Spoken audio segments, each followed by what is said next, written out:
Hello, y'all. How's it going? It is today. Today is Monday. Monday the 23rd of December. Very near the end of the year. And well, to explain the premise of this stream simply, I'm in the process of putting together a Game of the Year type list, you know, a top 10 of the year. And one thing I like to do when that season comes around every year, since I was a streamer even, is I like to go back and revisit as many of the games of the year that I might be considering for that list. And let me make myself big, by the way. Whoop, gonna make myself big. Let me just say, I got 14 games lined up that I want to look at tonight. There's sort of 15 games under consideration, let it be known. That 15th game is UFO 50. It is 50 games in one. I cannot refresh that in the same stream as 14 other games, on account of it is actually, 50 games all its own, so that's getting a separate stream. A Boxing Day, the day after Christmas, the 26th. That's the plan. For that, as of present, let me, though, show the list that I have here on my phone. This is the thing I have now, by the way. Showed this off last stream, that I can put my phone on screen. And, as a result, you can see the lineup here, sorted into some broad categories. We're gonna start with the showstoppers. We're gonna start with what I think are the top two with bullets. Astro Bot and Metaphor. Those two, definitely the two that most stand out for me, and the ones that are, for me, fighting for the first number one spot. It's gonna have to be one of those two for number one, let me say right up. Then, we're gonna get into some of the lower ranked ones, / fighting to rank ones. You can see with the number of games we're looking at here, 14, and a top 10 list of 10, 5 of those games aren't gonna rank. That just goes without saying, don't it? And most of the ones that won't rank will be in that list, if not all of them. Infinite Wealth, Indiana Jones, Minishoot, Zelda, AntonBlast, and Penny's Breakout, and Celeste 64. Then I got this live game block, Marvel Rivals and Pokemon Pocket. I've been playing both pretty consistently since since they came out. Admittedly, it's only been like less than a month for both of them, but at least since I started either of them. But I do think they have sticking power, and I would like to have them on the list, so we'll pop into those later in the stream. And then we have the upper mid-range, which are like gonna be pretty high up the list, but not, probably top 5 likely. I mean, I say we already have 2, and there's 4 of them in the in that section, so I guess this is collectively the top 6. Unless Marvel Rivals or Pokemon Pocket were to breach that echelon. Who knows? Who can say? Balatro, Prince of Persia, Lost Crown, Animal Well, and UFO 50. That'll be next time. That's the lineup for tonight. I think this is going to be the order. Like you can see, I got these sorted into blocks. With 14 games, I'll say that we probably won't be able to spend too much time on each individual game. There's a limit to how much time we can spend with each individual game, considering that a stream of above 12 hours is just weird for the purposes of archiving on YouTube. So I'll say some of these visits might be quite short, especially those in the, well, I don't know about this category. Also some of those games are just very short on their face. Like Celeste 64, you could literally play through in like a half hour fully, maybe, if you were fast. I mean, I guess a lot of these games you could probably speedrun pretty fast if you get right down to it. You know what I mean? It's not going to be the longest segments.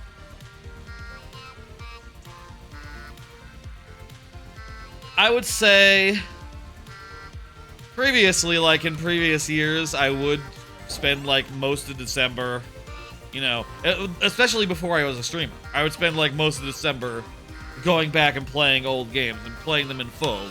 But this year, I kind of feel like just a single 10-hour stream would be more than enough for this sort of look back. Except for UFO 50, which will get its own probably very long stream down the line. I also have arranged these in an order such that hopefully we have to switch consoles not too frequently, not between every game, but we're going to be doing that a good amount, right?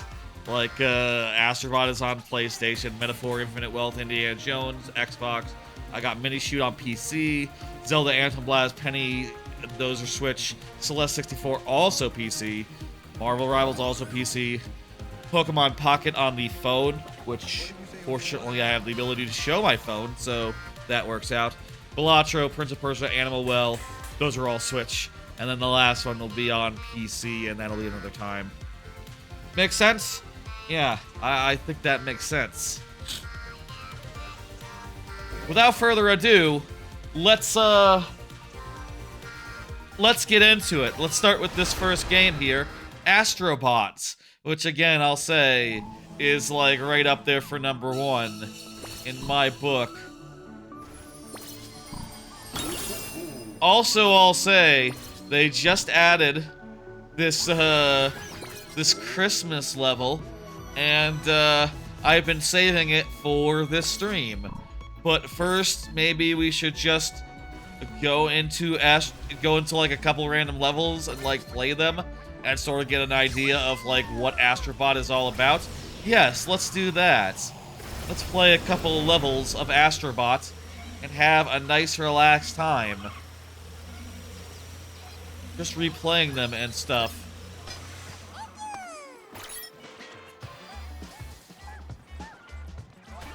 How's the volume, by the way? Volume good? So, Astro Bot, it's a platformer, 3D platformer, and I would describe it as a Mario tier platformer. In fact, I would probably go so far as to say that since, like, Mario, it's the best 3D platformer since Mario Odyssey. Beating even Tinykin, which I guess is the only other S-tier 3D platformer that there's been since then. I feel like I might be forgetting one other than Tinykin. Comments, I guess, if you know of such a game, such a thing. It's a pretty simple platformer. You know, you run, you jump, you have like a double jump that shoots lasers down. But I feel like the basics are really well designed insofar as like, yeah, you know, you have like a way of killing enemies that are under you other than landing on them, which is actually really convenient in a genre where sometimes landing on a guy is more difficult than it would be in 2D. Also, like, most every level has, like, a bespoke mechanic, like this Baboon Balloon ability, that is delightful, and oftentimes one off, two off, you know, not used that many times. And, you know, the mechanics are good enough where they could have been, like, a whole full thing. You know, you could make a whole full game about this Baboon Balloon business, and it would be, it would just feel really good to Baboon Balloon up and, down, you know? That just feels good. And, yeah. Also, you have to find these guys the first time you're coming through. Those bots, we already got them, so no, you know, we don't have to do it this time, but, yeah. I'm gonna play a couple of my favorites. My favorite levels. I think that's a good way of doing this. Just going around, randomly playing the best levels that Astro Bot's got.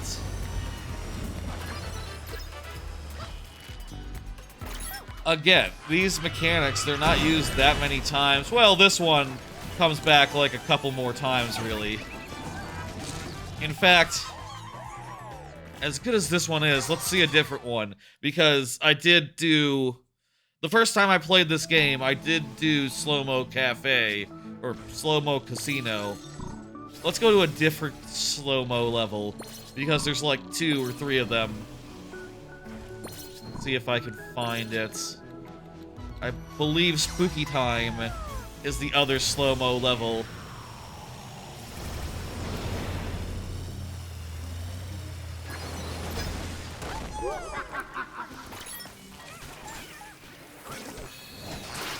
So yeah, you can kill enemies by, like, jumping over them. And sometimes that's required. There's also some fun interaction sometimes with this charge move. You know, not only just, like, opening gates and shit. That gate opens too slowly, so what are we to do? Or closes too quickly. We're too slow.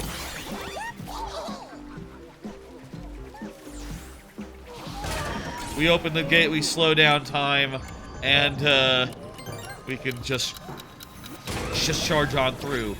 This ability is also a great way to see, like, the particle physics in action, and how cool that can be. As, like, a million billion fucking leaves are blown around.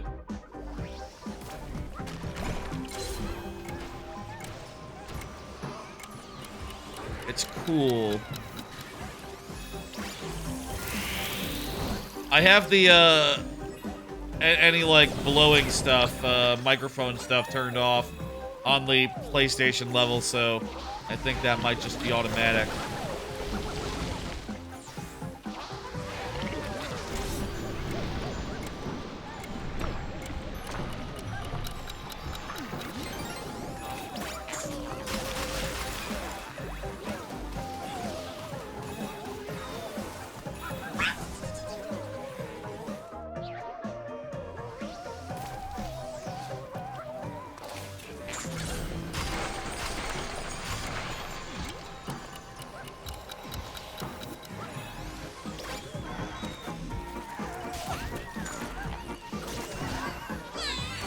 That way is not the way forward anyway. We should go the way forward.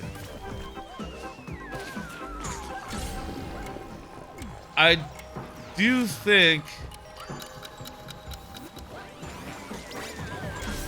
this level isn't quite as fantastic as the casino one, all things considered, but it is another great example. And, you know, slowing down a bunch of knives that are being thrown by ghosts and making them into platforms, whereas before, otherwise, they would be passable obstacles, is, I think, very cool. And, you know, it's just another example of, you know, when they do reuse a mechanic, it's like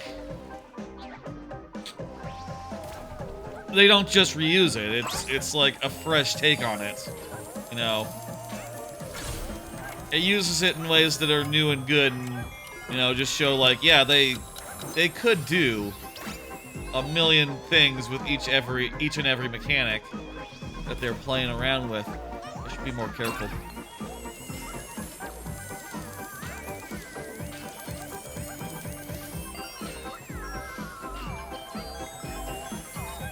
Freeze time here.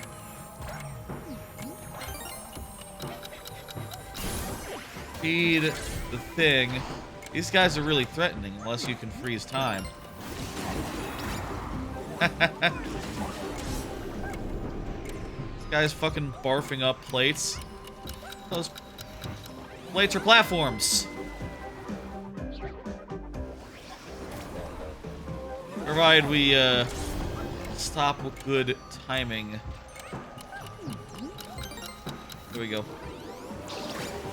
You can walk up walls and shower curtains. Freeze time and dodge knives while running up a slope.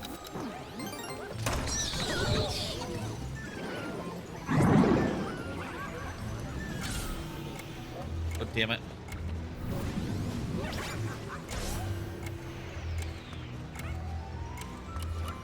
Jump through this whole fucking tempest of plates and other business.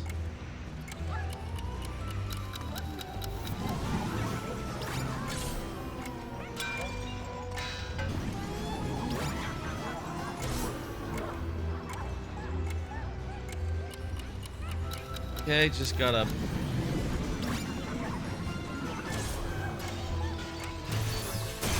break through this, and there we go. I think it has, like, the solid basics that are, like, slightly inspired with the hover jetpack thing. Kind of a sunshine type thing, like a hover nozzle situation. The punching feels good, the spinning is well used. All the basic mechanics are great, and then they layer on top of that some absolutely incredible other business. There's also lots of little side levels that are fun in nature.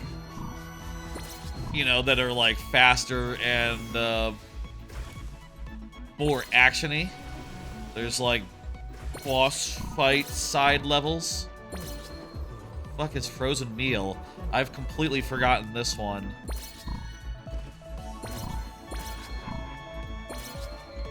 Luna Sola is a cool one.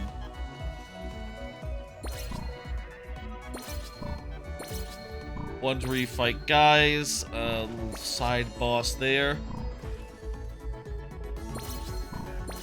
Can't remember this one. Let's do this one. This'll be nice. A level that I have no memory of. Or was it a water one? You know what? If this is the big water one, I actually do remember it. This water? No, I don't think this is water. This is definitely not water. What's the gimmick here?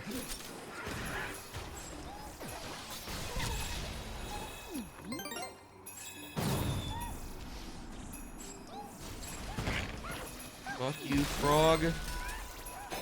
Oh, this is gonna be a... No. I was gonna say it's gonna be a rooster level, but that's just a guy to climb upon.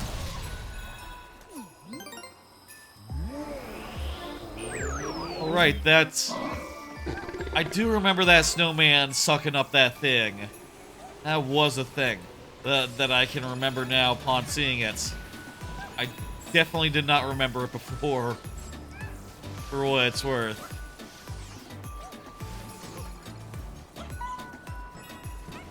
Here was one of those robots where they were. You can buy, like, things that show you where the fuckers are, or, you know, give you a... Fuck. What the hell was that? Come on. Give you hints, you know?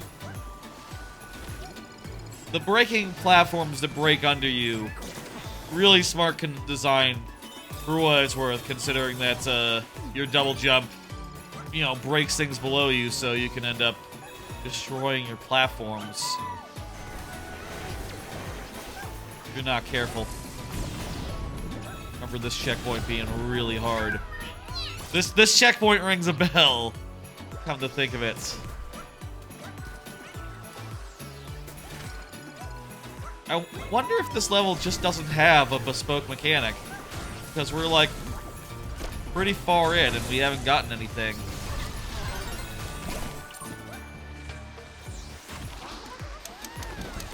You know, I remembered that there were the side levels that didn't have anything.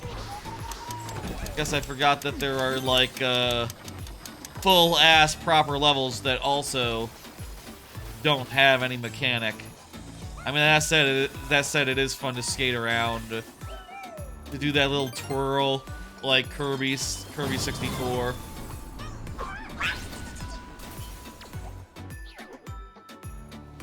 Do get the double jump flower. That is not nothing.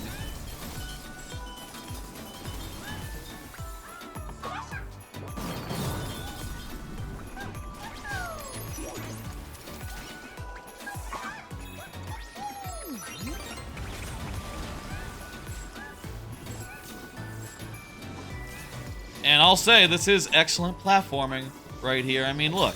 Fuck! Oh, I'm good. These guys just freeze.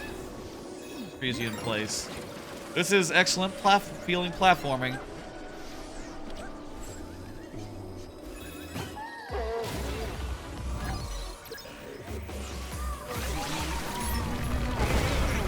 Here we can dig into this fucker's head. And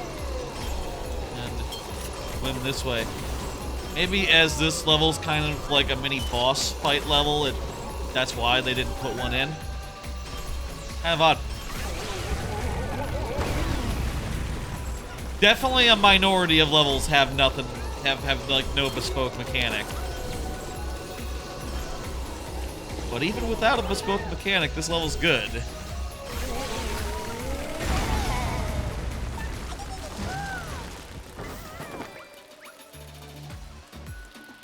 Taking it down one scotch, volume-wise. Not sure if good, but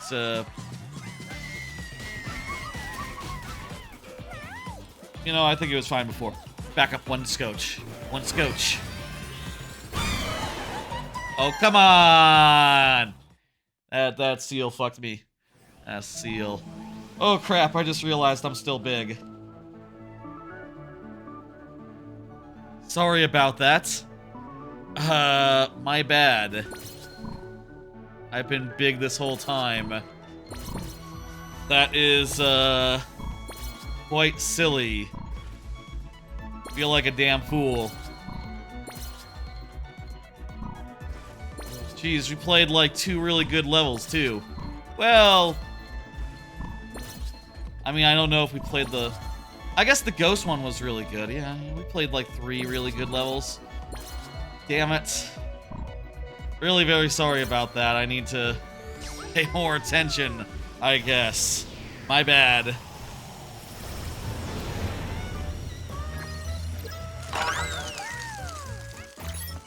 I think that's the first time I've been accidentally big for a long period of time.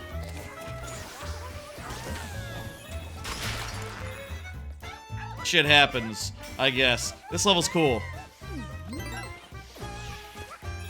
To give the basics again, in case I was like covering up too much of it, you jump, you hover.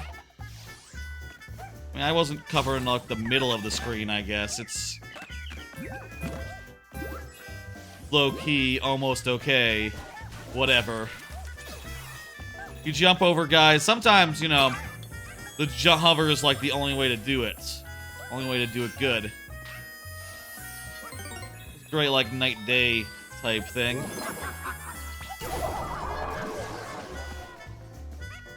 And every time you, like, switch, it's, the whole level tilts. I forget, do you get a bespoke mechanic in this, or is just the night-day thing more than enough?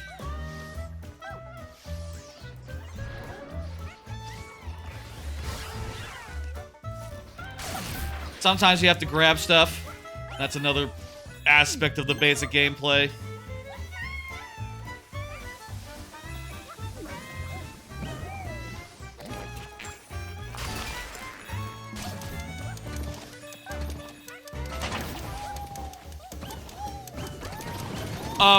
Worth noting that this game won the Keelys, the Keeley Game Awards, which I did think was a great decision. You know, like I said, it's up in the air whether it's my decision, but I do think that it is a quality choice and one of the 2 best they could have made, you know, for sure. I say that, you know, I've already established that this game and Metaphor are my top 2.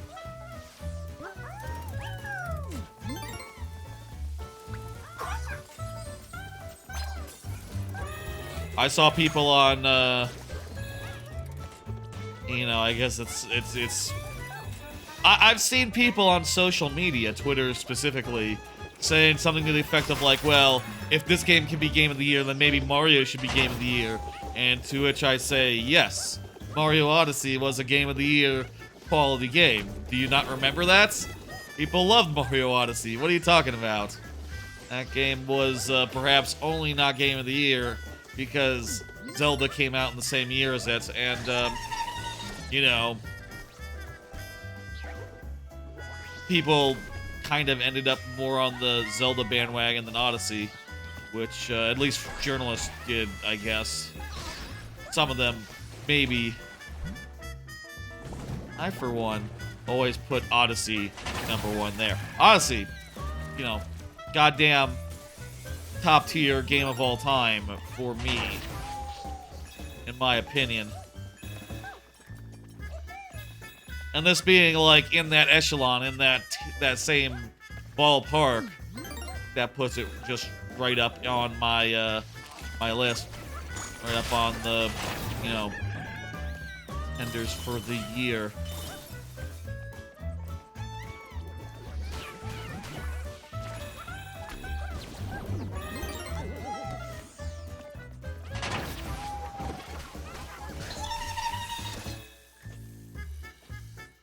So many goddamn good levels. We could be here all day, really, just playing a whole bunch of everything.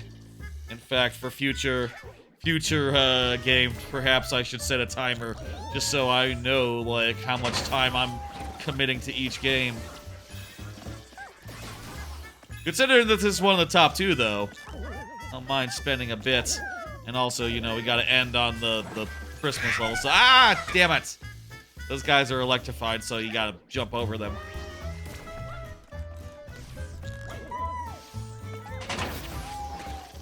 Lovely physics, lovely physics.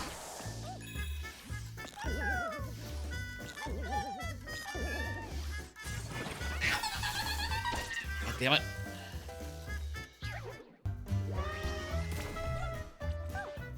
Being a little hasty. One thing I do wish is, you know, I think that every game could use a time attack. Every platformer, let's say, could use a per level time attack. This game does have some speedrun levels, but they're separate levels, and we'll see like a couple of them later. We'll look at some of them. We'll look at them. That was another one without any bespoke mechanics. I guess, forget how many levels don't have those bespoke mechanics that are amazing. But the flippy-dippy thing, you know, that part is really very cool, I think. And worth appreciating.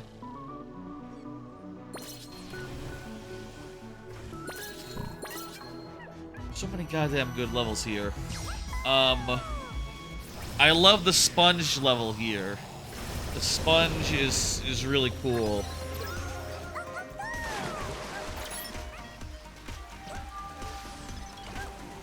Just charge on forward. And of course, with all the collectibles and stuff, I say all the collectibles, there's, you know, a reasonable amount of them. There's a good amount of replay value. Hey, check this out. We become a sponge, and then we can become big. Then we unsponge to make platforms appear. Goddamn good design.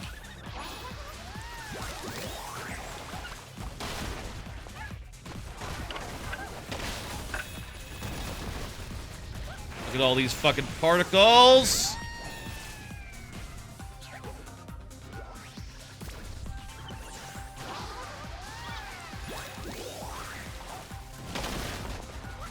The particles really help sell being a giant fucking... God damn it. Being a giant fucking fucker.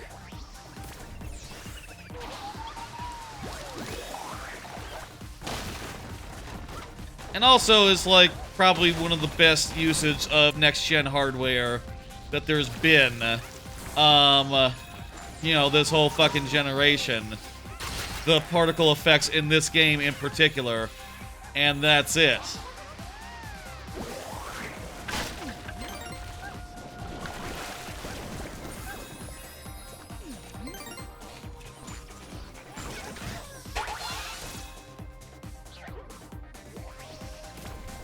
This mechanic, this water thing, a one-off mechanic, never comes back again.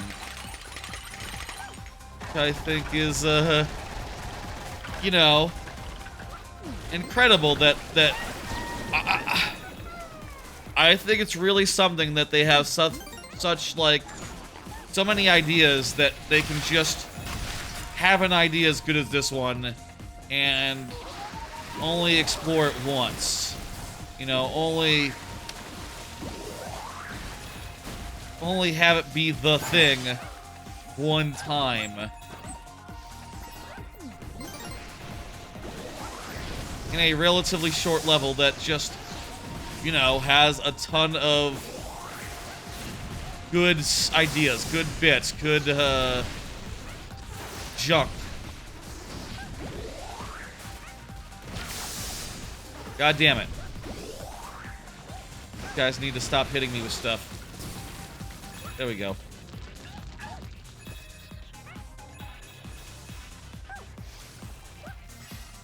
Tight design. Perfect level design. Perfect gimmick design. And just so many inspired ideas.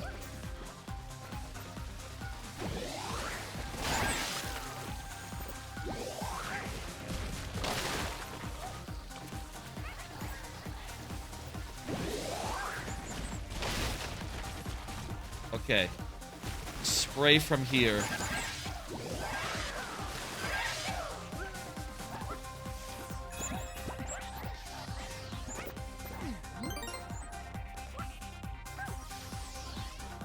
Now, how do we get through there? Oh yeah, that's a case where you can do a little backtracking after you get some water later, right here. Alright, I think that's a secret. That's a secret level. Shows off. We'll show off here some of the secret levels. We're like, okay, yeah, the water thing now is turned to making a quick, you know, path against lava, which is an application of this mechanic that you could have based a whole level around, you know, later in the game. Instead, it's just a single bonus. Honestly, like, a bonus level like that gives like, makes me think, like, how you could do a bonus level, like, in the DKC2 sense, but not have it be just, not just a refrain of the mechanics you've already seen, but instead, like, something original and new, and, like, a combination of elements you're not going to see anywhere else in the game, just as a fun aside.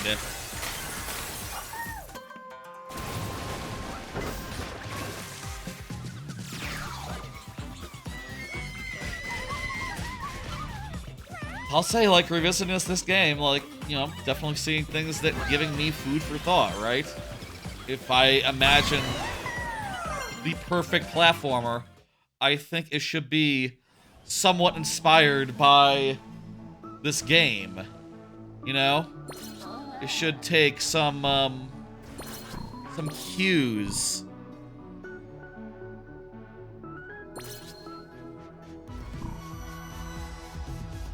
Where do we go next?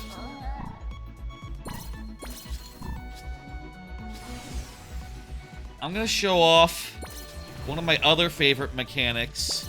My other favorite bespoke mechanics. Shout out to the singing tree, Trunk of Funk. But let's do this one. And then we'll do this one. Then we should look at a, one of my favorite bespoke mechanic levels. We should look at this one, then one of the side levels. Where's this thing here? Ah. Look at one of the side levels. This is the shrink mechanic, sort of the opposite of the last one, where you become small. And there's a lot of places where you can platform while small, like on leaves and otherwise into small areas. One of the things I give this game a lot of credit for is that it has proven in retrospect that, like, a lot of Donkey Kong 64's ideas were actually pretty good. Like, this is just Tiny's fucking ability. Writ large. Chunky Monkey is sort of the last one we saw. Sort of, a little bit. And there's also Baboon Balloon in there, and, you know, there's a jetpack, and there's a... Is there something like Donkey Kong's? I think last time we established, the first time I played this game, I think we looked at something and said, like, that's like Donkey Kong. I forget what it was, though. Doesn't really matter. Get below the sheet and be like, ah! Good. That's just a silly comparison. It's not really, obviously these are not at all the same designs as in DK64, but in retrospect, just proving that those ideas could have been good if they had, like, you know, done it like this one level. I was really hoping that one of the speedrun levels would do, Tiny or Sponge, but they didn't, which I thought was a bummer. Maybe the Christmas level does. I mean, who knows? Or maybe it has a new mechanic.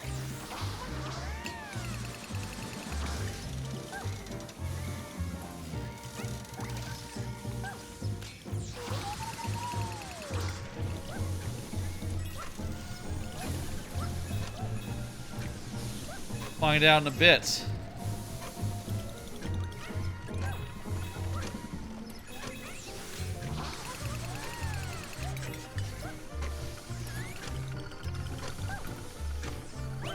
Yep. Become big. Climb up on this. And you can see this tower is not really that big, but while we were small, it felt quite big.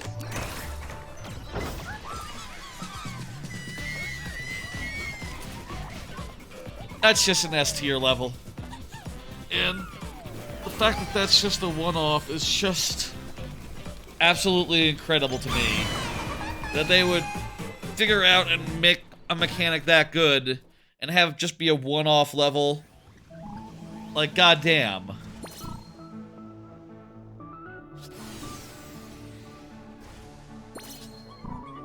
I feel like we should see one of these cameo levels, and why not specifically this one, Loco Roco.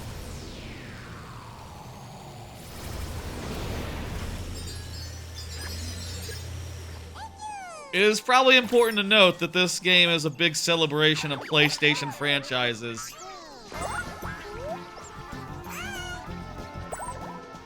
And perhaps in no more so than in these levels where you literally, the gameplay changes to be like,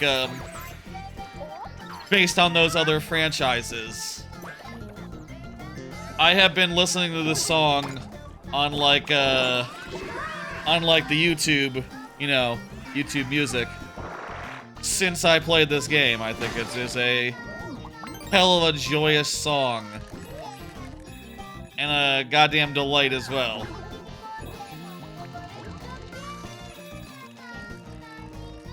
I will say, as far as the bot representation goes, I think it is a shame that, as far as I'm aware, so far, they haven't gotten in, the,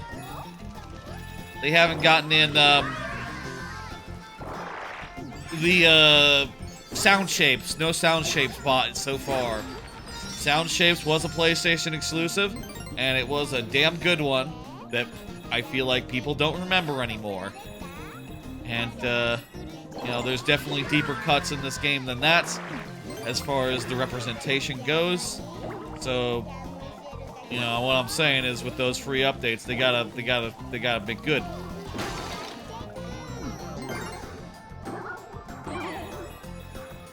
They gotta do a thing.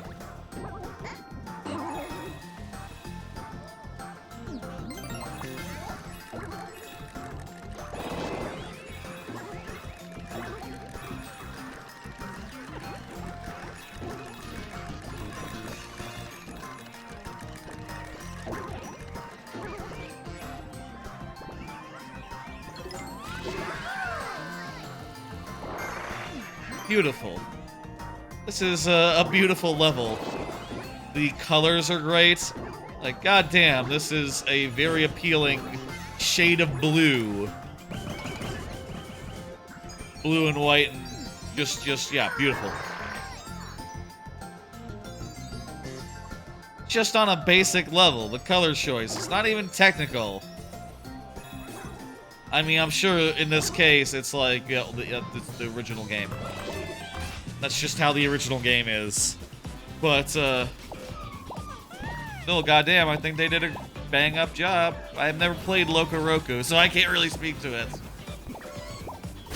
You know, I'll say as far as, like, the PlayStation nostalgia goes, a lot of that misses me, and because I never had a PlayStation until the PlayStation 3, at which point a lot of these franchises they're harkening back to were dead. Or like super dead.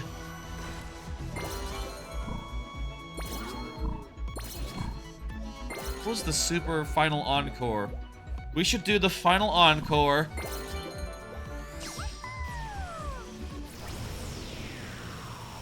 We should do some speedrun levels. We should do the new level. 3-point plan.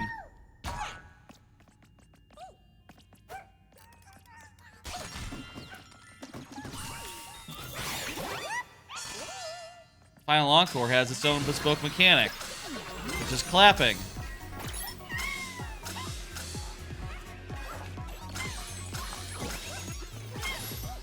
Every time you clap, it's an on-off. Also, you can fire cannons. I say your cannons. You can fire cannons.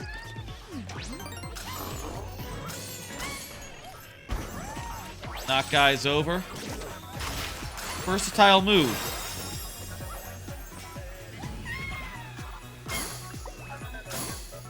The credits in this game were also great. Very interactive. You know, one of those top-tier credit sequences where you go through them and it's like, oh shit. You know. Where it's like, oh shit, it's a tour de force of all the mechanics in the game. Revisiting all those. And, fuck. Oh, good, we're good. These guys gotta spin off. Good buddy. Oh, jeez.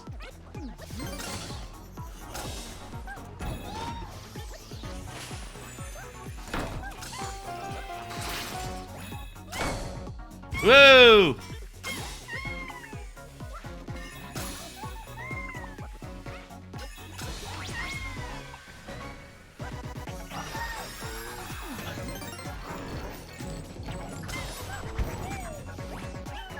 I feel like I do have to remind myself, we do have like 14 other games to do tonight, but you know, most of them aren't top 2, so you know, get bent. Time-wise. This one is more important. What can I say? I think we're still good on time, though.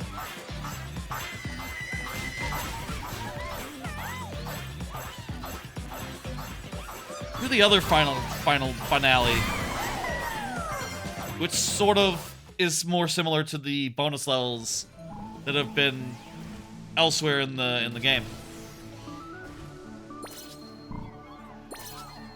Crash site here, which, by the way, is like a whole thing. You know, there's some weirdness running around this little hub world, getting all your guys together to like get you access to each of the worlds in turn. Also, they are all cameos and all have like cute interactive things to them if you like punch them while they're in interactive mode.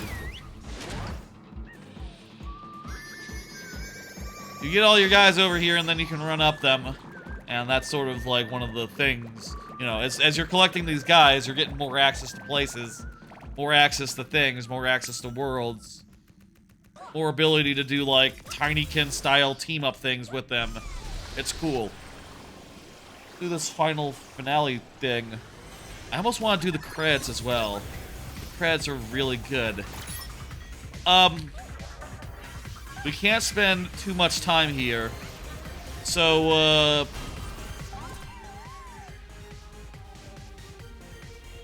5 tries? 5 tries. Lightning round style.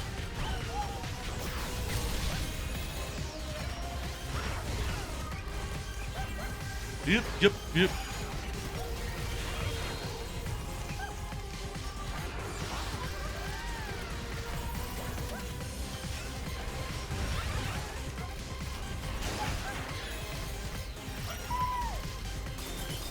Let's see if we can do it in one.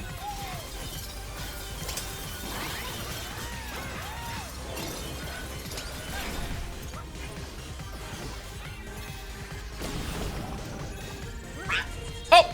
There was a bomb on me. I didn't notice that poopy little guy on me. You gotta remove those. That was going really well, too. I say really well. It was going all right.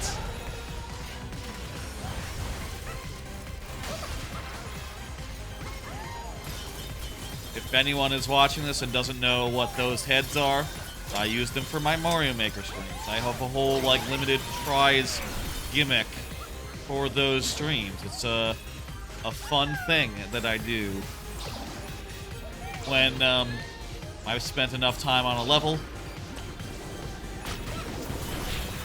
or during the lightning round, which is a whole, damn it, part of the stream where we need to keep, where I endeavor to keep things moving by limiting the amount of tries I spend on each level. It's a fun time. It's a fun thing. It's a solid gimmick.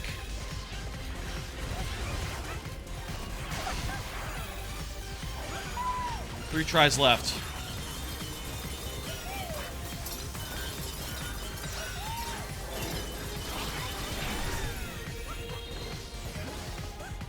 Better to skip that one.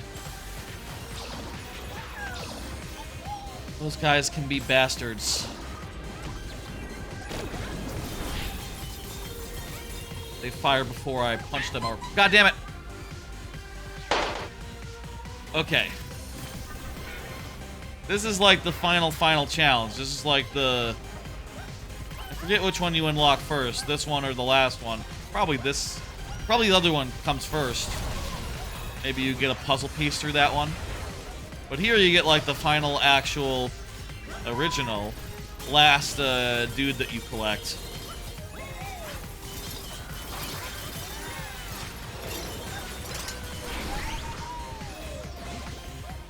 Which is also important.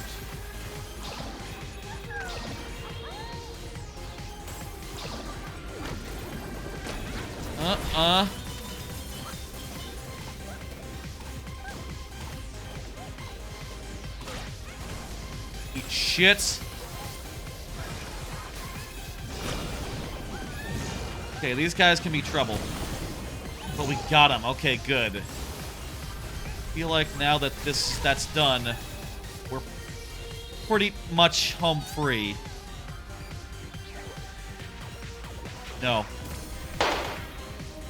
No, not home free at all. God damn it, that... We have one try left now. That was... I was not kidding when I said we were, like, almost home free.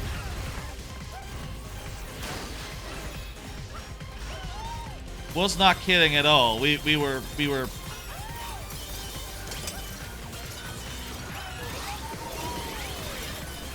so nearly in the clear.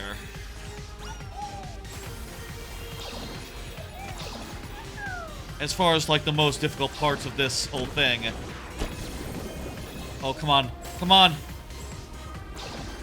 Okay, good. We can still come back up.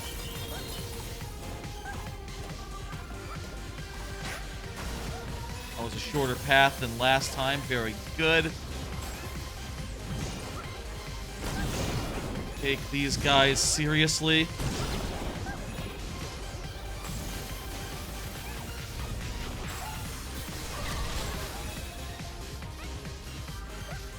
Okay. Okay. Now we just gotta dodge these, bird cannons. Either by jumping through their holes or going around, whatever it makes sense.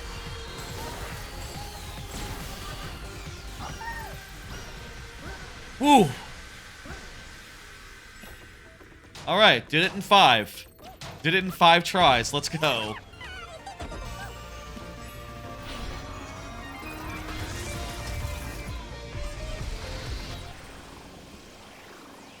Very good.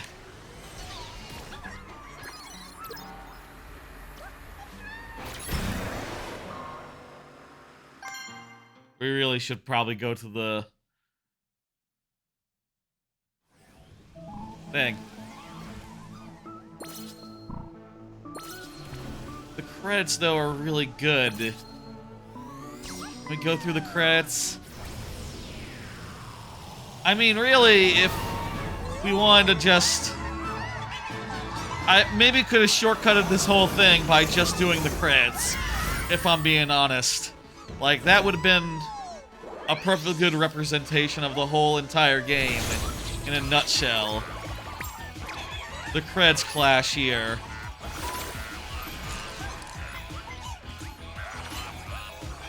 As you jump on these memory cards, the names come up. It's like a silly representation of Sony history. There's all the mechanics that have been up to this point in the game, like dog dash.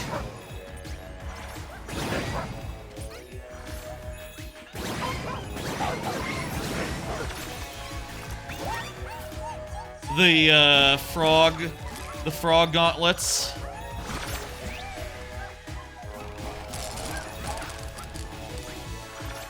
I think this is one of the best interactive credits that there's been in recent memory. Even better than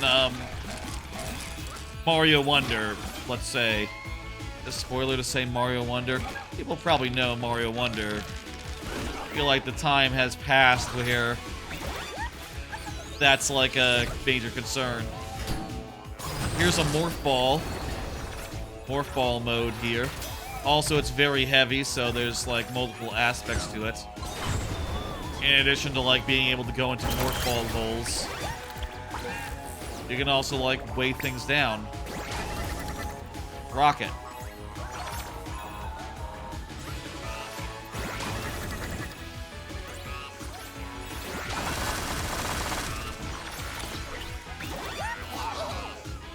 Slow-mo.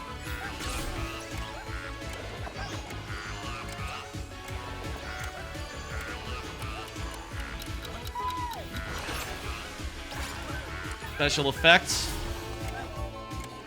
Noticing that's singular. Special effect. Couldn't be special effects. Eh, whatever. Doesn't matter. This never showed up. This weapon was not in this game. The minigun. I guess that's... you know, remembering this, it's literally... This was in the Astro's Playroom for what it's worth, but, you know, not in this game, and, funny, all things considered, that there's even a bespoke mechanic for this best of thing. This also had not appeared at this point in the game. You know, when you finish the game first time, you haven't played the level that this appears in, so this is the first time you see this.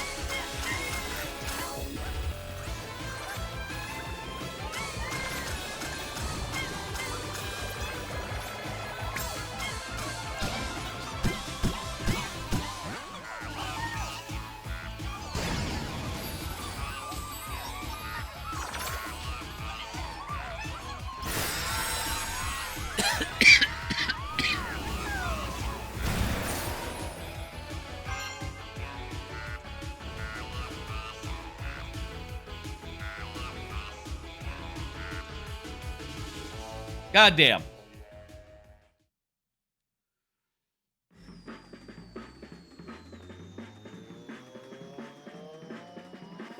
Yeah, we just did the crits.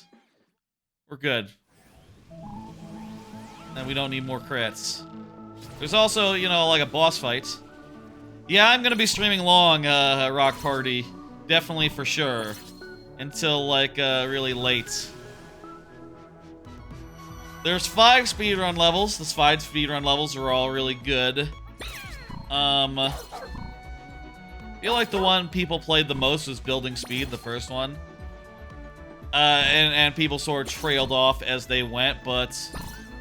You know, I suppose let's do Let It Slide just because it's one of my favorite mechanics. And, turns out that it didn't come up. Hello, Jorge. I looked up how Jorge is pronounced, and I found out it's Jorge. I'm surprised that a G could be pronounced like an H. This is like a Squidder thing. You put down platforms in midair with a limit of 3 of them every time you suck up water or honey or something of that nature. This is not the optimal way through this level for what it's worth. Like, I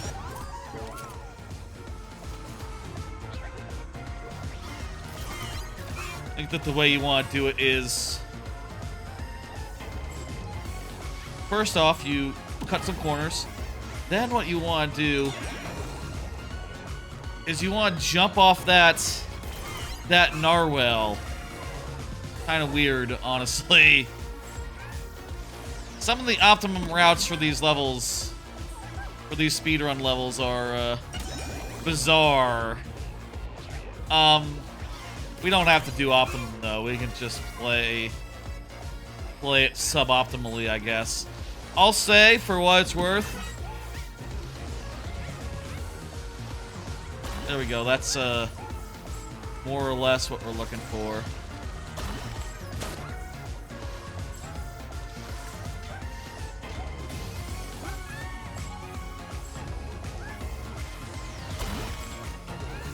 Want to do this. Then I think like the routing for this one is like more interesting than on some of them where it's a lot more straightforward, you know? Because like when you use the platforms matters so much. And you know, with these you can kind of make your own route at a certain point. Except that there is an established route that like you probably actually want to do if you actually want to get the best possible time. What are you gonna do? That's just how these how a speedrun type thing works.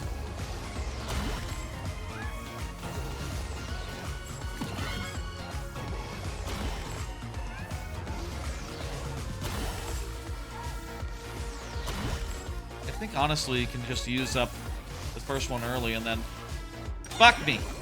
Then these other ones, they just you know, you can just jump good and you're not gonna lose much time. One more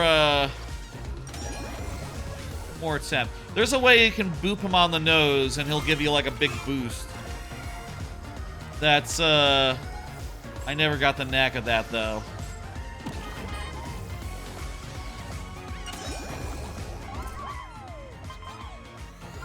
One more try.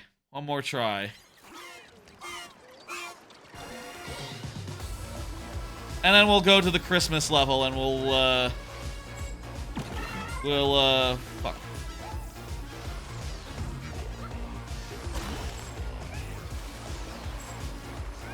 We'll go to the Christmas level and do that one. Which again, I'll say I haven't seen, so I have no idea what's in store. I've heard about what bots live there. And that sounds pretty cool. But I haven't actually seen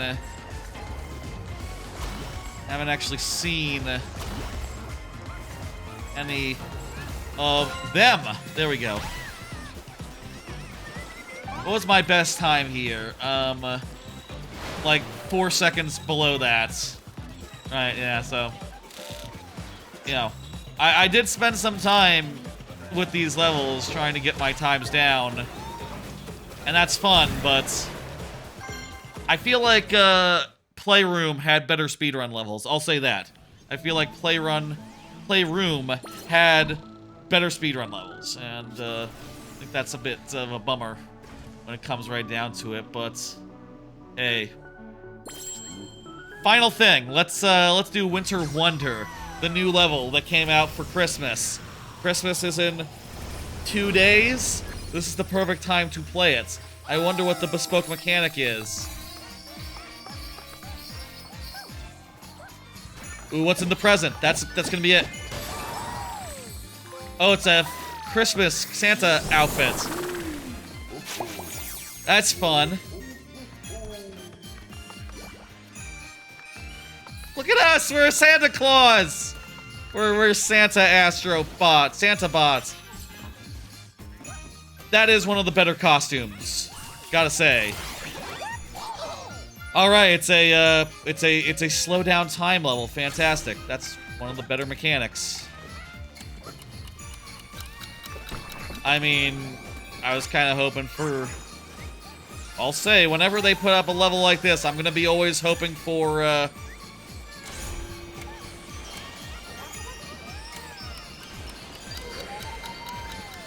What is this thing? Get what this is doing. Oh, just use my ground thing. Oh, it's, everything's here. All the stars are here. Perfect. Climbing as a monkey. That's fun.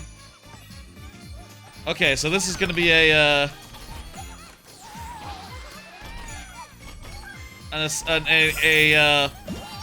variety level. Okay, cool.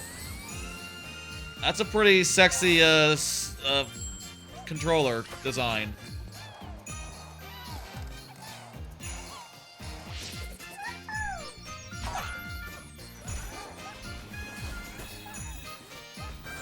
I feel like this might be one of our Baboon Balloon. We haven't found any of the bots. I know that there's a bunch of bots to be found here. It would be good to rescue them.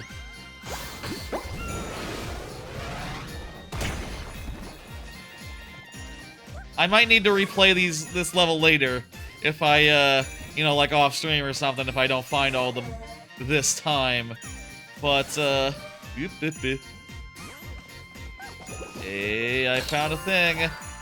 Look at me, I'm,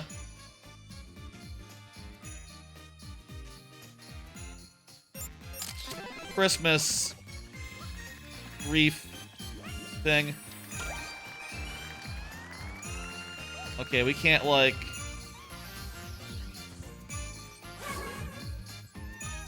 Gotta attach this and blow it up. There's one of our friends, and hey, it's Miles Morales! A good inclusion. Good one to put in there, considering that the Spider-Man games are pretty major for Sony.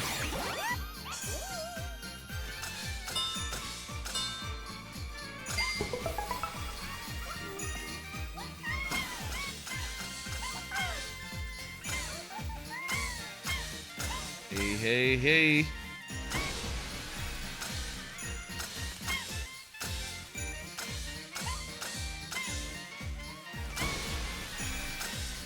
Ooh, look at there's a present. I guess if they're all in presents and the goal of the level is to do all the presents, then we'll almost assuredly get them all.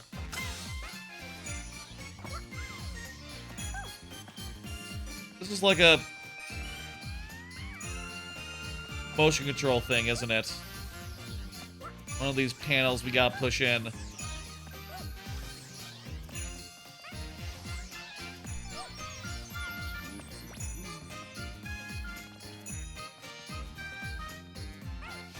I'm never good about these things.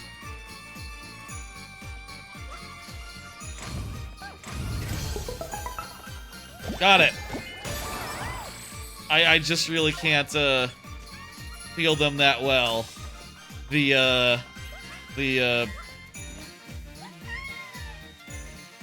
Whenever a controller rumbles like that, I'm supposed to like deduce something from that. I just struggle a little bit to get what it's trying to say, you know?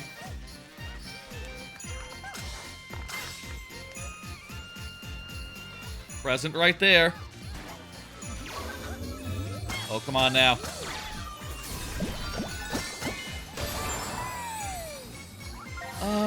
That's okay. Definitely not a highlight. Come on, Tiny Kong.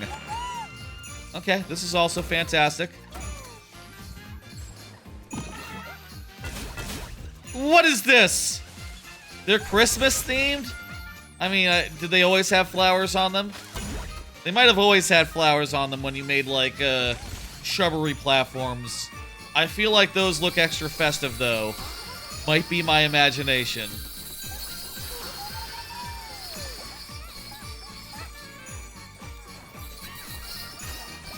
Yep.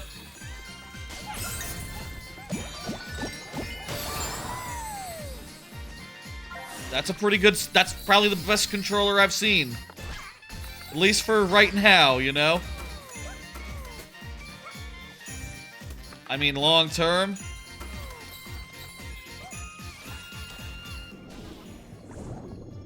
Just like, Pangy. This might be the Pangy. Yep, Pangy. Swimming. Okay, let's see. What are we doing here? Pangy. Gonna have to get through the wall. Look at all these fucking stars.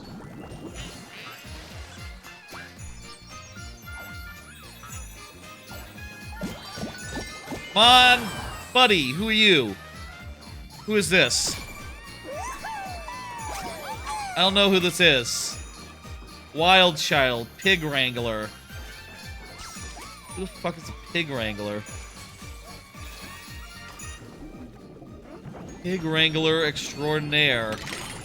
Pig Wrangler? Pink hair. I'm drawing a blank there. I don't know Pig Wrangler.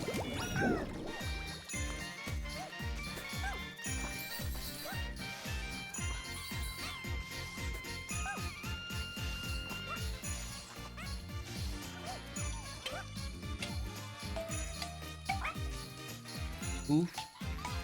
Does this do something, or is this just for fun? Just for fun. Okay, here we go.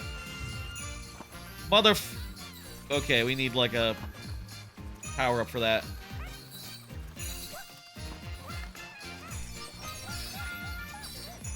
These guys are, like, ornament-colored. They sort of have the same texture as ornaments in this level. Oh, here's where we're gonna find the, chicken. Wait. Mouse! Mouse! We got Mouse! We got Shrink!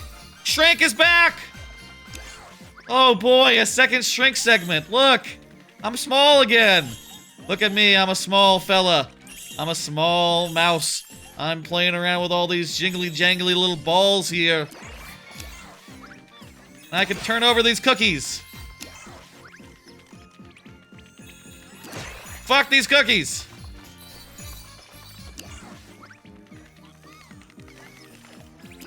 What is this? This is Mouse City? Mouse Town?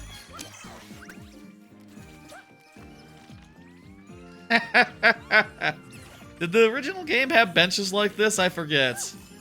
Or, you know, in other places. That's like a Life is Strange type bench. Ah, fuck your house!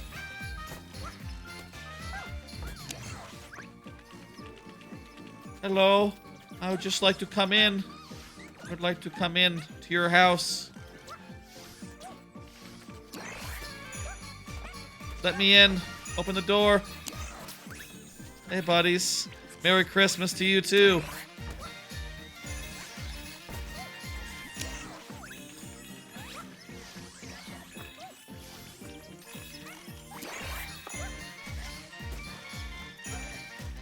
The bottle gotta be where we need to go.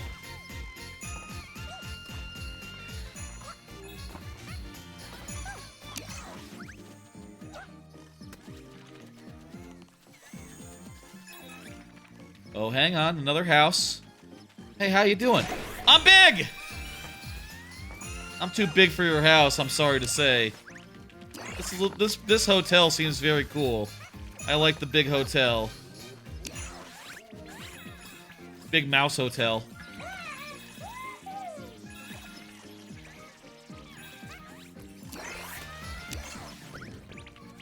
Go inside the bottle. The bottle is too tough for us to be big in. What is this gonna be? An antler. Reindeer arraignments. Okay. That's a good one. Not as good as Santa Claus. Gotta say.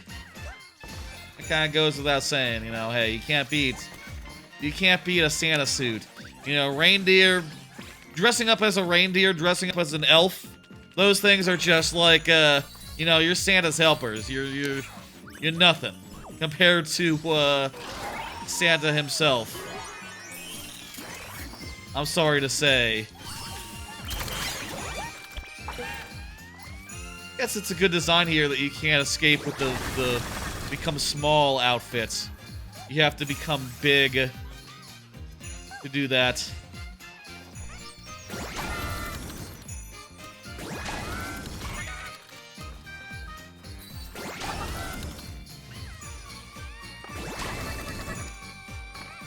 Maybe that's not the answer. Oop. Vengeful Spirit. That's like a Ghost of Tsushima or something.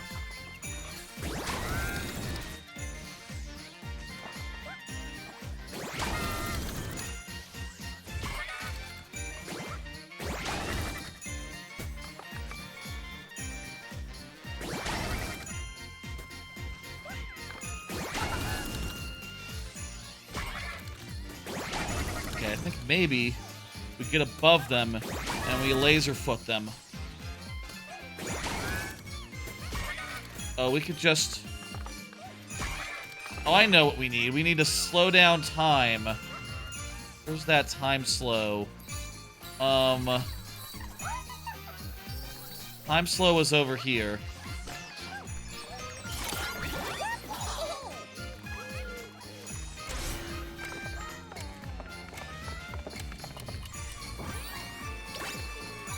Will be it.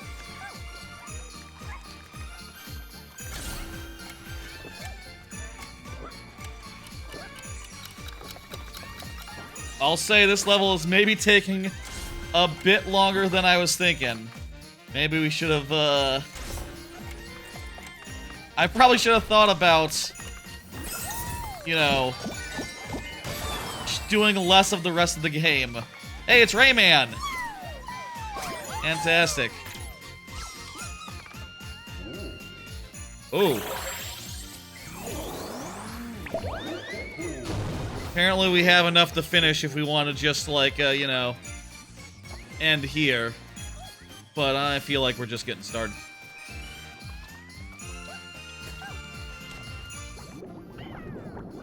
Okay, we already gotten this one. Here. Where's our rooster pit?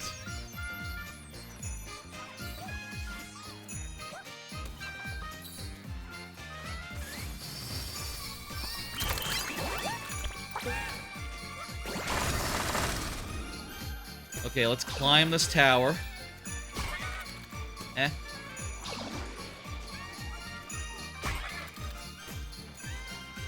Eh.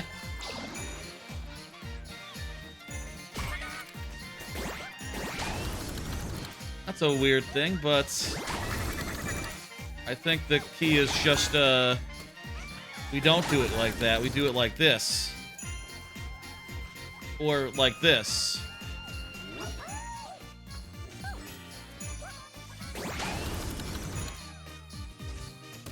Okay, you can only hover into Rooster, so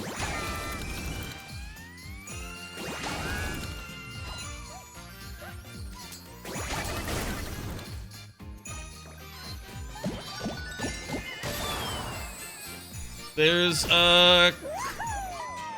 not Gex, it's the other one. It's Proc.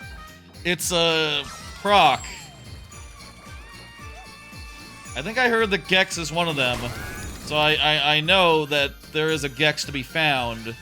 But, that's not Gex, that's the other one, you know. Punchies. Whoa, hey, I didn't expect to punch in that direction.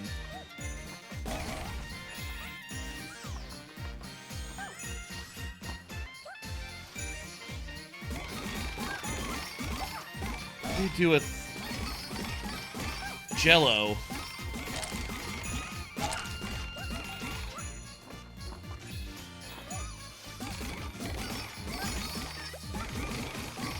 Is Jello like a clappy thing? Like you have to clap the Jello?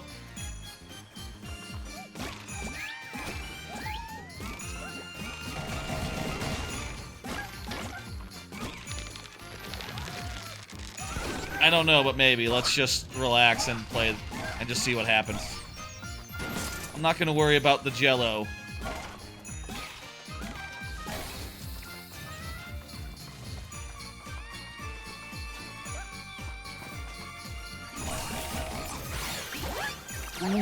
Sponge time! Cool! I love Sponge. I love Sponge is a weird thing to say. But it makes sense in context. Finally, Sponge and Tiny is getting its due here. Excuse me, let me take care of that bot in the chat. There we go.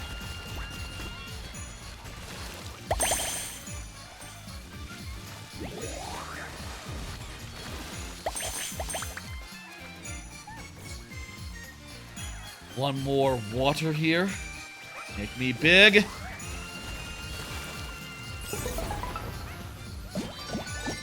Gex. Nah, another speeder. How many we got? We're missing like 3. Probably one of the other Spider-Mens, and then, a couple more.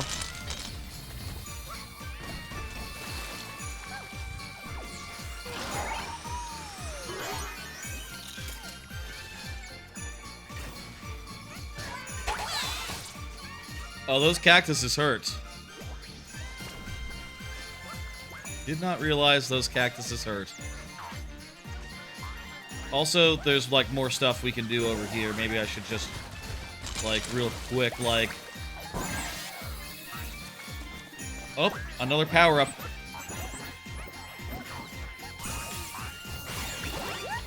Metal Ball!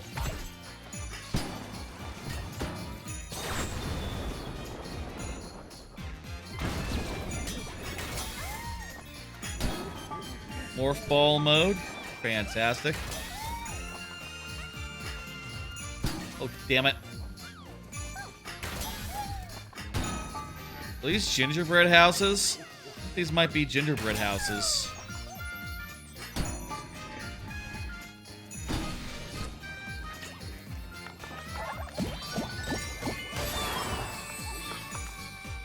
Who is this? Who? Wiggly Warmonger. I have no idea who that is.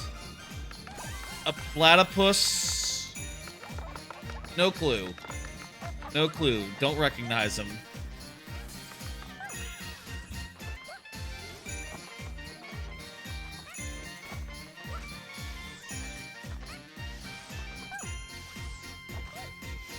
I feel like part of me is guessing why I'm sort of, like, wandering in this direction. Part of me is guessing that, like, I might... No. No. Probably, clap. Probably the clap. Oh, right, no, it's gonna be the... elephant. Elephant can suck up things, including the honey.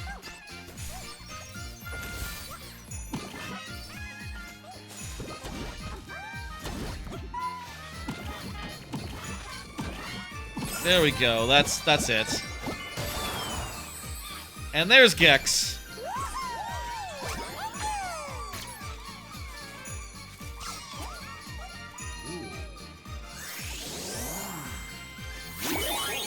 Oh! I think we 100%ed it. I think that's the last of the bots.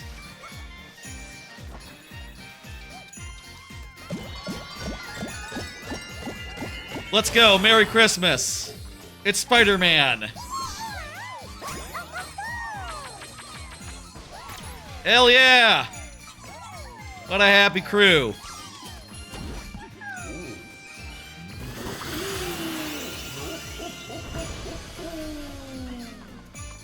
Merry Christmas, Christmas tree with a face. You're different from that other tree who is not a Christmas tree, but just as cool. That was a cool level. Shit.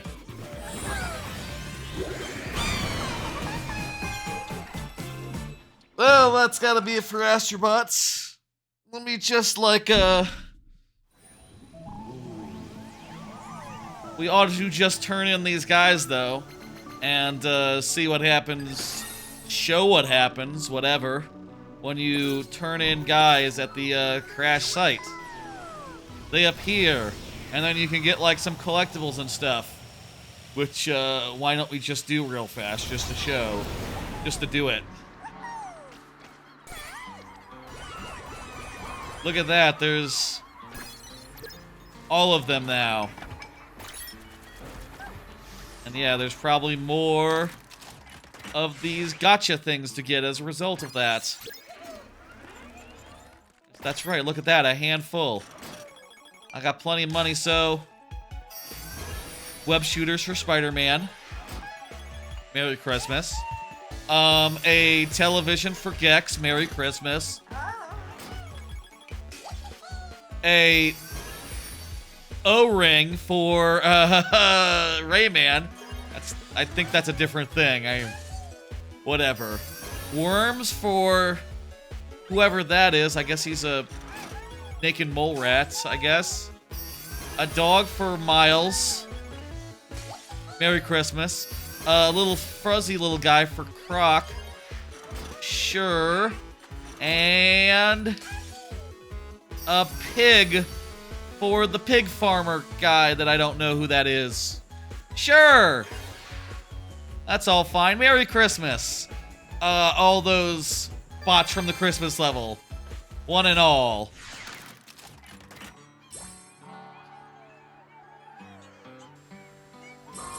And then now they all get to play with their shit in the over hub world. Two of them are up there. That's a fun place for bots to be. On top of the big old PlayStation. Folks, it's time to go to the next game. That's enough Astrobot, goddamn Astrobot rules. Top tier, gotta be top 2. But without further ado, let's switch games. Switch consoles.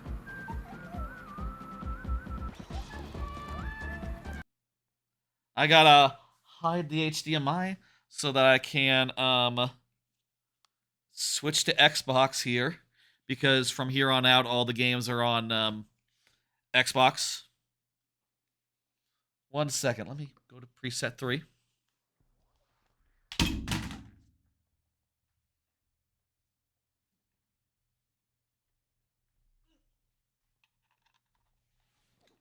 Turn off the PlayStation. I click the button, I don't know if it's turning off. Turn off PlayStation, that'd be best. You're done for tonight. You're done for tonight, PlayStation.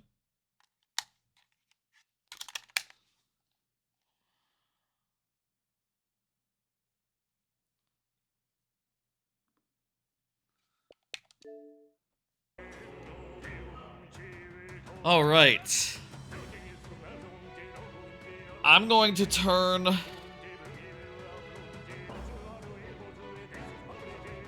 All right, let me go to the manager creator dashboard on my phone here and change the game. Change the game on the Twitch end. That thing. Here we go. Astro Bot no more. Now it's going to be Metaphor. Next up is, perhaps for me, the frontrunner of this whole Game of the Year season. That is Metaphor. And I must say up front, spoiler warning, because I'll say, just, this is a long game and all, but we're not gonna do New Game Plus. That's, look, game like this, it takes like 6 hours to start up. Starting from scratch, it would not be that entertaining.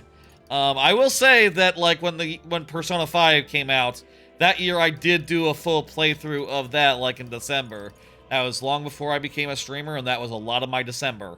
So, instead, throughout the game, I sort of, like, squirreled some saves away randomly just for safekeeping so I could load them up and get to various parts of the game.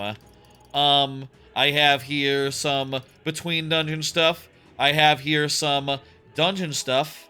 And some various, like, plot points in between. As well as some real endgame shit. I did have, I think, a couple more. And I accidentally overwrote them because I got confused. I thought it was up here. And I accidentally went down there and overwrote some stuff. But let's go to, like, midway through the game. In particular, this is 30 hours in. It took me 80 hours to clear it. This is, like, in the third major city that you get to. At this point, spoilers for Metaphor, but basically the premise of Metaphor is that it's a great big, political campaign where the king has died, and due to his magic, he has cast a spell, like, after death? Oh, it's kind of hard to explain, perhaps. Maybe we can pop over to somewhere else and maybe see. Can you see the king's head here? Yes, there he is. There's a giant there's the palace of the king is, like, flying midair over the whole kingdom and is making everyone, like, compete in a tournament to become the next king. Currently, I am ranked 46th at this point in the game. 46th in the race to become king. Or, like, my faction is. Whatever. And, there's a bunch of other people running at the same time, which is fun. And there's a whole point around this time in the game where there's this great scene where, they've sort of set this up into a series of trials, right? And this trial is like okay, everyone goes and kills the biggest monster they can find and bring it to this city. And, one guy brings, like, a quote-unquote a human, which are, like, the big bads, but he brings, like, a small one, and the people see it and they say, is that a human? I don't know if that's a human. And he doesn't get much credit for it. Meanwhile, the next guy says, like, hey, we at the Faith Militant, we believe that, it's a waste to kill something if you're not gonna eat it, so we just brought a really, really big fish that will be fed to the poor right away. And the next guy comes up and says, like, well, I killed the sea monster that's been troubling your shores. And they're like, holy shit, he killed the sea squid. Turns out, not quite true, but, a very cool flex nonetheless. And there's just a whole series of that, and then you bring in your guy, and it's like, well, we didn't bring a monster, we brought a criminal. One who has been feeding kids to a monster. And, isn't that interesting? And it's a whole to-do, and it's, for political reasons, it's kind of, spoilers. Again, spoilers. But the person who ends up getting got, you know what, I suppose there's like a memorandum system here. There's like a, where is that? They're like a, the plot so far. You can see, like, the plot so far somewhere. I don't know where that is off the top of my head. What now? The system? Story so far, yeah. So it turns out that this lady was feeding kids to a monster. So we went to we captured her. She kind of came willingly after realizing what she'd done was wrong. We presented her, and it was kind of embarrassing because she was like an upper church person, and the church was like, "Oh shit, we did that?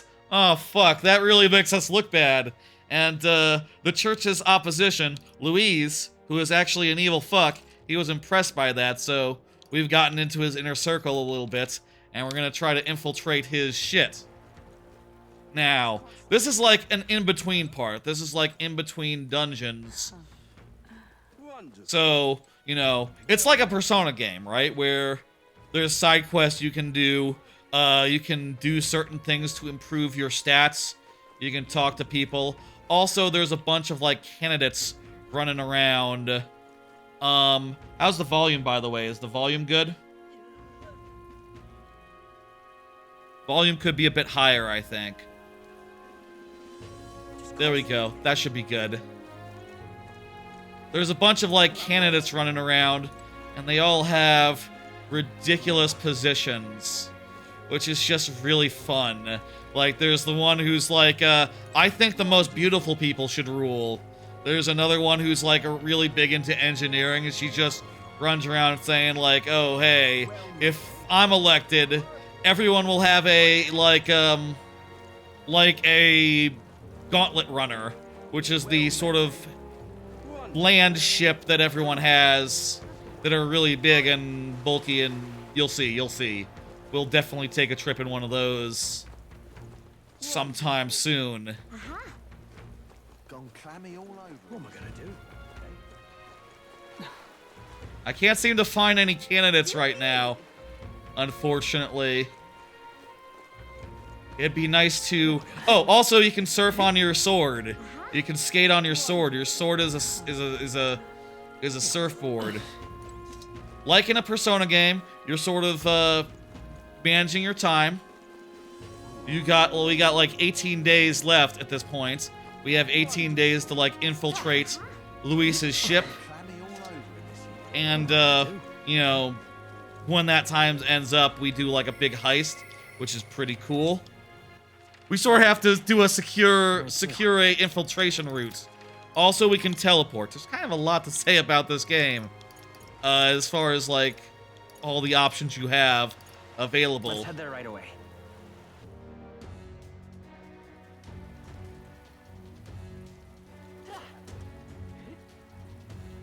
So here you like, this is like one of the between dungeon bits where this isn't a real dungeon. You only go in there and you do some stealth and you do like some minor stuff. What do you think?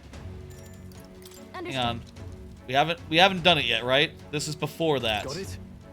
We've got to secure, yeah.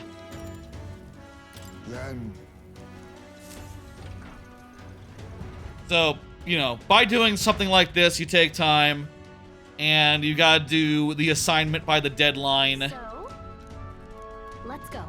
Hey, you. I think it is really fantastic how between dungeons, it's not like rote stuff, you know? It's not like Persona 5, let's say, for example. I love Persona 5, but between dungeons, it's just like, okay, it's gonna be plot, plot, plot, introduce the new bad guy, introduce the next dungeon, and get you to there. You know, it feels a little bit thrown off in comparison to the rest of the game. Meanwhile, this is like, okay, Oh no. you need to go infiltrate this ship. Don't. I see. You need to go infiltrate this ship by like doing a bunch of jank, beating up a bunch of really tough fellows that require some very specific strategies. It's a great design. Oh, come on. What should we do?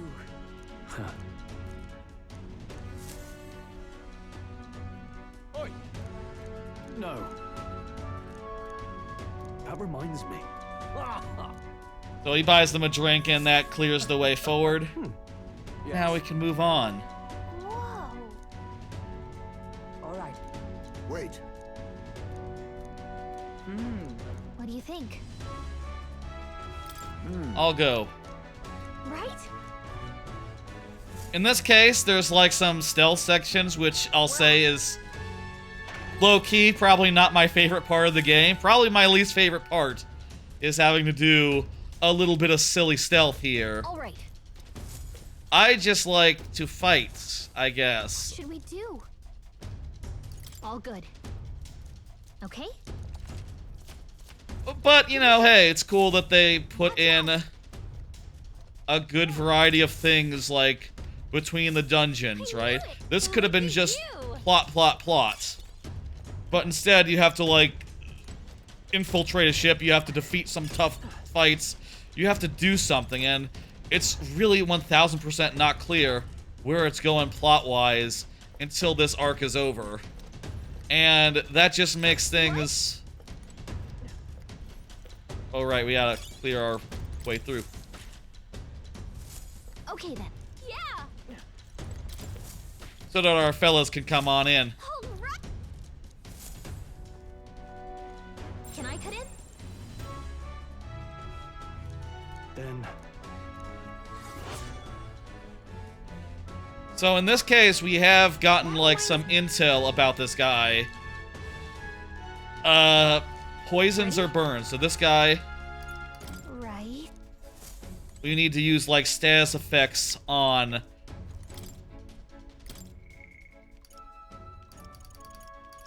This is a silly thing. I already have beaten the game. Why am I making a new save for this silly thing? I forget if we have... Right. Feel like this is a great time to mention all the customization that goes into, like, the archetype system. Basically, with archetypes, you spend this mag resource, as well as, you know, you have to level them up as well. Okay, Mark. That's fine. You spend your resources to, unlock different, archetypes, different, like, movesets, basically, and they all have, like, different moves on them. Also, based on, like, how you progress, like, the social links, in the social links side of the game, you get, like, additional skill inheritance, right? Like, the farther along you are in the brawler social link, let's say, the more skills you can just take from any other archetype that you have unlocked, allowing you to make some pretty flexible bullshit. Like, in this case, I have Skullcracker and Poison Shot on this one that otherwise doesn't have any physical. These two moves I like a lot. Poison Shot, very much a staple for me across the whole game, I'll say. And Poison, that's what we were looking for, so a lot of Poison is good to have. And I think, like, everyone is pretty much set up for this fight, honestly. No notes. No notes here. Yep. We'll do this fight and then we'll jump to a later point in the game.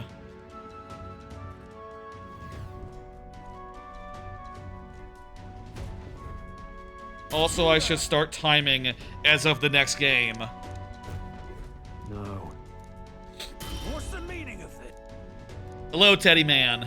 Come again? How you doing? This is Metaphor. Spoilers, I'll say.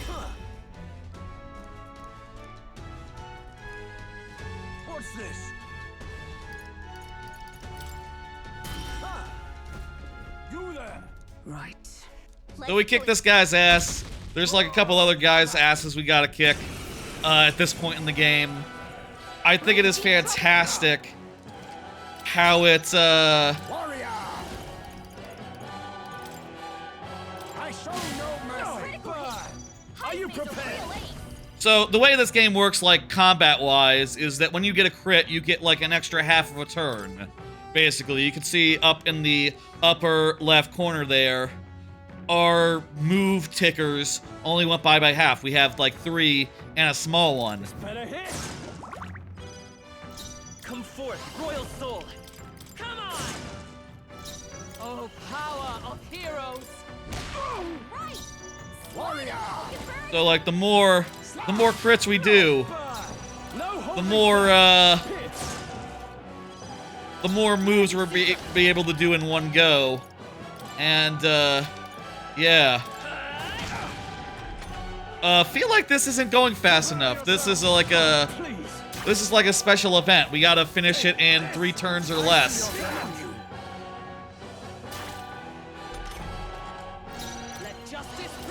Actually, we're a little more than halfway done. We could maybe do this. Misses is really bad. It's really bad to miss. Probably should not be using the low hit rate ability. When you miss, you or enemies both lose, like, most of your turns. If not your whole thing. Also using a weak attack. I can't give up now. Let's get him some healing.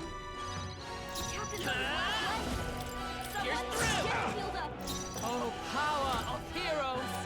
Not now. This guy is just weak to physical, right? I believe that is right.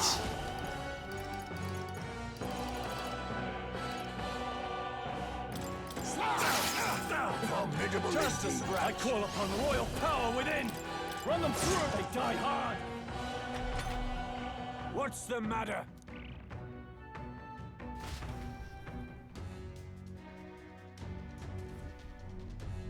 Your threats. Threats.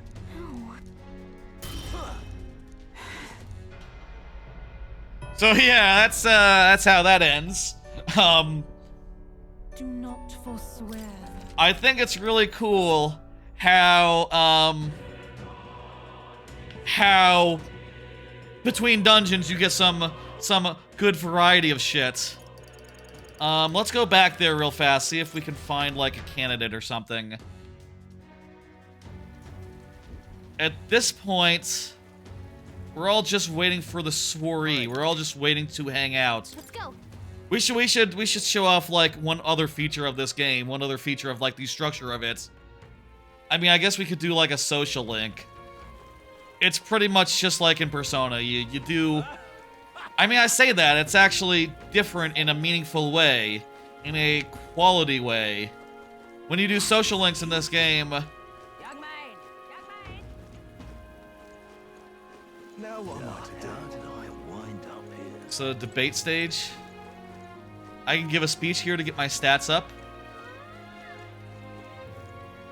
When you do a social link in this game, it's always one and done. You always do the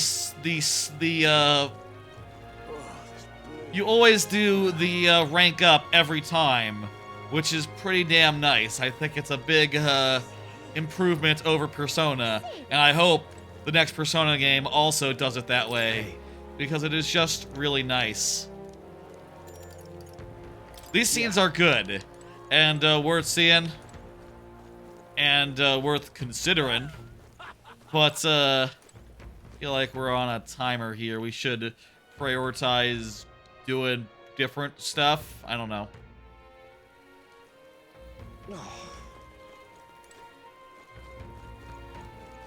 I would really like to see a candidate so we could talk to a candidate, because they are really fun and cool.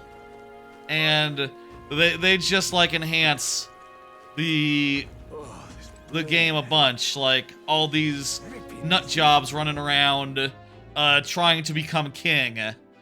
Also, it's worth noting that there's a whole big race metaphor here where there's like 9 different races, and like the race relationships between the tribes, they're called tribes, is like significant and interesting. Like the guys with horns are like the main, the guys with horns and the elves are like the main races. The dog people and the bat people are really like looked down upon, are really like you know, being prejudiced against. There's some prejudice there in the world. Also, with the time management thing, let me show you this. When you travel around the world, you can go and do like certain side missions. In fact, shit, let me go, before we do this, let me show you like how typically this goes. I should show you how typally this goes. every time you get to a new area, every time there's like a deadline, right? You usually run around and you gather up all the quests that you can do. Yeah? You know, talking to people that have the exclamation points over their head. Huh? Nope. You would usually read them, I'll say. But, If so. you know, we're just revisiting. I just want to... Alright. Let's give it a shot. This one actually doesn't... This one I can just do instantly if I just teleport over to somewhere and go buy a flower and come back. Yeah? It's not hard. Here's a candidate. This is Milo. Always wins. This guy says that only the most beautiful people should be in charge. And he says that as a beautiful person. So, you know, that's interesting.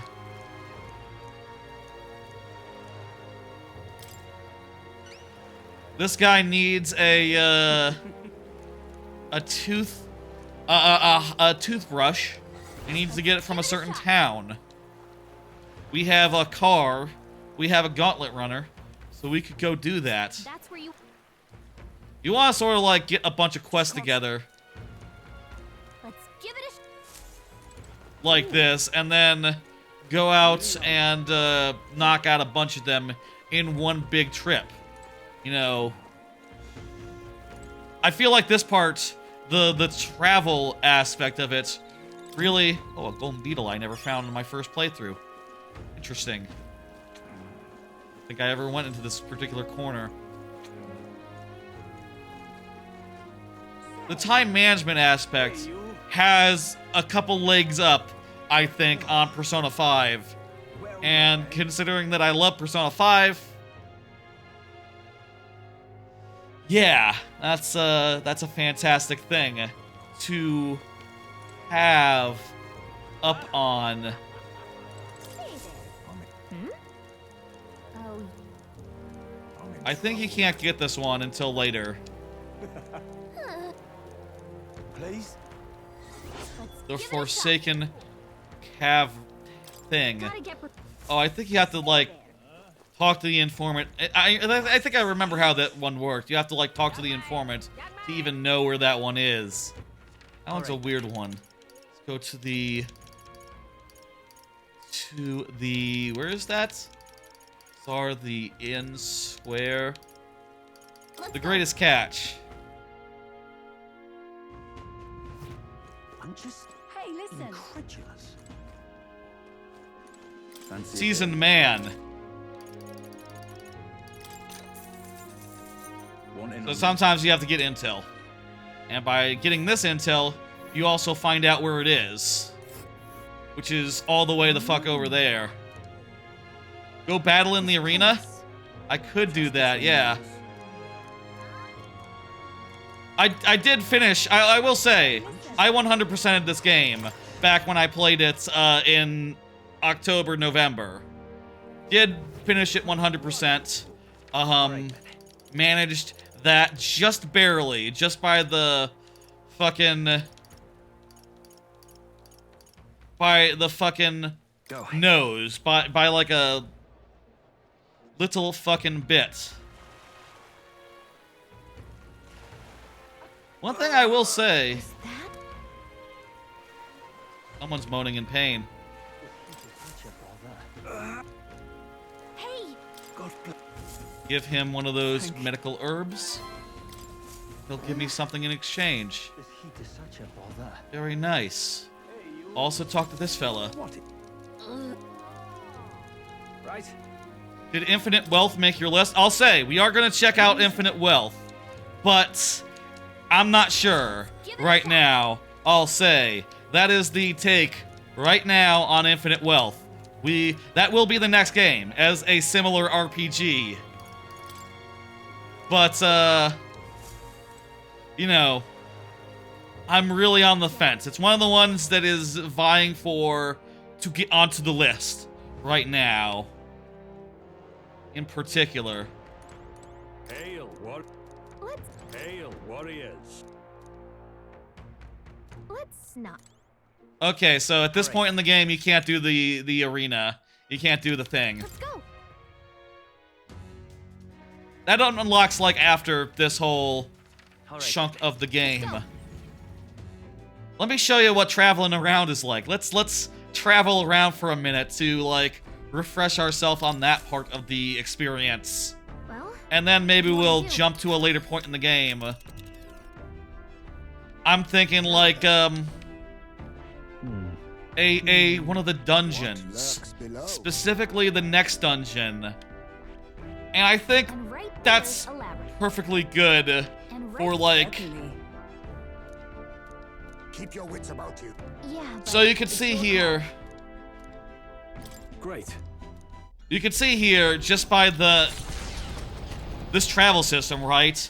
Traveling on this vehicle will take us 3 days to get to this side quest. So, you know, you have 18 days, but you can spend those in multiple ways. Also, and you can see if we go outside here, this is a giant vehicle that has big old legs that is just trundling through the woods, basically.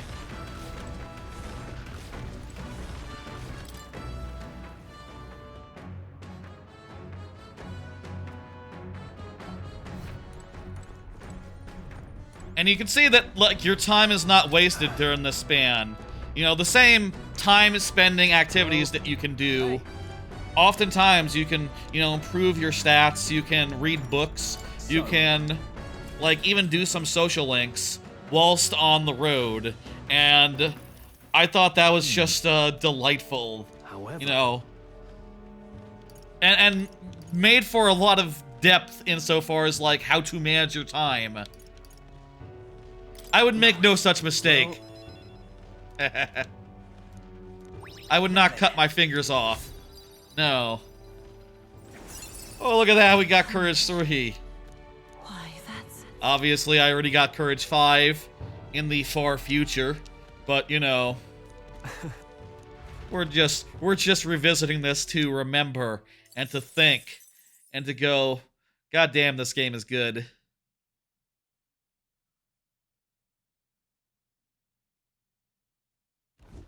I like the take your time Enemy attack! thing with the book and the... There's like a whole theme of this game, right? Where Pipe down and let us through. My cue, I think. there's a whole theme with this game where basically the main character, he has a utopian novel, right? Where We're evenly matched. we know this guy, we haven't seen this guy before in our life. Hit the weak point. Keep it up, I will strong. We can just kill this guy now. time to There's a utopian... Only one left. This guy will just run away, so I'm just gonna not even bother. guard up. There's a utopian novel that the main character has, and it sort of talks about our world, Earth, you know? A world with no tribal system, where like elections are done instead of monarchs ruling for eternity. Grown thick with trees, the shadows enshrouding it as their claim. Always such good atmosphere with these, like, intermission things. Every time that you get a new party member, oftentimes they're just like, hey, let me check out that book. And they sort of muse on, like, the nature of it, you know? They talk about, like, okay. So, yeah, this describes a world of elections and things of that nature. But how can that be? Is such a world possible? It sounds like a mere fantasy, doesn't it? And that's sort of where Refantazio gets its name. Not because it's a fantasy game, but because they sort of... A lot of it is very much about a better world being possible. And the idea that you sort of have to believe in a fantasy for it to be possible, to achieve that possibility. Right. And I just found that to be very resonant. All right. And I think, like, the most politically inspiring thing that I have encountered in fiction in some goddamn time, right? Like, this crew of, Well, the idea of a political campaign based around, like, traveling the country, slaying monsters wherever you go, helping people out wherever you go, that just makes me wonder, like, why do not regular-ass campaigns work like that? Is it more about, like, raising money to spend on ads? Should not it be about, like, I don't know, raising money to fix potholes, to feed homeless people, to house homeless people? Should not that be the priorities? Shouldn't that be what our campaigners are up to whilst they are campaigning, rather than just saying things they will never do because, you know, promises are worth nothing in this day and age, and perhaps in every day and age? And also, you know, they do manage to make a difference. They do improve things wherever they go, and, you know, that's just... It is a nice escape from reality, and also makes me think about reality in a different ways. Its thesis that can fiction affect the world? Yes. I think it more than proves that, and for me, that just... I can't think of anything more impactful this year. Look at that. Yes. I'm glad to hear that. Yes.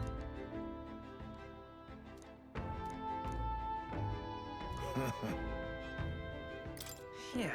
It's also just a very interesting world, like, politically, like, the landscape of it. And it is also very funny that, like, the number 2 candidate, Luis, throughout the whole election campaign, he basically is really upfront in saying, like, oh yeah, I killed the last king. That was me. I did that. I'm also the strongest motherfucker, so you want me in charge. For real. Actually, yes. And we're here to say, like, nah, fuck that guy. But also, we need to get into his inner circle so we can really, like, you know, fuck him, like, discreetly, I guess. I don't know. I wonder. I'm sort of losing the plot here as far as this conversation goes, because I'm more talking about the game broadly. Great.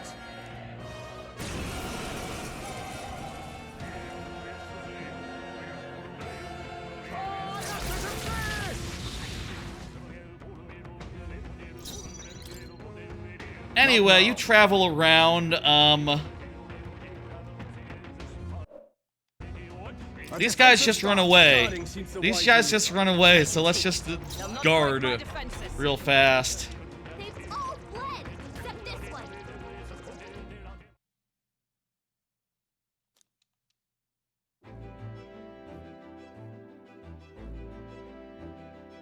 Good grief. Well then. All right. I got some tolerance. That's one of my stats, is tolerance.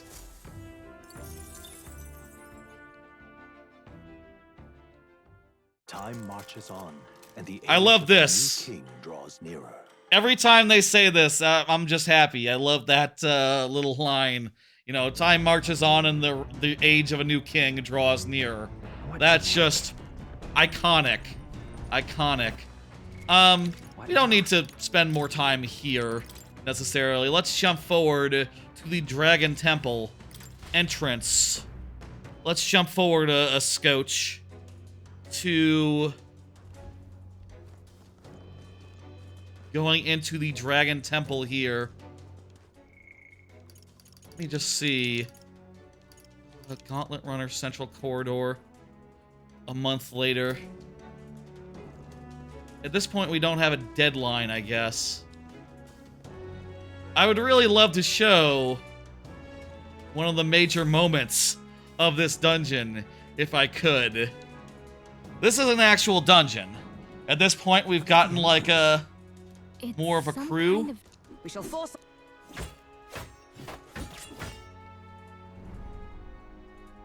The woods turns it. That's the best. Okay, you know what? This is, like, a little earlier than I perhaps wanted. They're, like, struggling to get into this tree. We need to talk to a guy. Also, at this point, we get a deadline. You'll pay us back eventually. Time marches on, and the age of a new king draws nearer. This part of the game is really cool. I love this part of the game right here. This is the time where you go to the island of Virga in the south of the game's map. And this is sort of like an indigenous people who have been like absorbed into this kingdom. They are like Let's focus.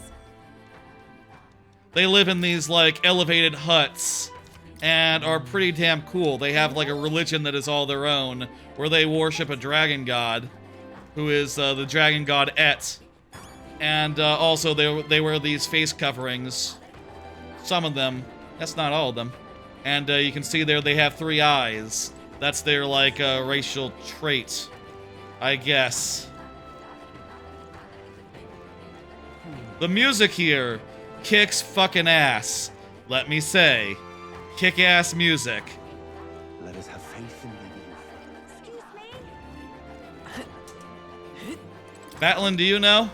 Yep. I see. Huh? Yep. All right then.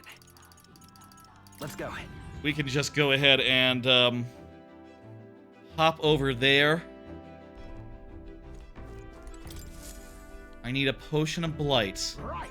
For that, I need to go to Grand Trad. Shine. You can see here we're over here in Verga, and we can teleport any major city we've been before. It's your call. Let's move. Our thing teleports. No one else has teleportation in this world. We're sort of special. Hey, listen. Is it from the church or is it from the drugstore? I forget. Well, let's try the church real fast. Closure. Hey. What is it?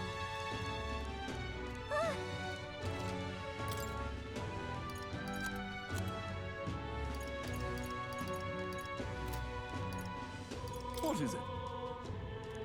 Dup, dup, dup. Okay, they don't know. You know, I might need to talk to, like, the main, Mustari guy. I think that's it. Let's go. Dragon Statue Plaza. I'm remembering. Music here, really good. This game has some kick-ass music. Think we'll make it? Yes. Think we'll make it? No, he doesn't have it. It was all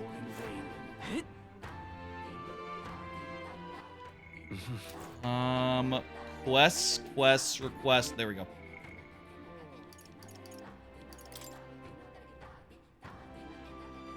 I need to explain medicine. Okay, shit. Where Fuck. to? It was over there.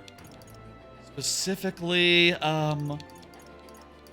medicine. Let's go. Comfort concoctions, that'll be it. And what is...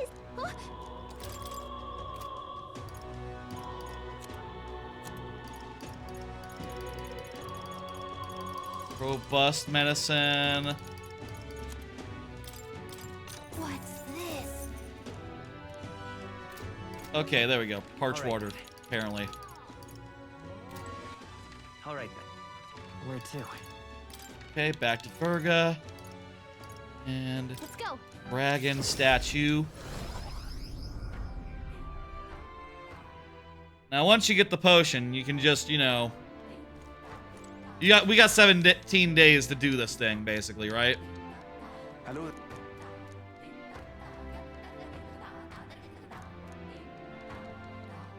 I would love, Leave it. perhaps by rushing through the dungeon, to get to the big moments in this, this dungeon. I'll say, at this point in the game, I was kind of captivated by, like, where the plot was going. So I started, like, avoiding more combat than perhaps I should. I did have to grind later to make up for the level difference, Reminds me. but All right then. Where to?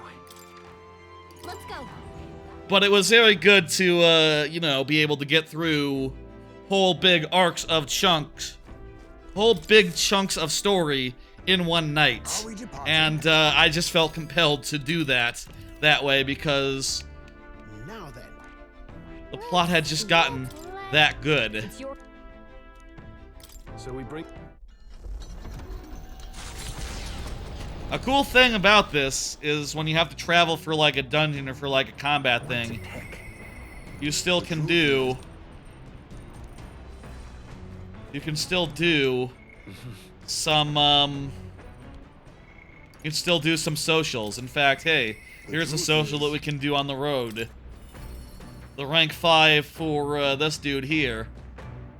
This dude has been struggling with the death of his son, sadly. He's very much tormented by it. It's great. I say it's great. It's good writing. He just went back to his hometown, and they really weren't happy with him back there. They stole the ashes of his son. Fucked up. Is that why you left? Yes. What's this final incident?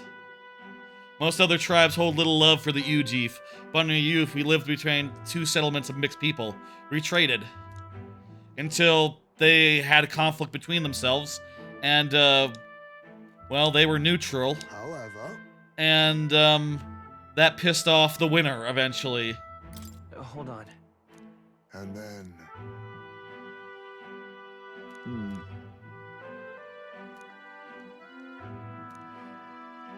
Fucked up. If they had chosen wrong, though, it'd be even worse. But You're honorable too, Hazme.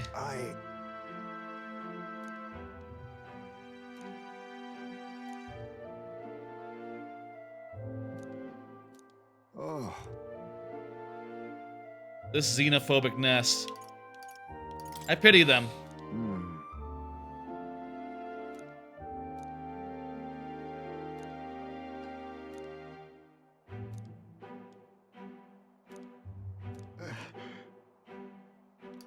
Sad story. No one could condemn you. No. Yeah, don't let it end here. Right. We gotta keep moving. Actually, dude, I'll admit we have to keep things moving. I'll say another great thing about this game: when there are voices, the performances are extremely good. Surely.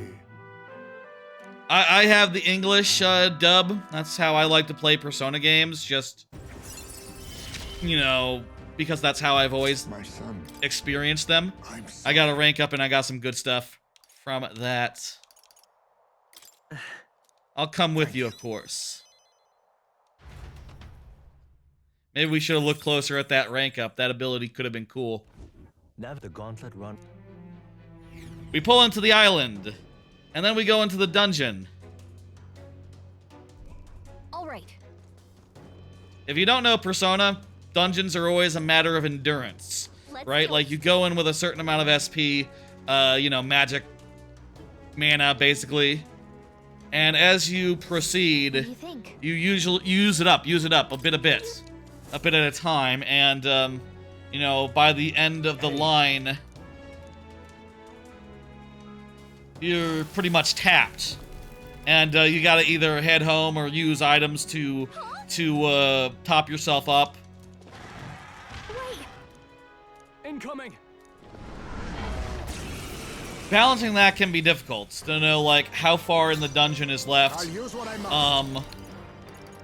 I show no mercy. To know how much longer in the dungeon is left. I call upon royal power within.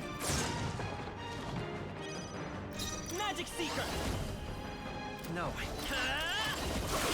To know, like, how much longer in the dungeon is left. To know, like, how much you should be, like, saving. How much you should be, like, leaving the dungeon to come back another day. The first dungeon I found was, like, a lot longer than I expected. But pretty much everyone after that I was able to do in, like, 1 or 2 days, tops. Just pushing through. I'll say difficulty-wise, I thought it was kind of surprising. Like Vanquish evil. I would say this game was hardest By this power. at the start of the game. Light. That makes sense. Was hardest at the very start. There's to the rear guard. Sword master. Poison shot can only be used while you're in the rear. I feel like the rear versus front line distinction is a little bit odd. Like, I honestly don't Call upon royal power within. didn't find to be all that interesting personally, but it's not that complicated either. You just put the melee attackers in front, and you put the range attackers behind. People using magic, things like that. And like, Sword master. Formidable indeed. you know, a thing to keep in mind is that, there we go. Satisfactory. I continue to grow. There's a lot of strategy to all these battles, and that's, I think, you know, one of many aspects in which it is best in class. You know, not just to the battles, to putting together your crew and making the most badass party you can manage. Pushing forward. Let's go into the dungeon now. We've got to hurry. What do you think? I don't know that we're going to see, you know, I think at this point we've been going a pretty long on this. Speaking of, I'll say a cool thing about this game is that weak enemies just die in one hit. So like, oftentimes you'll see enemies, right? But you'll know that they are below your level, and you can just run at them and stab them, and it's just it feels a little bit actiony. It feels a little bit like a action RPG, just for a second. And it's a nice like it's a nice like They no problem. On your toes, everyone. it's a nice like change of pace from like battling and like doing actual battles with like actual enemies. Here's what I want to do. I want to just blow through this first area here. Kind of low-key avoiding as much combat as makes sense. What's up? Okay, so By the way, let it be known, let me just say right up front here, Yufa kicks ass and I love her. something we can do here. She is one of my favorite characters from this game. Right now, we are on our way to rescue her. This is like a Lost Woods situation. You have to look up and follow the ceiling We're not alone. Keep an eye out. to get through. No choice but to cut through them.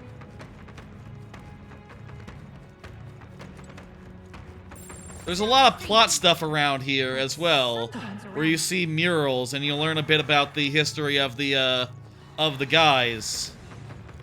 But let's just try to jump right to the big plot twist of this dungeon by like sprinting in a straight line to the end of this section and see if it lets us just go right through. Here's one of the plot things: the War of Ruin. seem like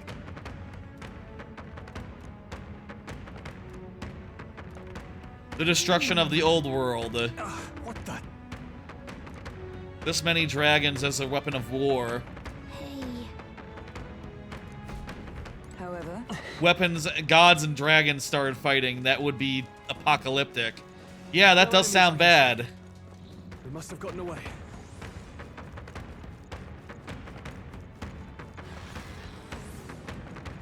I forget how this works. Does this make you see all the artwork? I feel like we went the opposite way than I went in my first playthrough. I went the other way first. So I don't know if I'm missing stuff. I say missing. We're skipping stuff. If we're skipping stuff.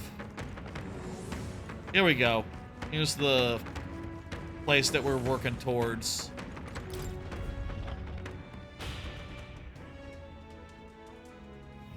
You didn't use the ceiling? Hey, there's Yufa. She's great. How did you get through, Rock There's Party? someone here. You didn't see the ceiling, huh? That was the... I saw it, like, right away when I first played it. At the spring? That's Yufa. She's great.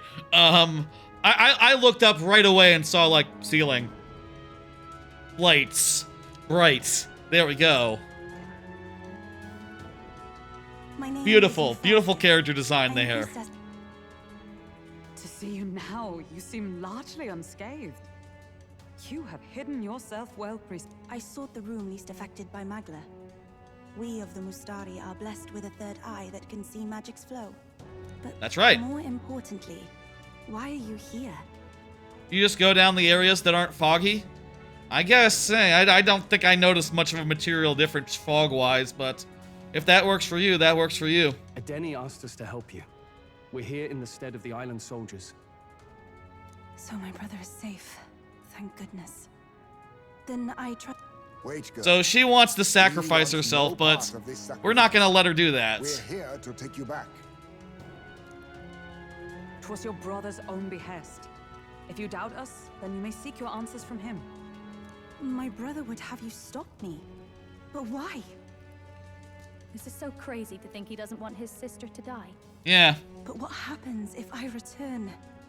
The island's Magla royals. Our people are tormented by horrors from the sea. The chaos must be Things are quelled. fucked up out there, if I and things stand get at worse as the game sacrifice, goes no one on. else will need to. It gets pretty dark. A fire burns in you, girl. It's a valor any knight would be proud to wield. And I should know. Is all this really happening? Because What? But the perils that... we've seen the same... Other places have these same issues, How it's about true. We'll Well, let's see what's really going. She's right. No point in stopping here. Yep, let's go. That's fine with me. Okay, let's see the big, no. plot twist. Whatever your answer, it hardly matters for the sacrifice. I will trust all of you as envoys of my brother. At this point, My she's a third little eye sad, you sees know? the flow of Magla keenly. She is, There's something unusual about the Magla in your wake. It brings to mind descriptions of the heroes of old. that's right, that's our archetype Are you abilities. talking Then we must... Okay, we got it. I like that transition. Every time it reminds me of Demon Slayer, Then- with the black and the green. Indeed. I think it's time for a big major plot twist. Time to go. Oh, maybe like at the end of this hallway or something. Impressive as ever.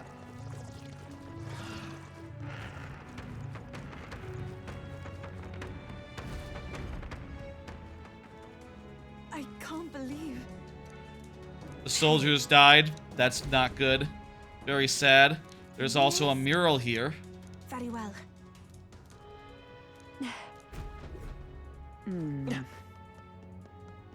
We're just gonna run by it. I would advise, when one goes through this game, to, you know, behold the murals and to read them. It's really cool when a guy drops below your level and they turn blue for the first time. That's always a good little moment there. Burst of the Priestess. Hey, We'll just fast forward through these. I can summarize. The Priestess is sort of the guardian of the people, and that's been a thing since time immemorial. Is there a mini boss waiting for us at the bottom here, or just pop into the next zone? Kind of want to see the big. I mean to say, Okay, I think this is the big moment. This is the good bit. This is the... This part. When I got to this part, I knew I had to keep going. what? Huh? surely. This is Dragon Grace Shinjuku, which, you know, if you know parts of Japan, parts of Tokyo, you know Shinjuku is a city in Tokyo, in the Tokyo area. Please, have a look.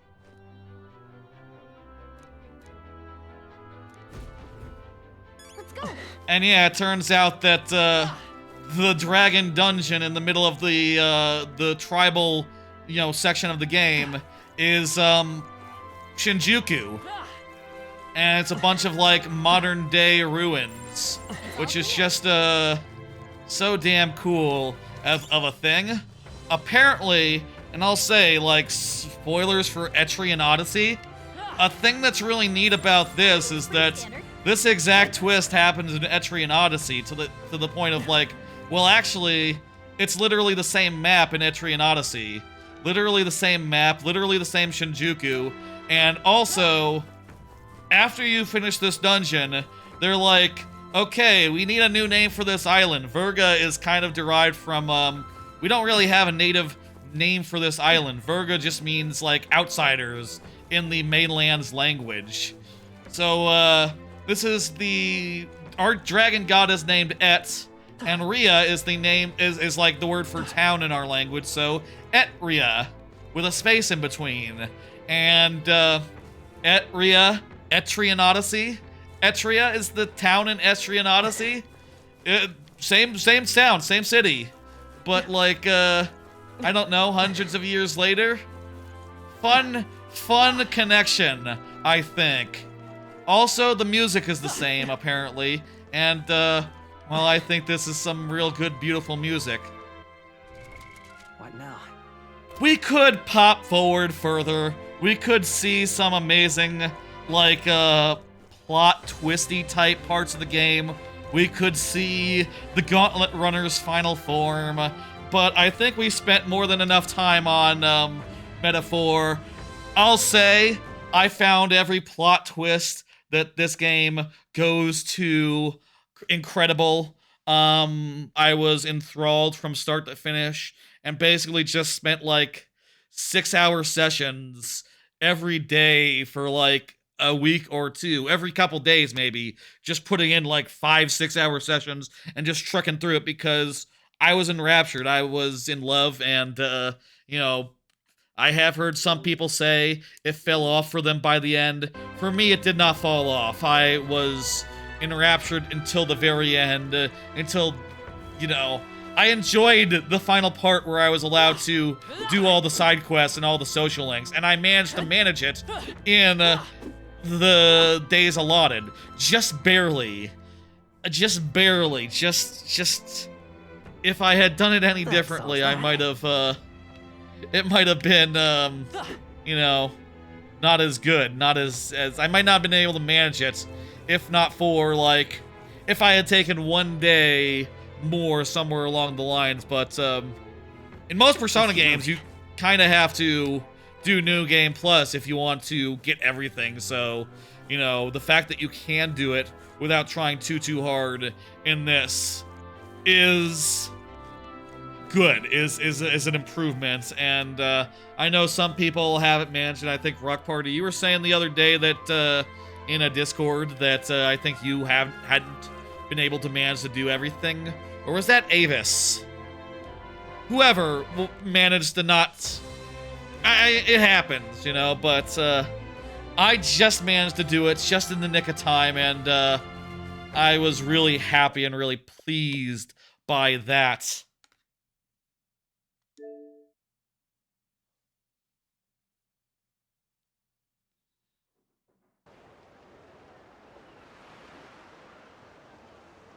Final thoughts on final thoughts on Metaphor. I think it is phenomenal. I think that thematically it is amazing. The writing is great. The battling is great. The pacing is great. It is, I think, maybe the best Persona game they've ever made. The best Persona game they've ever made. And the fact that it's a new IP, that it's fresh and original, that it has such a fully fleshed out and beautiful world, characters that you care about. It is, I think, my frontrunner over Astro Bot though it is somewhat close. Now, it is time now for Like a Dragon Infinite Wealth, another 80-hour RPG, and admittedly one that I have not finished.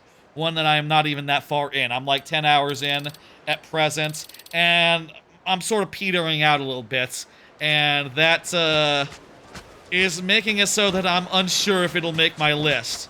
But basically, it's an RPG in the Like a Dragon mold. You got like a whole party, which, you know, is only the thing in the RPG games. Usually you're like a solo agent running around beating up people without RPG systems. This one, you go to Hawaii, and there's a whole bunch of fucked up shit happening. Right now in the story, let's see, what's happening right now in the story? Also, let me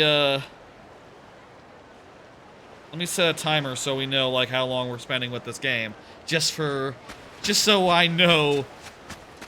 I am getting a little concerned about the amount of time we're spending per game, 2 games in, for what it's worth. We are here in Hawaii to go meet up with, the main character here's mother, his birth mother, who has been living here, but she seems to have been captured or abducted by someone. I don't know who exactly, but we're going to go kick their ass, whoever they are, over the course of like an 80-hour span. And, you know, there's a bunch of weird factions going on, there's a bunch of like weird criminal elements to deal with. It's a whole complicated plot. Where I am right now, I just added the 4th party member. This lady here, who seems cool, just did that whole bit. And I'll say one thing that really is like, I'm struggling with so far, which is that the structure of the chapter system, which really has always been a thing in these Like a Dragon games, and perhaps also the reason why I always find them hard to get through. Because every chapter is basically like, okay, you run around, you do like some minor stuff. You go to the waypoint, you talk to a guy, you do a fight, you go to the waypoint again, you talk to another guy, you do another fight. And then that all like builds up to a big knockout, drag-out fight, a series of fights that is like big and climactic and cinematic, and oftentimes takes like an hour and a half. Like you can see here between this save and the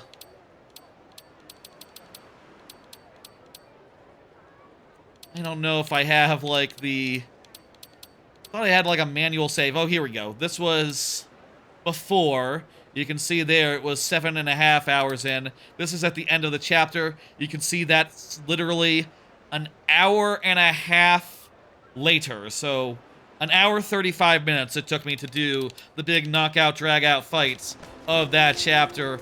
And I'm, you know, I say it's the sort of thing that Metaphor also has, right?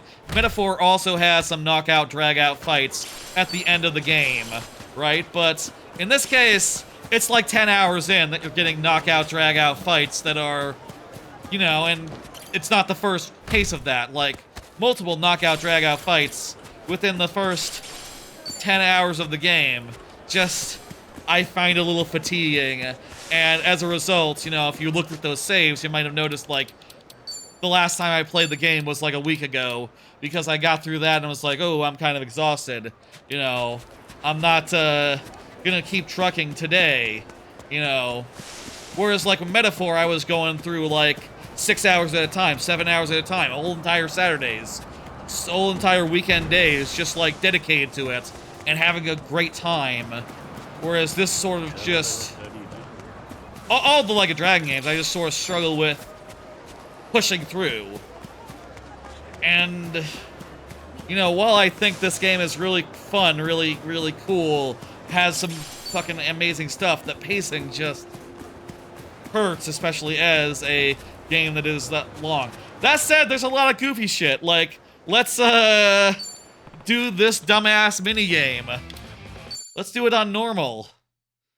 Look at this dumbass minigame right here. Are you ready? Let's Infinite wealth has good energy to it. How do I jump? B button, B button.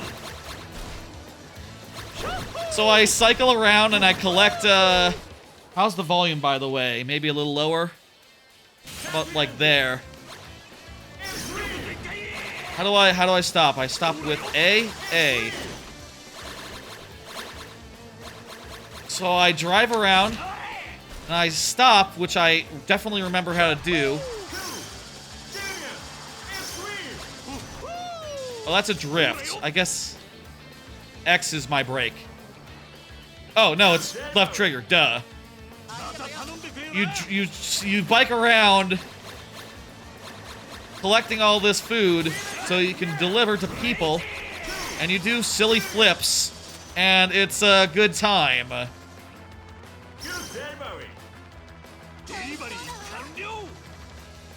I understand there's also the island bits. I haven't gotten there yet. There's like an Animal Crossing-esque part of this game.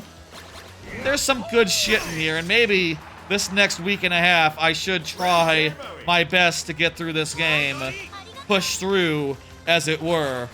I will say I don't exactly have that much I need to be playing right now. I say need to. I don't know that there's a ton else that I need to be playing, just that, like I said, it can be a struggle to... It can be a struggle to get through.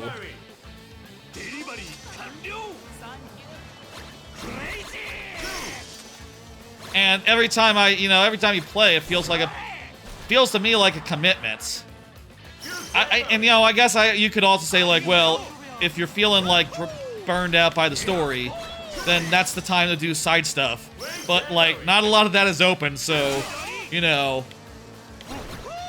what am I to do? I've met the quota, by the way, so that's nice. Yep.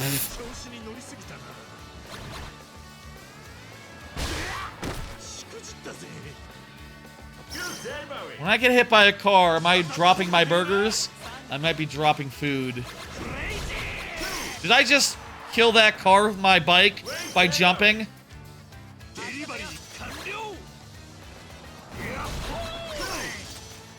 I feel like I'm missing like an accelerate button.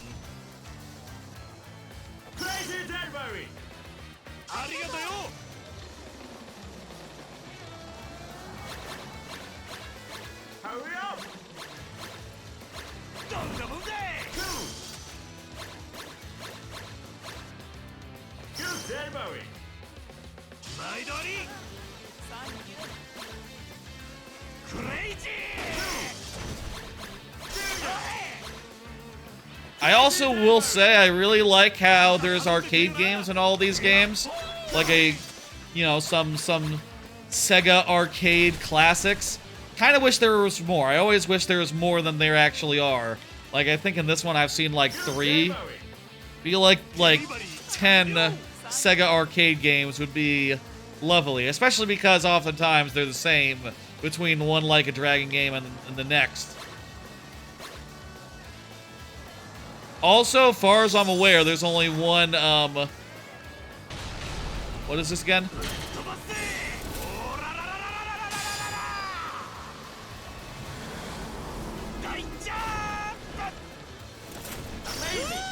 Super crazy jump!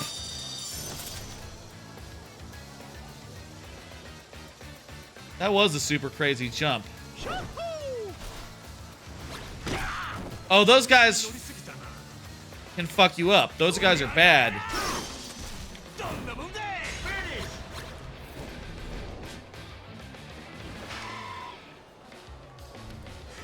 I also haven't unlocked the class system yet. I wouldn't be surprised if that's about to happen. I'll say, for what it's worth, I have been told that there is also a dungeon that is more dungeon-like and not just like a big endgame 90-minute thing. Oh, also, hey, you can talk to people. If you hit F, you hit X and you do aloha, and then they become your friend. People become your friends. Let's go do a mission. Let's go continue where I am. Also, you have these electric scooters. These, segways. Look at our fucking posse. all on fucking scooters. Making our way around Hawaii. You're not near class changes? I'm not near class changes? How many hours in is class changes? Jesus. I'm 10 hours in. How is that like 20 hours in? I say this as someone who's about to say that Metaphor is my favorite game, you know, and that is also a game that takes like a good probably 6-10 hours before everything is introduced, right? But man, I would like to for it to ramp itself up. Just because of the pacing and like how many chapters you've done.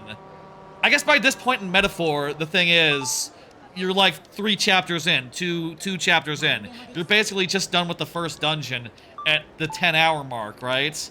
Which feels a lot different from being like on chapter 5 or 4 or whatever. それが俺が持っている茜さんの情報のすべてだ。相当な権力を持った組織から提供されたんだが、書かれているのは Also, Kiryu has cancer. 重症程度の情報だけでな。なんでなんだろうな。桐生さんの組織ってあれだろ？ 007みたいなやつなんだろ？ Kiryu is a secret agent now because he's like supposed to be dead. But actually he got folded into a secret organization. ということかもしれない。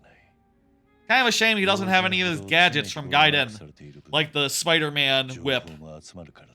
It'd be cool if he did have those. なるほど。千歳、些細なことでもいい。 I like in games like this, you can hit A to end the dialogue early and skip forward a line faster than it would take them to read it. 一つ気がつい What's that? 仕事の None of that says anything about her job. Her job? そう養護施設の所長だ She's った the の director of an orphanage. 沢城の頭、そんなこと一言 That's も news 言 to わなかったな。 us. 頭も知らなかったのか。まあ私も言ったこ I とは sometimes like it to go a little faster, you でも know? 場所はわかるよ I'm an impatient person, I'll admit. 何か手がかりがつかめるかもしれねえな。行ってみようぜ、その養護施設。 I always go with the Japanese dub for Yakuza Like a Dragon games because, I don't know. I know it's inconsistent, but between this and the last one, but I feel like traditionally the dubs of Personas have been better, and it took Like a Dragon a while for its dubs to be good.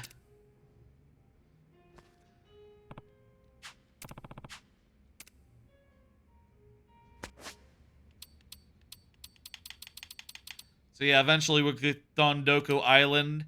We have unlocked Sujimon League, which, you know, I'm not as interested in myself, the Sujimon thing. That's a system that I will just not go do, I think. よう、トミ I'm not as big into the Sujimon. ちょうど飲む相手が欲しいと思ってたとこだ。We're gonna drink with him. There's a lot of good bro stuff in this game. A lot of good bros being bros. 結構いける口なのか？どうかな。ハワイに来て早々。 That did happen. That's the famous scene. あんまりでかい口叩い。そうだった。 He was drugged. It was a whole thing. たしなむ程度だ。一時期は嫌なことを忘れたくて酒に溺れてたけどな。もしかしてマリーさんのことが。まあな。 More or less. Tommy's old flame. That's right. This is a good recap. Yakuza. けどどんな深い傷でも Time heals all だ wounds. からお前が裸で放り出されたことも。 I'm already laughing about it now.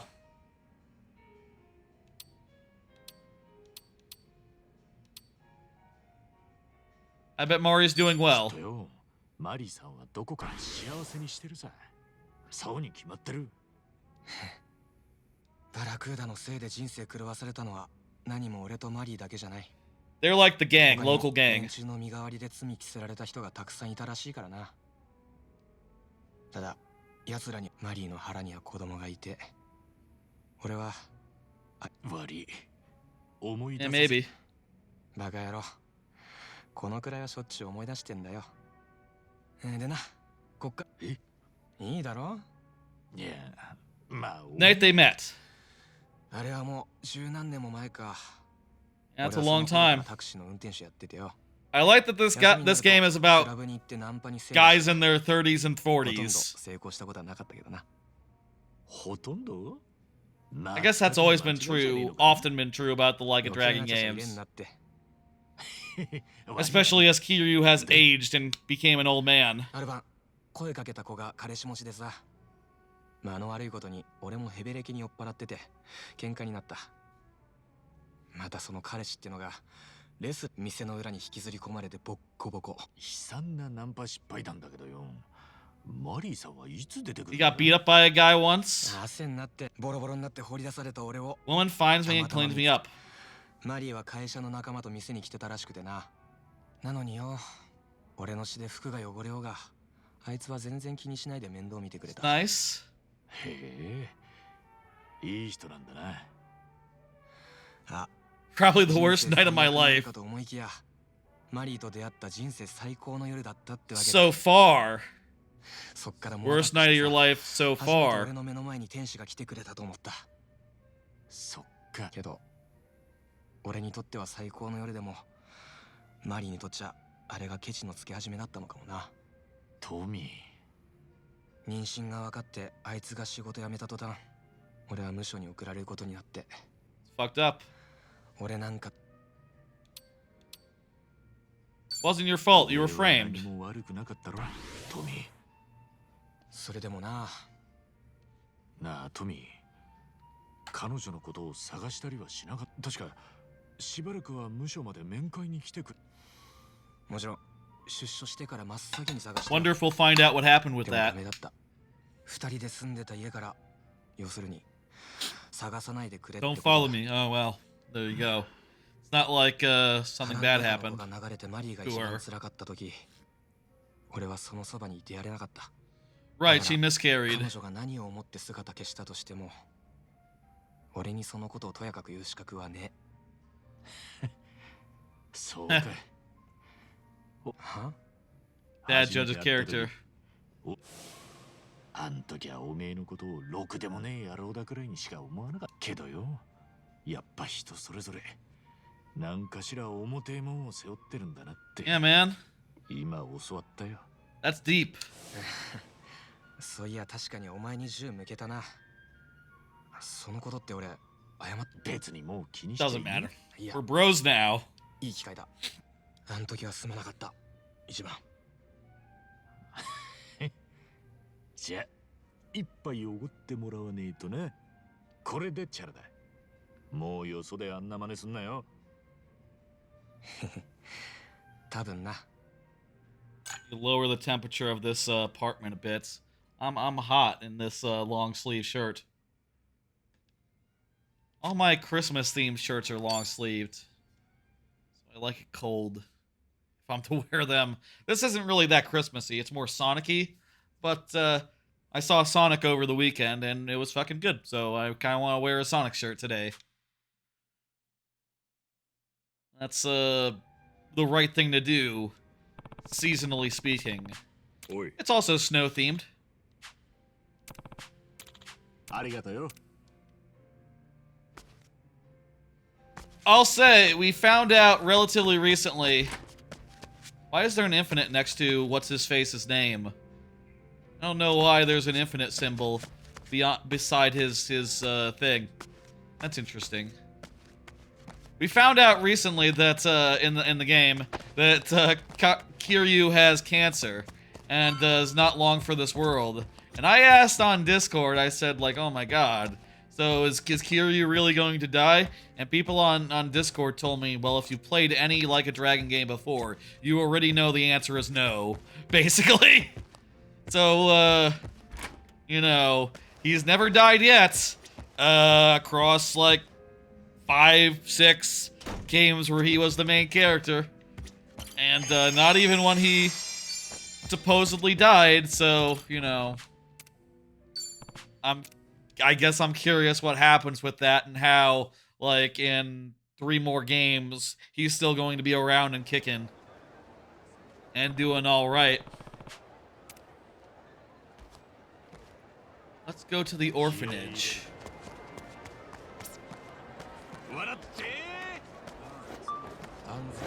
We also do need to fight someone at some point. What are you looking at? Hey, what a coincidence. Here's some threatening men. We can do some combat. I'll say, I can't remember if this is how it was in the first Like a Dragon RPG, but in this one you can sort of move around to sort of adjust your aim on dudes, and you know, in some cases you might be able to kick them into an ally and get like a combo situation going, or like by positioning yourself just right, hit them into their friends like that. And having that sort of flexibility, I think, is pretty fun. I can't remember. Is that how it was in the first Like a Dragon game? The first RPG one with Ichiban? I think it's really nice and makes it feel a little more manageable, a little more like you're in control of how you can manipulate the enemies and how you can, like, move them around accordingly. I remember finding that in the first game to be a little, I wasn't the biggest fan of the first Like a Dragon RPG, and that's why I was a little reticent to get into this one, but I'll say combat-wise, I'm finding it to be pretty solid. Like, the amount of control you have in battles is adequate. Is like, you know, you have choices. You have things you can do, if that makes sense, to, you have decisions you can make. And you feel somewhat in control. It's not like mashy, but also you can get through, it's not like incredibly mashy, but also you can get through battles without thinking too much. I'll say, in comparison to Metaphor, it's like, you know, if I were to compare this to Metaphor, like, RPG combat system-wise, it's night and day. That's like comparing, like, Little League to Major League Baseball, right? They're in different weight classes, to be sure, but you can really bang out the combat, and that is nice, I think.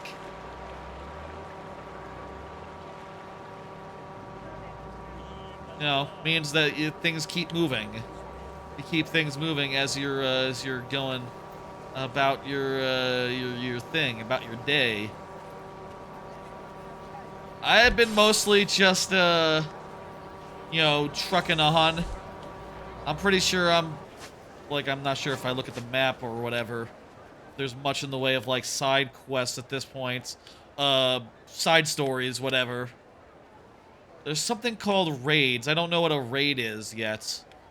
I haven't tried that, per se.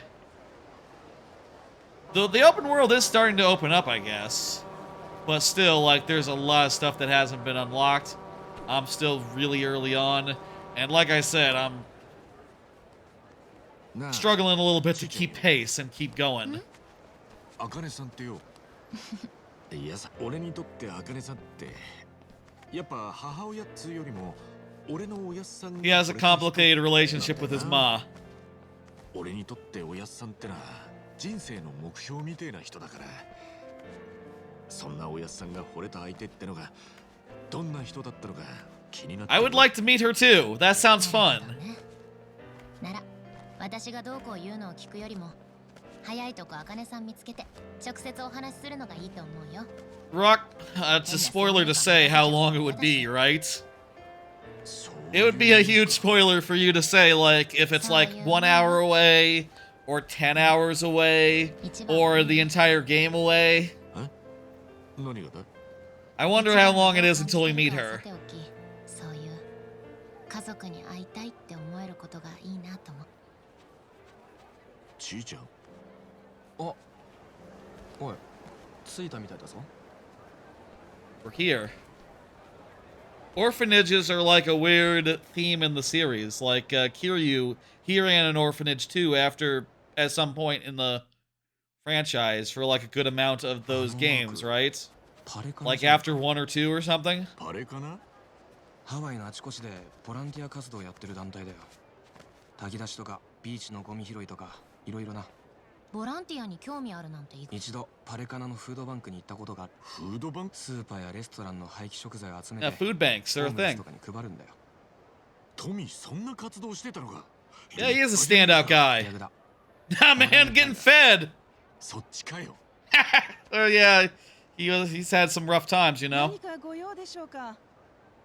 突然押しかけてすんません。俺たち茜さんって女性のことで。もしかして見つかったんですか、茜さん。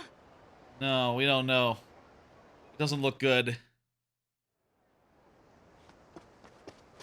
You know, Ichiban's her son, so that's interesting. It's gotta be a surprise for them as well, right? 先ほどはすみません。いえ、こっちの。私、ここで働いているデイナと申します。そんなに。なのに。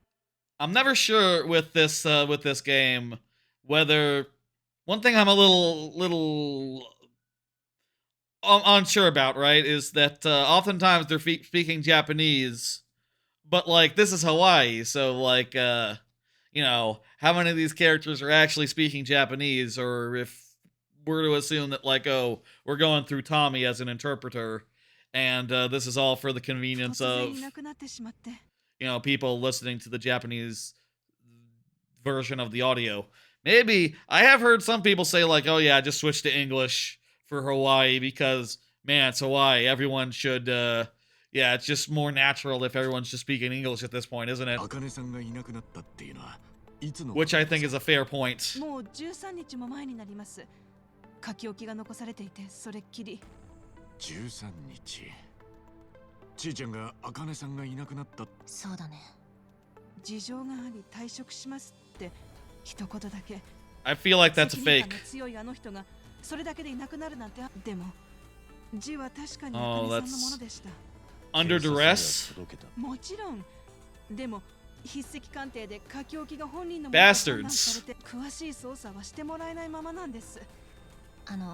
何度も聞かれたことだとは思うんですが、Maybe a little more volume. 先に何か心当たりは？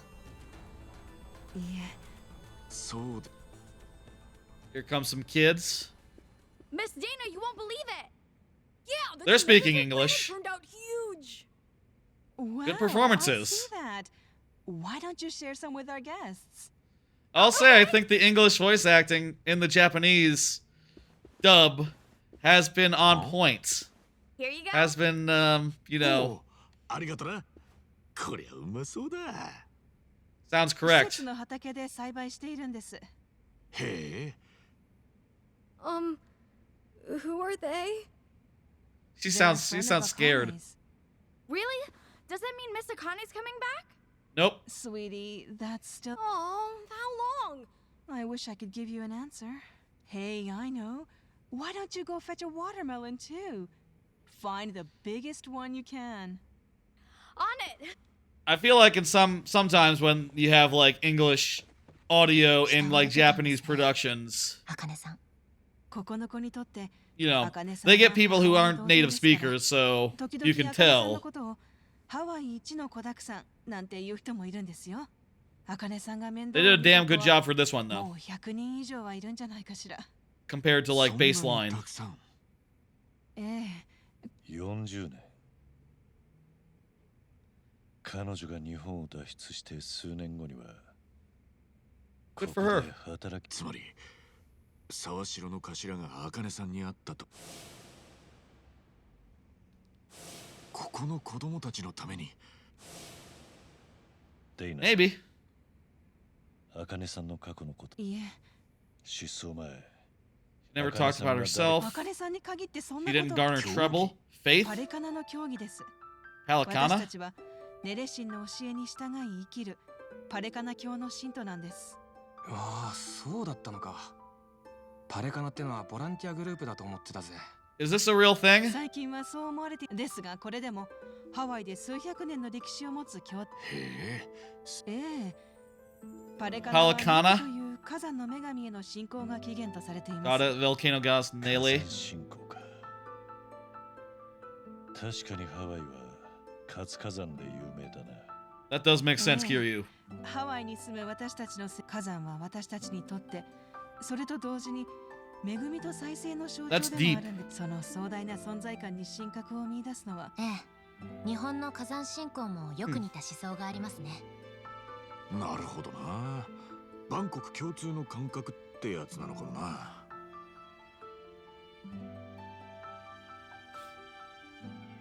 私たちはネレ神が心をもしも人間が Okay. 自然や火を粗末に、だからパレカナのマークは火の形をしてるんですね。はい、パレカナにとって火はとても神聖なものです。京都の家や施設では絶えず、ああ、そういえば茜さんの寝室にろうそく型の LED ライトがあった。もしかしてあれって。茜さんぐらいのお年になると火の不始末があると怖いですからね。 I'll say, for what it's worth, there's a lot of games I want to see tonight, so, if it seems like I'm rushing a bit, that's kind of the reason. 火は神聖なものか。さっき子供たちが火の前では静か。I feel like we should see some sort of badass moments here. へえ。でもな。これも教義に火山信仰を起源として。Yeah, they believe in charity because, yeah, most religions do believe in charity. それで擁護し。他にもホームレスの皆さんへのシェルターや母子。俺パレカナのだけど全然か布教のための行動ではありませんから。何の見返りも求めないか。Yeah, that's great. ここの子供たちはパレカナの信者のようにも見える。強制では We don't indoctrinate them.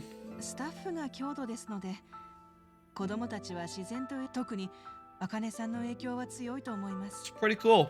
みんな信仰心が強かったんですね。 Provided there's not like a dark underbelly to this あ religion, の人に欲があるとすれば、 which, 弱き者を like, 救いたいと願いくらいです。 you know, making up a fictional religion 恨まれたりするようなことは definitely makes me think like there might be a dark underside here that they can do because it's not real.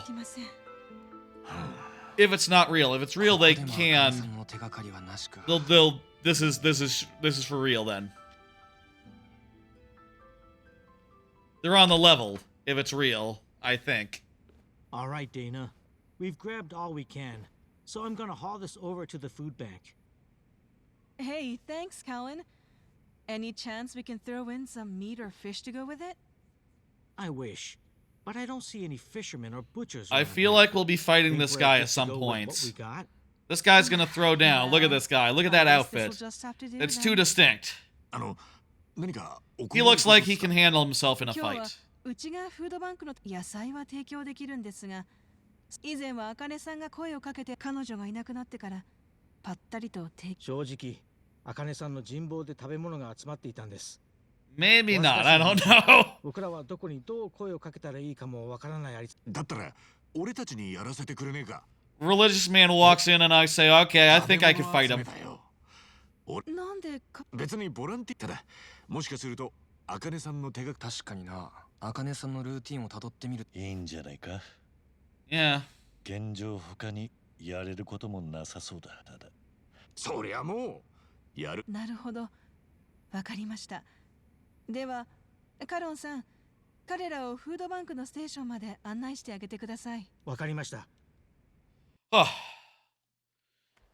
I'll say, like, when this game gets to the point where there can be, like, things other than like, cutscenes to take up the pacing-wise, you know? I feel like maybe it'll hit a stride and I'll have a better time with it. These cutscenes are good, to be clear. And they're interesting. And I'm learning new things. But also after, like,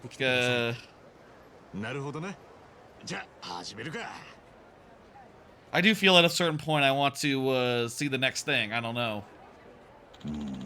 But then I see the next thing and I think, yeah, but I want to see the next thing after that. I don't want to be fighting for an hour and a half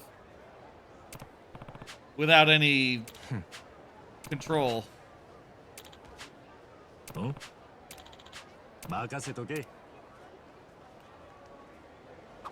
I feel like last year, the two Like a Dragon games were also in the same ballpark of, I wanted, they were on the verge of making the list, right? Honorary number 11's both of them, but I didn't finish either of them. Didn't barely play in either of them after doing my Game of the Year recap for either of them. They are just, as a franchise, hard games to push through.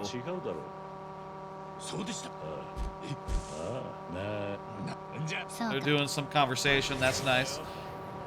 I'll say, as far as the franchise goes, I've played Yakuza 0, but moreover, I've watched Persona or Yakuza 0 through like a Let's Play, like a Beast in the East, the Giant Bomb playthrough series of that.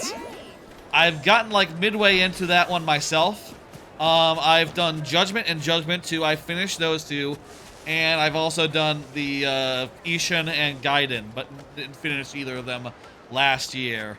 And I tried and fell off of Like a Dragon when that happened as well.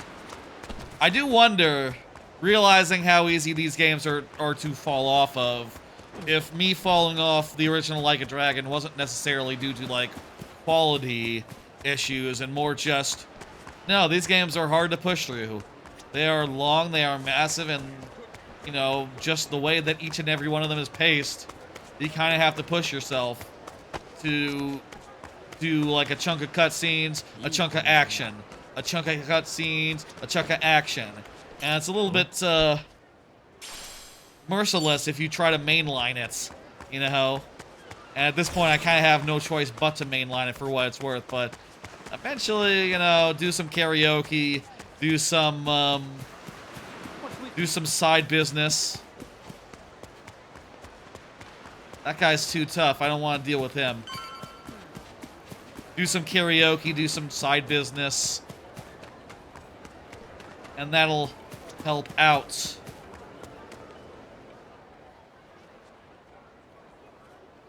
Oh. Ricky? Rick from Eric? No comments. Eric Tomizawa, is Eric Tomizawa his name?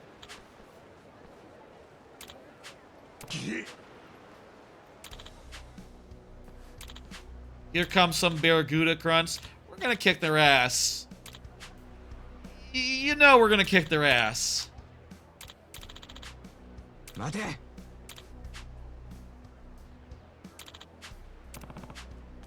They're giving us shit. We teach them a lesson. Yeah. This is all part of our volunteer work. I already have bitten at the Barracuda and gotten away with it. I actually beat up your boss at the start of the chapter. Let me use some special moves. Show off some of these special moves.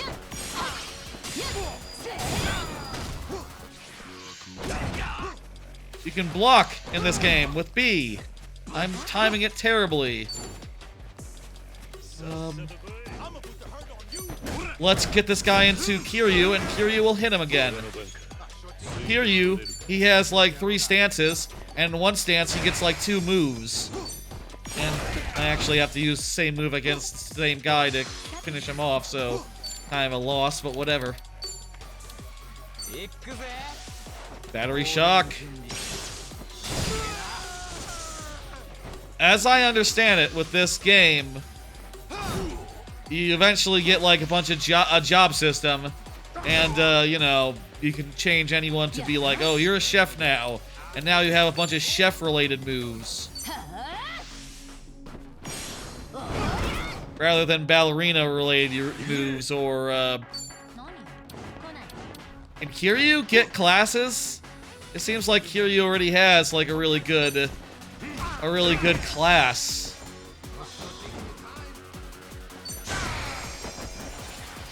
Insofar as having like a bunch of moves he can use.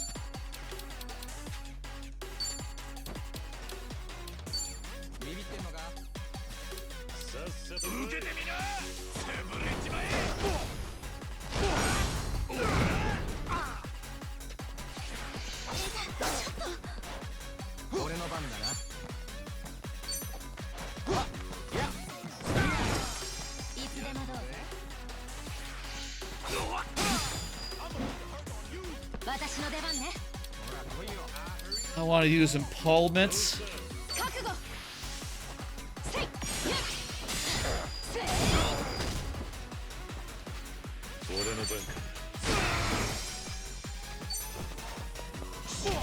If I had to say, I think my favorite thing about this game so far is definitely the new setting of Hawaii. I think it's really neat to be in a new place. It's I think farther flung than they've ever gone before. You know, I don't know that they've ever gone as far as outside of Japan. Have they? Maybe they... I mean, actually, I wouldn't be surprised if they ever went to China. That seems possible.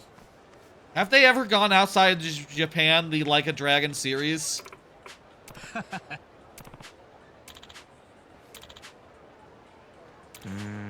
I think it's really cool. The cultural differences, the high percentage of Japanese immigrants due to proximity. It makes it an interesting place for them to go and still find oh hey, bunch of Japanese people, both on holiday as well as people who moved to Hawaii on account of it's pretty close. Wow! Finally meet the snot in a can! Shall we have some steak tonight? Hell yeah, steak! すっごく嬉しそう。皆さん、本当にありがとうございました。みんなあんなハワイでは年々物価が上昇してるんです。There's some real shit. 家賃は高くて、ファミリー向けのアパートなら月That's fucked up. $3000ってことは30万円？高級マンション並みじゃねえか。Wow. ですから仕事をいくつも That's fucked up, yeah. なんとか家賃を払ってるような人が He lives in a shack though, so, you know. 参っちまうよな。俺みてえなのは毎日カツカツで暮らしてるよ。トミーはもう少し真面目に働く余地があるんじゃない？うっせ。I don't know how much Ichiban knows about the price of real estate. Honestly. ええ、みんなが自分のことでいっぱいいっぱいになるときこそ、あれからの精神が必要だと思っています。He looks like he can fight. それをちゃんと実践できて。どうだみんな。いや、私も知っててもいい人。俺もだ。そうです。なあ、カノンさん。あかねさんはそうですね。ビーチのゴミ拾いと街の見回り活動でしょうか。これに参加するのは。そいつも手伝わせてくれねえか。じゃあ今日は夕方時間になったらアロハ。私もここが落ち着き。夕方にアロハ。ずいぶん熱心じゃん。なんか変か。We've been going around 40 minutes. I'm wondering if, within the next 10 minutes or so, we might get a taste of a big action climax. Maybe perhaps action climaxes are less common than I thought. And maybe just, after that last one, they take it easy for a bit. And just, do some wandering around, do some sightseeing, do some stuff of that nature. Just nice. Hey, this is a nice thing. I was saying I was tired of the out-and-out big brawls, but these threatening men are threatening. Drunkabout. Nicotine smog.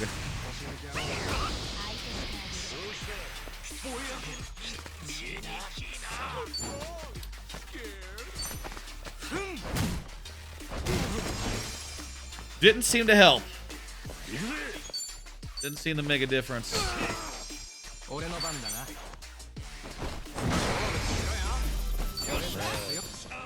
Nice.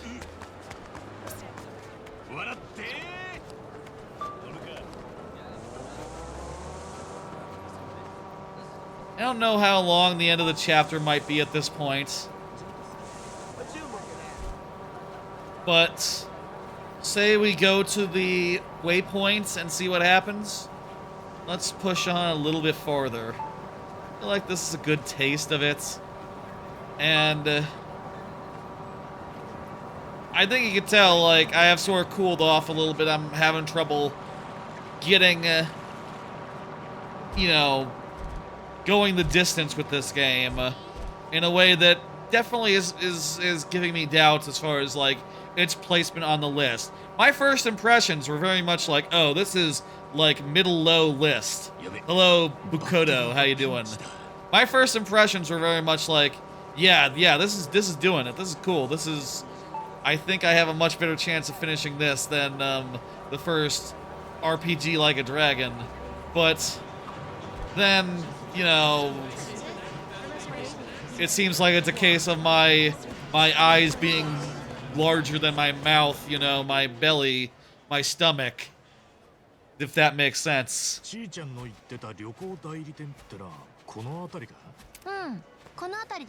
is Yakuza. This is Like a Dragon Infinite Wealth. Formerly was called, this franchise was formerly called Yakuza. Now it's Like a Dragon. This is the one in Hawaii. What the fuck?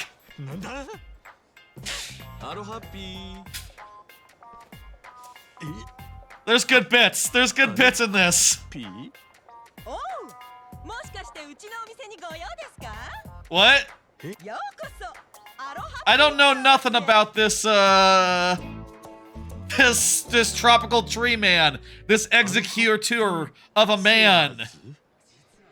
What is this guy's deal?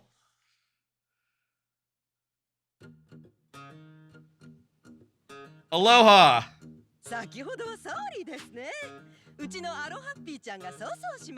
Ah. Haha. This might be the job unlocks. Oh.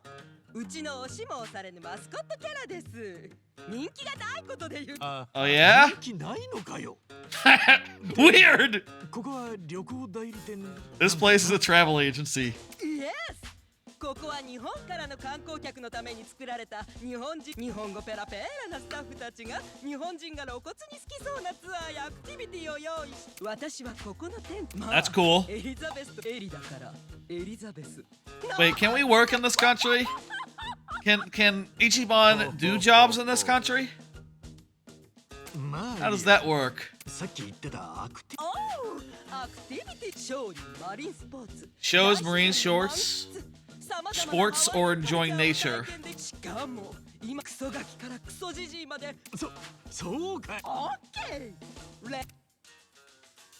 Okay, so this is how you unlock new jobs, by signing up for activities. Okay, so the job system in this case is like various sorts of tourists then, in a lot of cases. In this case, we can become a diver. What the fuck?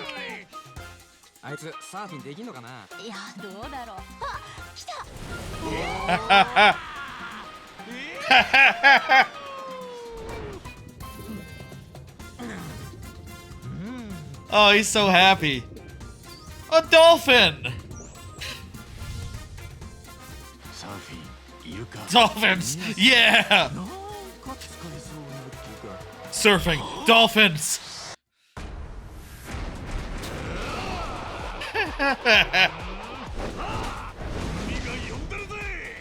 Aquanaut!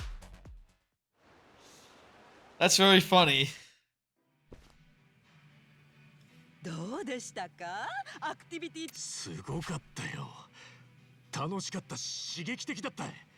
それになんだかこう。戦い方。Fight the bad guys, you said. Yeah. 感覚はハローワークで慣れる職業が増えた時と近いというか。It's the job system. こいつかなり頭がハッピーしてる客ですね。Yes. They're worried about Ichiban. They're worried. Some parts of this game are really good. And it's those parts that kind of make me want to put it up there. あとうちの店は常連金鶴さんをつなぎ止める施策としてアロハピル衣装を着替える時とかかなり便利ですからだへえ So we can change our class over there. That's right. Look at all those classes we can get, like hula person. Is this the set squad for the rest of the game? These 4? Or is it like one of those... Or is it like Metaphor, where you get, like, more people? I feel like in Metaphor, there were 2 characters that we didn't get the time of day to. We didn't mention how much they ruled. Yes, I love those characters, those 2. I'll say. A little late to say that, but whatever. Aquanauts? Well, that's cool. Lots of, Eric,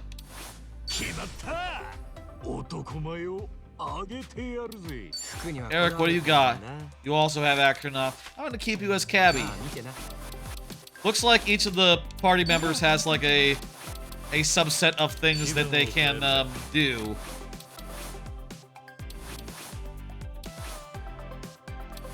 Also, charisma or style is a requisite for some of these, it looks like. Interesting. So you're unlocking them by getting your stats up then.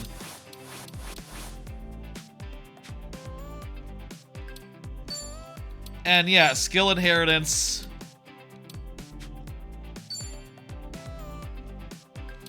This looks like the inheritance thing in Metaphor.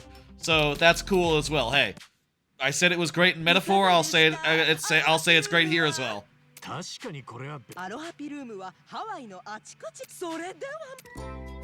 Hello, happy. Let's go.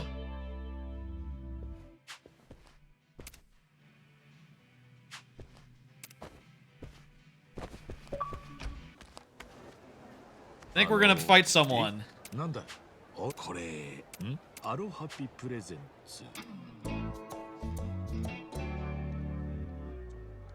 今うちでやってるイベントないアロハピじゃ当たり前じゃんザベさんの前でだけキャラ作ってあんまり喋らなくしてるだけだ She's nuts if you haven't noticed ああ見えてマジで怖えからああザベさんってのはエリザベスさんねはあタバコ吸い This guy seems pretty down to earth. いや I'm pretty sure that like you should not be imbibing anything until you're out of costume, man. You'll upset the children if I say that. Children don't care about his thing.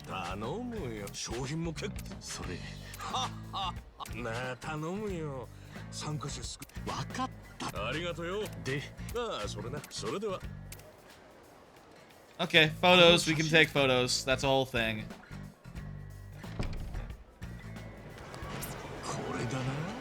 Like that.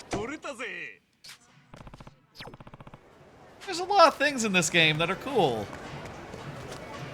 I'm still really early on, and maybe I should push through and get like a good deal farther into the game. I want to fight someone to use this new surfing ability.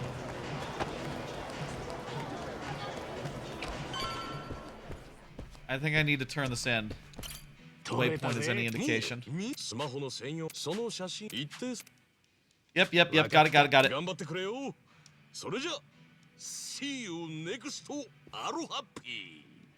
See you next. I like how his shirt just says "ah" on it. Ah.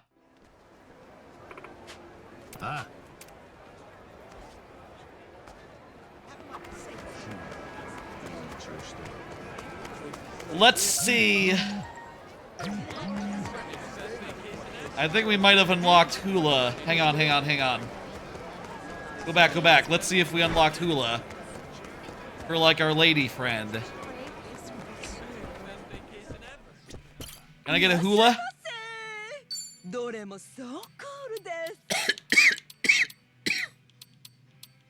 Let's see, water gun, trolley, yoga, Hulu. Let's see Hulu. Hulu? That's like the streaming service. Or like hula dancing. Hula dancing, I guess. Makes it sound less like a streaming service.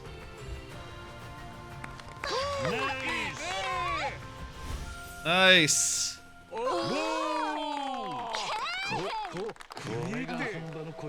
That one was less, that dance in those hips. Little less dramatic, this one. Oh, yeah.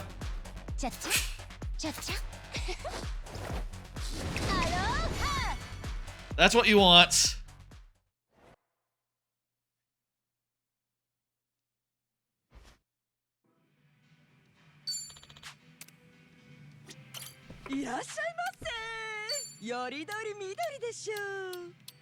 Okay, that's we gotta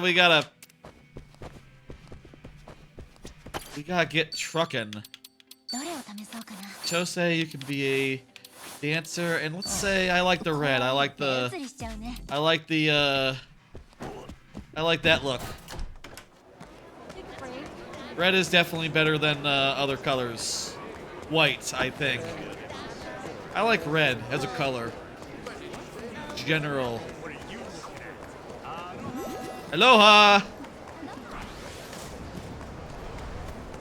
What are you looking at? What up there?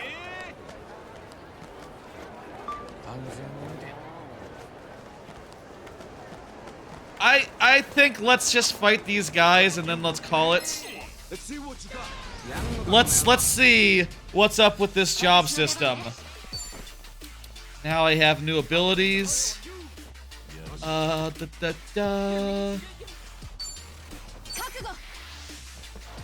Color kick.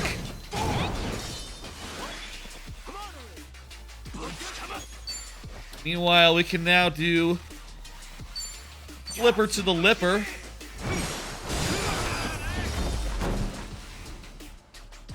I think I just kicked their ass with my flippers. Let's go to the beach.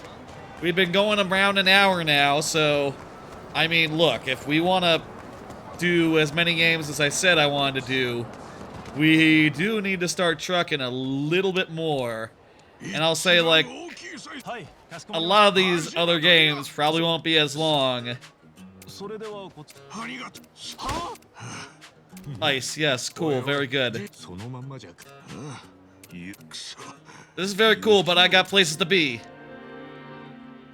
Snow, snow, snow, let us know. I want to see if this is a big action thing. And we can just start that, and then I will pop out. Let me see what I have planned for the next game.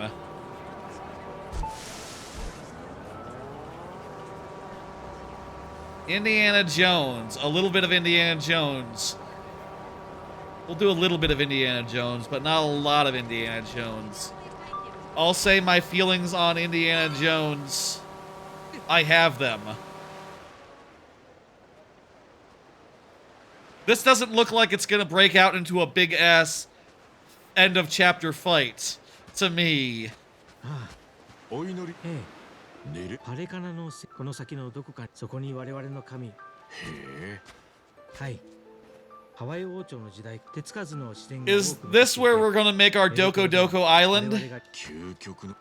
ただ徳を積んだ各いう私も。徳を積み。教祖様から白の称号を与え。あんたは選ばれてね。僕の信仰そもそも白に選ばれ。地上の楽園派、茜さんも。まさか。見返りをただ、いえ、なんであなたはそこまその時罪滅ぼしみ Ray of Enjoyment. What did our car say?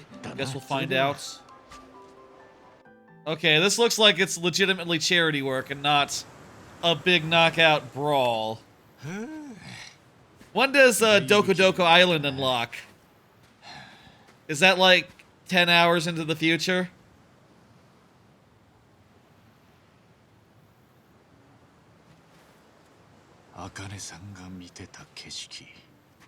This is definitely a big cutscene. I can't skip lines.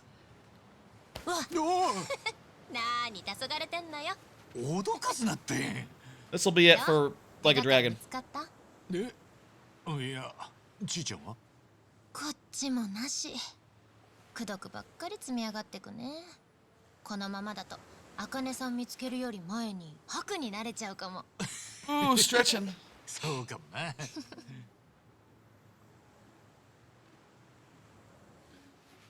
Like a Dragon.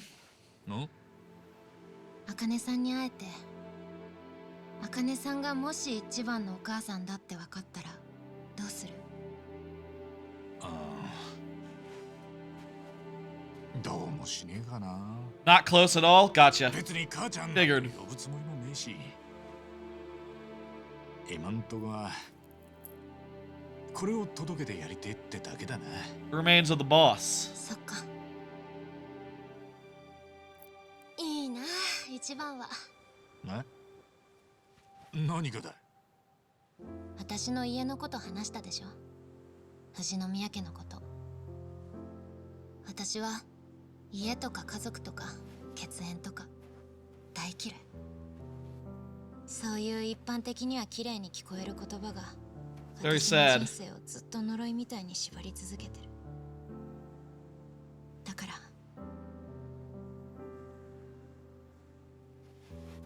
一番の生き方がすごく自由に見える。I like how this game is about, like, 金持ちの just... ないものねだりなのは分かってる。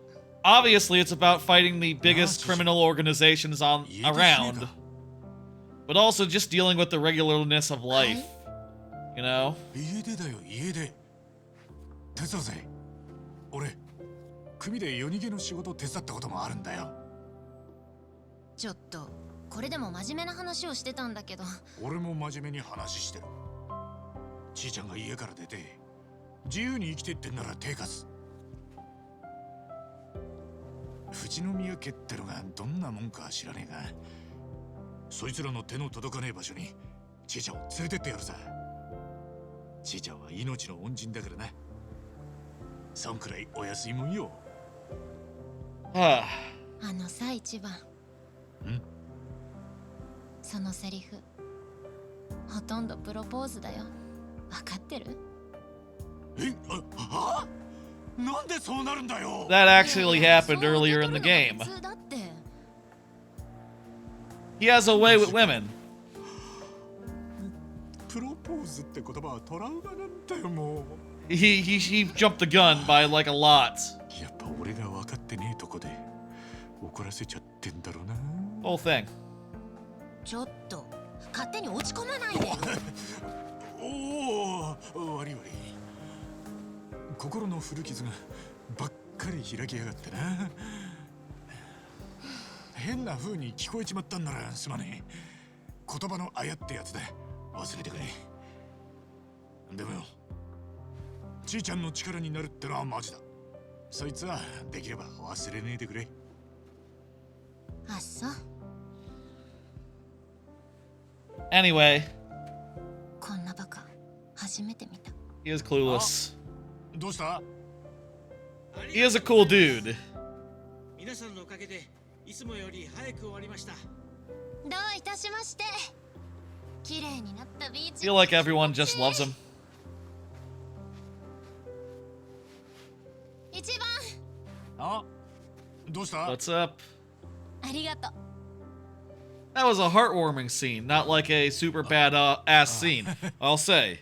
In this series, there's always the comic scenes, and there's always the kick-ass, incredibly badass scenes. There's a good mix of all that.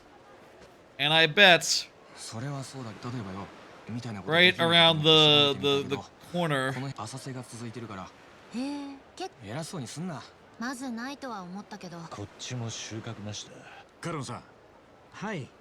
ハワイは比較的安全。私たちは酔った観光客や。Let's get through this text. オーケー。じゃあ。おお、なんだよ。そう？俺たちにもその。今日はまずアロハブ現地に担当の私は後処理。ロメロだ。Okay, there's more running to a checkpoint or waypoints and meeting with people and more cutscenes. お、ヤドカリがいるな。There's a hermit crab. That's cool.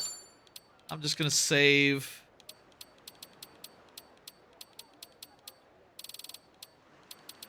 Doop doop.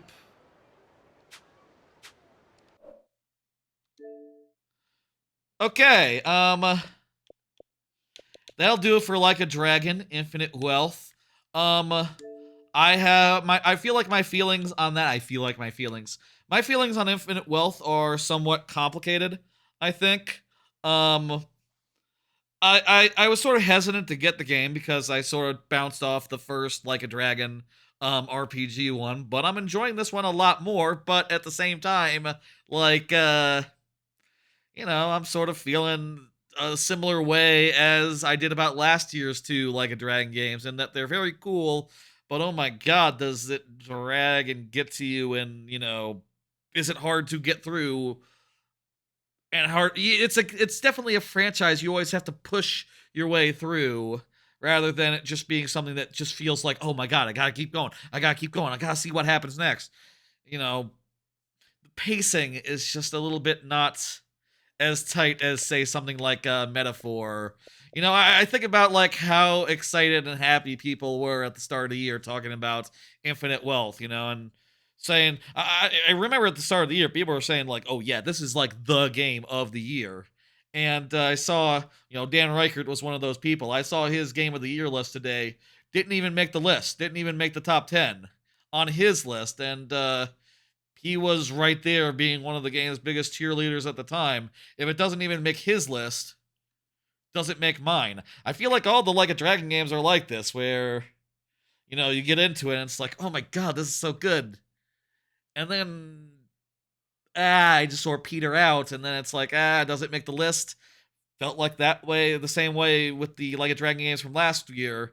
The same conversation, the same hesitation, and the same honorary number 11 that it might be going towards, but I think I will spend more time with it, and, you know, there's, what, a good week until the end of the year? I'll see if I get farther, if I feel stronger about it by then. I got time off, I got nothing going on. We gotta start moving a little faster, though, I'll say.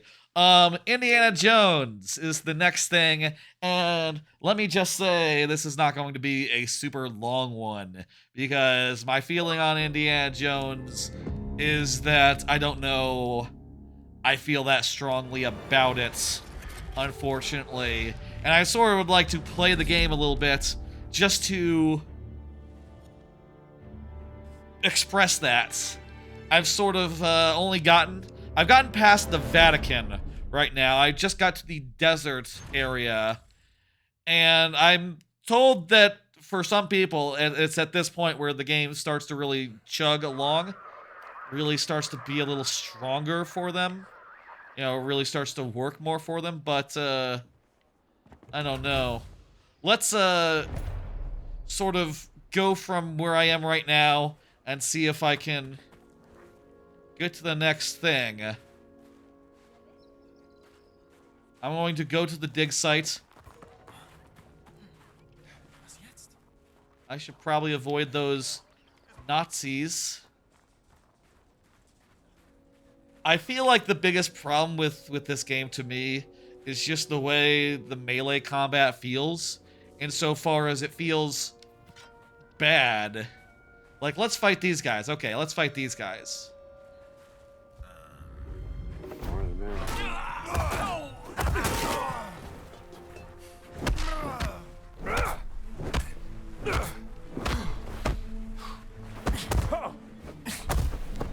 I lost. I hit one guy with a shovel, and then the other guy, I ran out of stamina before I could kick his ass and drop to the ground as a result. All right, pal. I don't know. The way whenever combat happens, it feels like total dog shit. To me, that's something that I find very frustrating. You know? Like, I've seen the comparisons to Dishonored, right? And that's a stealth game, obviously, but in Dishonored, you have a lot more capability, you know? Your sword, you get behind someone, no matter what, you can take them the fuck out. You know, you can choke them out at least. Whereas in this one, it's like, okay, well, I need to go grab a shovel now.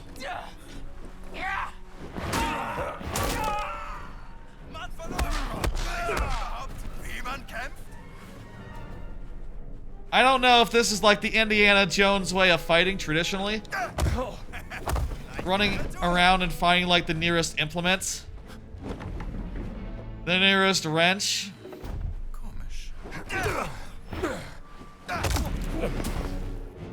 But I don't know, it doesn't seem great to me.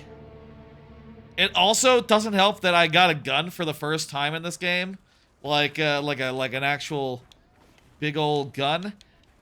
You know, not like a revolver or nothing, like a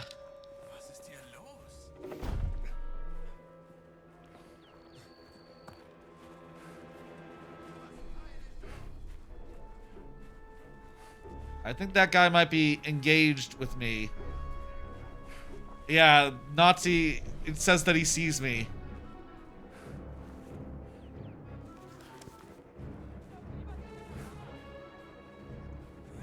That guy's got a shovel. That's silly.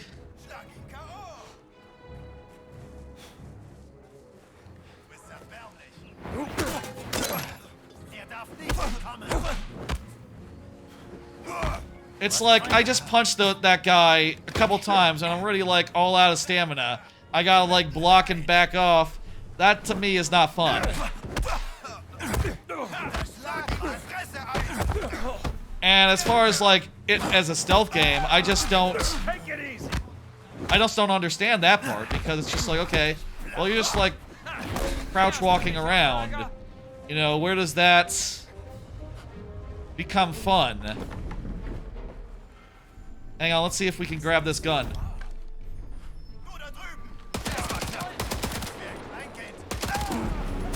How did... how did he kill me? I was shooting. They didn't do an animation on me. How did I die?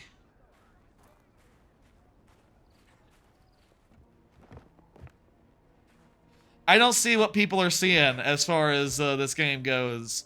And while I think it's really well made, the production values are great, and the story has been pretty good so far. You know, I would put it like probably above the movie that happened recently, the last Indiana Jones movie. I would say above that, better than that.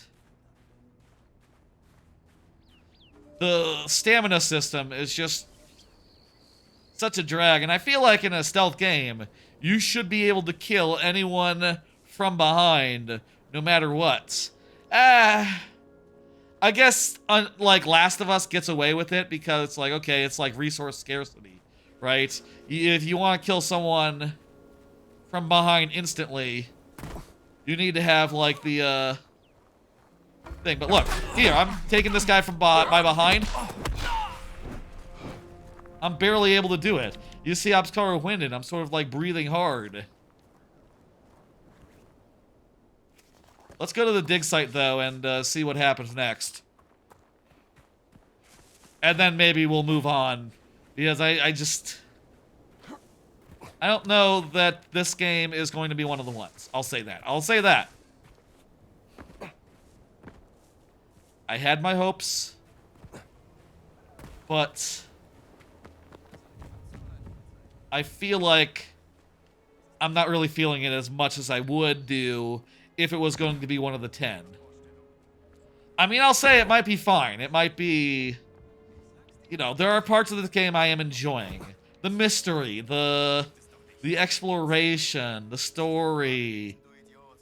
Like, if you just studiously avoid combat like this, it's pretty cool.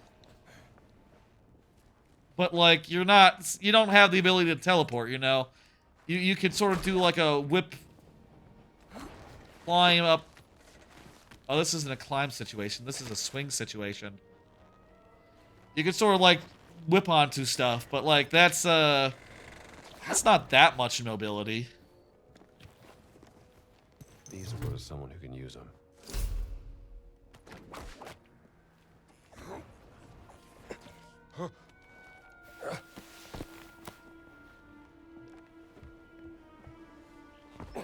Let me see. The next game that I have on the list.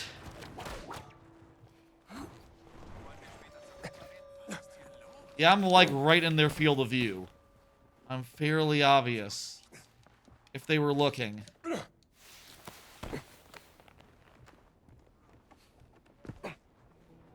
I will say, it's cool that you can just like sneak behind a Nazi and push them off a ledge like this. Adios, pals. This guy looks like a wet noodle. I think I might have blown my cover doing that, though, so, you know. Probably not the best idea in the world, for what it's worth. But, fucking Nazi. They can go fuck themselves. It is good and correct to push them off ledges. There's good things here. I'll say, like, my first impressions were better than how I'm feeling one chunk in. But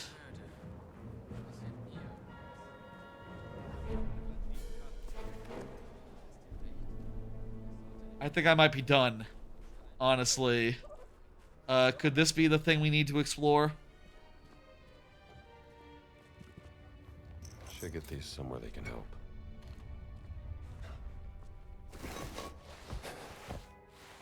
Really dark in here. I'll say, again, there's a lot of cool things in this game. But the combat not being one of them, I just find very frustrating. I have seen people say, like, oh, it actually makes sense, you know. Indiana Jones is not like Superman. He's not like a superhuman. But, man, I don't know. I feel like stamina... I feel like this kind of just sucks. You know... I feel like Kiryu isn't a superhuman, but he can just punch as much as he wants. You know? The weird thing about guns in this game is that it seems like they're temporary, right? It's not like you get one and then you always can just have it. It's like if you want to use something else, you will be dropping your nice gun favor of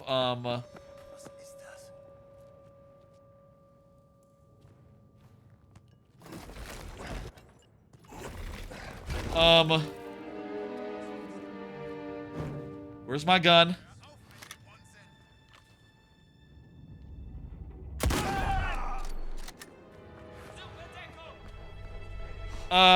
This seems like a weird... Oh, hey.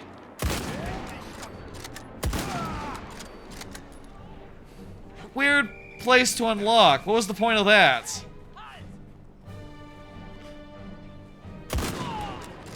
I mean, I'll say it's nice that these guns are, like, properly powerful. You know, you shoot someone in the chest, they go down. You know, they're not getting back up. That is how guns work in Indiana Jones. To be fair here. To be fair to it.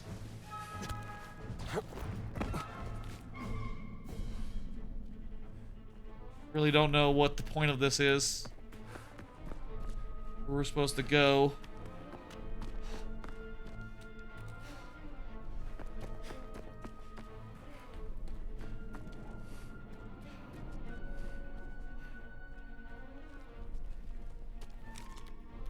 There's a note. That's all right. Anyway, I think that's all I really wanted to say about Indiana Jones. So it is time now to switch games again. The next game on the docket here. I know that's probably like the quickest one we've had. It was like a 10 minutes in and out. But I think that is fair given how I'm feeling about the game, and also given that time is of the essence here. We spent a long time on the first 3 games. The next game is actually a PC game, so I have to launch it and do like basic setup here. 1 second. Let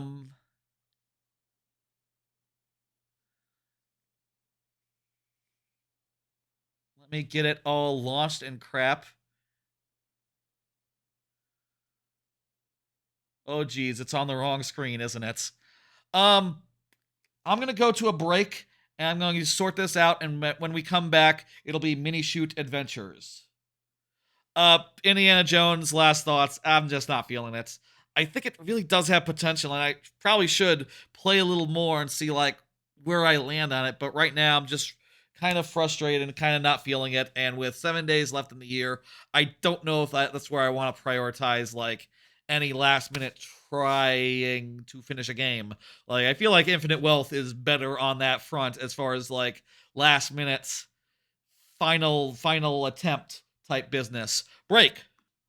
Okay, Minishoot Adventures. Gotta get the capture up. I'll just use the Pizza Tower one that I have in OBS. That's fine. Let's see now. Minishoot. There we go. And there we go. Looks like you can see it. You can see the cursor. Can you hear it though? Audio. Is it muted? No, it's not. General. Main volume 0%. There we go. I had muted it because I was doing it as a podcast game. How's that audio?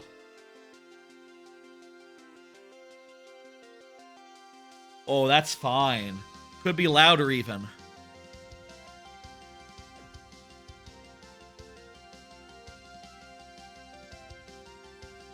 Oh, right. It's this one in this case. How about, yay? That's fine. That's very audible. Okay. This is Minishoot Adventures. This is a game that I played a good amount of back in, like, the early first half of the year. And I think it's a damn good one. Honestly, you know, I have sort of, like, said this block is sort of the I'm not so sure about it block, right? The block of games where I'm not sure if they make the list, but I kind of think this one makes the list, is my honest thought. And I'll tell you that, honestly.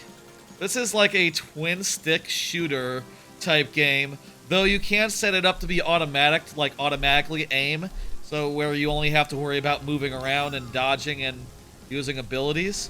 And I'll say, for what it's worth, I have set it up that way. And sort of like a Zelda type game, where you're sort of like exploring the world, which is very large, and doing like a whole bunch of stuff. And over the course of the game, you unlock like a bunch of, you know, you power yourself up. And, you know, get like the ability to do more dodges. It's sort of like a bullet hell Zelda. Top-down Zelda. And I'll say, just like straight up heads up, I do think, if we're talking Zelda of the year, I think Minishoot has it pretty much locked down as far as being the Zelda of the year. No offense to Echoes of Wisdom, just this has the leg up. I'll also say I never personally finished this game because it was Not that it was like too long, you know. It's like 10 hours long. I was at the very end. Just that the final boss fights, I struggled with it and was never able to complete it, and you know, just sort of stop playing rather than go the distance. If anything holds it back for me on this list, as far as Game of the Year purposes goes, it's the fact that I never did go the distance. That's the fact that I never finished it. But I don't know, like, how much to hold that against it, considering the rest of the game was pretty damn cool. There's dungeons where you know, you go through them. You want to avoid, like, the big bullets, I guess, that kill you instantly. Or maybe I was just out of health or something. Right, you power up your fire with right trigger to do like a big, remembering all this shit now. There's like a burst thing to destroy projectiles.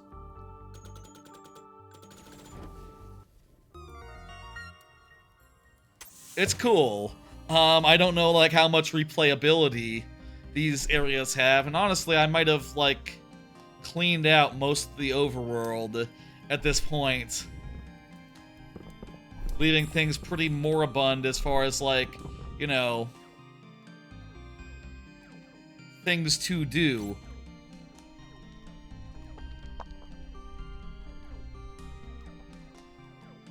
I'll lower the temperature a bit more. Feeling a little sweaty. Where am I? There I am.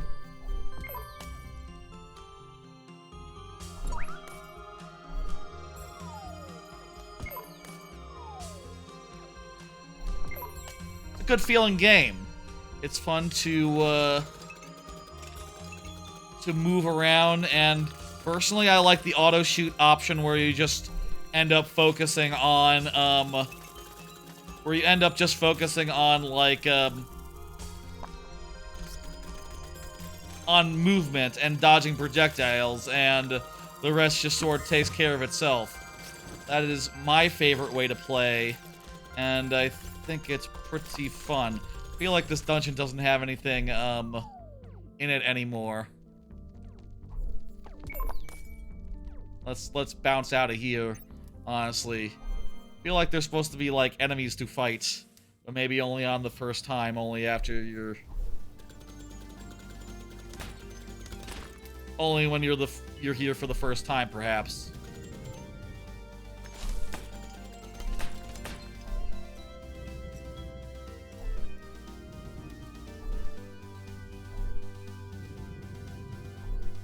Two thoughts here. If there's just not anything to do right here, right now, we could always do a new game real fast and just see what it is like from the start. That's a good idea. Sort of see some of the early progression and the early, like, build-up. That is a good idea. Let's do that. Let's take one of these empty slots and start a new game.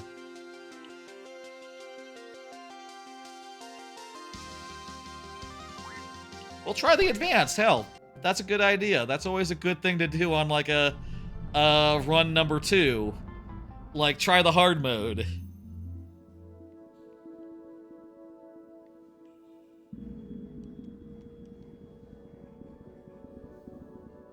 Also, let me make sure to set a timer so we know.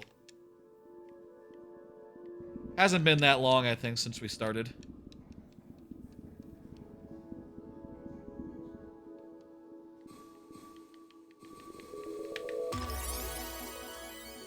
I will say this game has some, like, performance issues.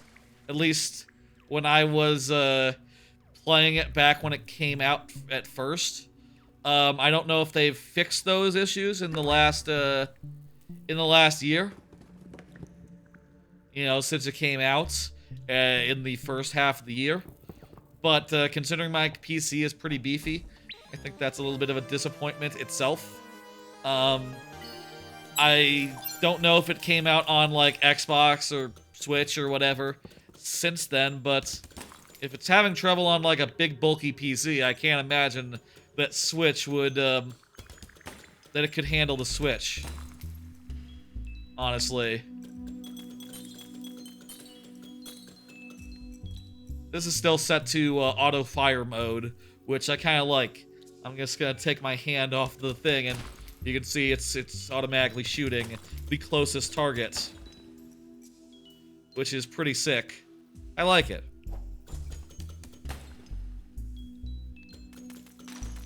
I do have to shoot at rocks if I want to shoot a rock.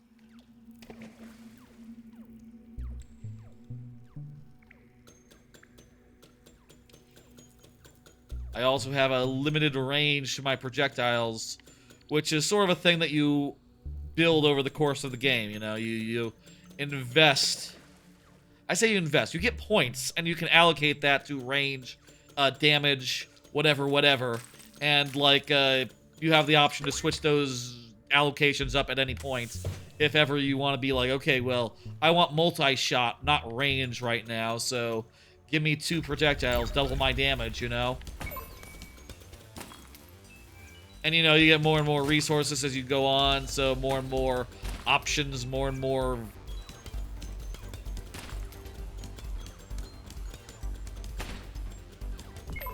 shit. More and more choices. It's good. Good. It's a great, way for a game to work. Assisted. Orient your... towards enemies while you shoot.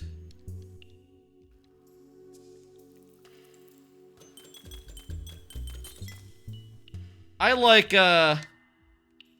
for the shooting options, I think I just like to automatically do it. The automatic. That just is very chill to me. You know, and it means that I don't have to, like, hold the stick all the time. I don't have to hold the right stick, like, non-stop for the whole fucking game. I can let go of it, and it just, works itself out. And there's still a lot as far as,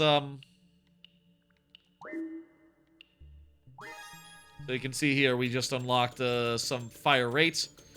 And, once we get, you know, we get another thing we can invest.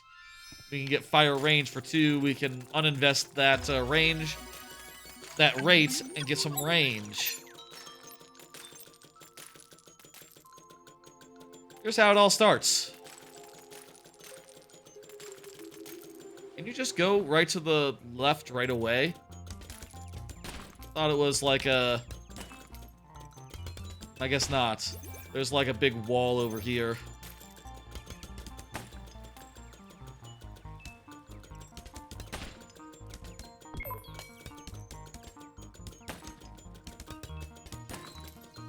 The combination of like top-down shooting and a Zelda-like structure, I think, is phenomenal. What can I say? And like over the course of the 5-6 hour experience, I think it is like sublime. And definitely one of the stronger contenders, I think, for the bottom half of my list. You know, this area is all fucked. We shouldn't go here.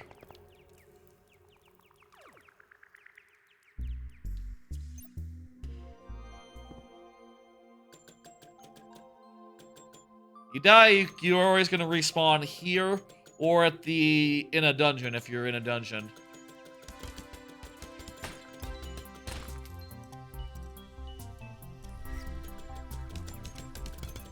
So yeah, you can sort of see this is very Zelda, the original Zelda, right? You have a big world to explore. There's kind of, it seems like, multiple directions you can go. It sort of feels a little open-ended. There's dungeons, there's optional stuff.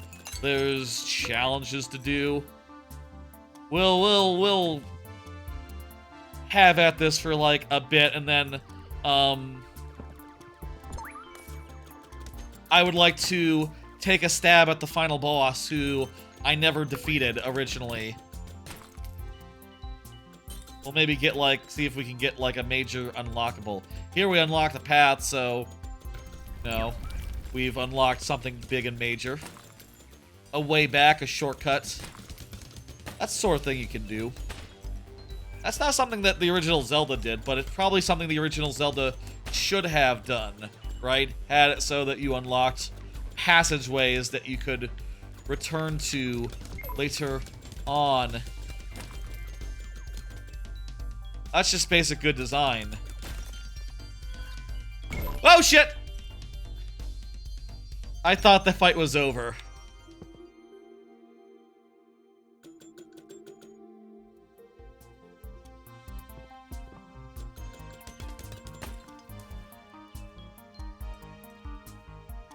You can see there, upper left corner, we're gaining experience for, like, all the guys that we're killing.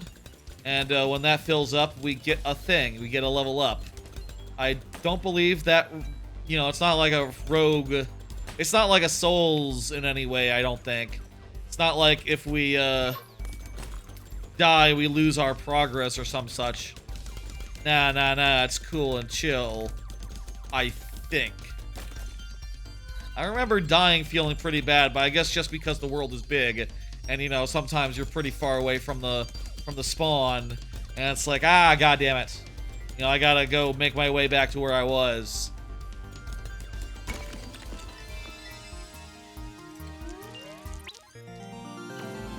If I had any criticism to the game, I'd say, like, the upgrades aren't really as cool as they could be. You know, like, I feel like Zelda items have to be pretty useful and, like, quality in order to make things, like, interesting. It's basically just you get a dash, which is pretty good. You get the ability to run on water, which is, yeah, sure, yeah, lets you go new places. You get, like, I already showed these off earlier. It's not like a, I mean, it is like a spoiler, but you know what I mean. It's already been done. I've already shown it. You already seen it. And you get, like, a big bomb explosion thing, and I think you also might be able to have, like, a little friend that follows you around and shoots what you shoot. Honestly, not the most exciting set of items to play around with, unfortunately. Like, if there had been enough items where you could equip and unequip them, right? And there could be some decision-making as far as that goes. That would be good, but as it stands, there's not really enough items where you would need you could just have them all be on a button. And, that's just all she wrote, isn't it? Just all it is. That said, I don't think you can argue with the basic gameplay and the basic, like, flow of exploring the world. Oh, hey, we got, Y button. Okay. So I'm gonna downgrade that and upgrade. Where's range? That's bullet speed. Fire range. Oh, hey, I can. That was damage that cost 2. Fire rate. I'll get fire rate and range. Range, I feel like, is the most important thing. With a higher range, you can, you know, be farther away from the enemies whose asses you are kicking. You know? Just makes sense.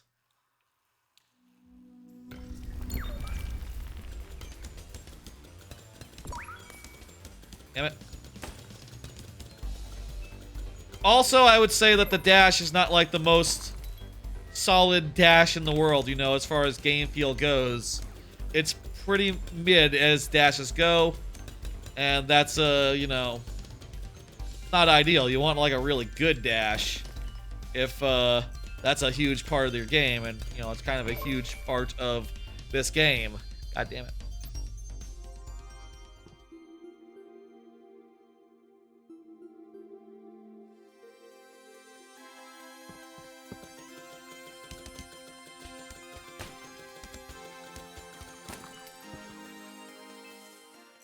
I mean, we probably don't have to do this guy right now. This is just for a piece of heart. But, you know, that's part of the flow, too, is, like, getting your ass kicked and going back in and trying again and again and again to get it done. Learning all these enemy patterns, which I think these are different for New Game Plus, by the way. I think this might be the first time I'm seeing this triple with 3 smaller ones pattern. That's really something else.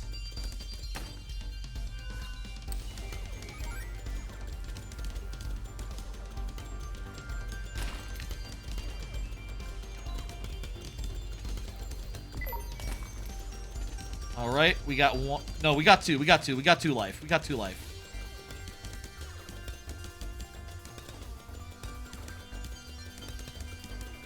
Feel like we got this. We got this. Fucker. Yeah. That's like a currency that we got. The red thing, that's currency. Also, I have a map now, so I can see, like, you know, stuff that's around. Huh. I don't know. Did I ever go back to this area, I wonder? In the later file. Because I feel like that requires a later item. But I probably would have went in that cave, like, right away. And maybe forgot that I could come back.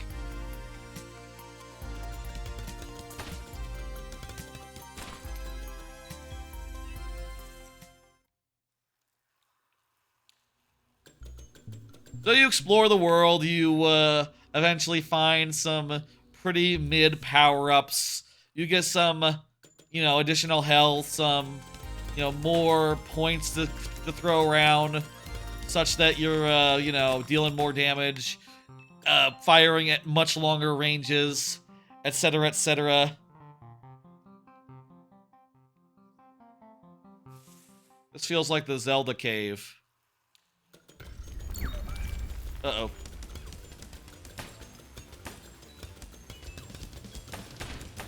It's all pretty cool. I would like to go back to the other file and see if I can... see if that cave is, like, completed. And then maybe we should do the, try to do the final boss.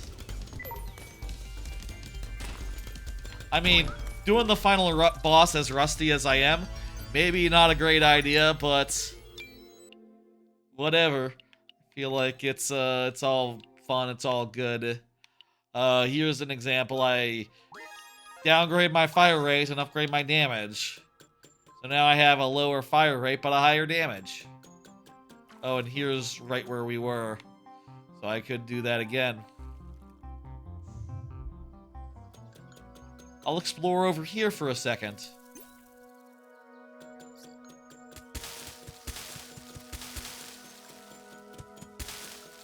There's some sort of cave in these bushes.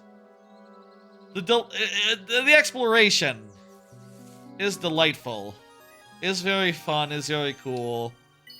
And the way that the gameplay is, you know, bullet hell, shoot 'em up type business.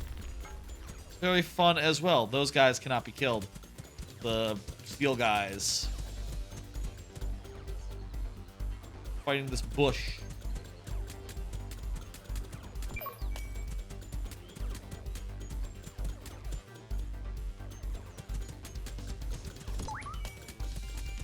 I'm gonna die here. Yeah. Let's go back to the other file. I'll say, like, starts a little slow, I guess. I'll say that much. It takes a bit for it to really kick into gear, for you to get, like, enough items to be interesting.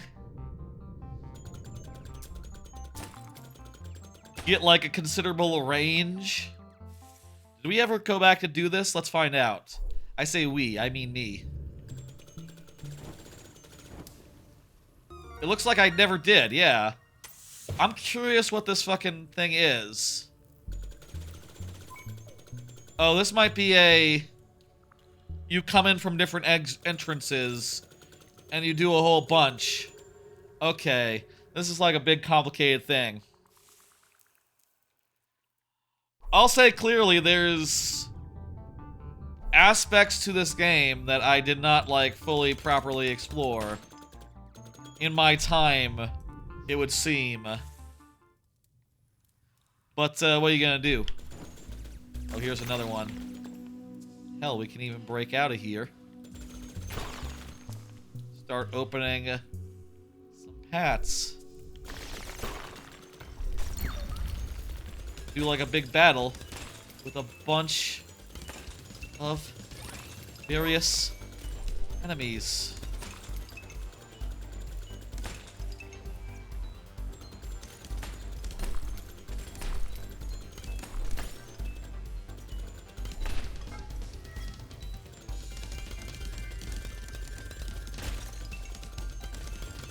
And I can power up my shit with the right trigger, and I should remember to do that because that'll make killing these guys go faster.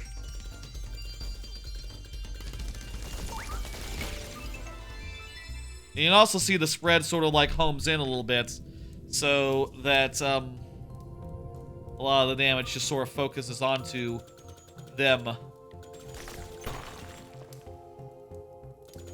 the fuck is this?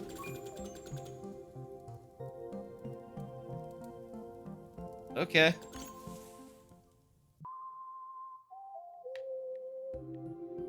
Okay, I'm at the pub again. Whatever, that seems like a cool thing. This game is full of stuff. Full of stuff to discover. And, you know, it wouldn't be incorrect for me to play more of it, try to 100% it. You know, maybe I should have. Maybe I should have done. Maybe I shouldn't have called off. I don't know, like, what else I was playing at the time that sort of caught my interest. But,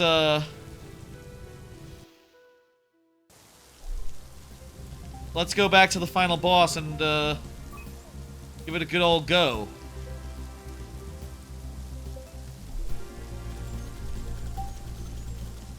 Kinda looks like a thing I can destroy, but it's not.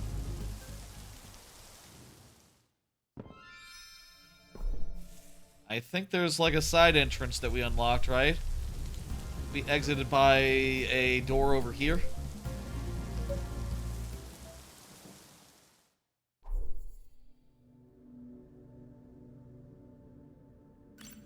Yes, here's where we started. Earlier on.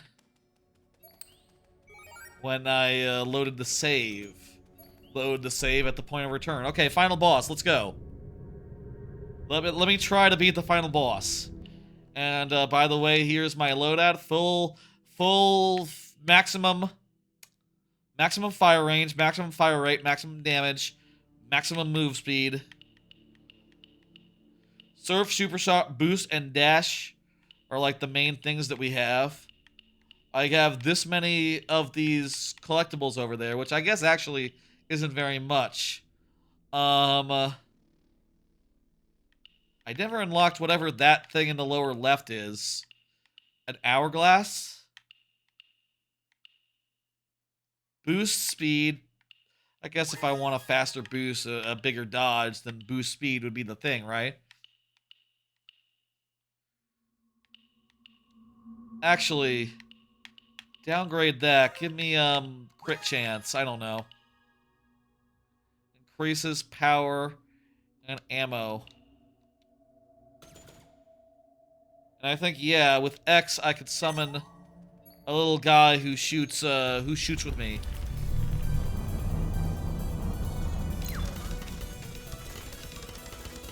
Let's give this a try. We won't spend all day here. We got other games to look at that are equally good. I would really like to do this Game of the Year refresher in one stream, if possible.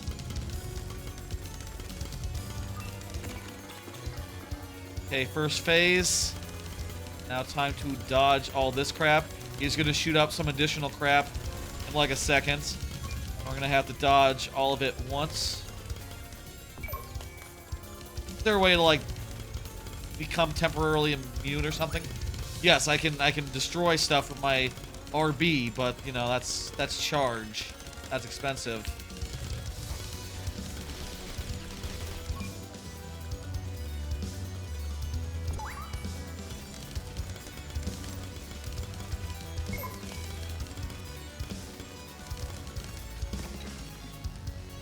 We've lost like most of the health. I feel like it just comes down to a battle of endurance on this one. And just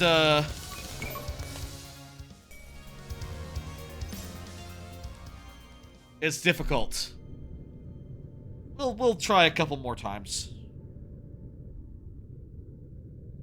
Never got past this.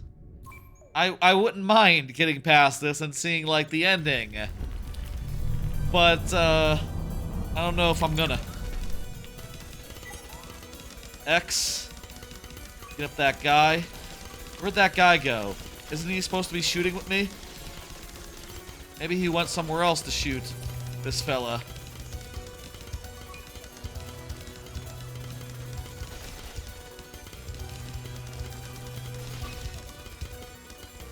You can sort of go past the gaps in the bullets if you're really careful.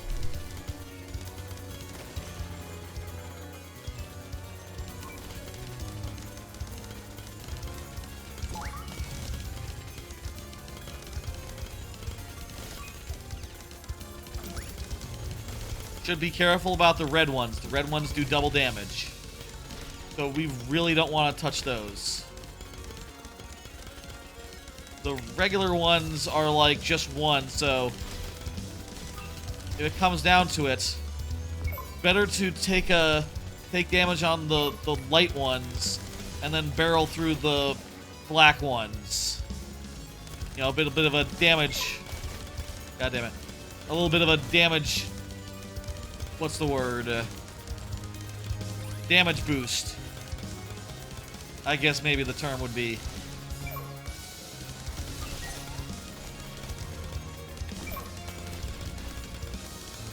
On one life. That might have been unnecessary.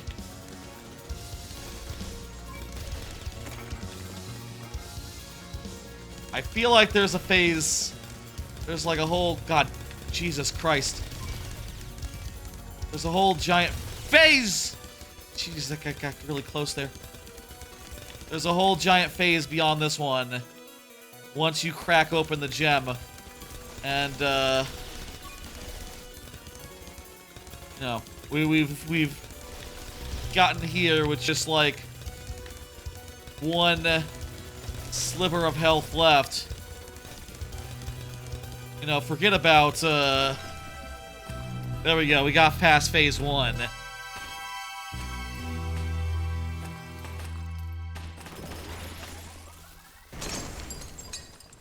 The crystal cracks open, you get a heart. There's a tiny fucking ship in there! I needed that heart, so I went and got it, but it shot me. So yeah, it's pretty difficult. Pretty difficult, honestly.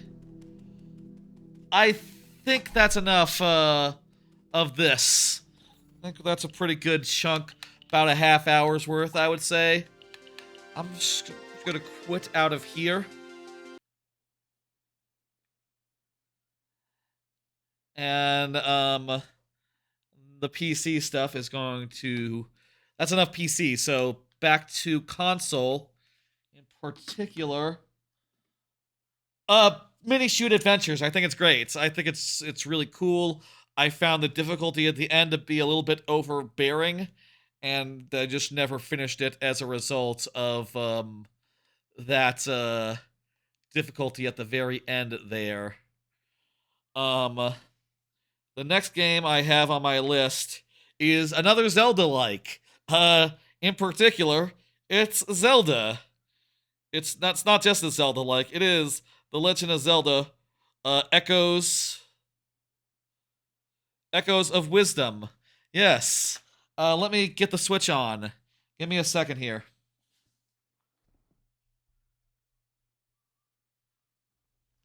Get the Switch on.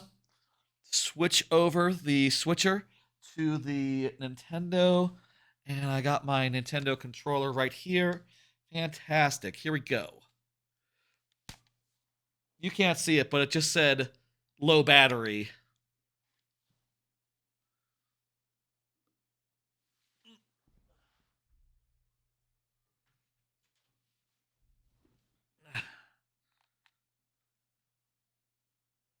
What? Okay. Weird.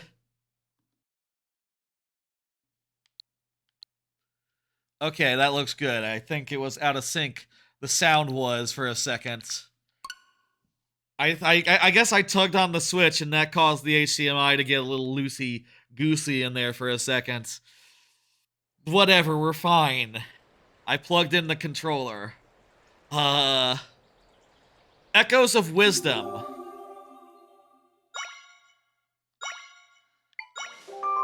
I'll say, with Echoes of Wisdom, I feel like on some level it didn't really get quite as much of like a volume-wise. How are we?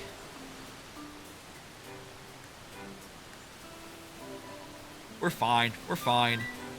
I'll say, like, as far as Time of Day goes, I feel like Echoes of Wisdom didn't get my full undivided attention for reasons that were obvious if you were, like, aware of what I was doing in September and October.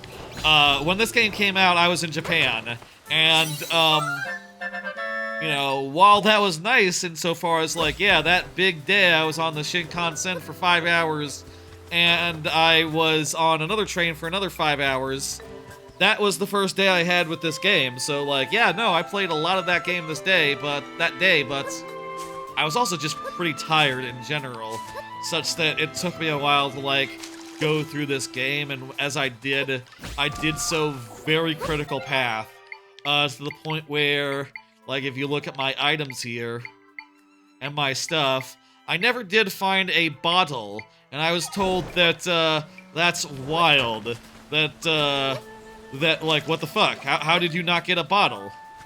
Like, First Town, apparently, is where I should have found a bottle, but, missed out on that. I think there's a lot of stuff that's cool about this game, though, hey. And, like, you know, maybe I feel a little ambivalent about it just because I sort of had it in that time where I just had no free time, had no free energy, and, like, it was all I could do to just do the Rift dungeons and, you know, mainline it a bunch as possible. So I was thinking for today, maybe we just, like, go around and do some side stuff, maybe?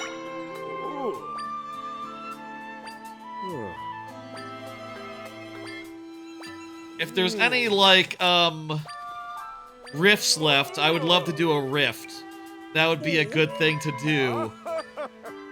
Apparently I've already defeated the thing for this guy. Fuck, there I go! There's a bottle! I just said I never got one, and apparently all I needed to do was to talk to an NPC that, I had already done the quest for accidentally, and free bottle. Okay. You know, I did, like, this is another game. Like the other one, I didn't finish it. Not because the final boss was hard, just that because I got, like, a half hour into that final boss fight, and then I died, and I said, like, okay, well, I don't want to do that again. And then I didn't do that again. You know, I, sort of stopped playing. I'll say, as far as Japan goes, like, the game I tended to play whilst I was in Japan, I also didn't find that much in the way of accessories, by the way. I got, like, 3 things. 3 really good things, for sure, like, the jump height and the swim speed. Really good, accessories. Apparently there's a lot more of them to be found out there.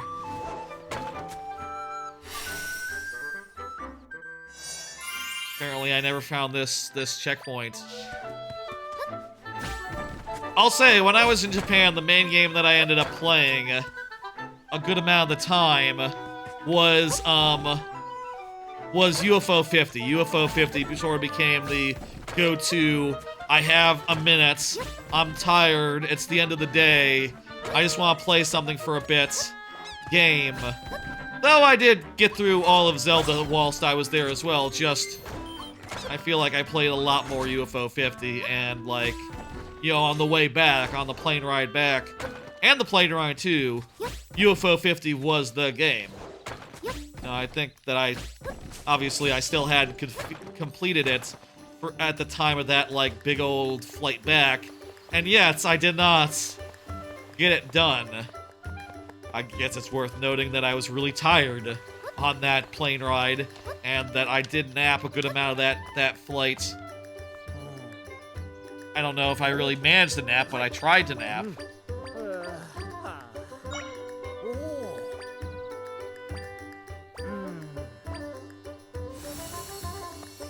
Apparently there's an extra soldier. I don't know what the deal is there.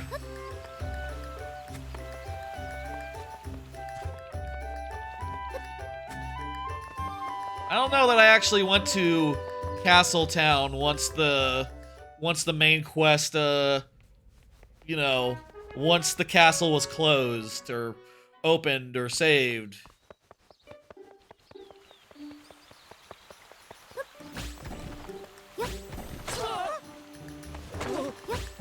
I feel like Echoes of Wisdom is like a game where it doesn't make the cut, but I'm really sorry about that. Like, oh man, there is a lot of stuff that's kind of cool about this. And the look is brilliant. And I do think it might be the best 2D Zelda since Link Between Worlds. But before that, since, like, Minish Cap, probably. You know. Which, yeah, I guess if you only mention the good 2D Zeldas, then yeah, no, those would be the two. If I have any issues with this game, I do feel like it was a little insubstantial. I feel like it could have used, like... I feel like I could have used, like, one extra dungeon. You know, like, after you do all the second to last dungeons.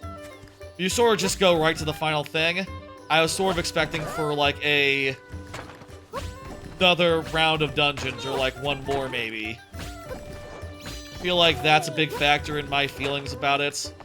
I also feel like just at a certain point you solve the basic puzzle of the game, right? Like, oh yeah, you figure out that you can do like 1, 2, 3, you can do 1, 2, 3 and pretty much get anywhere with a little bit of skill. This system is a little awkward insofar as, like, how you have to navigate. One thing I like to do, I will say, is I like to, move this guy around as, like, a proxy for, like, attacking. You know?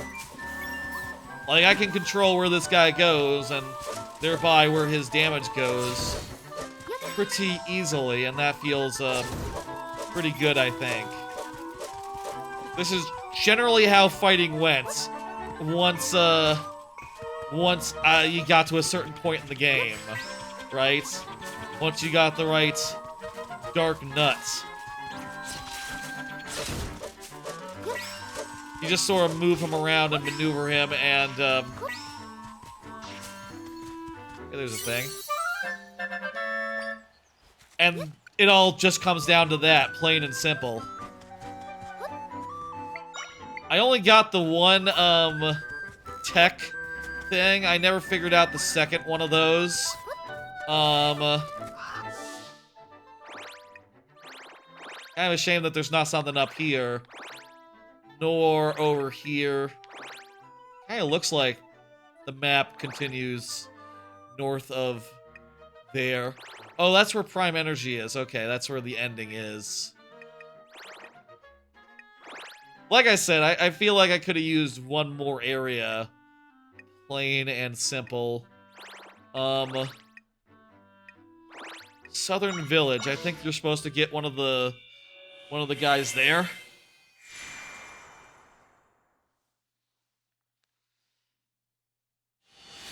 I'll say, this is the first time I'm streaming this game.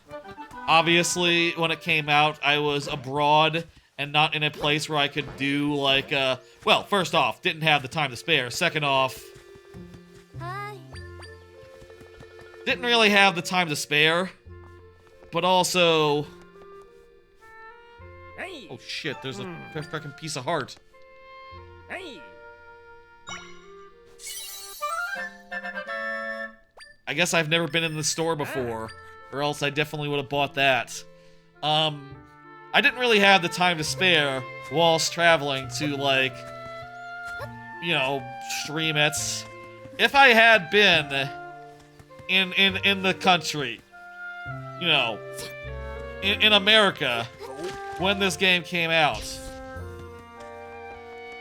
that might not be good. I definitely would have, I think I definitely would have played a good amount of this game on stream. You know, at the very least, the first night, the first day. I probably, you know, you would have seen me discovering all these things for the first time if I had done that. But, now you just get to see the end game, which is like, okay, you use this guy to go up, you use this guy to go to the side, you use this guy to fight. Clouds. Clouds are so OP. Clouds are incredibly OP.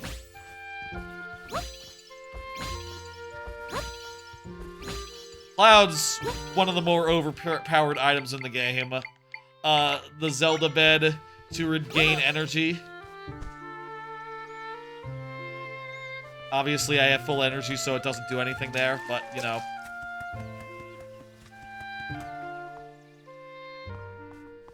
I was told, I think someone was saying that I could get a bottle from this city, but, you know, I already got a bottle now, so I guess we don't need it. I say I guess we don't need it. And I guess I don't need anything because I don't know. I should probably come back to this and try to finish it before the end of the year. I'll say that much. In fact, I should probably try to do the same thing of, the other one that I just played, the other Zelda-like, Minishoot Adventures, which I'll also say is right up there as far as Zeldas go. Finishing those games would probably help me. That game and this game would probably help me finalize my thoughts on the game and really help me fully determine whether this one can or can't make the list. Because as I'm playing it again, I do think there's a lot to like about that first playthrough, right? About the discovery process, about, like, when you're getting things one thing at a time, going around and solving everyone's problems. It's pretty nice. Can you show when you start to lose frames? I think you're already seeing it. I think we're already losing frames all over. Where's, like, the most framey area in the game?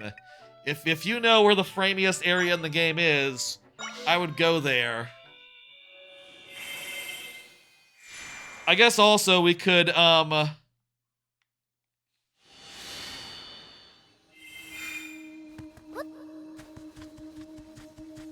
we could go to the end game. We could go to the end game, like Minishoot, and, try to finish it.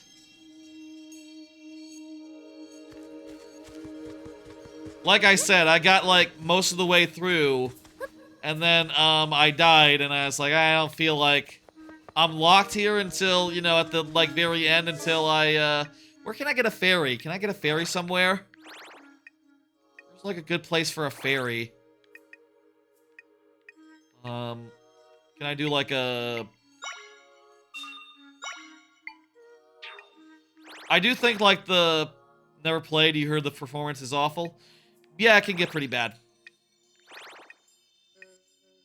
I would say, I think I walked away from this game feeling like a 4 out of 5, roughly. Feeling like it's good.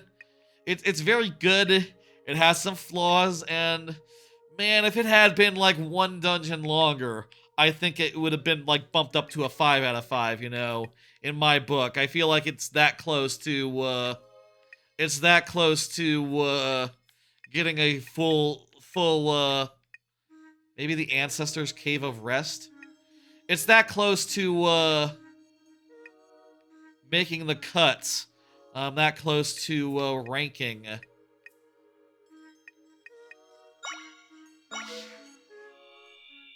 How does the bottle work anyway? Do I have to, like, equip it or something? No, you can't equip in this game. Just, like, run over a ferry. It is a fairy bottle, so I assume fairies will jump into it. Okay, yeah, it's automatic.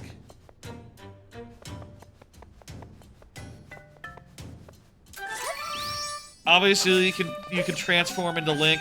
It's a pretty cool thing. It's nice to be able to just play the game as a action game for a second.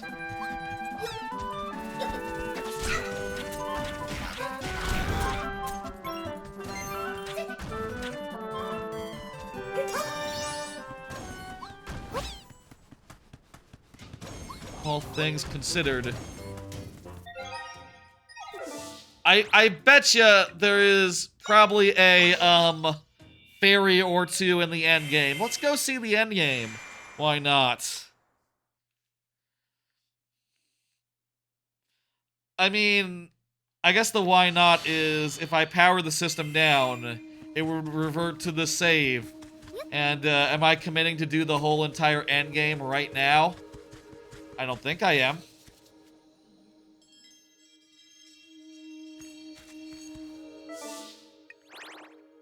And if I'm looking at the map right, I think I got all the rifts sorted out.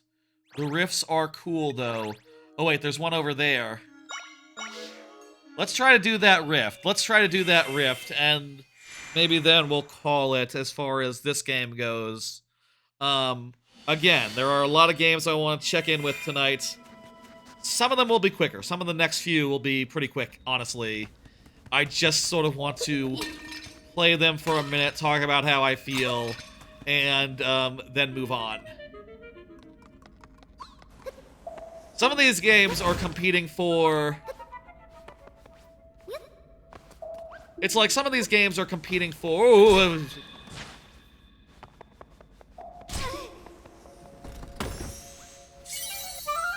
okay, it's just rocks. I feel like with... I'll say, some of these games are competing for, you know, first place on the list.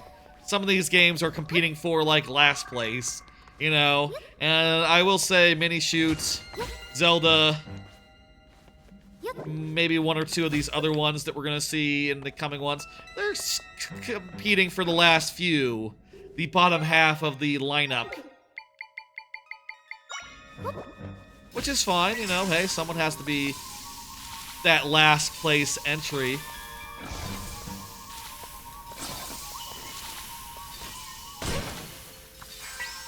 And I'll say there's a lot neat about it, but...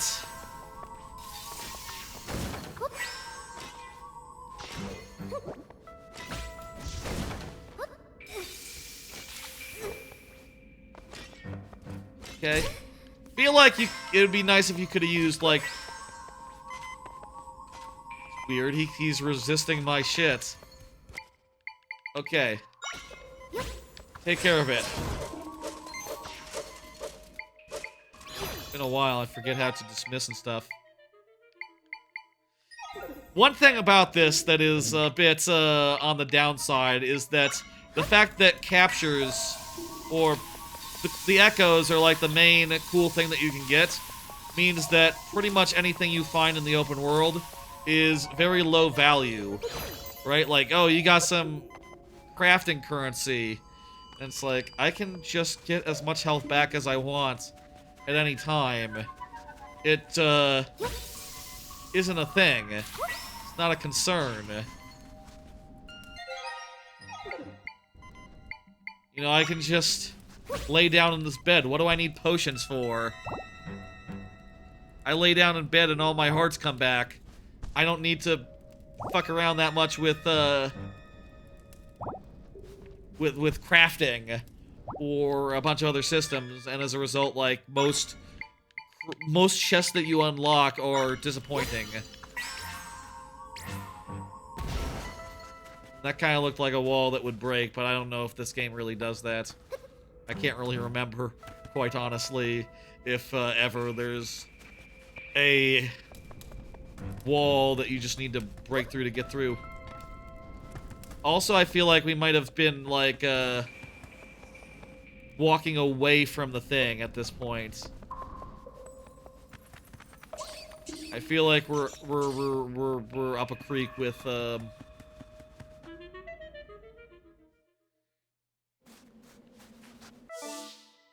yeah, we definitely got farther away from the thing. Probably want to go. Still, hey, that was a fun cave to go through. And you sort of saw like what the game ends up being in the long run. Once you get to a certain point.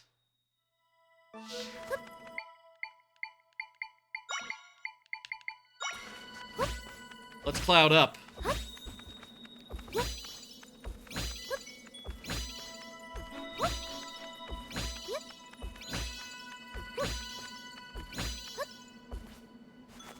Here we go.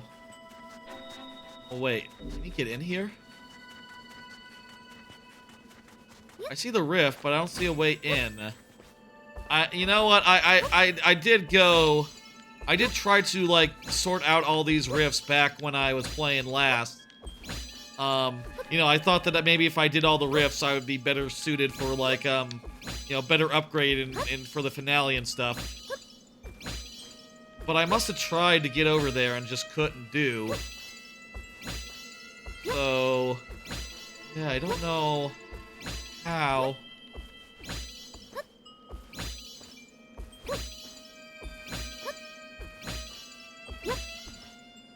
Maybe you have to like use the cave.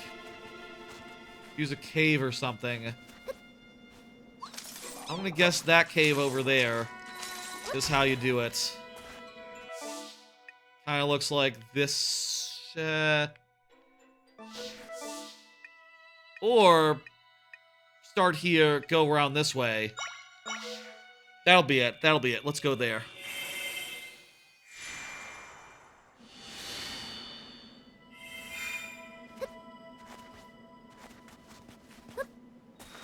Though a lot of the game you spend like just, you know, getting new things and that's exciting and all. I feel like that initial phase is the most exciting. Wait, I could get a snowball? Did it just say learn? I could learn to snowball? That's cool. I didn't know you could get snowball.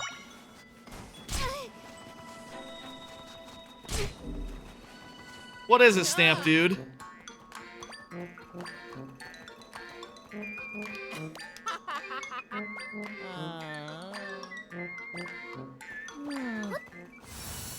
Alright, we found a rift to go into. So let's do what the rifts are. And we'll see that it's a area where you go in and you have to like traverse a little bit. And it's sort of an interesting little trifle. And one that sort of takes advantage of the way that the game works. You know, you sort of have to use a little bit of creativity. Oh, this is a pretty good echo. The snowball, actually. I think I like the snowball. I say you have to use creativity. I'm at the point of the game where you don't, actually. Where just like a...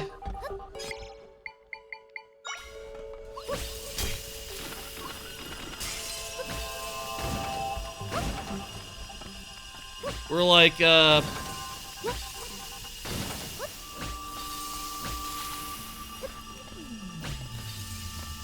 at the part where you don't have to use creativity. Where just like a cloud and a little bit of persistence will do it to you. Okay,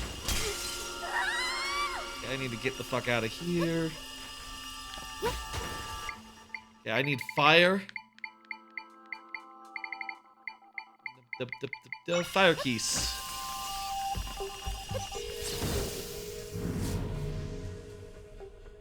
A little bit of rock, paper, scissors type bullshit also will get you through.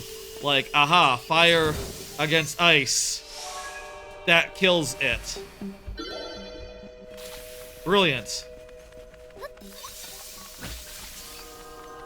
Go fire keys. You got it, buddy. And you sort of just go around here and collect as many yellow guys as there are. It's cool to explore these areas with their fucked up gravity and stuff. It's not exactly the most remarkable thing in the world, but, you know, it's something. It's interesting.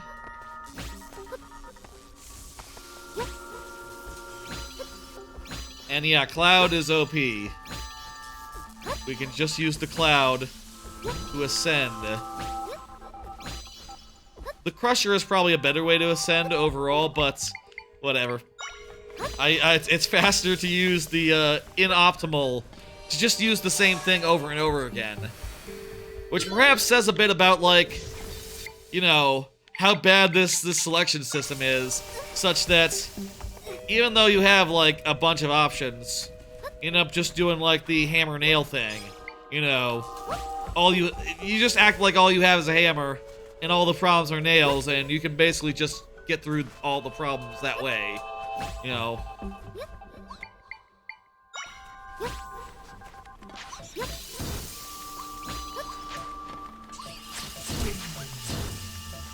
Again, I think this game is like a good 4 out of 5. You know. A good solid 4 out of 5. Not anything bad. And certainly not, honestly, one that's I low-key thought might be a shoo-in for the list. Until the point where I sort of fell off it and started feeling a ways about it. You know, feeling less positive about it all in all.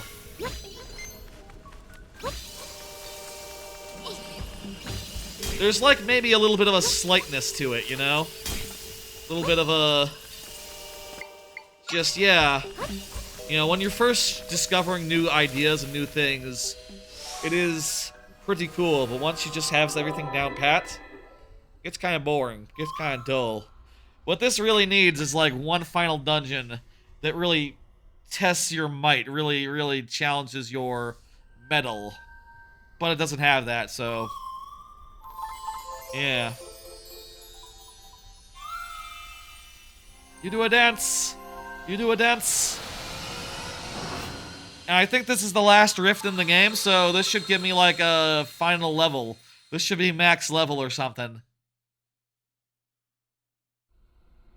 For the, for Rift Try here.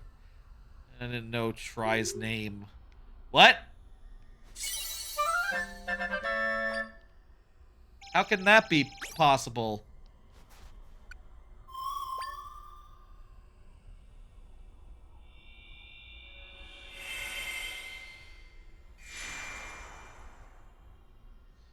The performance is also rocky, it's worth noting. That is true. But I do think there's a lot to like here.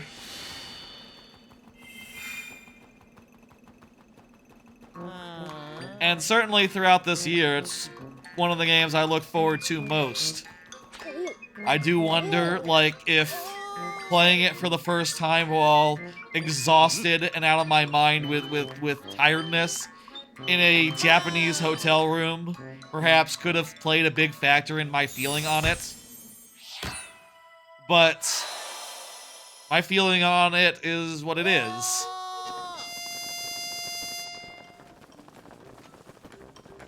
This one could make the list, but I feel like it's probably going to get cut for other games. And I kind of feel bad about it. Because... Yeah, did you post your list yet? No. Tonight, I'll say, Rock Party, part of the conceit for tonight is that I'm playing these games to help myself put together the list.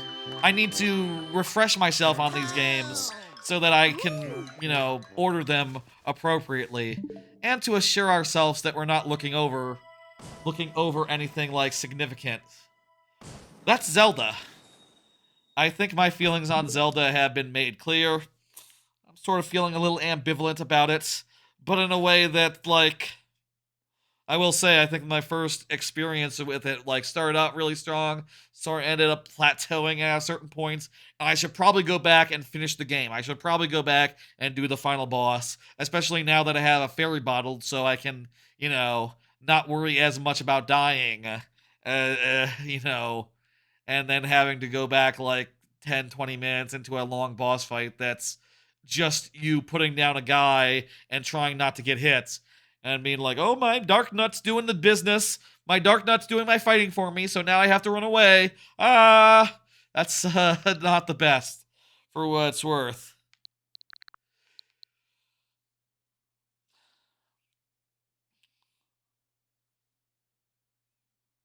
Speaking of not the best, let's look at AntonBlast, another game that I started relatively recently that I'm feeling a little ambivalent about, but I also think there's a lot to like here. Let me say, for those who don't know what AntonBlast is, it's a Wario Land 4 type game, Wario Land type game, similar to Pizza Tower, but you know, slightly different in terms of feel, in terms of like, it's very loud.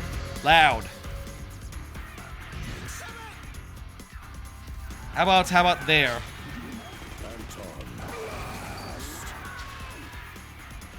Little lower. How about there? How's that? So it is a very chaotic 2D platformer that moves pretty fast. I'll say performance on the Switch is a little bit rough. This might be the last time that we ever have to deal with that, though, considering that the Switch 2 is right around the corner. But basically, you can do like a chargy dash. You can hit your hammer on the ground to do like a big old jump. And you can sort of do like a slide and a ground pound and some other assorted moves. It's pretty chaotic and fast-paced.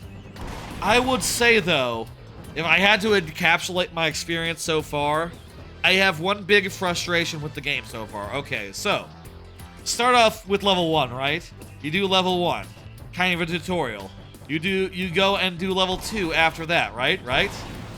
Then after level 2, there's a mini boss fight over here. Then you go and you do level 4, 3, and 4, right? You do 2 more levels. And then what comes after level 4? That's right, another boss fight. There's kind of a lot of boss fights in this game, and I kind of find it to be a little bit tiresome.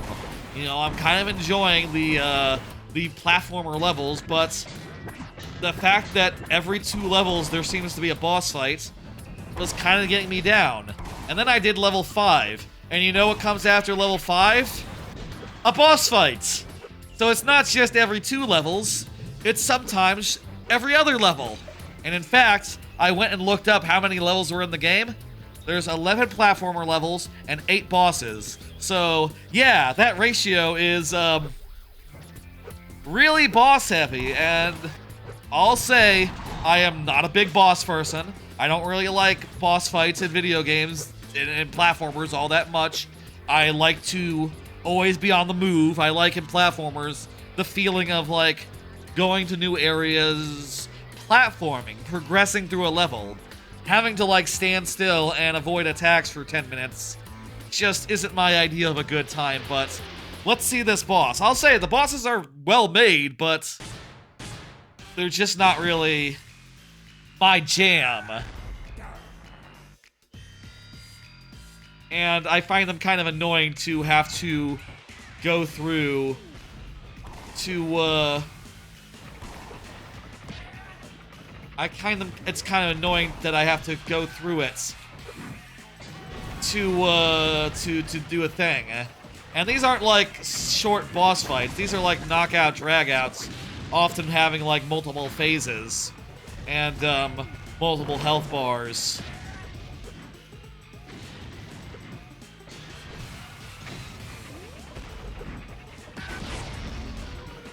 I'm also bad at it, I guess. I don't know. I'd rather just have a platforming level to work through. Honestly. That's just how I am. And, I think let's go through this level and then do some platforming levels. A level or 2, maybe.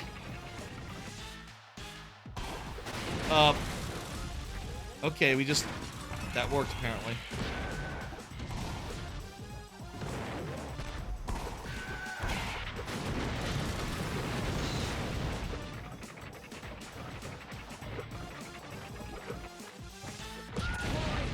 don't know. Fucking weird how sometimes you can't do the jump back thing. That's a whole gimmick in this game, is that you can like jump back and forth. I'll say I'm cutting it pretty loose as far as the Game of the Year list stuff goes. I haven't yet started writing the justifications for the games, you know, that sort of thing.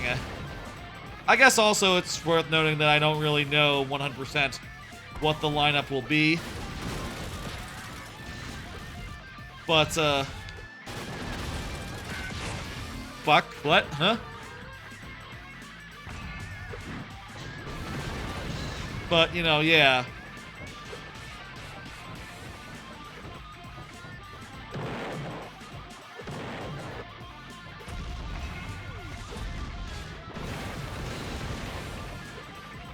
To be fair here, I did really love Pizza Tower last year. Pizza Tower was one of my favorite games of last year. It was like midway up the top 10 list, my list for last year. And I had some hopes for this one. Had some hopes for this one, like, sort of hitting as hard, and I just don't think it does. It also doesn't help that, like, I think it's kind of weird that when you go back to the background, things look so shitty. You know? Like, the scaling just looks bad when you're back there, and I don't know why that is. If it's because it's the Switch version, or a stylistic decision. I mean, I think the Switch has a higher resolution than what they're using for the back. So, yeah, I don't know, like, what quite to make of that.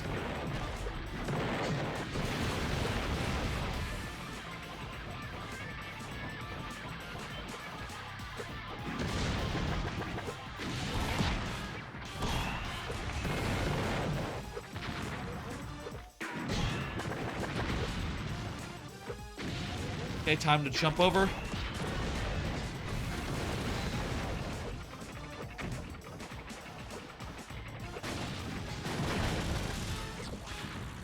Okay.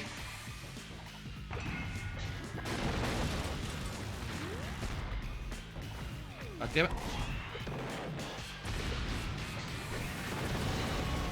Is that it?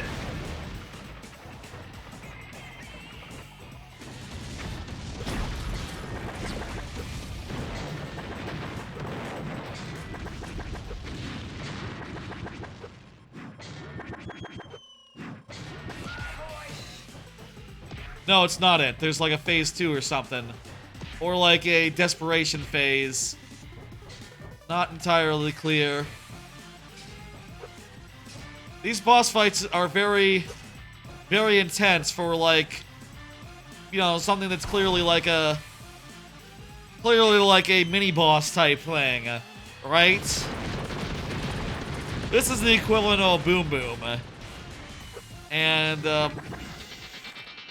I don't know. Feels like a lot to do to me. With that, I think we have unlocked now a proper fucking level, which should be nice. I also have not been timing these games per game, so I don't know how we're doing on time. Probably fine. We're 5 minutes in.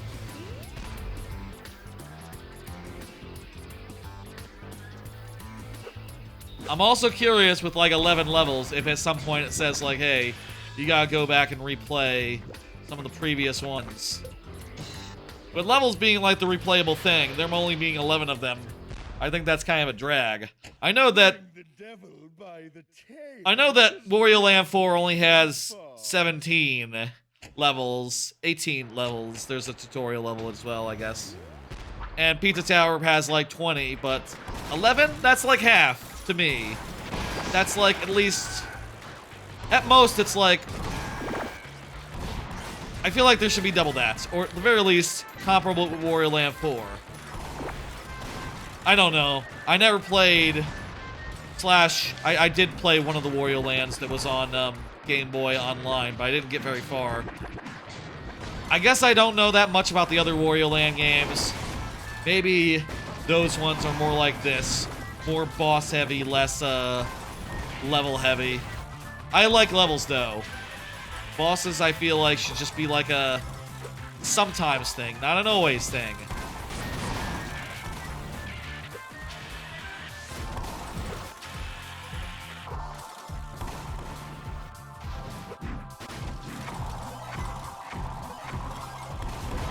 See, this is good. This is the stuff. I like to move fast. I like how we're breaking apart the level as we go. There's some cool stuff in this game. It's just, you know, 11 levels. Not that many. You know? This is probably pretty loud, isn't it? Let me take it down another scotch. I see that it's hitting the yellow. Sorry if that was, if it was hard to hear me.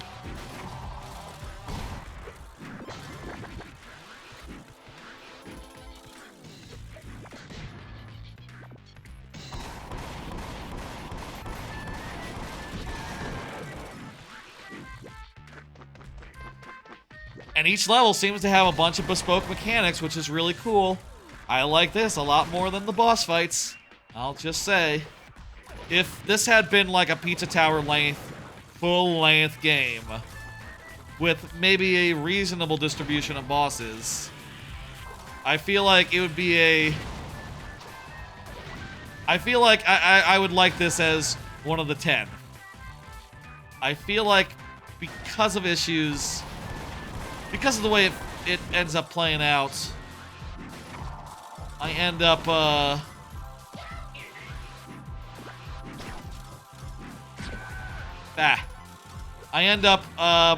you know, coming away cold, disappointed, and not really feeling it as much as I could do. But if you do like bosses, then yeah, this is a hell of a game. If you don't mind that it's mostly boss and not so much this good platforming nonsense. I don't understand what I'm supposed to do there. Oh, duck around, go under. That'll be it.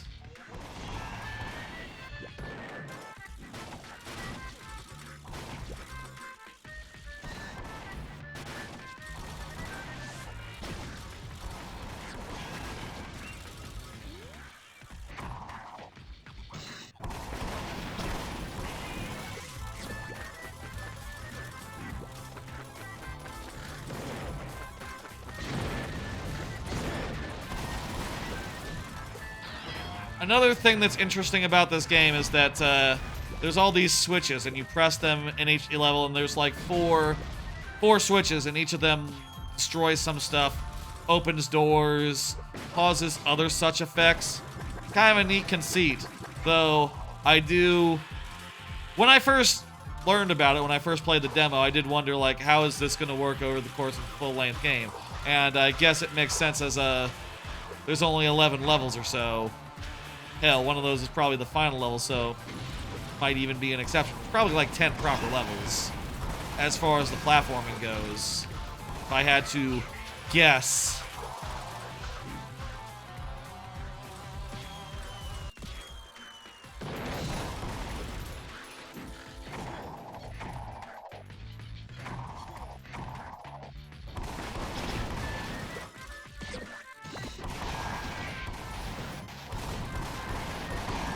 Length aside, there's a lot to like here. Again.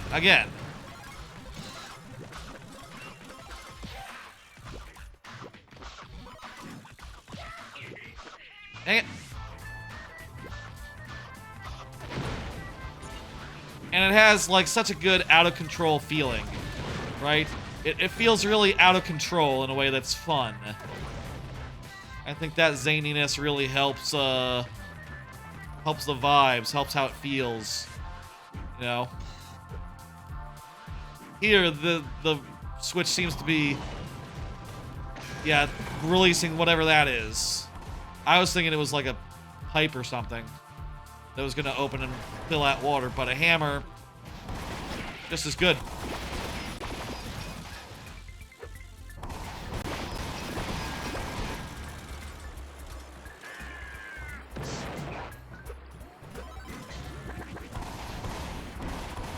I feel like this will make someone else's list. This will make some other people's list. People who are, you know, more down for what this game is serving up as far as the ratio of bosses to non-bosses, but I just struggle. I just struggle with that. Just not my cup of tea. What can you do? This rules, though. This part here, again. This would be a good number 10, if not for, maybe even a number 9, if not for the ratio, if not for the length, and how it's more boss than platformer level, I would say, platformer game. And the boss fights are, you know, longer and more prone to having you try again and again. You know? Like, it took us 5 minutes and it took us like 5 tries to do the boss fights. This is more like a 4-minute level, probably. 4 or 5-minute level, but you're only going to try it once, probably. More or less. Or, at any rate, if you die, you don't lose all your progress. So, you get through quicker.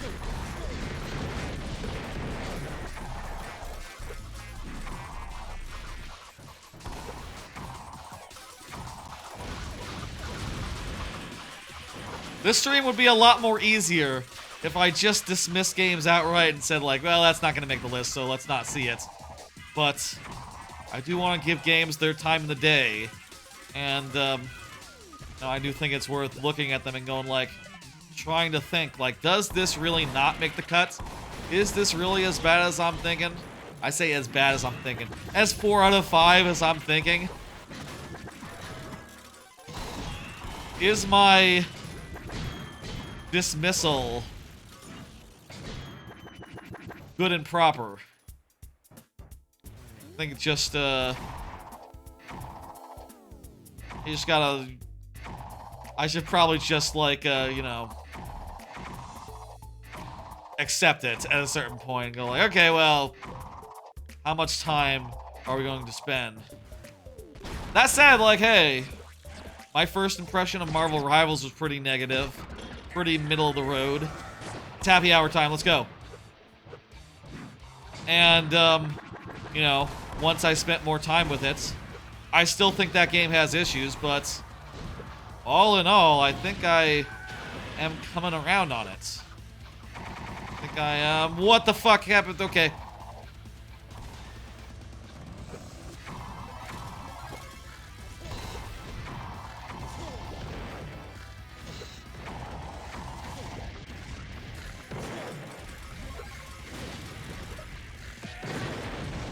Kind of funky sometimes. Like right now I'm on a wall, so if I jump away, and that dislodged me, and that was a little bit disorienting.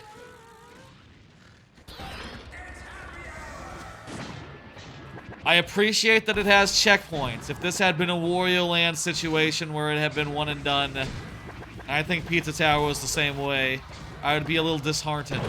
I think this game is, like, so chaotic that you kind of need that. Also, you only get 3 life versus, like, infinite in Wario Land. And, 4. I guess that's a big part of why Wario Land 4 didn't need checkpoints, because, like, okay, this is the only risk that you'll have in this level, that you might not make it in time. So, like, you know, yeah, you have to deal with that. That's just the challenge here. Whereas this, you know, you got that and you got the health. Fucking fuck. And it's just so loosey-goosey. I would also say, like, handling-wise, I don't think this is as, like, tight as, like, a Pizza Tower or Wario Land. It's a little bit short of that. As a result, it feels a little chaotic sometimes if you're taking a hit. Whatever. Did Pizza Tower have health? I forget if Pizza Tower had health. Every time I'm fucking... I can't use my hammer, apparently, once I'm bopping on that guy's head! That wall is funky. I want to finish this level so we can see, like, if there's another level after. And if so, you know... I mean, I'll say, we probably won't play it on account of we got a lot of games to see tonight. And, like, this is...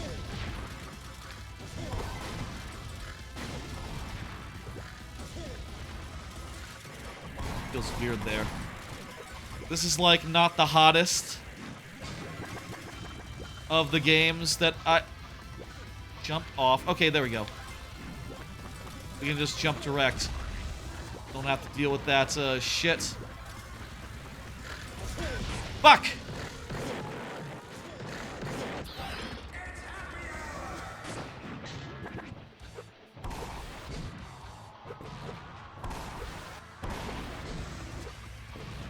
I think this has been the hardest one so far, as far as these happy hour things go. Also, fuck you!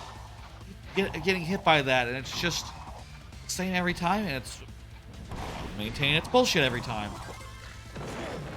Seems like it takes a second before you can start moving on these walls, which I think is why I'm getting a little bit confused, like whether I'm on the wall or not.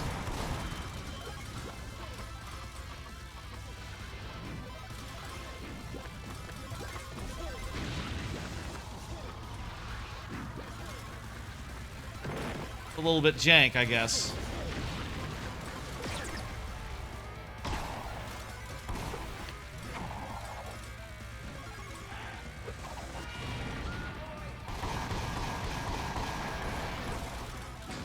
Oh good, there's a heart.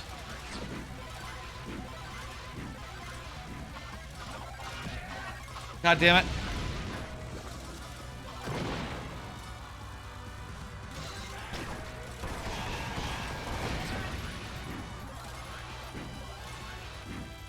Kind of reminds me a bit of Sonic insofar as it's just putting some fucking fire traps at the end of places where it looks like you need to just run full speed. You know, in the same way Sonic will sometimes be like, hey, Spike, watch out. Think fast. And, you know, a bit dickish, I guess. I don't know. Does Pizza Tower do that quite as much? It is also pretty zoomed in for the amount of, like, the speed at which you go, right? It moves so fast, by the time you're seeing a guy, you're already pretty much about to hit him.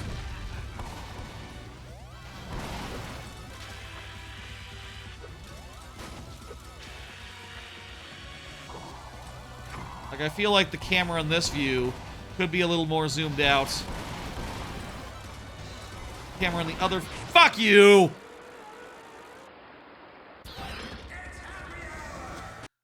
No, it's not. It's now, time for the next game. Yeah, that's how I feel about AntonBlast. I bet if we finished that level, we would find out there was another boss.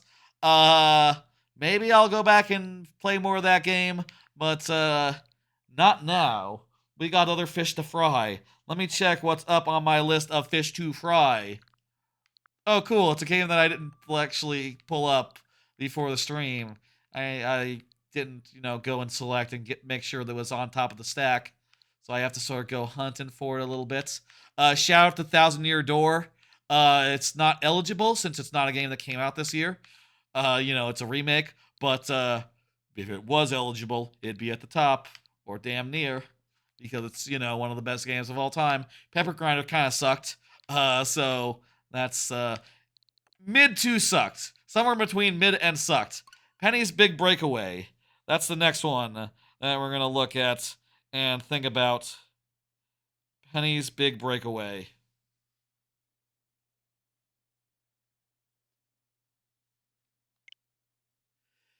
Penny's Big Breakaway. Let's go. Let's play a little bit of that. This is a pretty good 3D platformer. What can you say? It's pretty cool, pretty fast pace, has a good amount of flow to it. I didn't finish it. I don't think I got... Our legal terms have changed. Okay, I accept your legal terms. I will not sue you over... Why would I sue? I don't know why you need to have legal terms for this game. It's not that serious. They didn't have legal terms on Donkey Kong Country 2. I'll tell you that much. Back in the day. I got like to 10-2.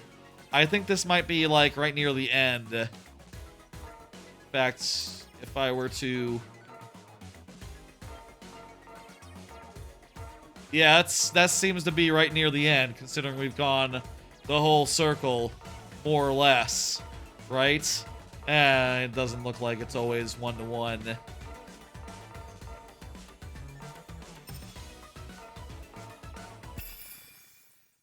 But, I'll say I think it feels pretty cool. Feels pretty good. I think there's a lot of things that are really charming about it.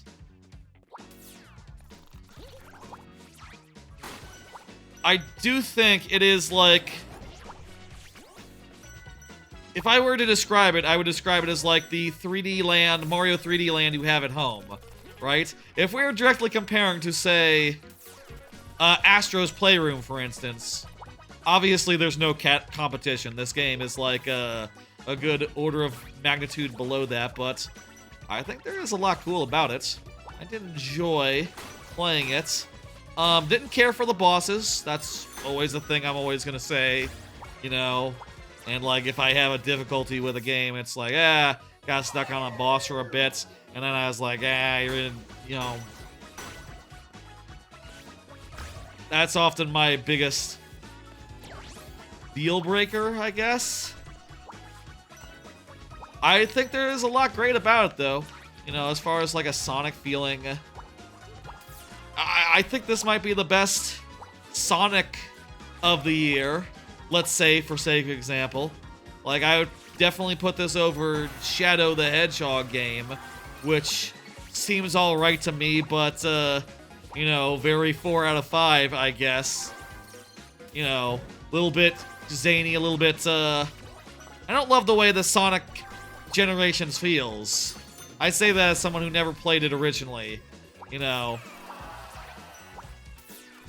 I'm trying to remember if there were, like, major criticism I had of this game. I remember, you know, I think the checkpoint system was weird. You know, it's sort of a game that encourages you to do, like, a big combo for, like, the whole thing. And when you die... You know what it was? You have, like, 3 lives to finish each level. They are all really long. And when you run out of lives, it's like, hey, do you want to, like, take a huge point penalty? Which I guess is nice that it allows you to do it, but I just kind of found it very discouraging.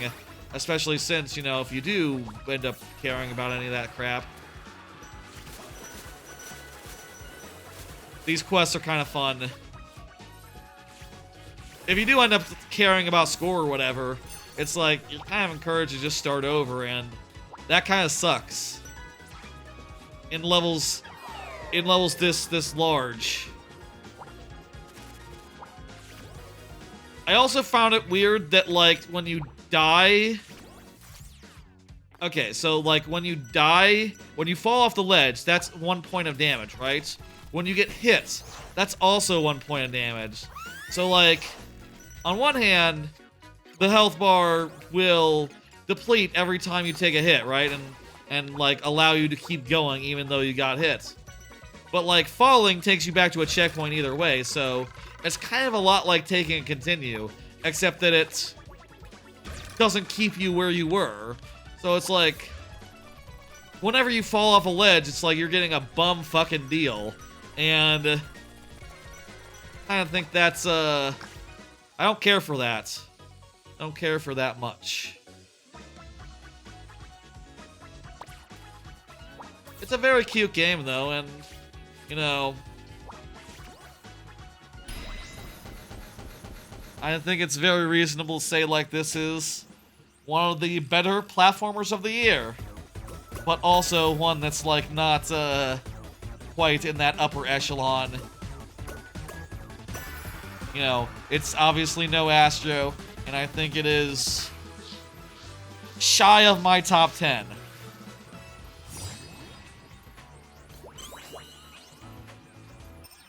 We played the first level randomly. How about like 1 or 2 more?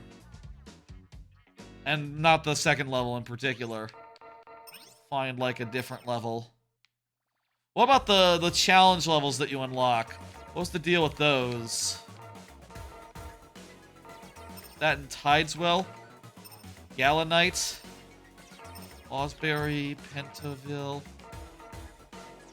I thought there was like a world you unlocked. Oh, Star Globes.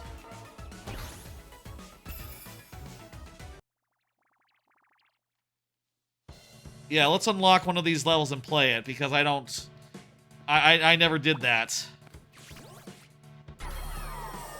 Yeah, a dropout costing you as much as a hit, and a hit keeping you in the field, so it's not quite as punishing as a dropout. I found that discrepancy to be really annoying.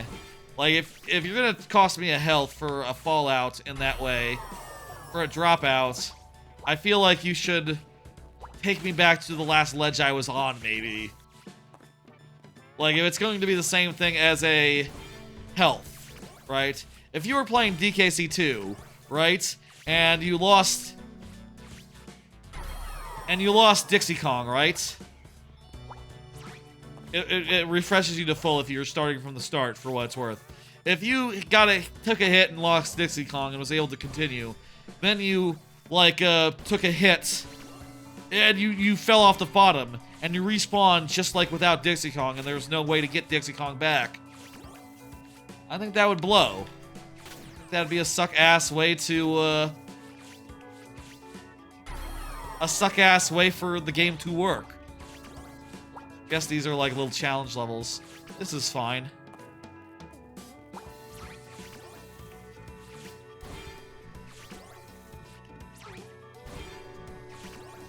I feel like this might be a minor criticism, all things considered, and like Echoes of Wisdom, I do feel like this game is at least a 4 out of 5. Realistically. Out of here. Out of here. That's enough of that. But there's enough about it that kind of annoys me where I think it just doesn't quite meet the cut. Doesn't quite meet the cut.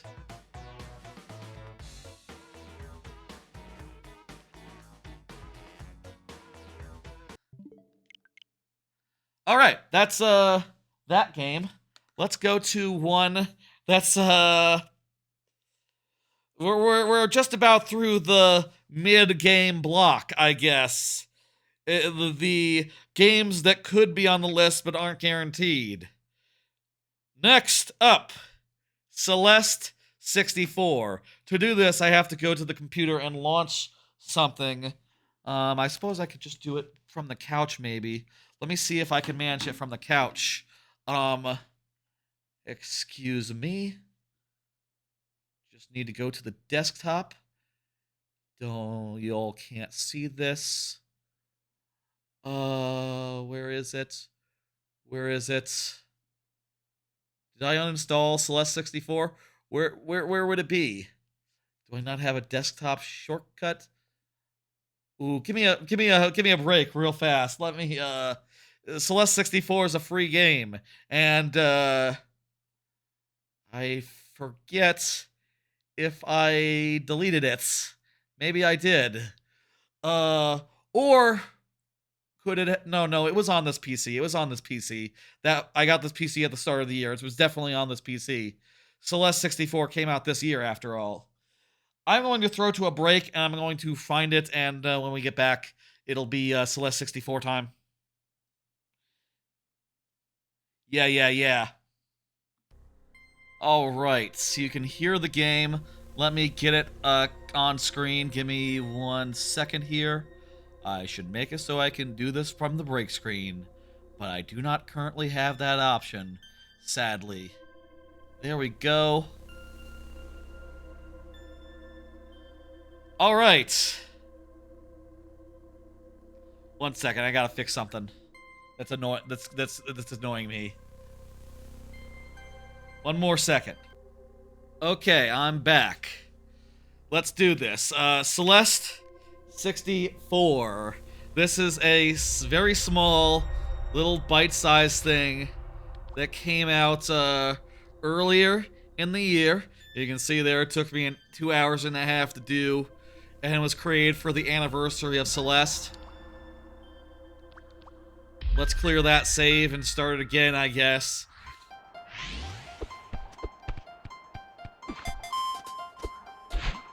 This was before I moved, so yeah. I'm good in this corner. The volume's a little loud, looks like.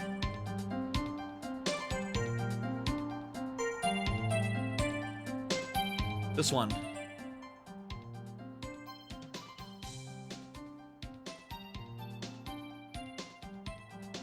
I think it can be a little louder. How's that? That good? So this is pretty much just Celeste, but translated into 3D. And the basic thing is just to explore and to collect 30 strawberries. I think there's just a lot that's really cool about this. I'm going to set a timer now because, you know, we shouldn't spend too much time with this game, but this game, I think you could do it in like a half hour if you knew where to go. You knew what to do. So, like, you know. And I do remember where, like, the trickiest fucking strawberries are. I feel like if there's anything that holds me back... God damn it. Should have gotten a checkpoint while I was over there. If there's anything that holds me back from including this one, other than it kind of being a glorified... I say a glorified tech demo. As a tech demo, I think this game is delightful. I think it is really damn cool. You know, and making like a, you know, an N64 style throwback game is always just going to be a hit in my book. Is always just going to make me feel like I am being seen, you know?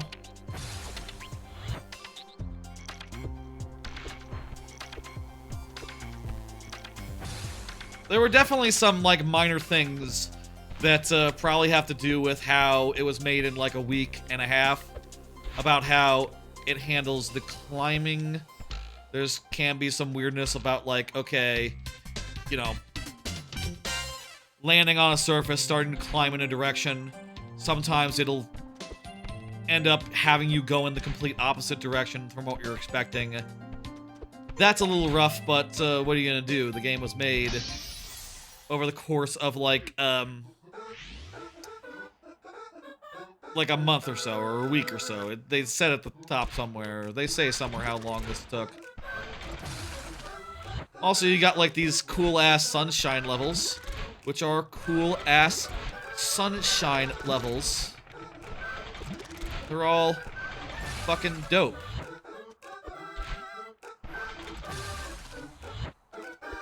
Playing again, especially like right after the other 3D platformer that's of an indie nature, I will say this is perhaps like not as polished feel-wise as like my memory maybe would make it out to be. It is pretty much a first pass on this sort of idea. And while I think there's a lot that's great here, perhaps I need to weigh this against Like a Dragon, Infinite Wealth. I need to weigh this against, you know, the likes of Zelda and Minishoot and other games that are like on the verge of making the list or not making the list.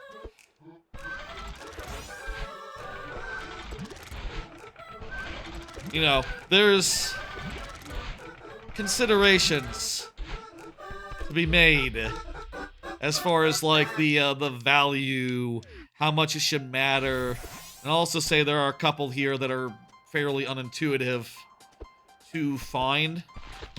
I'll show you. I'll show you the ones that took me forever to get. Literally probably an extra hour of that. I streamed this whole experience. I streamed my first time with this whole thing. Like, back when it came out. And I think it took like an extra hour, basically, because of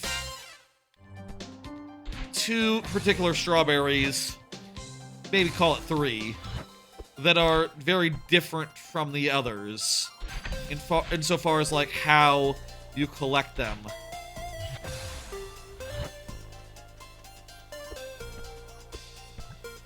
There's like some plot there, it's not important. Also, let's you know, there's 30 in this game. Let's not aim to do all 30. Let's aim to do like a nice, healthy 10.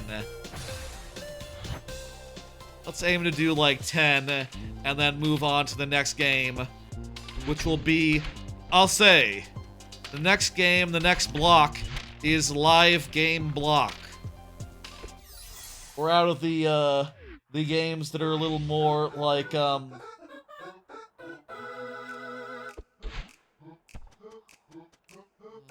gotta, like, do switches and stuff.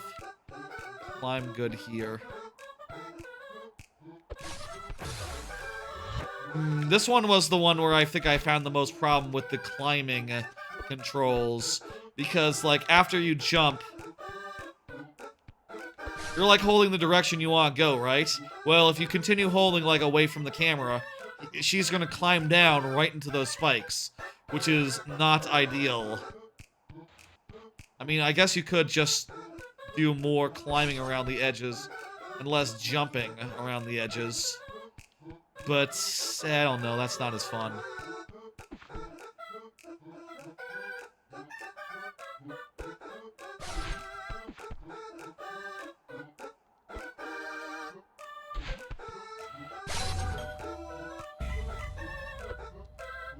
That took a lot less tries than it did last time, though, let's say. Let's go.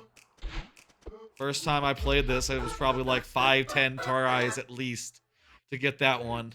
Feel good. Feel good about that.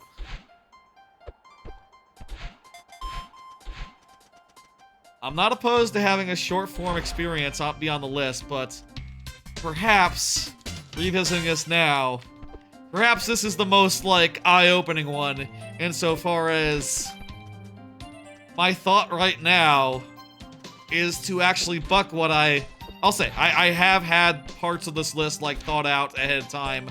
I do have an order that I was thinking, and what I am thinking right now is that Celeste 64 needs to be lower than I have it. In fact, it might not be on the list. Given its length, given that, you know, if I were just comparing 3D platformers of an indie nature, the other two?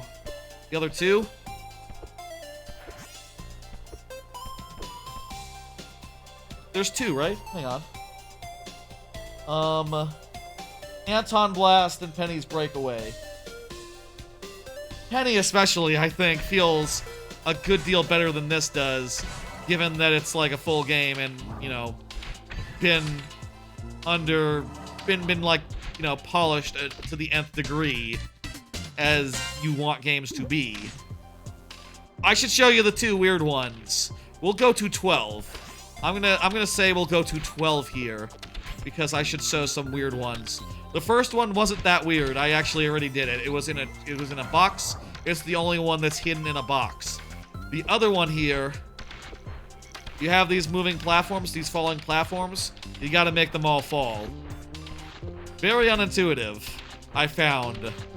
Especially because I did literally, elsewhere in the level, there are some platforms that fall, and I tried to make all those fall, and then when nothing happened, and also it was impossible to do that, for that specific case, I said, okay, so that's not it. But I didn't know in this case, it is it.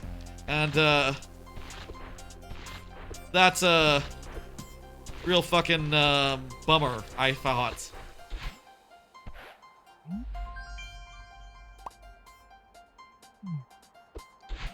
We'll go to 12. 12 is a nice number.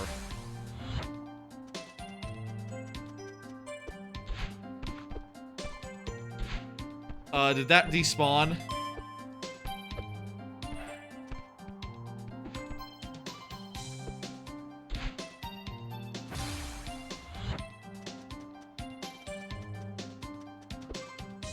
Okay, well, I'm going to do it again.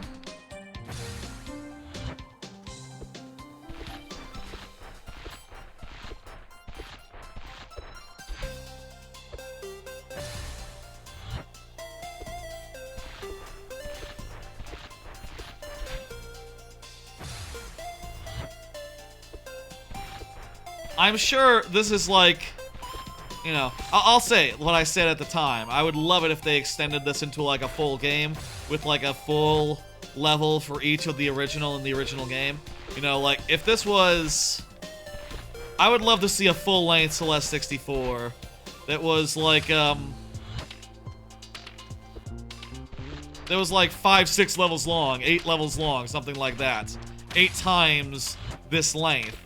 I think that would be spectacular, but I will say, playing it again, I do think definitely work on the basics a little bit more. The feel could be just a tad bit tighter.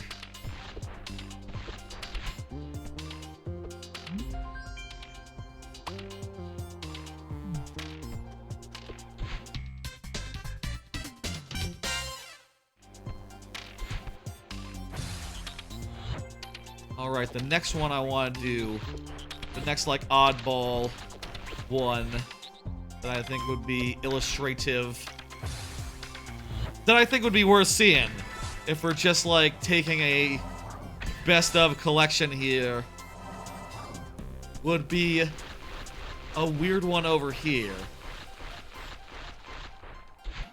God damn it.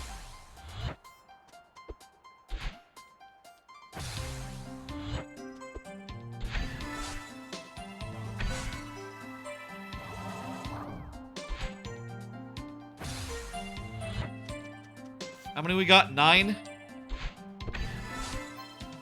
Okay. The oddball will be 10. Look at that. There's 11. And then we'll climb some big tower for the last one. That sounds like a good thing. Here's what we have to do for this one, okay? The last one that one of the trickier ones. There's a panel that has like a double thing on it. And you sort of have to take this pink hair all the way over there.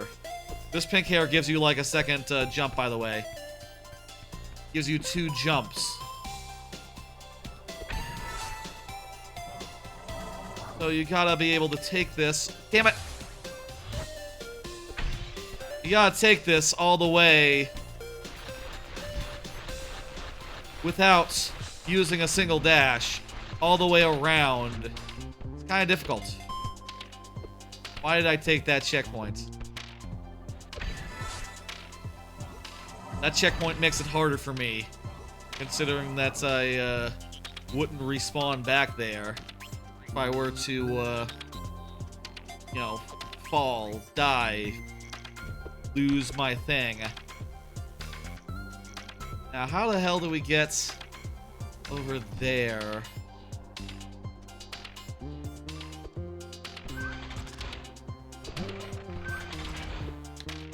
Ah, fuck. My timing was off there.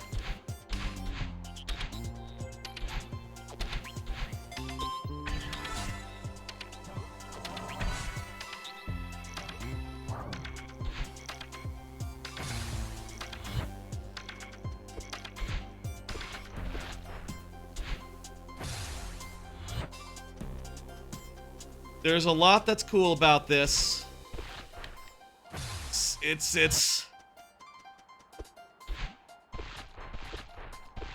I think I illustrated the whole thing. You know what? I'm happy with, God damn it.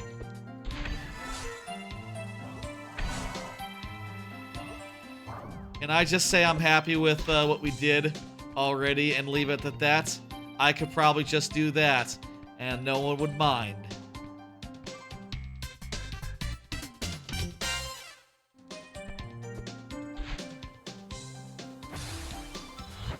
Going around 15 minutes.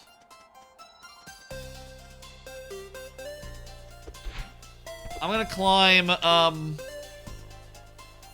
Big Central Tower. We'll climb the Big Central Tower, and that'll be the, last one that we do here.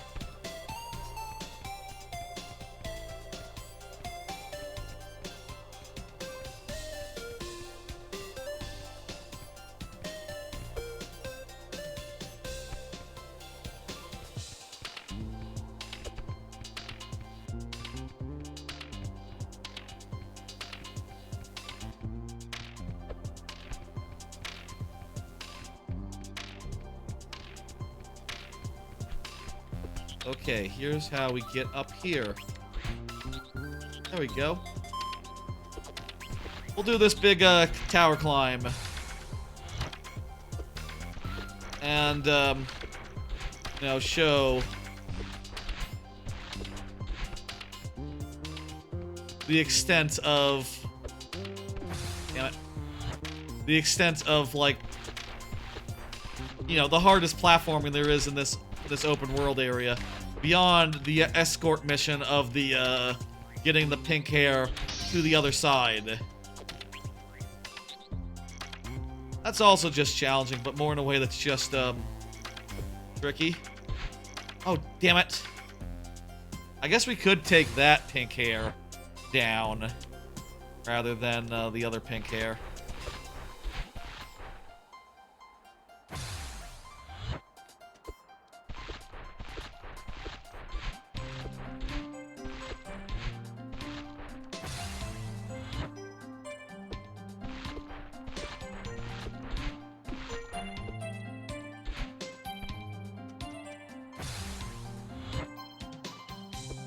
Tower difficult to climb.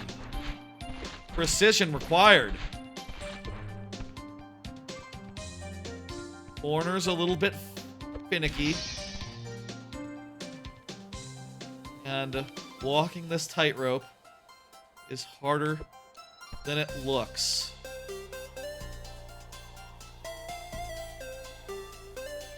Could you get down from here? Nah, not really. You can maybe get over there, but from there, like that ledge over there, from there, where would you go?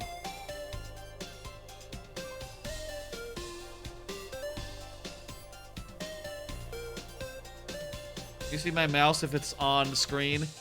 Yeah, you can. Don't worry about that. It's a PC game. That only makes sense. Where the hell am I supposed to go from here?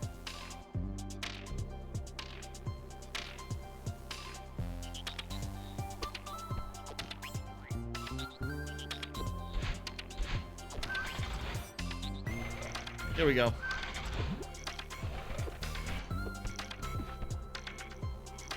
That allows you to go over here and meet up with Battlein. Actually, it's this doesn't get you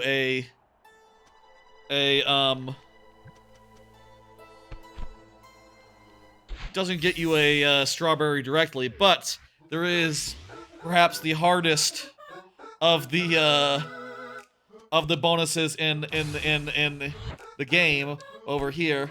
Let's see if I can still do it. I did it once.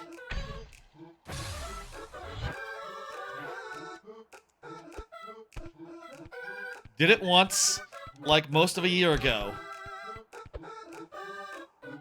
Okay, this is proving to be, actually, yes, very hard. Just even the first jump. Getting over the spikes and getting to the other side. That much is difficult. And this is the first hurdle. I feel like this is framey. I don't remember this being... I say I feel like it's framey, as if I can't see plainly that it's framey. This is framey.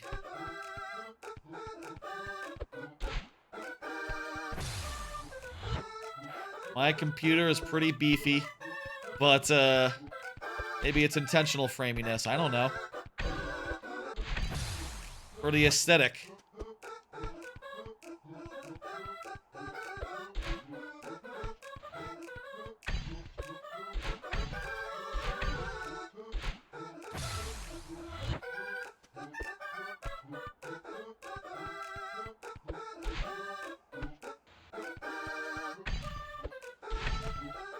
Earlier, when I was doing Astro Bots, I set a 5 life limit for myself on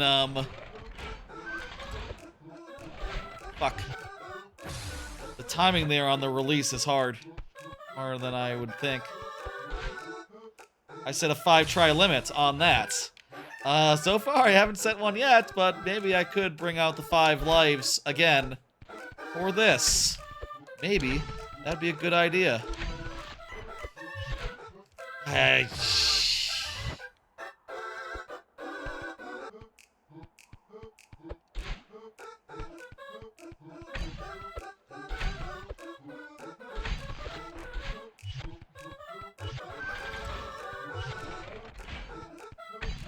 Okay.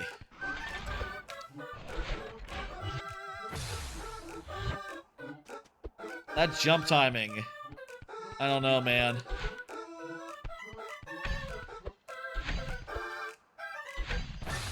I suppose also it could be a thing of like, you know, as far as the other levels of Celeste, it could well be that the mechanics of worlds of the second level and the third level and the fourth level, it's possible that those just wouldn't translate as well to 3D as much as the mechanics that are in this game, such as the golden feathers, which was never a thing with the first level of Celeste.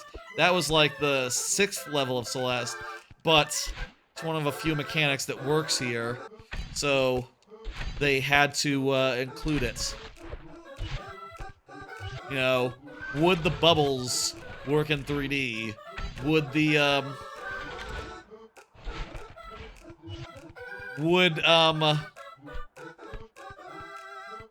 another cool mechanic.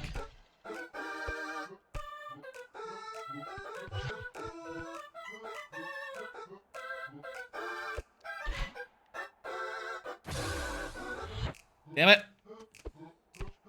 I think you might need to actually just preserve your thing anyway. You might need to preserve your dealy-do anyway. Your dash.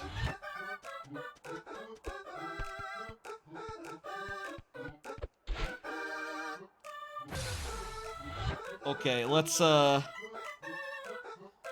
tries from here. This won't take very long. We'll get through it before the 5th try. You know? That's why it won't take any that long. No other reason. Damn it!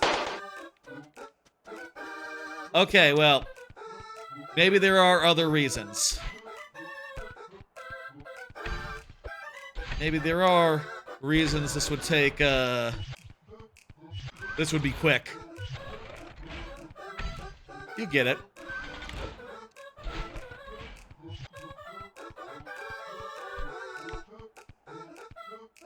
Again, we're just doing this because it's... Oh my god damn it! That's a thing, by the way. I was holding the other way, the other direction on the stick, but it was confused because of the way that I... Sometimes it gets confused in the direction of like motion gets reversed. I was holding right and I climbed left, and that was the opposite of the way it should have been.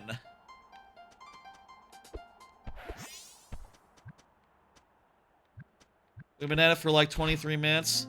Let's go meet with that guy on top of that tower. And we'll at least get that very nice strawberry from him. We'll get Theo's strawberry.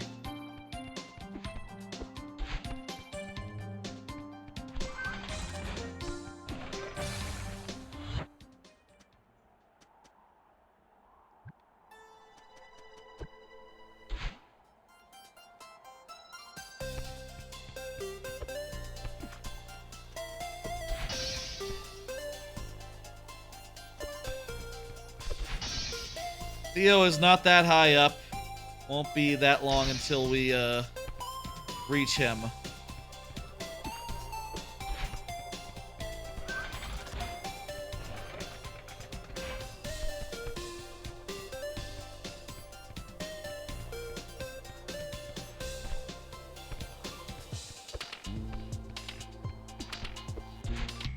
There we go.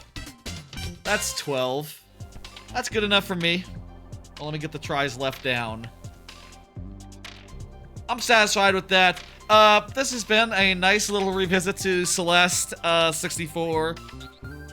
I'll be honest, this is perhaps the most useful this stream has been so far. I feel like I had a lot higher than it probably should have been, all things considered. I feel like now it has... I want to say there's a lot of good things about this, but I do think with the limited scope and the length of it and some of the jankiness that comes from it being a work in progress. I say a work in progress. A quick thing that was busted out as a bonus for free and not like a full game, not like a full project. I think it probably doesn't make my list, actually. I was fully prepared, like, when I was just looking down the list, looking at the games that came out this year, fully prepared to say, like, oh yeah, like, number 8, number 7, and I think it has dropped to, like, number 11, number 12, honestly. And, hey, that's great news for Infinite Wealth and some of these other games that preceded it, because a slot just opened up. That's just happened. And, hey, all those previous games we were looking at before, they all gotta be feeling pretty good right now. You know, Zelda's day might be here. Zelda might be up, actually. You know, Minishoot might not be dropped. Infinite Wealth might make it. I'd say that's a feel-good thing, but, kind of a bummer if you're Celeste. If you're Celeste 64. Whatever. Next up we have the live game block. We are getting down to it, folks. We don't have that many more games left to see.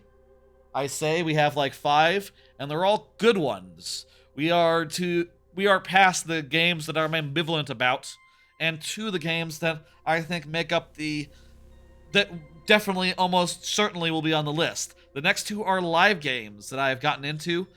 Give me a minute to get Marvel Rivals up. So I'm going to throw to a break while I do that. Excuse me. Hello. Once again, I have to do a thing in this scene to get the gameplay actually up. And I believe this ought to do it.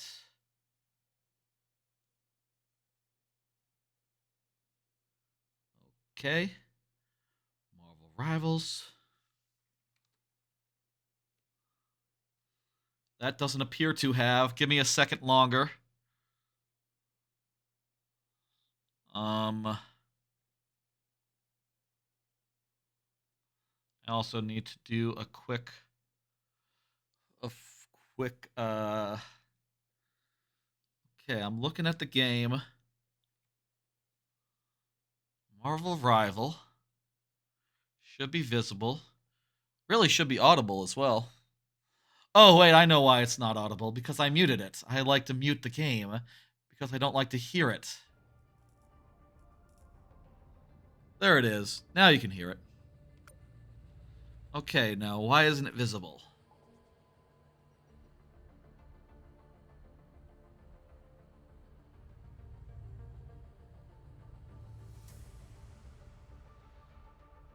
Let me just hide it real fast. And then I'll say capture nothing. Capture Marvel Rivals.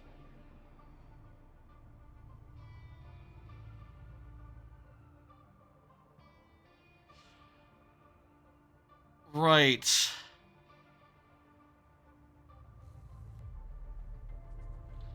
I remember Marvel Rivals has a weird hang-up where you need to capture it as... hang on, let's be... Rivals work around. Ignore that. That's just the camera control thing. Let me see if I can capture it a different way, doing a window capture.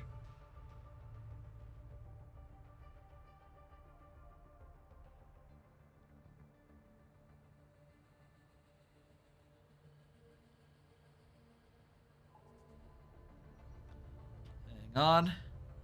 Let me see. Marvel Rivals is weird insofar as...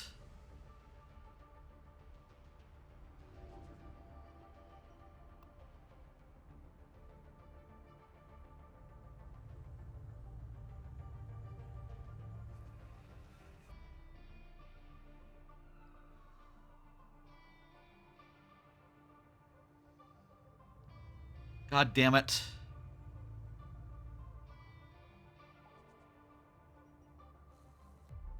Of course Marvel Rivals is going to be a problem. I forgot that there's like a weird thing with Marvel Rivals where it requires you to,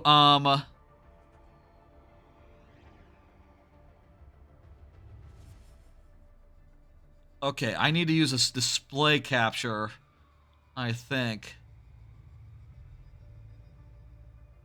This will be a little riskier than I like, so I gotta make sure that all is good.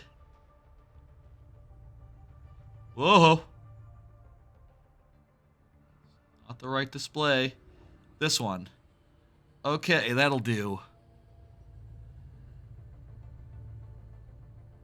Okay, cool.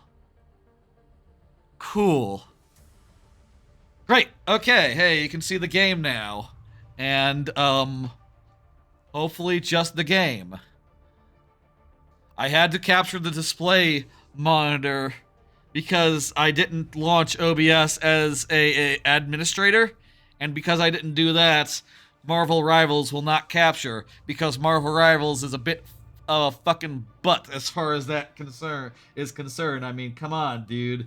That's, just be cool and let me capture you. Let me capture your footage. Come on now. Anyway, Marvel Rivals. Let's play some Marvel Rivals. Just a little bit. I sort of wanted to touch on this because this is new.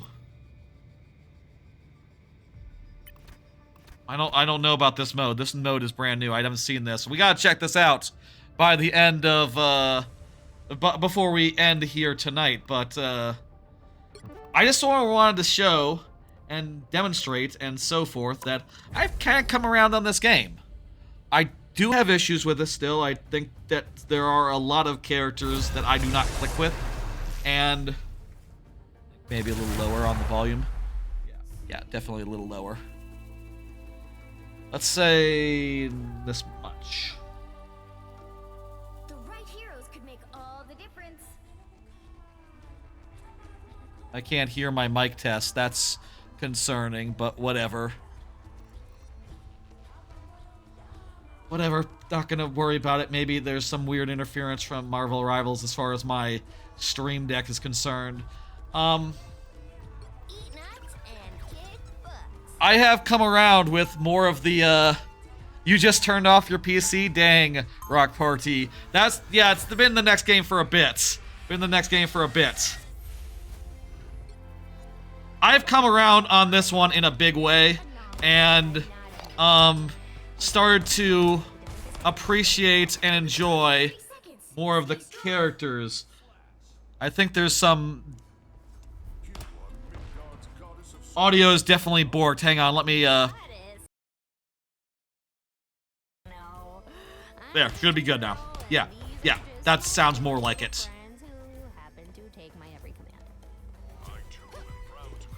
Very good, very good. Battle starts in 5, 4, 3, 2, 1. Squirrel Girl, I think, is my favorite character when it comes down to, like, making a difference. Her grenades are very much just basically Junkrat, and I love Junkrat. I haven't really gotten the knack of her, like, her stun bullshit, but, it does make a lot of sense to me to use her squirrel jump thing to, like, back out of the way nice and good as, or to, like, get to high ground. If you don't know what Marvel Rivals is, it's a Overwatch. It's like an Overwatch type thing.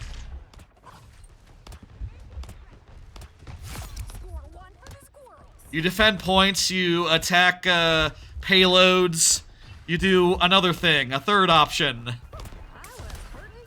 You do all those things, you have a good time, and, it all works out. There's a good amount of characters, and I'm getting the hang of more and more of them. If I have, like, any issues with this game, one, it'd be, it doesn't have mystery heroes yet. It needs to get mystery heroes. You know, like Overwatch has.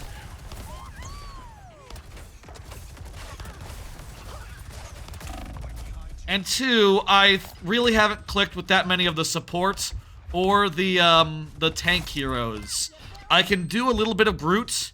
I'm okay with Groot, though I just basically spam down walls left and right and hope for the best.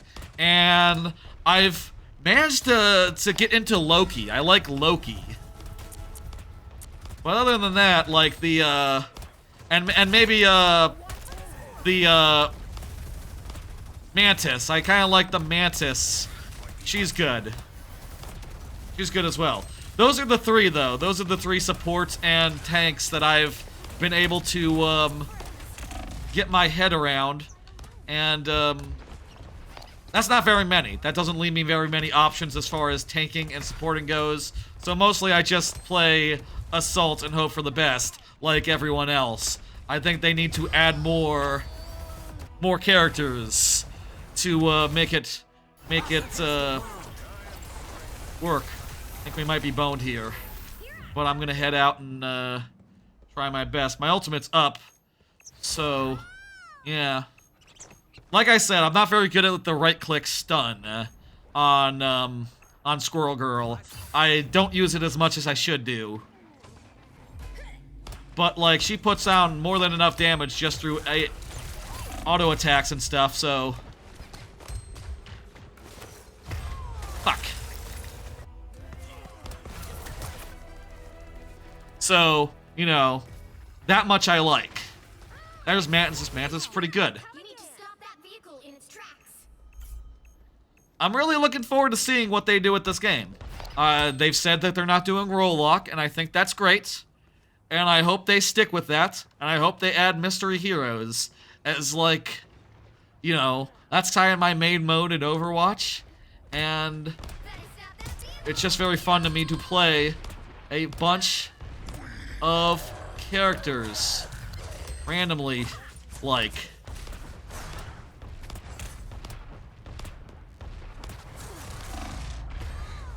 Yeah.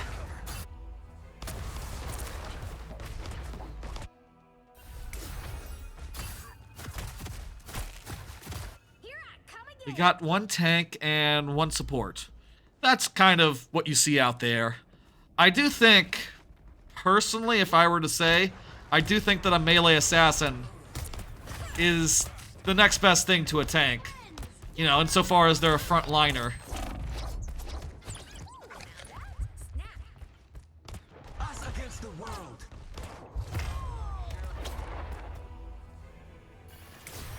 This is not going great.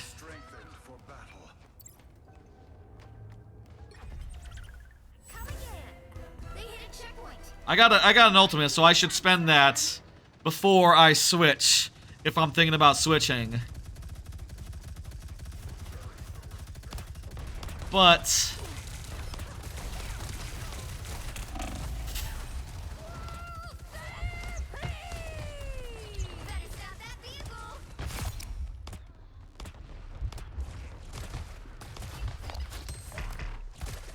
know, there's... Okay, now's a great time to switch. I'm gonna bring out some Loki. Like I said, I've been getting into Loki. I now understand his kit and how he works. And he's, I think, a very cool pseudo-stealth type character. Insofar as basically he sets up a bunch of, like, fake Lokis. And they all stand in place and stuff, right? So it's gonna be kind of obvious that you're not them. Except, unless if you just, like, stand in place like this, I think it's pretty fun that you can just sort of slow roll them and hide in plain sight. Like, they don't know that I'm the one. Also, I can switch with any of my clones at any time.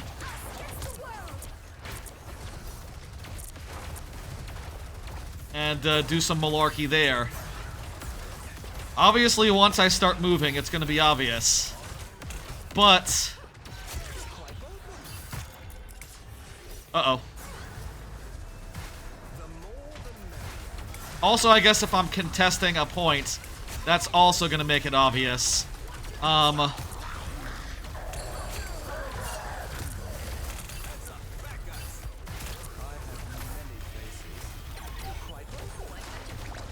But it's pretty neat. I like it.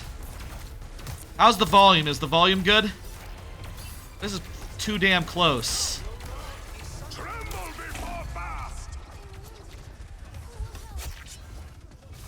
Also, he can become invisible and leave a clone behind, so...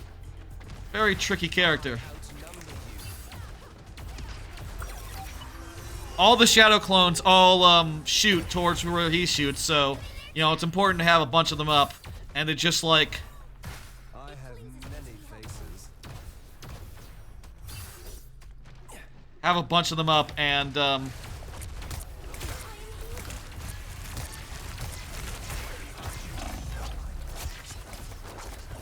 have a bunch of them up and always be shooting.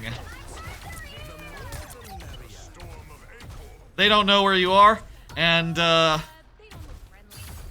if you're not moving, they don't know. So, that just, is pretty cool. Also, I can become one of them and get one of their ults off.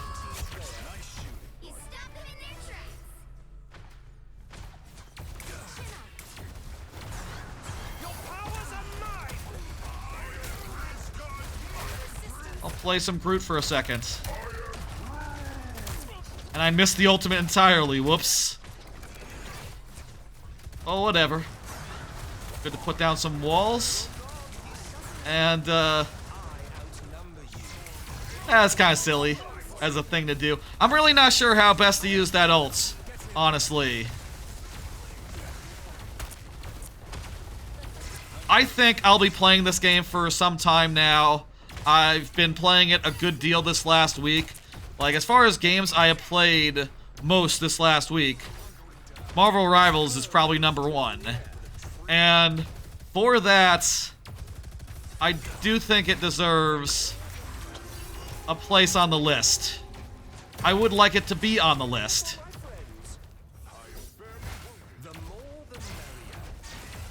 Damn it. That guy is, that clone is up against a wall.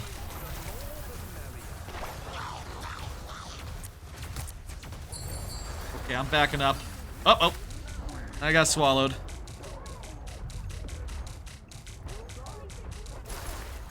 Three seconds until I can stealth.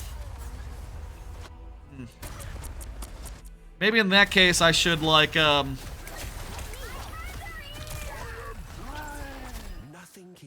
maybe in that case I should,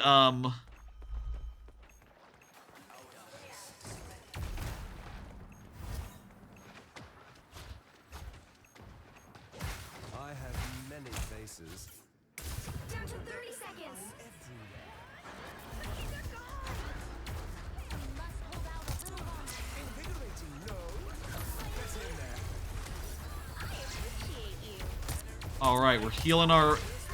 I'll say, like, a thing I didn't realize for a bit playing, this dude is I didn't realize that you healed with your projectiles. Once I realized that, I feel like I was off to the races with Loki. Took me a minute, though. Took me a bit.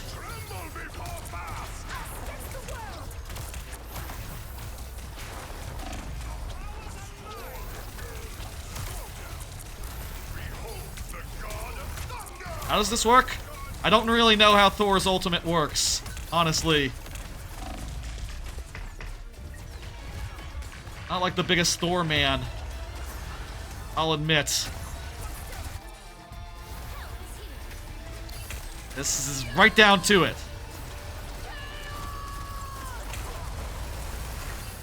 Ah, that was close. That was damn close.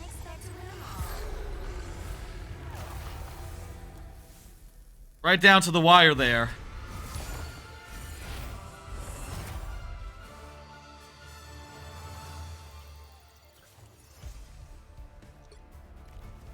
Loki's good. I like Loki a lot. The stealth, the like hiding in plain sight aspect really just works for me a lot in a way that I don't know that any other I don't think like any other new Overwatch hero has in some time. Do another game. You know, as far as like this cast goes, I think he's like my favorite right now. Other than Squirrel Girl. Squirrel Girl and him. Definitely top two. I am trying and having some fun with some other ones. Though I'll admit I'm not like the best at them. Like I pick Scarlet Witch whenever I see an Iron Man. As like a counter pick type thing. I enjoy Namor a good deal. Iron Fist seems really solid. I have no idea how to play Psylocke. Rock Party is a Psylocke main, so maybe I should ask him to explain. I don't get it yet though. Punisher is just really goddamn solid. And I'm trying to get good with Winter Soldier. I'm not great with Winter Soldier.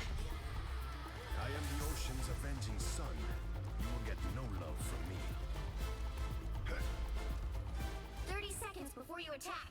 Get ready. I know every creature that dwells in the sea, but never have I seen any quite like you. He's a land shark. He doesn't live on the sea. He lives on the land. That's his gimmick. Jeff the Land Shark. Very popular character right now. People love him. Who wouldn't? He's great. Tiny little shark that's cute as hell. I think he changed to another character. But add time to the mix and things get tricky. Together. Here come our next victims. Protect your king. Wash our foes away. Looks like the mission area is yours. There we go.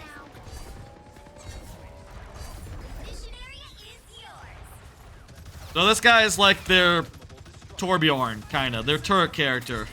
Makes turrets, can have them target a specific target with his right click, and also they shoot faster while they do.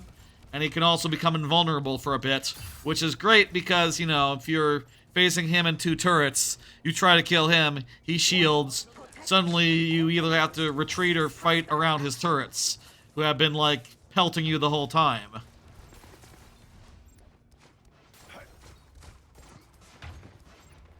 He has a pretty smart kit.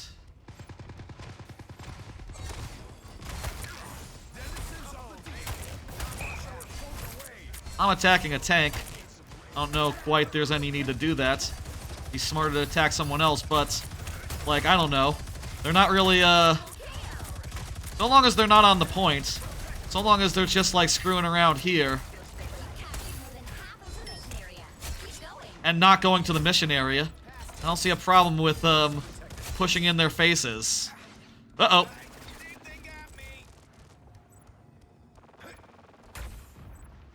Well, I'll leave that turret back there, and in the meantime,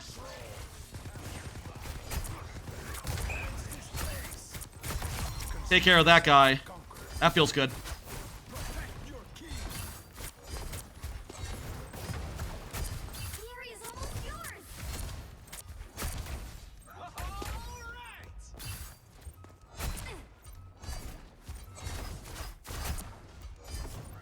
He'll get him.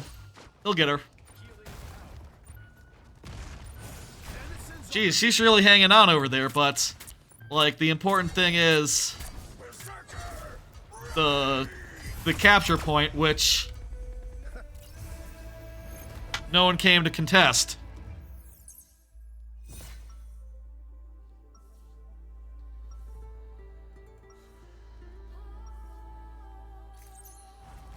So yeah, I guess all this is to say I'm really coming around on this. I've really went from being kind of mid on it to continuing to give it the time of day, and now I kind of think that like most of the cast is pretty cool, though maybe like less than half. Maybe like half the cast I'm kind of just mid on. I haven't really gotten the feel for, and even those I do have the feel for, I wouldn't say that I use all their abilities like perfectly, and you know, I'm not like getting the most out of them. But it's fun. I'm looking forward to seeing like what happens, new character-wise, new events-wise, new modes-wise. I think there's a lot of potential here, and I definitely think it needs to be at least number 10. That is my thought on Marvel Rivals, given my feeling on it. Okay, so my ultimate does not cancel out her ultimate. She can heal through that heal through the big shark guy that comes up on that is my ultimate. It's always good to think, you know, if things aren't working, if we need to change characters. I think though I'm happy staying for the moment. Though maybe don't wander in between their spawn and the points. Instead, I should go ahead, just move in on the points.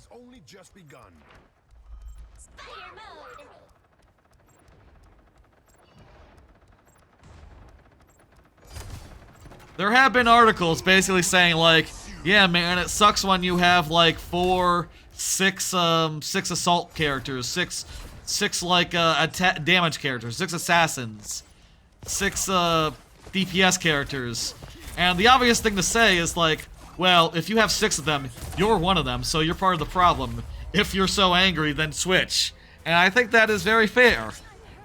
I'd also say that I enjoy, I don't mind, you know, it's fine.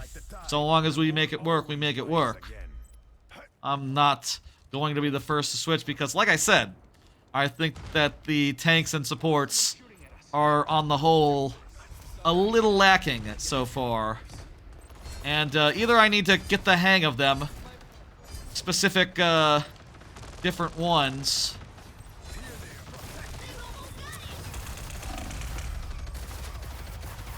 That Punisher is fucking me up. I feel like I want to get around with I want to flank him. Cool portal. Oh, wow, that dude was nearly dead. Ah! That was a pretty good push, all things considered.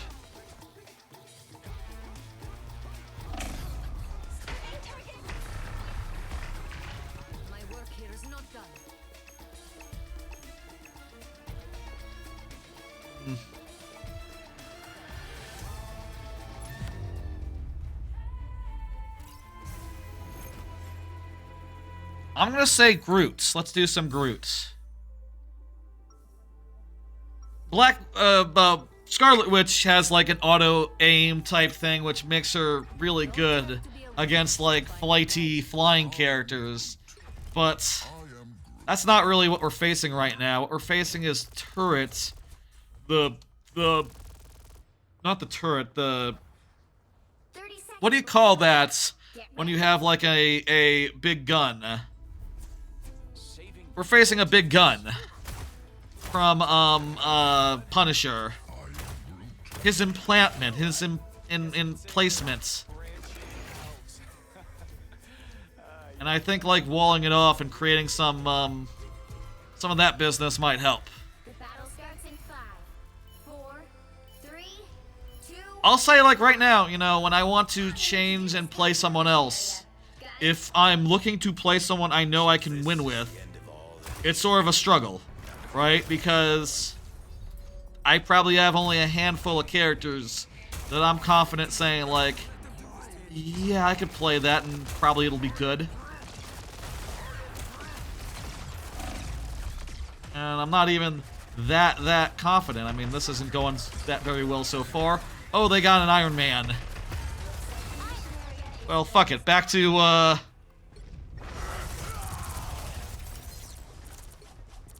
Scarlet Witch. Let's play the anti-Iron Man role.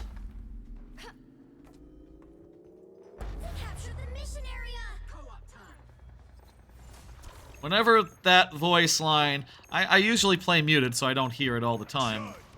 But mission area just sounds like missionary to me. God damn it. Fucking sniper. This sniper is good.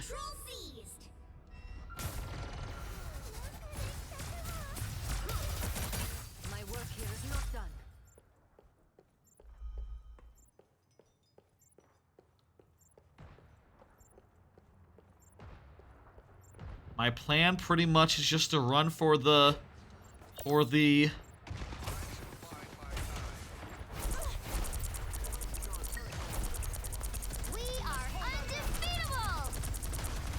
run for the Iron Man and then kill him.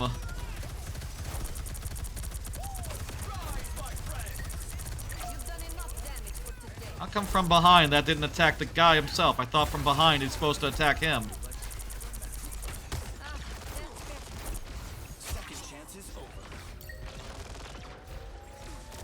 Odd.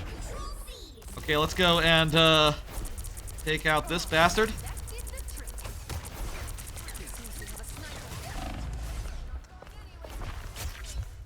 I like I find that he can be fun too. The Star-Lord. He sort of flies around and then he can do like a you know the ultimates of Reaper. He does that, but as a normal ability on cooldown, which is pretty cool. Pretty cool that you can just do a big old AoE all around you, just like diving deep and then doing an AoE. Hopefully, where you know you sort of want to fly in and then like AoE behind their lines a little bit in their midst. I have ultimate up, but this ultimate is kind of hard to make good with.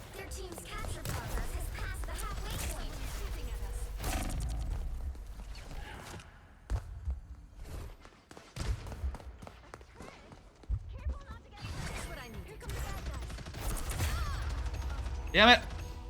I got the health and everything, and yet that's not enough. My understanding is that she's not very strong, the sniper, but you know she struggles to one hit as well as unless she's buffed, as well as the bow character does. Not really sure the range either. Okay, well I guess you need to be closer than that.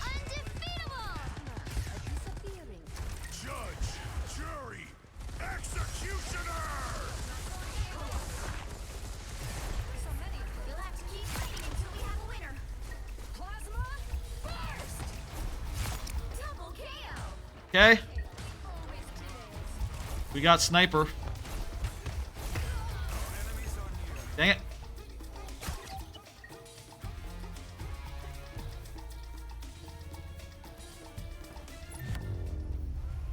Another close one. Dang.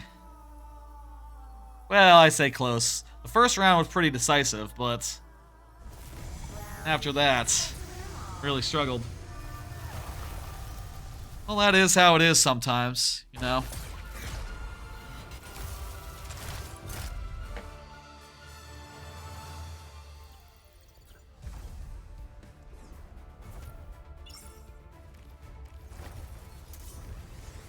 All right.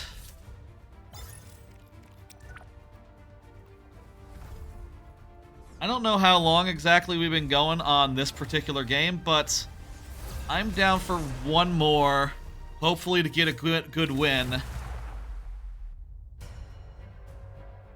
One more, and then we'll go to I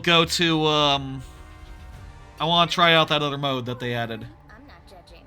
I don't need to try out that other mode that they added. I'm sure it's fine. It probably wouldn't affect its ranking.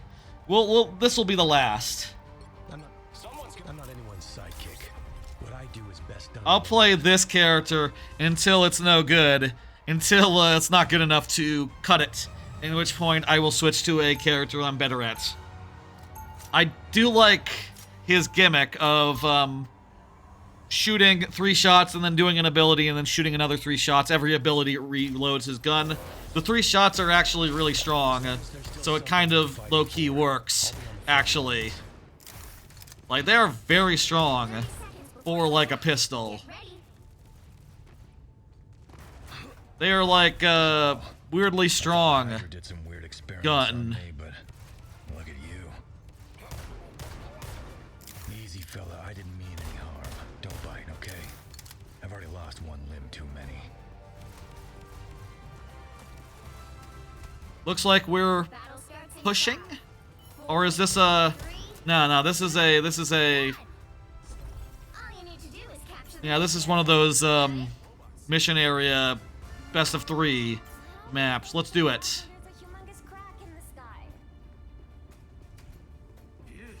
Those tanks give me the willies. Too much like a bad memory.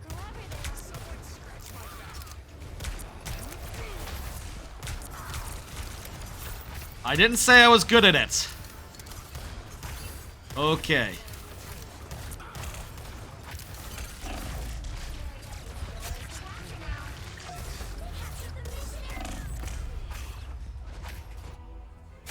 I should probably switch off. I'm not great with him that much, but I do think he's kind of fun. And when I do hit with him, and the abilities do come together, it does work out to be pretty good. We do some Star-Lord.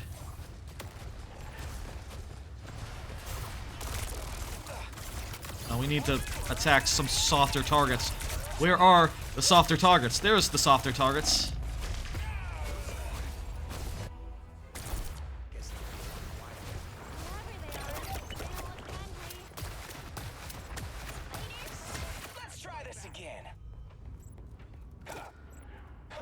I'll say I was never the biggest tracer person, so like these tracer guns, they're good, but I mean I think I might be better at this character than I ever was at tracer, but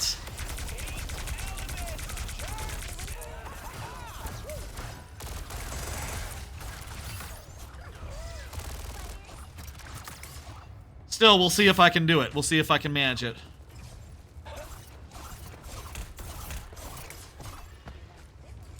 It does also kind of... I think if I'm supposed to be like getting in there at medium to close range here. We'll get an ultimate, and what's his ultimate again? Oh yeah, it's like a soldier. Yeah, and I'll say I haven't played. I feel like there's a lot of characters who I like to play, but I don't know their full kit. Ultimates included.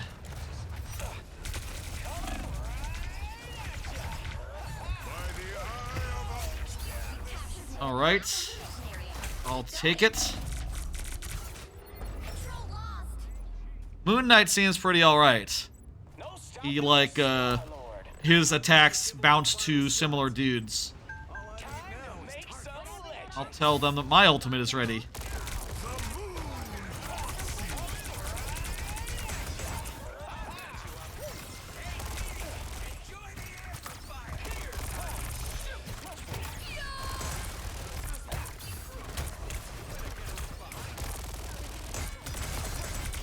Go.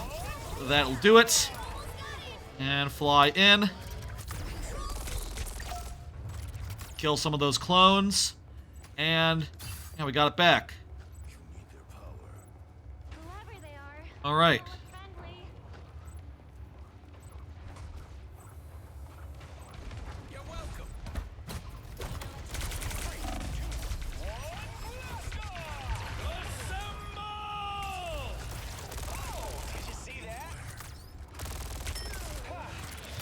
Okay, I'm just gonna stay back for a bit.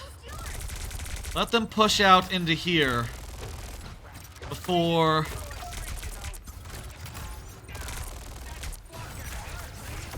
I like do my auto aim and bust down. Wow, they killed me. Okay, let's this has been going pretty well, but maybe it'd be best to stay with him for a second longer so I could have had time to get up there. Fortunately, it doesn't look like it's needed. We got it.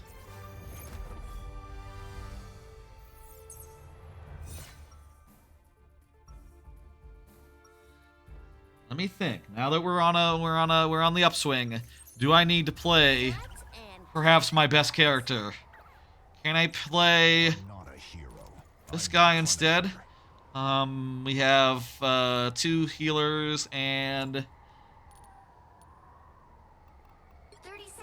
I'll play a melee assassin.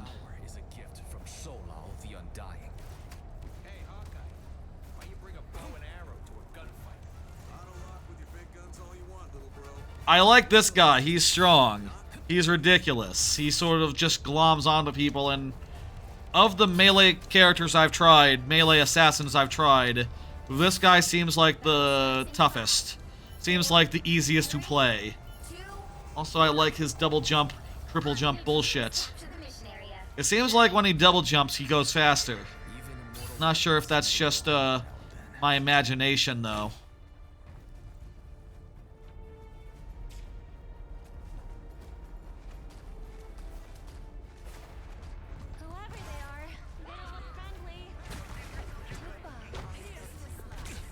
All right, here we go.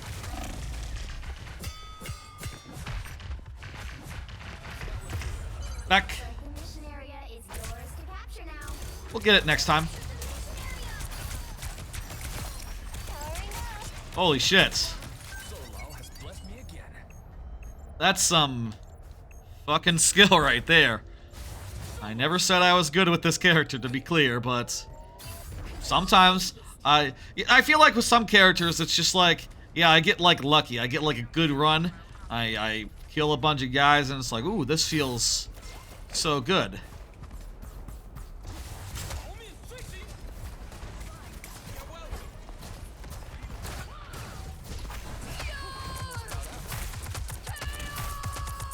They seem to be healing up all the damage I'm doing.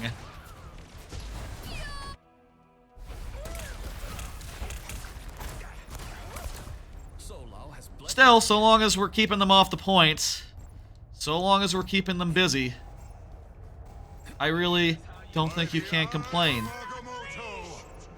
That said, kinda looks like the tides are turning here. Oh hell, there's a lot of them here.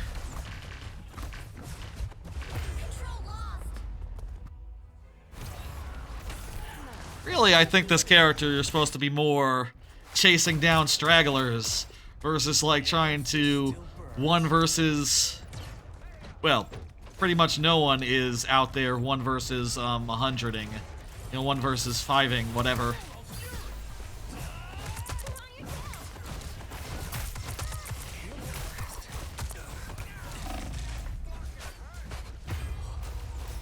Also, if I keep...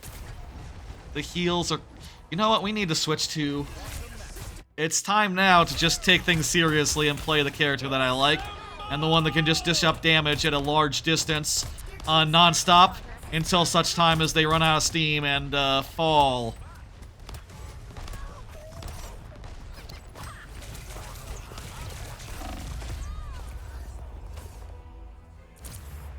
I'm counting on you, friends. I say, they are pretty far... They have pushed us pretty far in. Not pretty.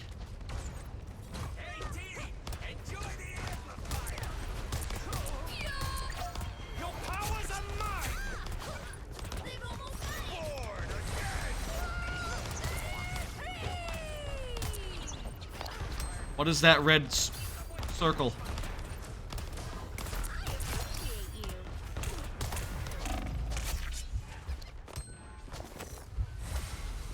Get some squirrels in there. We're out of time. Looks like we got someone on the point for a second, but looks like they died. Okay, this time we take things seriously from the start.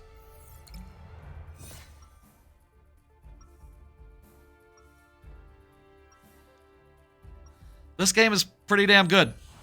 I'm enjoying it. Like I said, I feel like the cast isn't like full of characters that I personally jive with, that I personally like feel strongly about. If there's a plan B in this. The archer's not bad, but I'm not a great archer, so there's that. We already have plenty of supports. I thought that the Hulk wasn't very good at all, but I did see apparently there are some like pro level Hulks that are like make him more of a thing to be reckoned with, which I guess means that, you know, in the right hands, Hulk can be really good as like a dive tank who is not being like your frontline dude, but instead just like diving past the front line and getting some junk done.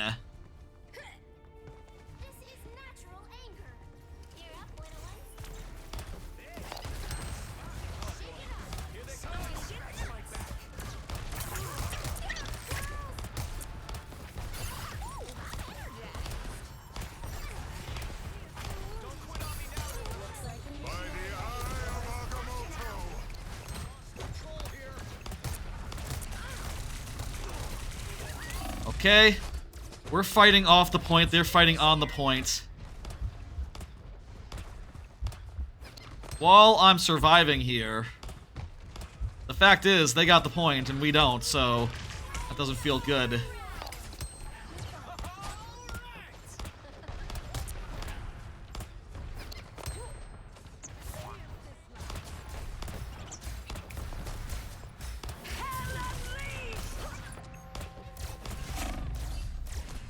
One up around that corner. Oh, it's just a Loki clone. Shit.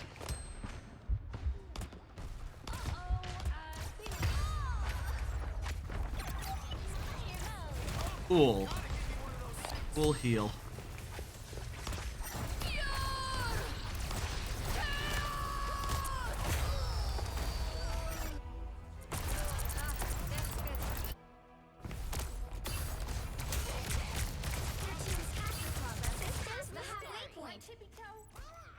I think I might be taking this the wrong way, you know. Maybe now is the time for an additional tank. Rather than necessarily just going for damage.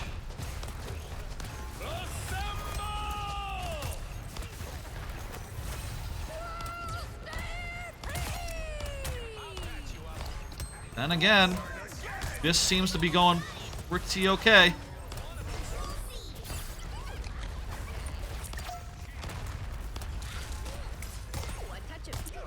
We got the point. We just have to hold it.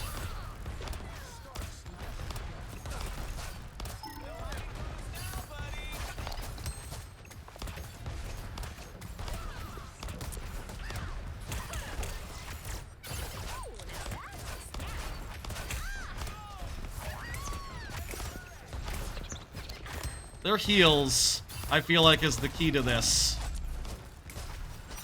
I feel like their heals are just outpacing our damage.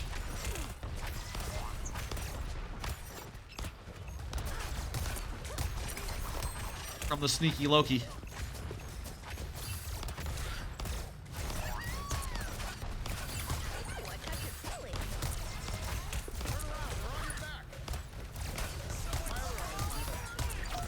Not there anymore. Now over there. I don't know where he is. We are somehow holding out here. There's the Loki.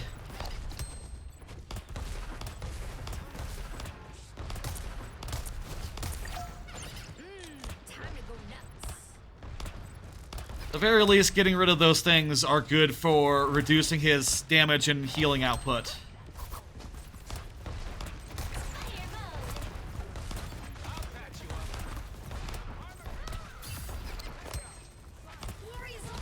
%, we're passing them. Worried that we're getting a little aggressive here. But also...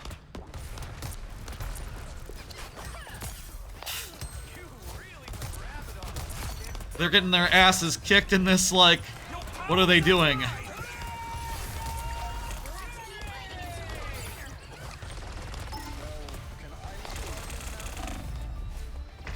Ooh, shooting me. This is coming right down to it. Oh! Fuck yeah, we won one. Okay. Well, that's probably more than enough Marvel Rivals. You know, like that's... through those 3 matches, I showed, like, a couple of characters that I've come to appreciate. And, you know, hopefully you can get the vibe of how I'm feeling about it, which is like, I'm having fun. I just think there's a lot about the game that I haven't quite gotten the hang of yet. A lot of characters I just don't know how to play, and otherwise, you know, I feel like it could use a Mystery Heroes mode. There's a couple things where I'm looking forward to, like, seeing it grow over time, but... you know, it's damn good.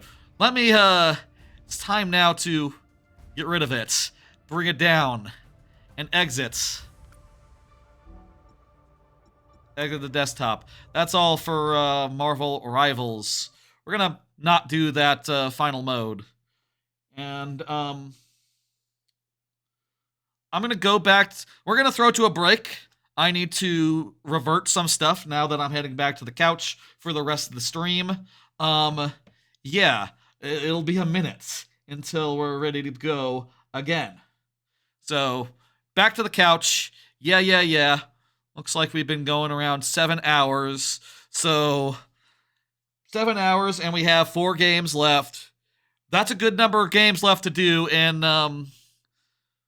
you know, let's say around 4 hours, or probably less, really. I think we're on track to be able to show all 14 of the games I intended to do in the time that a stream can be. Alright, to the couch. Alright, I am back at the couch, and I would like to have a background that wasn't pitch black, so how about, can I find a good one in... I was thinking I could maybe zoom in on this, but I can't really zoom in quite enough now, can I? To make it so it's just all black. What can I do to give us a nice, neutral, kind of dark background for us to do for the next segment without something too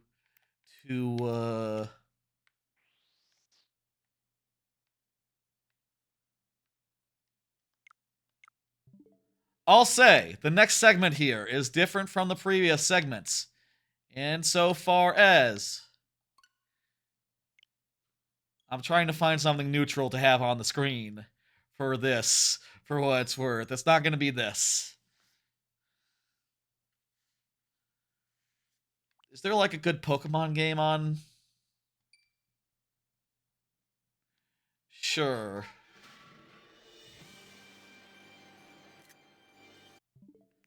Okay, how about I take a picture of that, and then we zoom in on it.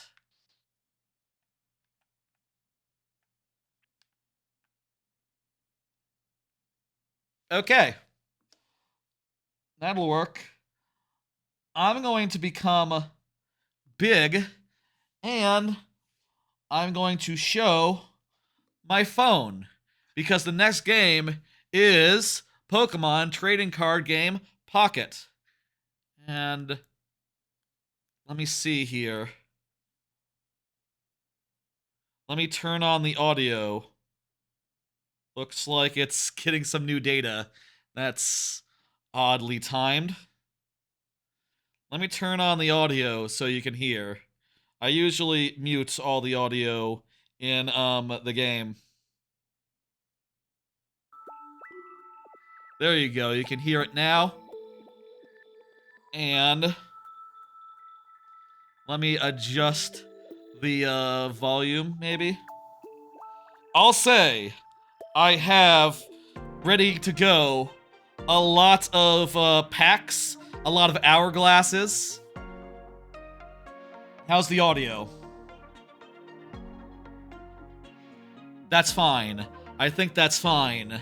I have a lot of hourglasses ready to go. Since the last stream, I realized that they added with the expansion a bunch of new single player stuff that you can basically go through and, you know, do in order to get a bunch of hourglasses, which let you get a lot of packs, which is nice. This game is pretty cool as far as, like, how many ways there are to get free stuff without necessarily paying that much.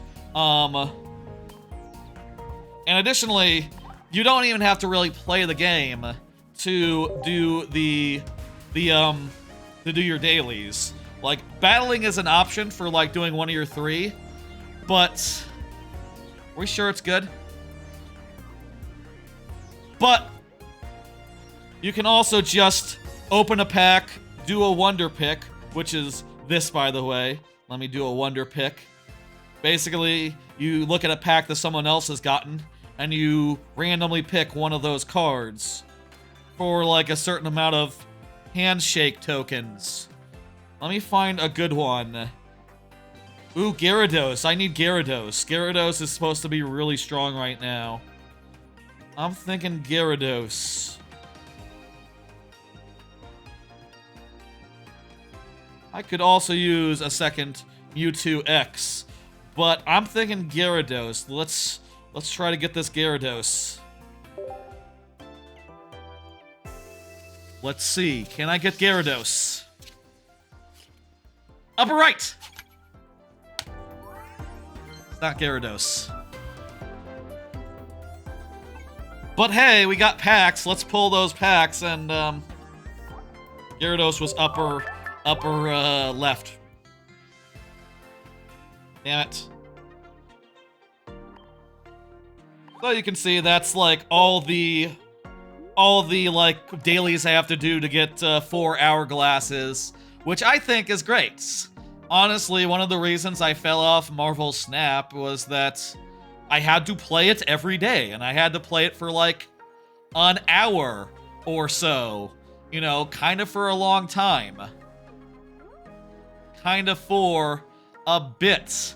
Whereas with this, you can just sort of, you know, you don't even have to play. You just open up your packs and be good. That said, it is fun to play, so I have been playing it a good deal. Everything sounds good, right? Let me just double check that everything is in sync as much as it can be. Feel like maybe the audio had... Well, actually, no, that wouldn't be a thing. It's fine. It's fine. Always want to be safe as far as that stuff is concerned. Y'all let me know if ever there's like some syncage issues. You also get, as you're collecting cards, rental decks, which will show you like a basic deck that you could eventually build up to. And you can't use those in the main mode, but you can use those in solo for like going up against, you know, this fucker, for instance. if you were to be so inclined. Last time I tried this guy, he really rocked me. The Venusaur X and Serpenter deck. So I'm not going to. I feel like the single player content is cool. It's not great. It's kind of like repetitive and you know, it doesn't have the same thrill as actual online. But it is really nice to get free stuff. The free stuff you get by doing it, so I would recommend doing it, and I'm happy that it exists for the free currency that comes with it. Let's open a whole bunch of booster packs.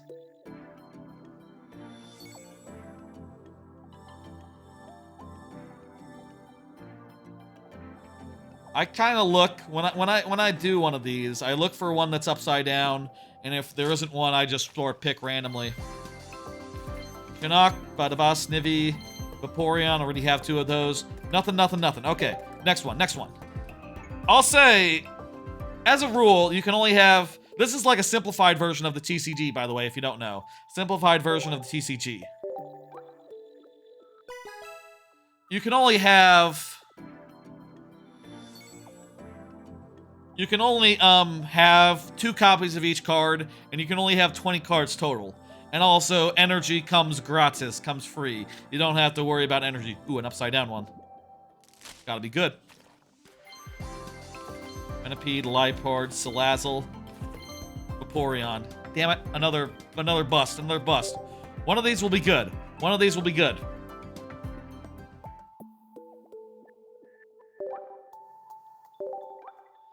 I have enough for like 6 more. So we're gonna pull 6 more. Ooh, upside down. I'm gonna look at it from the side. Everything looks normal.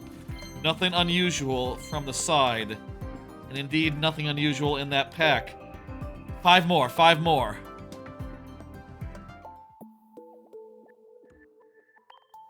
This is the new pack, by the way. This is the new expansion that came out relatively recently.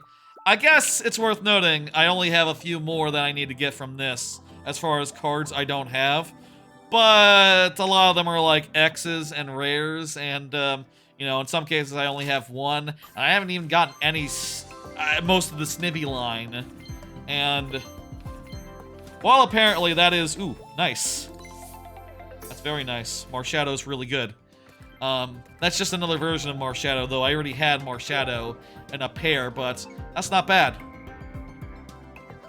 The Snivy line seems to be less overpowered than people thought it was, for what it's worth, but still I do want it. I do want the ability to play that Surabi Snivy deck.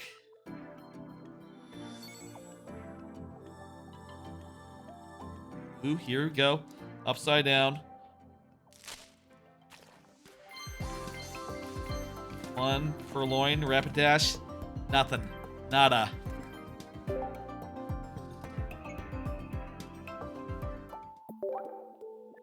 We only have, by my reckoning, 2 more.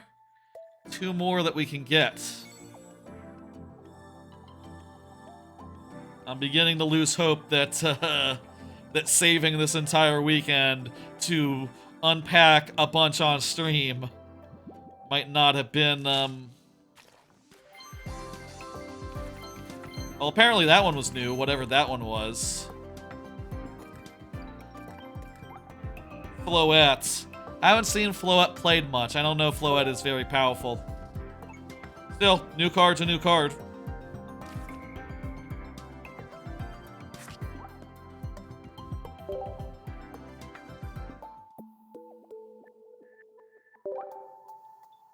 I think this will be the last one. Yes, we'll have 10 more after this. 10 hourglasses. That's not enough to do a thing. Unless I have enough tokens to buy some more, which I will check. Come on, come on, come on, come on. Now, nothing. No EXs. Ain't that a bummer? Let me check. I do have a lot of Pokemon points. Oh, a level up! Fantastic.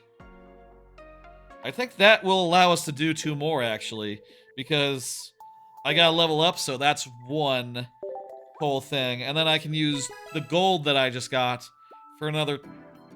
for, more. As far as I know, there's nothing more worth spending gold on than packs. I don't give a fuck about, cosmetics, honestly.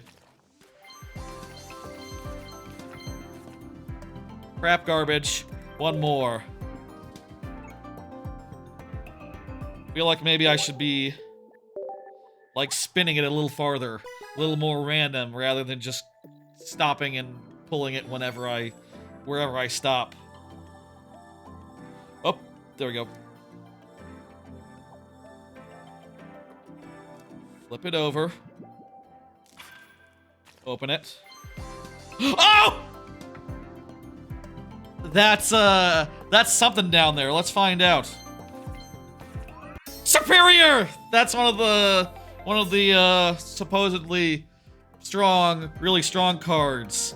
But maybe less strong than people first thought it was. Still, it's a great pick. It's a great get.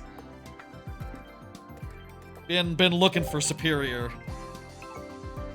Want to get that, but you know, currently still don't have enough to do it.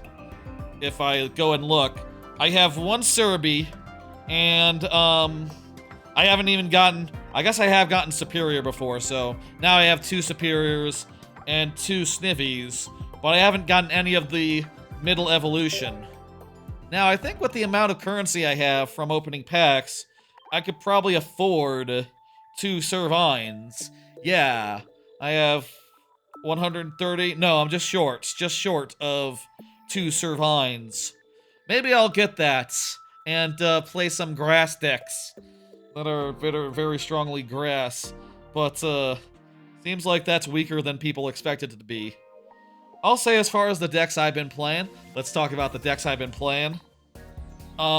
Started out with a basic Pikachu deck, which, you know, now that I look at it, probably can be improved by, like, I could probably improve it now, honestly. What does that mean? The plus flare. Oh. Well, I haven't fucked around with that system at all, the flare system, honestly. I think the Dene might be better than, Electabuzz. So let's put a Dedenne in there. Do I have a better Dedenne? I don't know. I also did get Raichu. I got a Raichu now. I could throw a Raichu in there. I haven't been playing this deck in a while, honestly. I've sort of moved on to, other decks. You can see it's not been really updated since the new expansion came around. This was the first thing I started with. Then I switched over to what I call Tropical Tag Team, which is, a Executor, Greninja deck. 2-color. Basically, they use enough colorless energy that you don't need to, go too heavily into. It doesn't matter too much for Frogadier and Greninja if you don't get water energy, or not that much of it. And you only need 1 for Executor, so that's nice. Or 1 plus a bunch for the baby Executor, which I don't really know if it really needs to be in the deck, but I put it in there since I got it. And, whatever. I also just got put together this deck here, holding a Drudge, which is a Frogadier Greninja, which is a Greninja Rapidash deck, with Drudgeon and Tauros. That's been working out pretty well for me. I've been playing that recently. I did just see a new deck from, like, a YouTuber, not Marvel, Pokemon TCG Pocket content creator that I kind of want to replicate, kind of want to make my own version of. So let's do that just to sort of run through that process, I guess. what I'm looking for here. Apparently, it's Hitmonlee, and then you put in, Hitmonlee and Marshadow are like the main fighting type players in this. Use the fancy Marshadow. And other than that, you put in a bunch of neutral guys that are strong, colorless guys. In particular, you want to put in, Too Far-Fetched is what he had. This is from the Hoogland. Hoogland had this deck.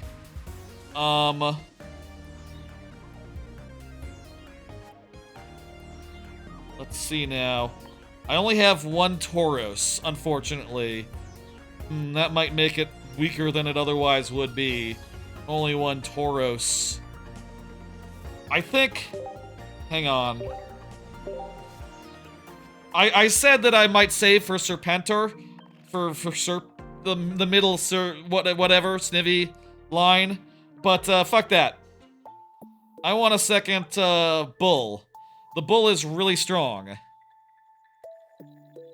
Where's that fucking Bull? Oh, it's 150. Dang it. Okay, I need to save more towards that. Okay, noted. I can't get like a cheaper version of it or nothing. It is what it is. Okay.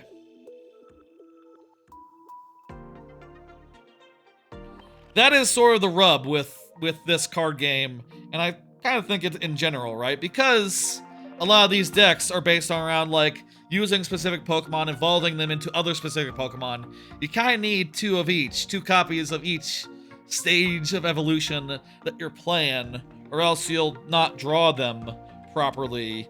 And that is something that makes it a little hard to start in every expansion, you know, because like, oh, I got 1 of the new cards. I need 2 of the new cards. Or I need 2 of 3 evolution stages of the new cards. You know, and that just makes it harder to start playing with them unless you're just going hard and heavy and maybe even paying a little money for it. Be a little slow to start up in some cases. Maybe Pidgey, maybe do it as like a Pidgey deck? Maybe. Let's try it as a Pidgey deck. I don't think Pidgey is what he was running. Actually, I forget. Maybe it was a Pidgey deck. Other than the Pidgeotto deck. Other than the main fighting type deal.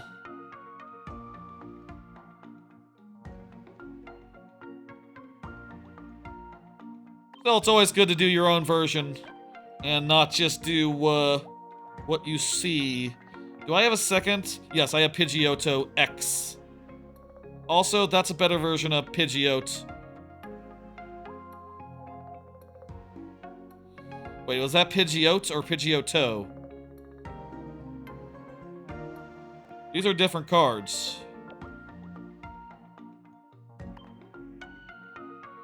Gust for 10. Or Flap for 20. Well, I'll take 2 of those then. I'll take the Pidgeotto for 3. And, yeah, that looks good. And just fill that up with trainers, I think. And, yeah. 2 Professor's Research, 2 Pokeballs. That's standard. I need a Leaf. I want that. And I want a Giovanni, because apparently it seems like this deck sometimes really benefits from being able to do a little extra.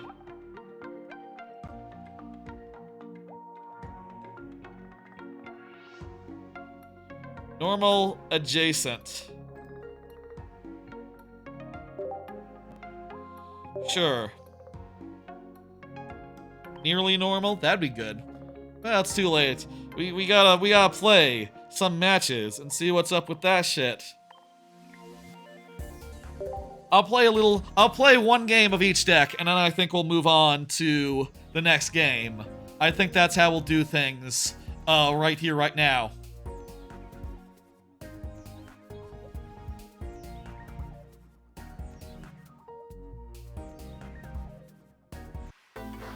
There it goes. I was worried for a second.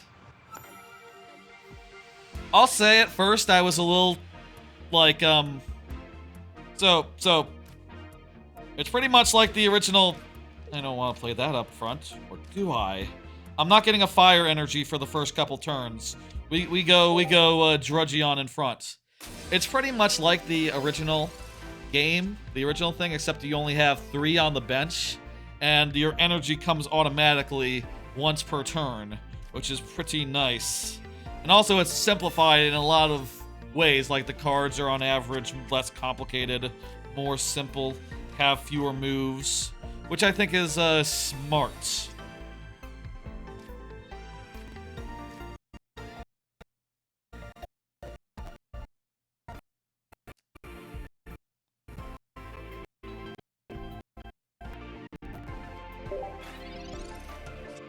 Weird. What was that? I don't know what that was. Huh. Oh well. Moving on. Pick him on. It's unfortunate, but I guess let's do this.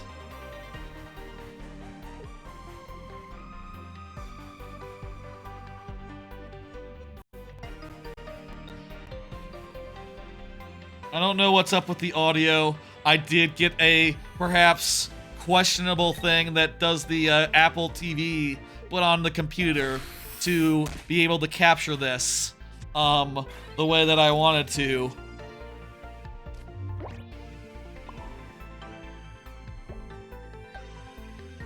I'd rather start building this guy up. And to do that, I'll use an X speed to get this fella, this Ponyta, out the way. Very good.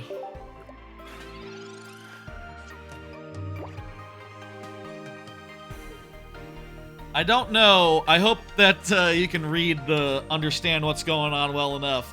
I mean, even on my actual screen, it's not that terribly legible from this distance when it's the full broad picture. But it's fine, I think. Got a Rapidash. Going to put that on there. And yeah, I'll just pass.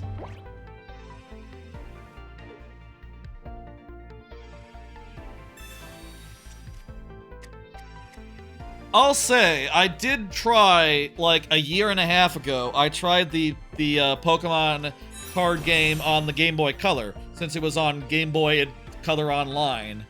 And I'll say, what are we doing? Waiting for opponent, okay. He didn't, like, do another Sabrina or something? That'd be silly. That'd be a silly thing to do. I'll say, when I was playing that version, I pulled that up like the other day just to have a look, and I realized, like, oh, the reason why it was so weird, one of the reasons why it was so weird was that, I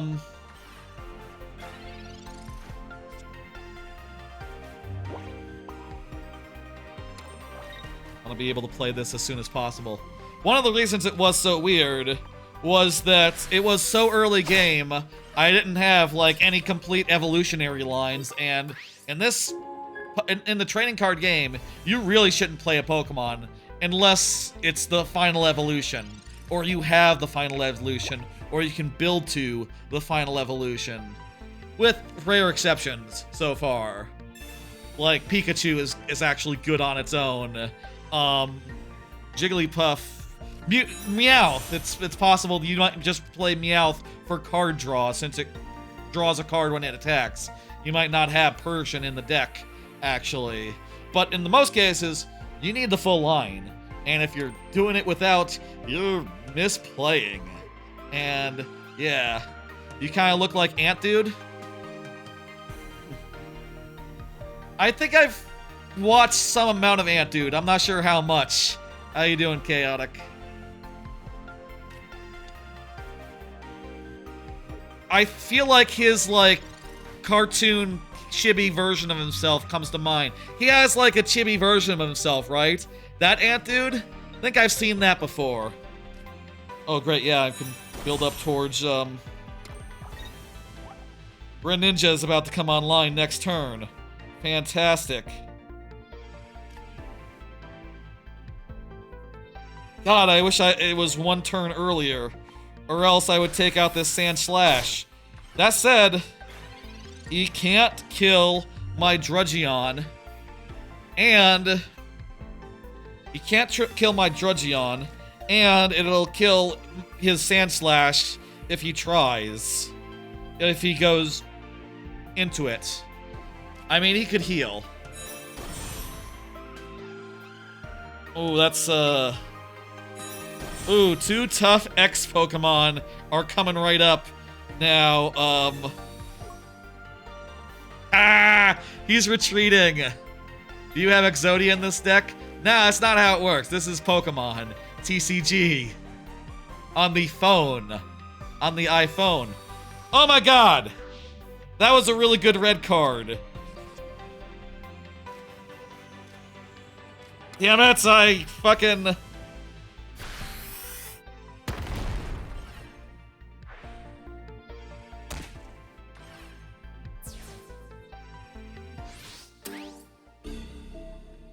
This is not good. This is not good at all. I need to... I have a 2 in 6 chance of drawing the card I need. That would turn my Frogadier into something that could ping that and kill it.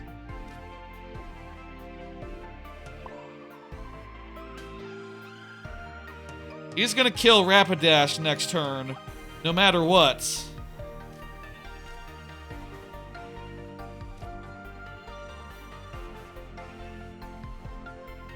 Everything that he has can retreat in one. In one. Like that one. Like...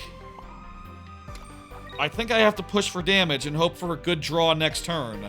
I think that's... I have to flip this coin well. The coin flip went well. That does 100. And I have to hope the hell that I draw... Two out of 3 chance we draw the card we need. And we win.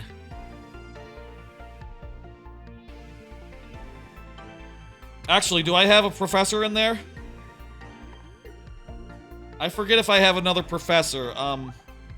Yeah, no, I have another professor, so there's 3 cards that we can draw that would save us.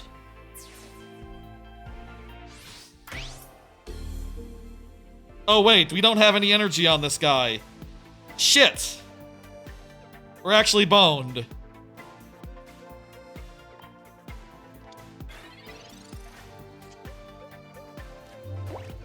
We're totally boned here.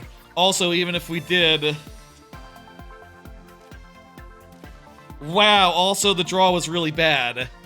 We literally have 3 cards left. 2 of them are the card that we, in theory, would need, but, yeah, we don't have it. There's nothing we can do.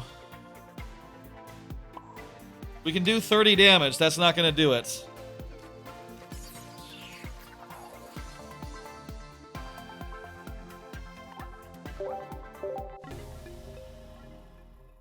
Well, that red card was clutch, and dude had really good luck in so far as, like, I didn't draw the cards I would need to start pinging earlier.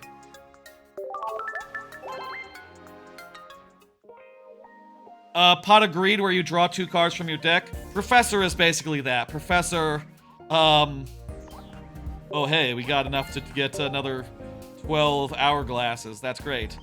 Professor is basically that. I'm gonna switch to my tried and true, my Tropic Tag Team. This has been like my main deck, pretty much, last couple weeks here. I really enjoy the back and forth here. It's a pretty straightforward game, but there's like enough to the deck building, there's enough to the collecting, and it's really just low commitment. If you don't want to do anything on a given day, right? You can just be like, okay, well, today I'm just going to, I'm going first. Okay. Today, I'm just going to draw my packs and get my free bonuses. You know, I'm not going to play the video game, per se. Just making sure my Switch doesn't fall asleep there in the background. He's doing Gyarados. That's not good. I think that's Gyarados. I have...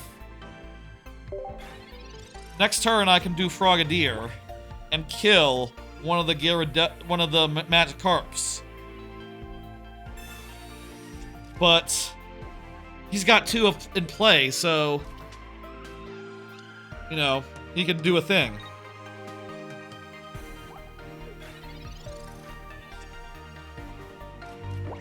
Okay, it's time for Frogadier. Fortunately, we haven't drawn any egg. Any of our eggs, so our executes are stuck in hand. He's probably gonna put Froggy. He's gonna put the Froppy up, whatever that guy's name is. I don't know all the Pokemon names off the top of my head. Oh, he's putting Magikarp. Does he have Gyarados?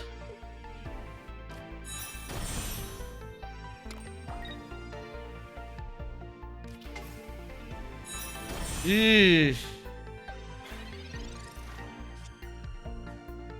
That's not good. But here is Greninja.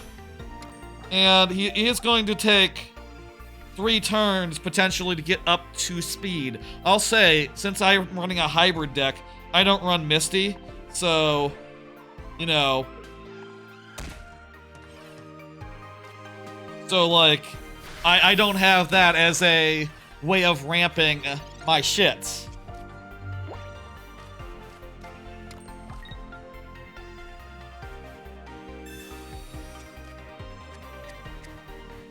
Maybe I could have Sabrina'd and then taken out the Frogadier. Might that have been worth it?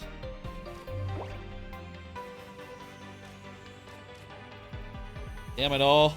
There's nothing really I can do here that's very useful at all.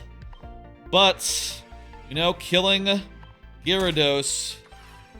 If I could kill Gyarados, that's it.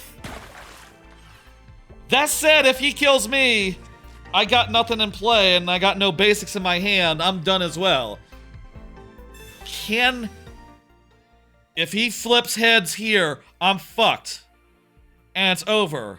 If he doesn't, it's fucking... Ah! Oh my god!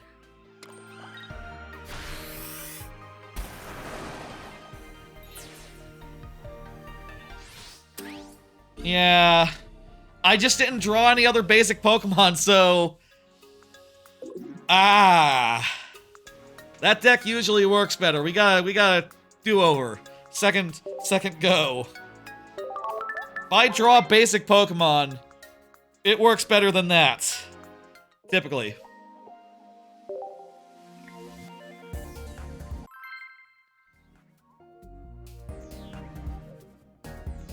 Let's give this another go.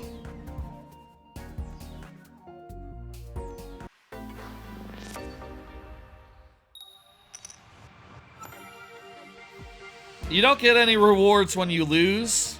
I think that's kind of a shame. I don't know. I'd feel like I'd always like it if you did get rewards even when you lose. Coincidentally, we need grass energy to turn on Executor, but this guy can take water energy and turn it into grass, kinda, through this ability Growth Spurt, which is pretty good.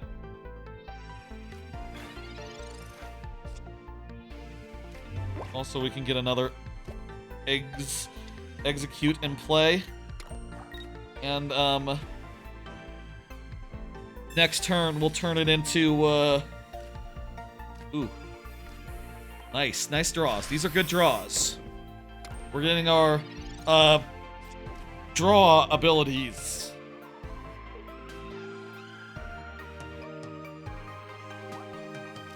Energy Whip will do 2. Oh, geez, it's a Serpenter play.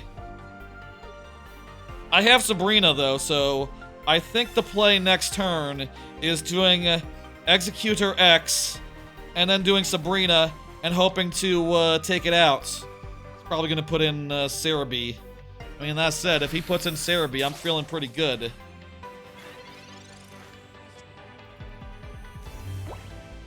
We'll see what he does.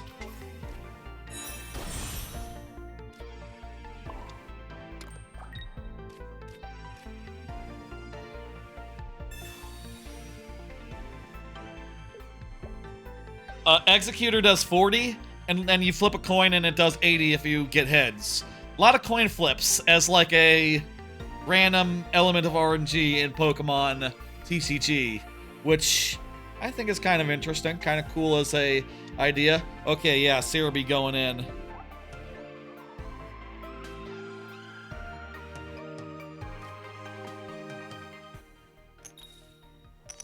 It wouldn't have made a difference either way. Didn't roll right.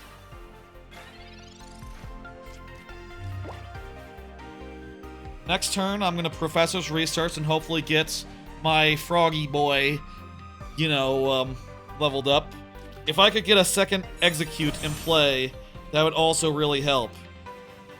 Since he's got Serpenter now, Serpenter doubles up the energy on, Grass Pokemon, so that now counts for 2, and that means with this effect, he flips as many coins as he has energy, and does 50 per. He did 50 damage. Not good.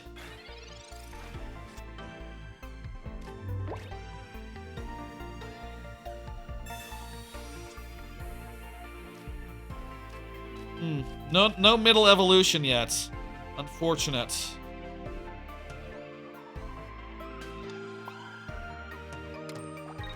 I think I gotta play out Articuno and start putting points into him. If I were to draw another Executor X, I got Grass Energy coming next turn. Let's take a swing and hope for the best. Alright, we got heads. So that's 80.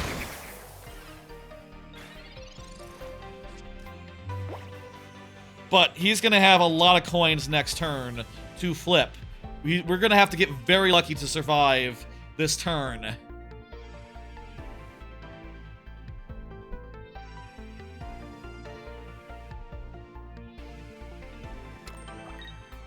I'm really enjoying this, I'll say, this game. You know, I should talk about the... God damn it, that puts it above... A lot of peeling in that deck, huh? And he has 4 fucking coin flips, and he needs 2 to kill my guy. There's 1. Fuck. It's dead.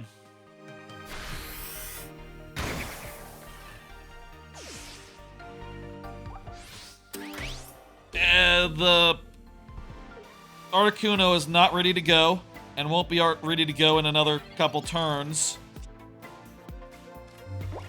This guy cannot be ready to go until multiple turns from now. And, like, fat chance of him surviving. We gotta concede. I mean, we could get very, very lucky, but... Nah. The odds go down with every energy added to, Cerebi.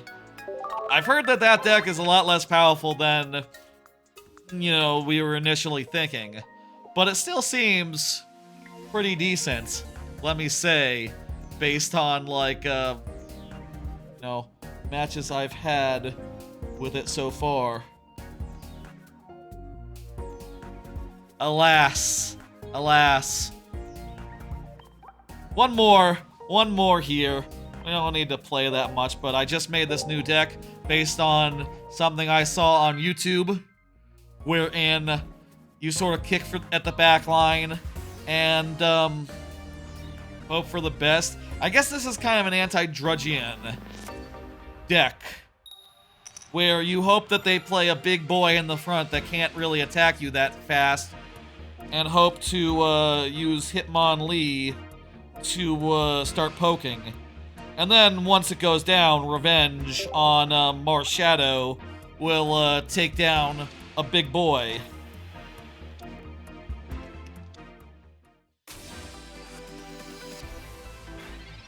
Not a good weakness. Not a good like matchup maybe. Ugh. Still, we do what we can.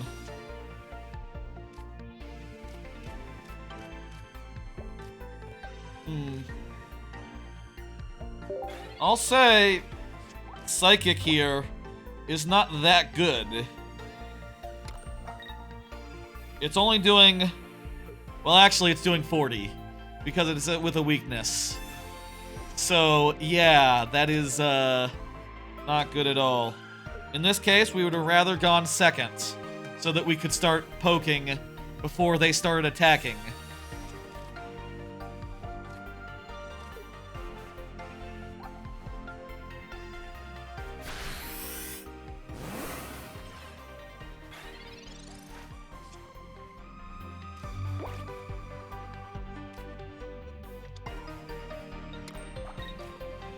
Also, the card that, like, protects you from, like, 10 damage would be clutch here for, like, making this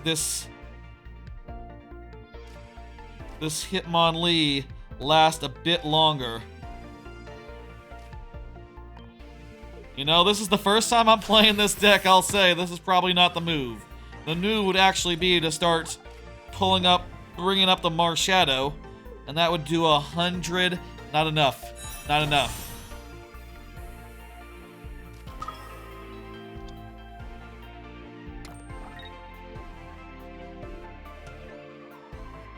Unfortunately, the Hitmonlee goes down from the Psychic business.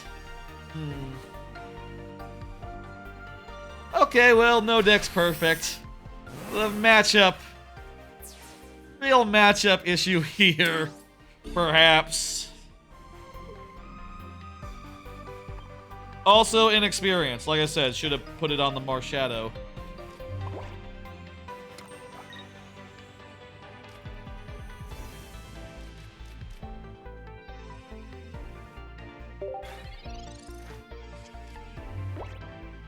I mean, I guess in this case, he's gonna have to retreat something back in order to kill this thing, because Size Shot won't do it. It'll take 3 turns. I can kind of build up my shit behind this fucker until he retreats it and puts the Mewtwo in, and oh yeah, Mewtwo will do it. Yeah, it's gonna retreat and the Mewtwo, there we go.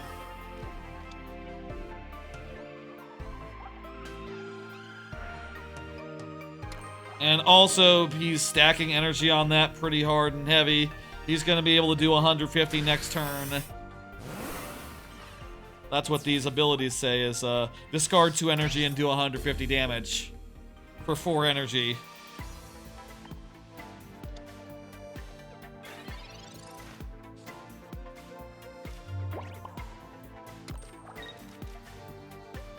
All we could do is put in Farfetch, and that's just not gonna do it.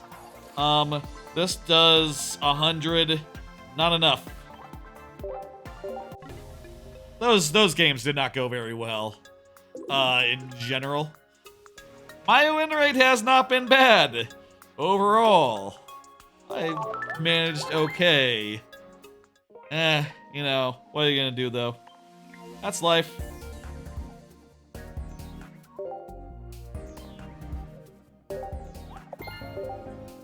Get some of this crap. Let's unpack another pack and see if we can get something good. And then we'll head over to next game of the night.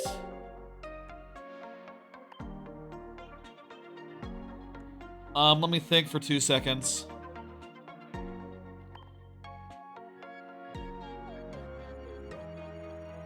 I cannot there's not any more things I can buy with my transsexual tokens.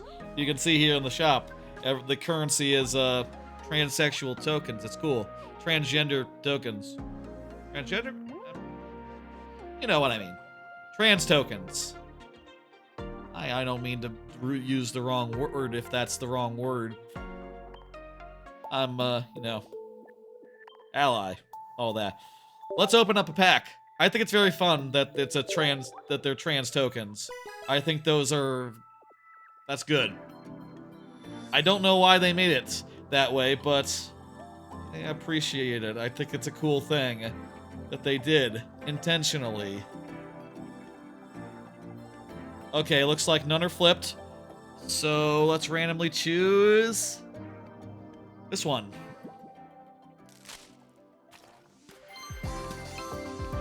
Oh, wait. That looks different.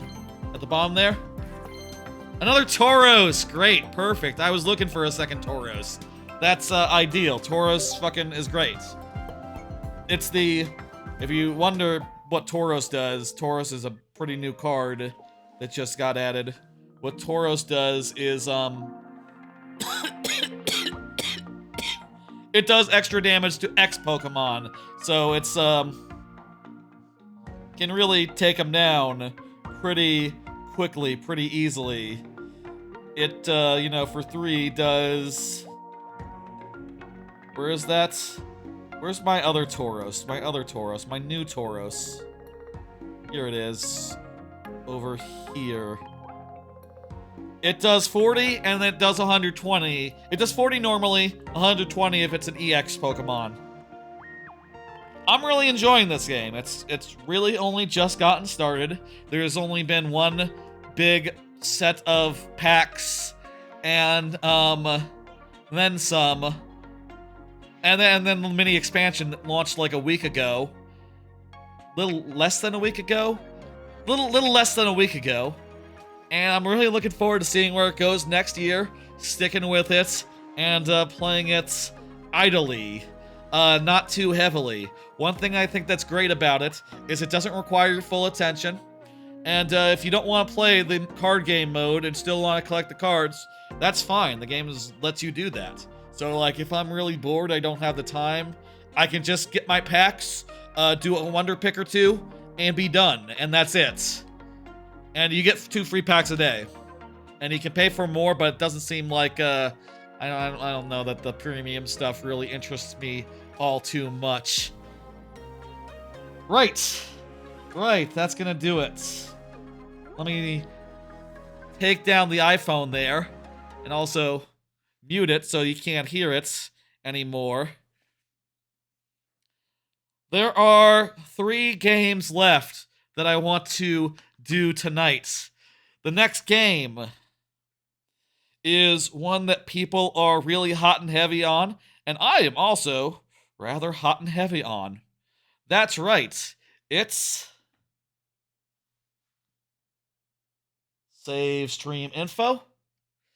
Make myself small. Get out of that screenshot of the Pokemon game.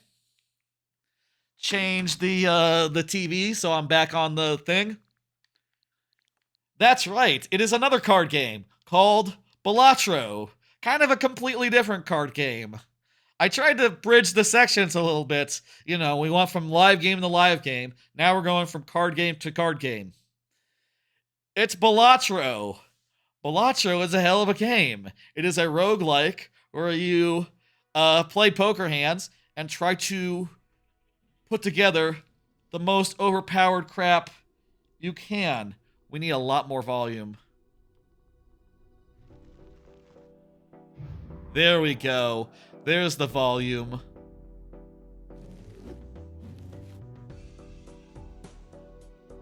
All right. How's that? Oh, that's more than good enough. It could be louder even. We'll go there. We'll go there. Balatro's fucking good, and I'll say I sort of fell off it when it was on Switch only, and but I spent a while with it, you know, like a month or so, getting real deep into it, playing a bunch. I guess I was in the middle of a run last time I played the Switch version.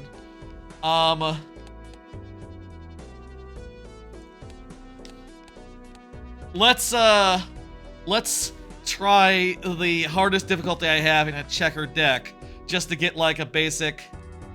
Actually, let's not start with the checker deck. That one's pretty specific. That one, it doesn't have any, it only has 2 types, so flushes are really easy. We should start with something that's more basic. Start with, this one's really hard to get started with, because it's a slow starter. Green deck, I feel like, is the easiest. So we'll go green deck on the highest one that I have here. Ooh, free Joker and Polychrome. So you can skip every round, and it will like do something for you if you skip. But if you play it, you can you know, get more than that by playing various poker hands. If you don't know Balatro, it fucking rules. I'll say I played this a good deal. Oh, did I just discard instead of play? Oh, that was a... It's been too long since I played this version. I've been playing on the phone more recently. Whoops. Oh, no, I didn't. It was correct. No, I see the round score. My instincts did not fail me.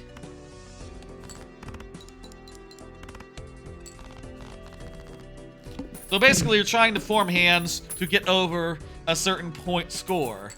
Where it gets tricky is that free a Territory when blind is collected, and also it has 0.15 multiplier times.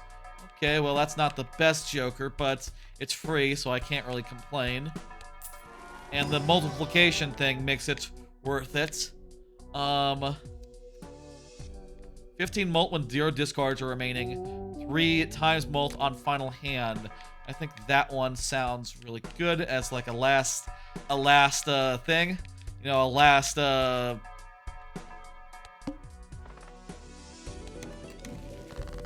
last recourse. Discards 2 hands randomly while played. When played, okay. We can do a flush here. I'll say I fell off this game pretty heavily after like a month or so of playing it. But when it came out on the iPhone, I was in Japan. And, you know, like I mentioned, I didn't play that many games while in Japan, and certainly I didn't bring my Switch around while in Japan, but I always had my phone. And as a result, the go-to game whilst I was on public transport in Japan was Balatro. And goddamn, it was perfect for that. It was beautiful.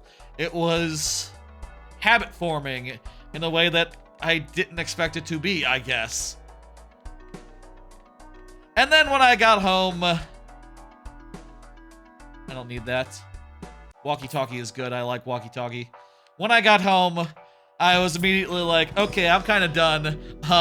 I don't have, you know, I drive. I don't have a commute, so I stopped playing it right as soon as I got home, but that's for no fault of its own, just that I think this is the kind of game that's kind of hard to play forever, because you eventually get, like, beaten down by RNG, and start thinking, like, okay, well, this RNG sucked. I didn't get a build that can really be broken fast enough before you just get assed out, you know? The planet cards, they improve your hands, so your hands score more points. I can make a pair. And let's do that and also get rid of the other cards here. The only cards that count are the ones that score by default, unless you have like a certain card in play. So close to a flush. Let's discard, and beautiful. I mean, at this point, we're close enough where we could just do anything and win, but don't you want to win in style? Flushes are cool. Okay, spades, plus multiplier, plus 4 times full mult if the hand contains 4 of a kind. I'm not gonna have that many 4 of a kinds. Unless I do some jank with the tarot cards, and I turn a bunch of my cards into the same card, which hasn't really happened yet. I'll buy the Celestial, and I'll get, hair upgraded. And I think spade multiplier is great. Let's see, gives a sell value of all jokers. We'll save that for a minute. I want to discard all these and try to get 4 spades. I want to get a flush. I'm looking for a flush here. Here we go. We got a flush. And because we have this card, it's gonna be a fucking huge thing. When you get a thing this big, your shit starts being on fire. And that indicates you did it in one. You got enough points to win the round in one hand. Even if it's not your first hand, it'll still do a thing. Every played card gains chips when played. Hell no. Sell this to create a free double chag. Let's get some standard cards. These are like regular cards, but they're better than the normal ones. Let's see,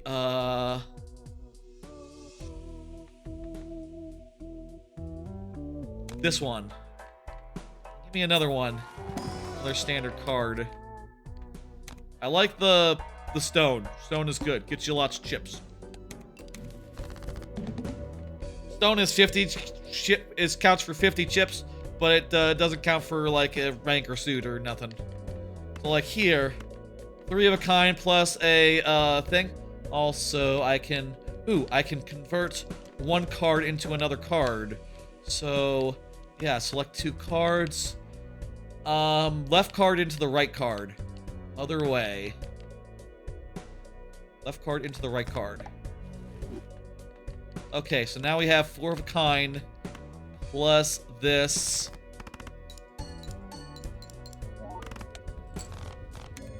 This is going pretty well.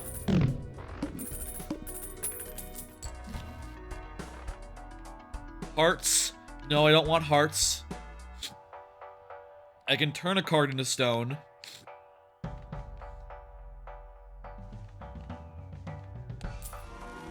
Don't know I really want that, honestly. I'll take a full house upgrade. Let me get an Arcana. Ooh, I want the world because I'm doing spades. I already got spades as a thing. So 3 cards to become spades. Beautiful. And you can see, if you've never played this game, it's pretty cool. All club cards are defuff. Cool, good condition to know about. It's pretty cool to get some overpowered crap behind. Oh, whoa, whoa, that's good. Hang on. The Fool becomes the thing we last used, and the thing we last used turns these guys into spades. Now we have a flush. And not only that, it's a flush that has all that big multiplier on it.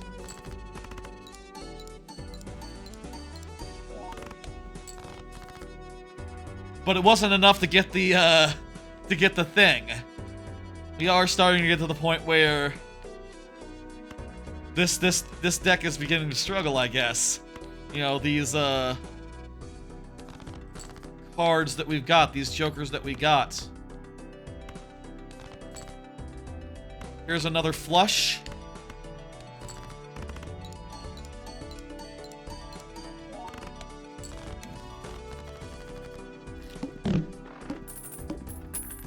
Something I had in my hand just got me a Jupiter. That's great.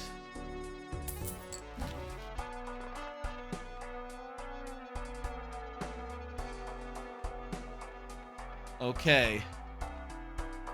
Audio's good, by the way, right? Oh, it's fantastic. That's perfect level.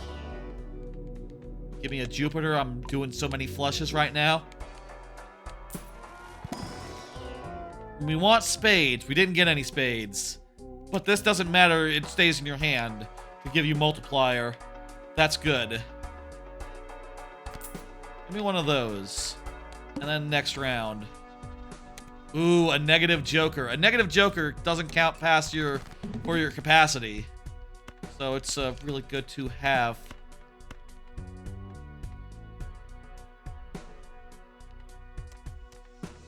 I'm gonna turn this 2 into a steel card.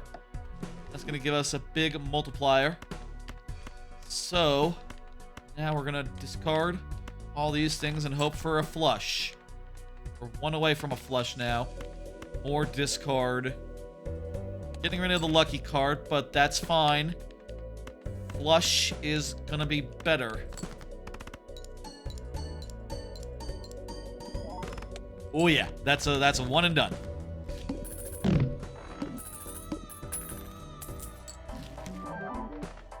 Ah crap, that's a garbage card. That just lets me get into debt. I don't need that. I got money.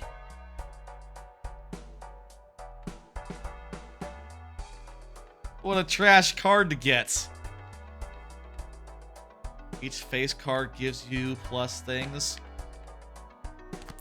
I'll buy that, and then I'll get my money back from that, and we'll buy some more shit.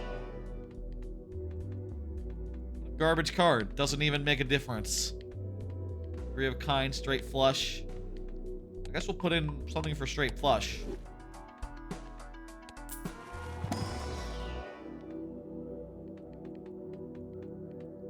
Straight flush again.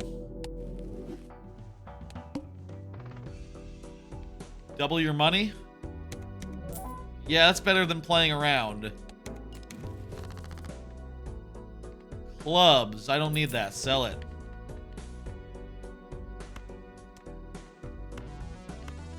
Feels wrong to get rid of these face cards, but gotta go for spades, man.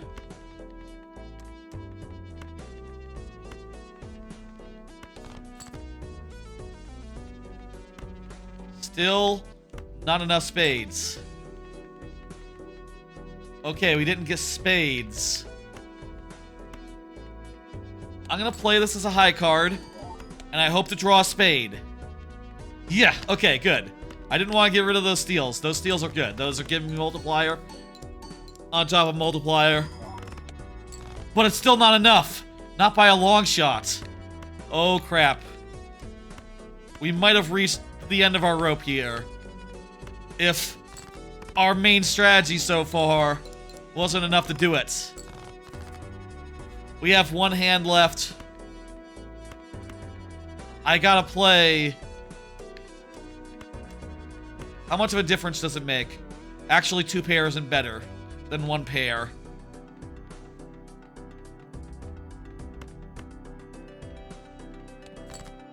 The multiplier definitely would be a bigger difference, but nah, that's not gonna do it. So yeah, you can see here that the different decks all have like different conditions, different like, you know, some of them have like more room for jokers. We never did fill out our joker lineup, or we just did at the end, and it wasn't even an optimal lineup. So like this really only starts to be relevant like a couple rounds in, and you have to be good for those first couple rounds with having one less hand, so that is pretty significant. This really is your flush deck. You want to use flushes, do a checkered deck. You have 26 spades and 26 hearts. Flushes basically come free in this deck. There's also a bunch of challenges here, which are cool. I did lose, that is correct. Like, in this case, you don't earn money through regular means, nor through interest, but your egg jokers gain value each round, and you gotta choose like when to sell them and trade them in for actual jokers. This one you just start with ride the bus and shortcut. This one looks pretty doable. Like, these two are pretty good together. Money tree. Raise the cap on interest round. Chips cannot exceed the current money. Whoa. So if you spend your money, your chip count will not go over a certain line. There's some good, like, good challenges here. Let's do 15-minute city. I don't know why this would be difficult. This looks pretty doable. You can't sell these. I guess that is something that's worth noting. These are taking 2 of your joker slots eternally. Which, you know, means that you're limited insofar as like the strategies you can build around. Also, molt without playing a scoring face card. I guess with this one, you really shouldn't be playing any face cards. You should be just going, regulars only, huh? I'm gonna note that, and let's try to avoid face cards then.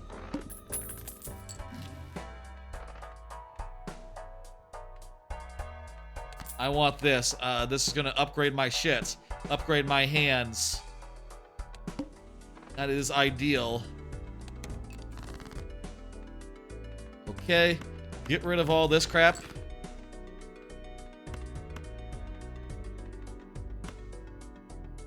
Actually, I got a straight right here. 4, 6, 8, 9, 10. With the ability to skip one line each. That is ideal. That's great. Though I guess there is some question of, like, whether it's worth it to, you know, for this, right? Like, you get multiplier every hand, so if you do an extra hand, not even winning, you're ramping up your shit faster. You're gonna be more advantaged later.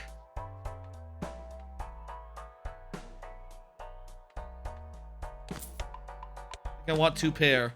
Always want to upgrade my shit. Tarot cards, planet cards.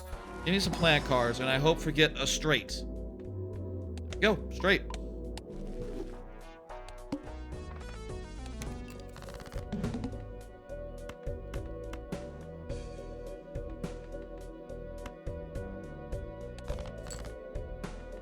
Four, 5, 6, 7. Okay. Get rid of... Again, I'm going for a straight. This is not looking good. I did not get a straight. But... this is 2 pair. I should play the better 2 pair.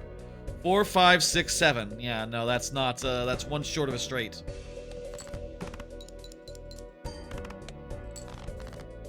And you know what? We are pretty early on. We still don't need that many cards. We don't need that many points to win right now. That's more than enough.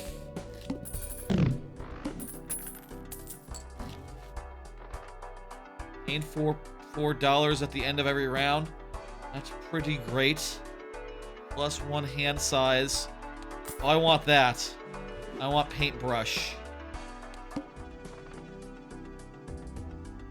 Free foil Joker. Okay, I'll take that.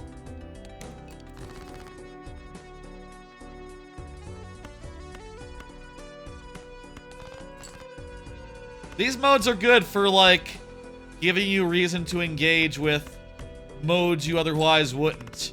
Or cards you wouldn't otherwise wouldn't. Like, I usually wouldn't fuck with Ride the Bus unless I was playing very specifically a deck that didn't have any face cards. Which one of the decks does not have any face cards, so that exists. That's a thing. I'm gonna get rid of the 10 as well.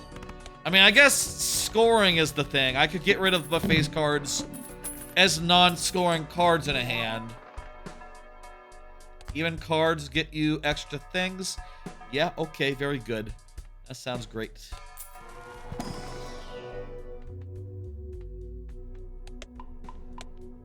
Hair is always good.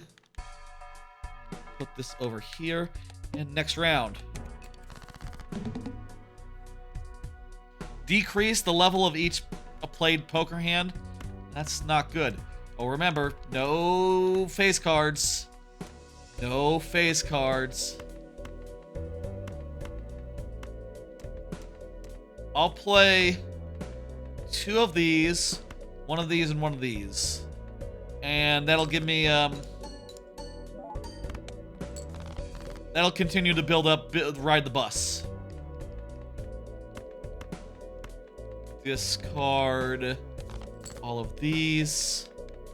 5, 6, 7, 9, 10. A straight is ideal. Oh, but it leveled down, but then the Joker leveled it back up. This Space Joker. Space Joker, really good for building up your hands, building up your values.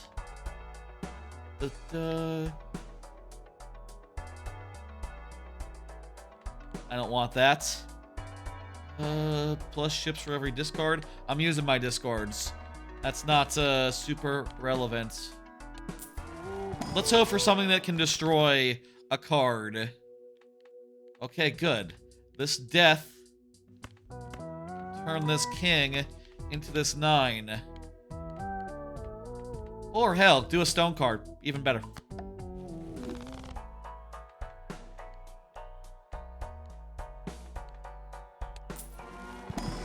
Celestial.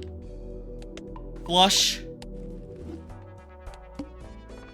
Worth noting that, like, you know, this game was nominated for the Keighley Game of the Years, and I think it's well deserving of it.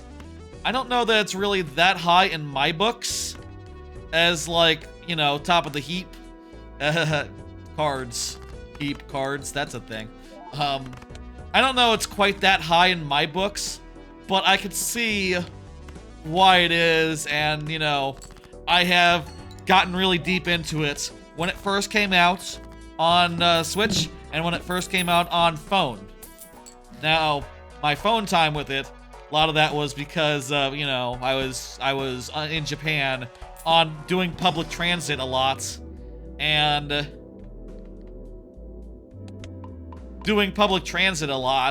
I needed something to play whilst on the various trains. Like, give me a negative Joker.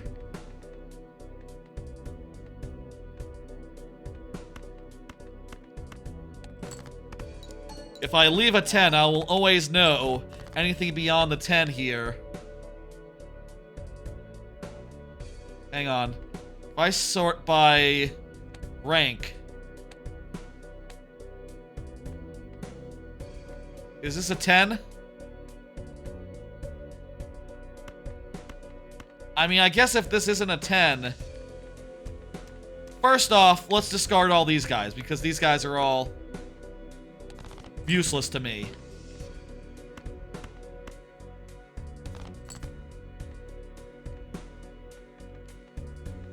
Six. 5, 6.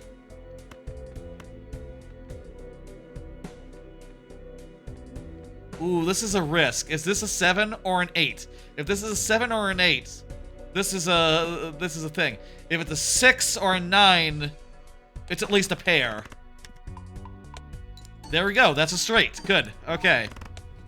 That's my, that's what I'm looking for. How is this doing, by the way? 13 molt? That's not bad. Plus any chips if 2 pair. Very nice. Get a buffoon pack. That's the opposite of what we need. I guess I'll sell this. And, one planet card.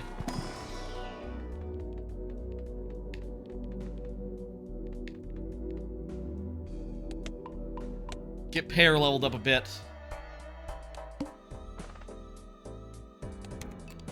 I don't really fuck around with rerolls that much. Perhaps I should, but I guess, you know, I'm not always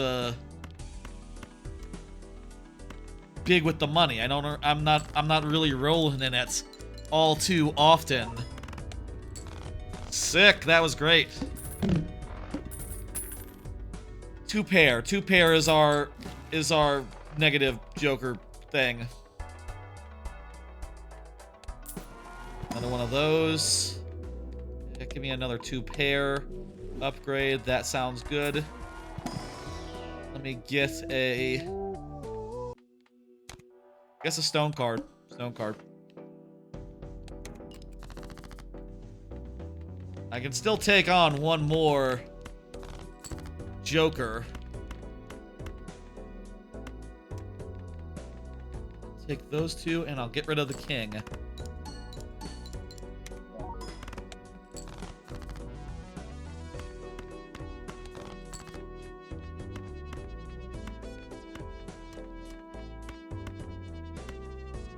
The full house kind of isn't better than the 2 pair, actually. In some cases, it's weird like that. You get your certain hand leveled up, and your other hands are just, you'd rather just do the other one.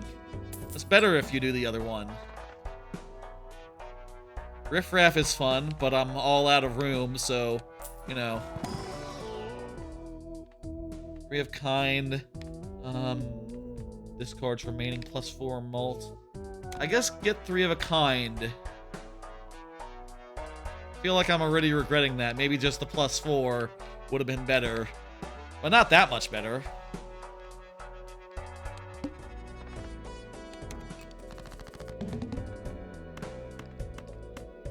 Get rid of all this shit. I think I can get a straight here. 4, 6, 7, 8, 9. Yeah, very good. All the debuff does is makes it so that you don't get any chips off the individual cards that are debuffed. The obelisk is good if you're playing a lot of different hands. +18 mult. Oh yeah, fuck. Hang on. This is +18 mult. This is +12 mult. If it has 3 of kind, fuck that shit. Give me this. And also I have 17 mult from there. I'm doing pretty alright. I mean, I say we're doing alright. But there is a major weakness right now in our deck. We haven't gotten any,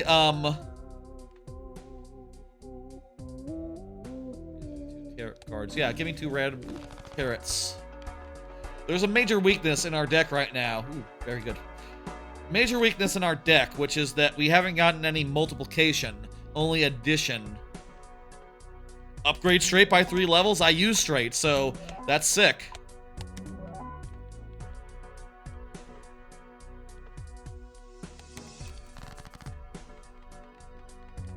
That said, let me turn... I'm gonna turn this into that.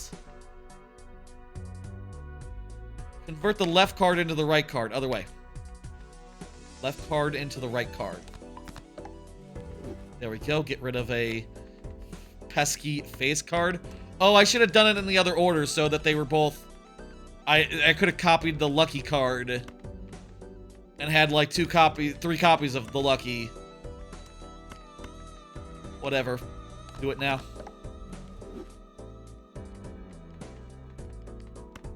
Nine, 10, 8, 7, 5. Perfect. Beautiful. We're doubling what we need to get. But again, I'm at this point worried about what happens when this is really good if you build it up. That's pretty good. Is there anything that I would sell right now? +4 for evens. No, that's free space. That's...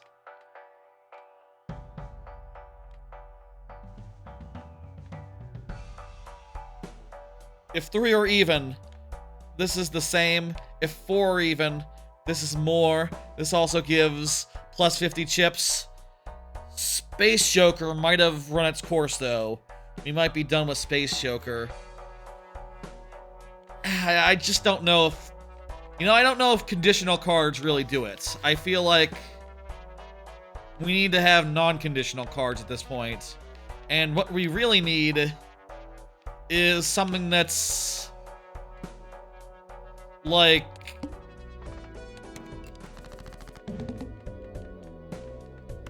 What we really need is something that's... What we really need is something that's even beyond that.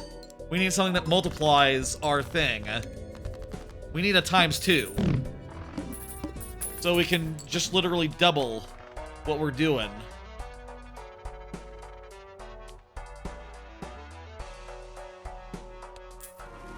Start getting this. And I'll get the, 2 pair. Hey, Samo Edits, how you doing? I am playing a bunch of my favorite games from the year. Lucky time triggers. I don't think I've ever seen this one. This one's new to me. I think now it is time.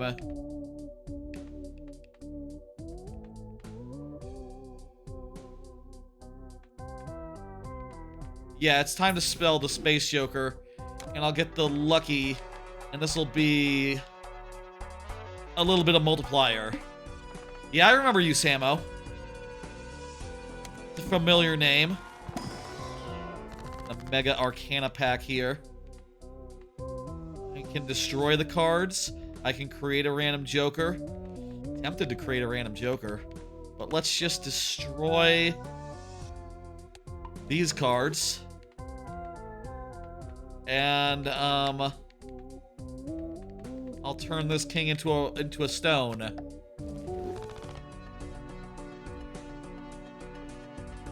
How you doing? Doing good? You gotta go? That happens. You have a good one.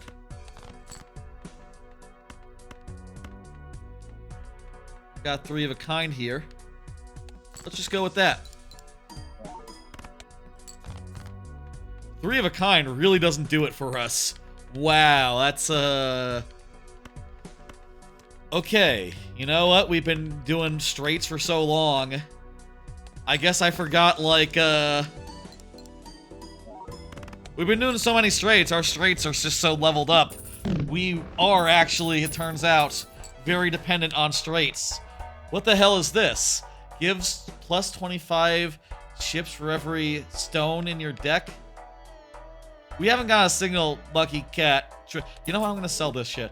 I have some stone dudes. For now, let's roll with this. Oh, also let me check the buffoon pack. Nah, not as good. Get a jumbo arcana.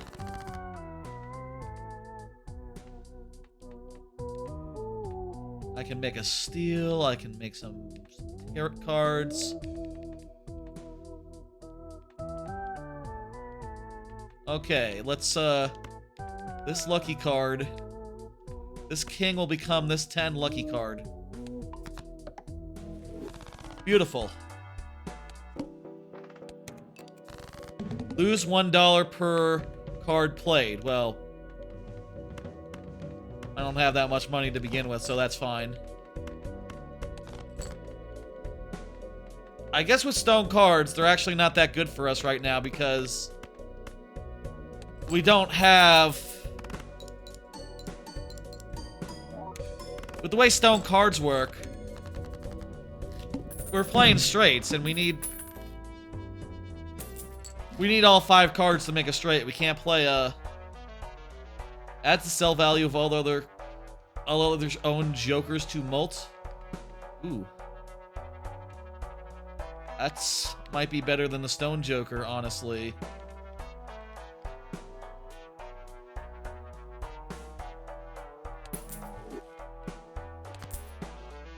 Yeah, I think 15 mult is worth it right now.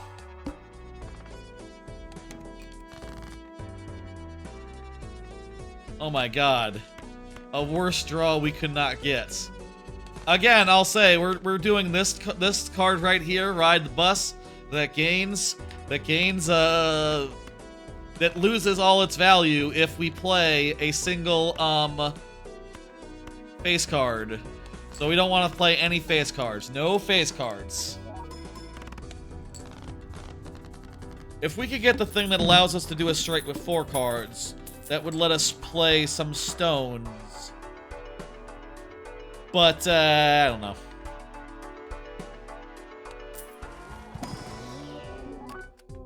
Okay, I want this. And I want, this. Perfect, beautiful.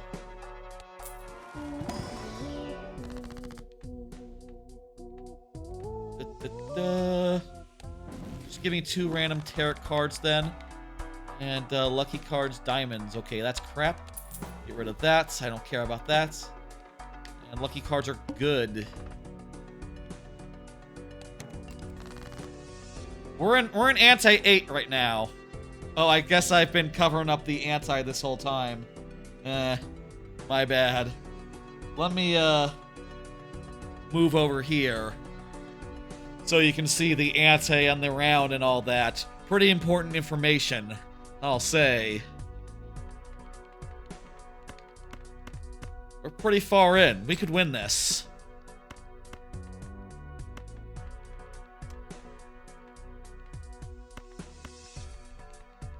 Ten, 9, 8, 7, 6. There's a good straight. Might be enough to win it as well. Not quite. 10, 8, 7, 6, 5. Another straight. Given that we can skip numbers. We got a Saturn. That's a straight! That's a straight upgrader. I also need to remember to turn some cards into lucky cards. Forgot about that.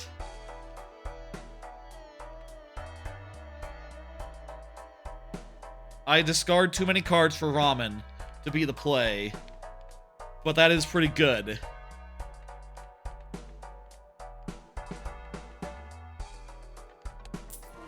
Get another of these in play. First off, I'm gonna turn this into... Wait, a lucky card...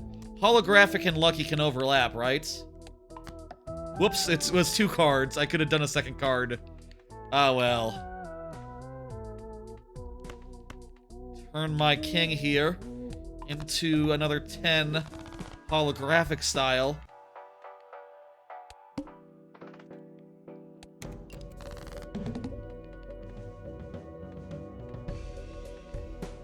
Ooh. I don't like this.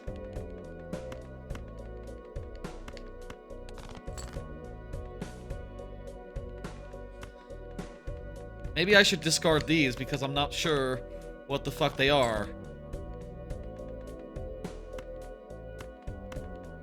Hell yeah, we were able to see what we're playing.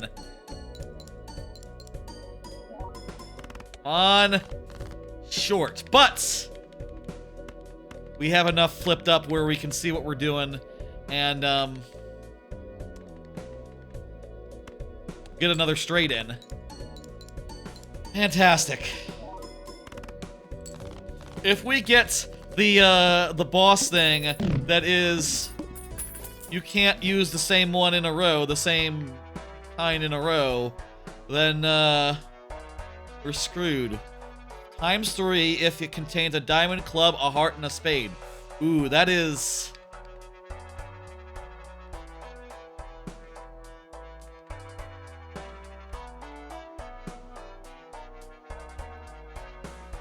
Goodbye, Swashbuckler. Hello, Flower Pots. I think we have pretty decent odds of getting this, considering that we're making straights all the time, and straights is our winning thing. Let me also check in here. That's for Molt.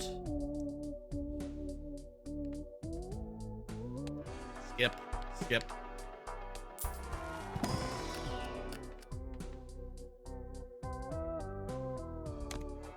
An 8, and let's go. A free rare Joker. Let's take that chance. I suppose we do have to win this next round for that to happen, but I think we can do it. 10, 9, 8. We get a better 7.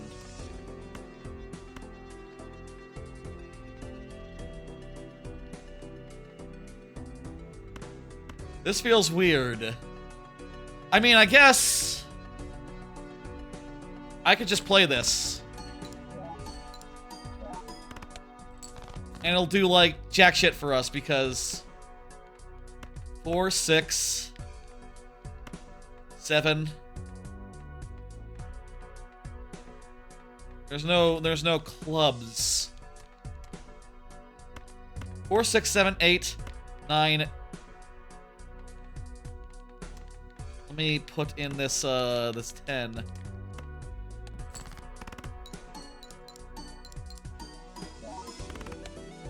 It is going to be somewhat difficult to make that pay off, I guess, for what it is worth. Same time, if we do pull it off, we're gonna be feeling pretty good. This will be just enough. Okay, and we got 2 Saturns off that. Fuck. Exactly what we needed. We're beating this. We're gonna win. What's the boss bind of this final anti?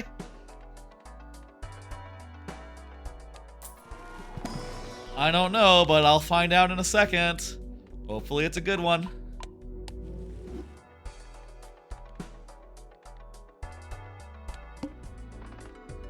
Flips and shuffles all Joker cards. Okay, well, the only one that really matters as far as multiplier goes is the flower plot. That one needs to be the last one, and also, we probably won't even get the opportunity to make it work. So, whatever.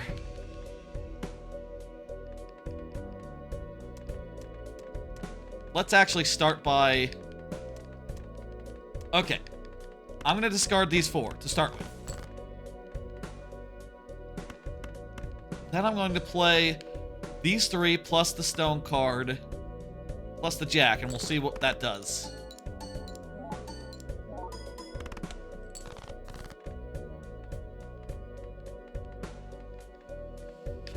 Okay, 7, 8.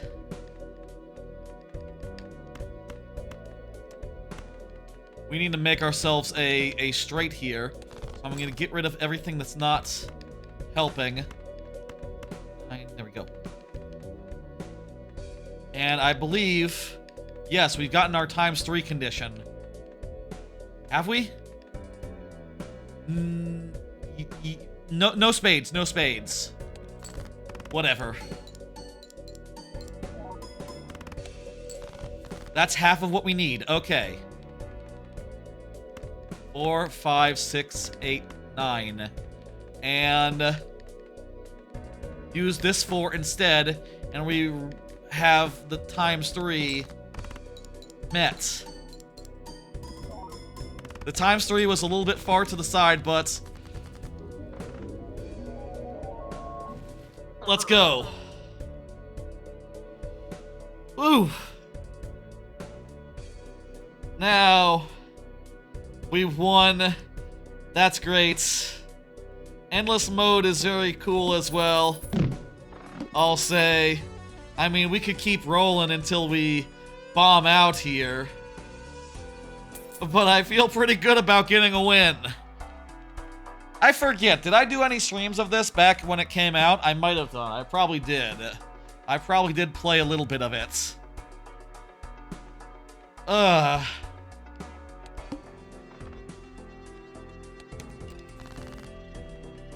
But like at this point, you know, I'll say the amount per hand is going up precipitously, and you know, it's difficult to keep on top. I don't know like how far I've gotten into infinite mode, but not as ridiculous as some people have.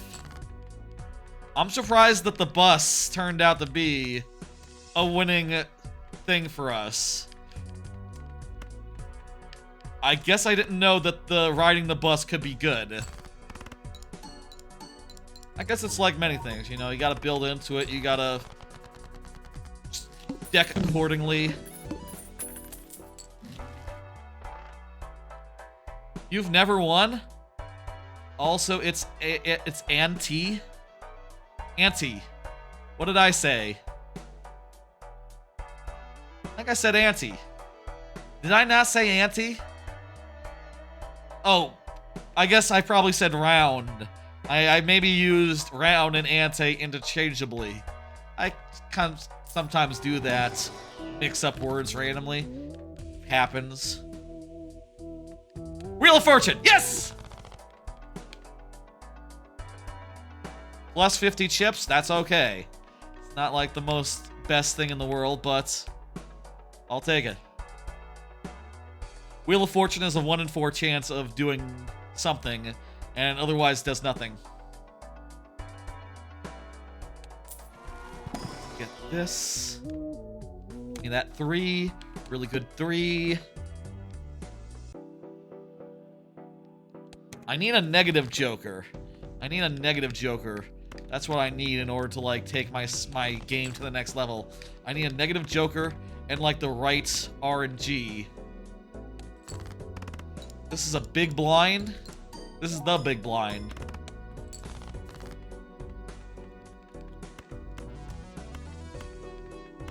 These stone cards are a drag on my ability to turn out big numbers. Need to discard more. All the duplicates. I'm just going to discard those. I'm going for the straights. Nothing else will do it for me. This meets my thing. My plot will give me a ×3. Sick.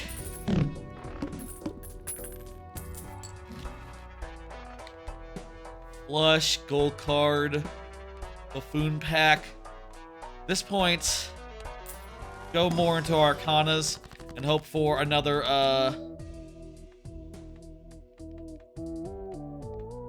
hope for another negative here. If I have a wild card, does that count as, does that count for flower pots? Not sure if that counts for flower pot, but worth a shot. Just in case. Playing a straight starts money to 0? Well, I have $6, so that's fine. You can take it, video game. Because I'm gonna play a straight. It's kind of my main move.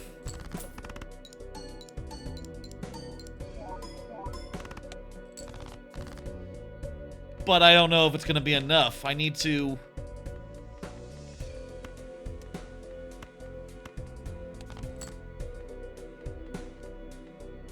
Eight, 7, 5, 3. I've won a good amount of times. I've won a lot of times with many decks on this version and also on the phone. I've done all right in this game, but it is sometimes just down to the luck of the draw and the luck of like what jokers you get, and if you can get to any with like really incredible synergy. I got no straights here. This is gonna be a problem. I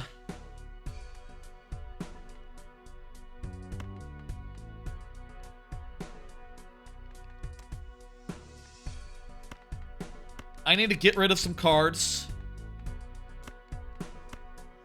and hope for the best. Oh, the high card is gonna score. So I specifically need to get rid of these such that the 5 is the scoring card and the queen is not.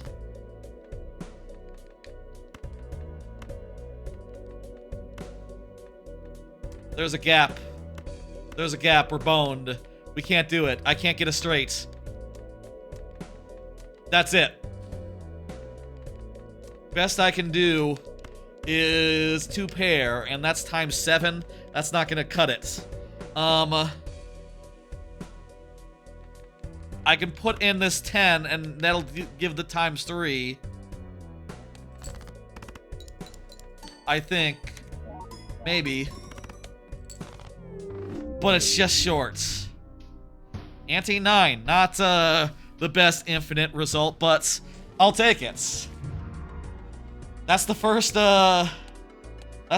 challenge I've ever completed, so that's fun. Let me see. Did I unlock a new one then? Mad World. What's that?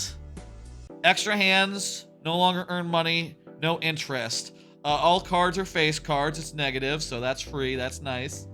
Any face cards played have a 1 in 2 chance to generate money. Oh my god. That sounds so fun. That sounds so fun right there. Oh, wow. I kind of want to play Mad World. I'm really happy to have beaten that here. I mean, I guess I have 2 versions of the game now. I also have it on the phone. Which, did I ever beat any challenges on the phone? No, I haven't even I've only done 4 victories on the phone, so I haven't even unlocked challenges. Can you, like, share your progress between phone and Switch yet? Probably not. I guess I played a lot more of this game on Switch than on phone. Admittedly, when I was playing it on phone in Japan on buses, it was very much like a couple minutes here, a couple minutes there, which was ideal, I'll say. An ideal way of experiencing the game, but, you know, yeah. Sick. I think I'm, okay, hang on. We still have time. It's only 11. We have a little bit of time. Let's just start this. Let's just start this. And see what this is like. Every card being a face card. Every card... I can't do straights that way anymore. Every card, giving money when played.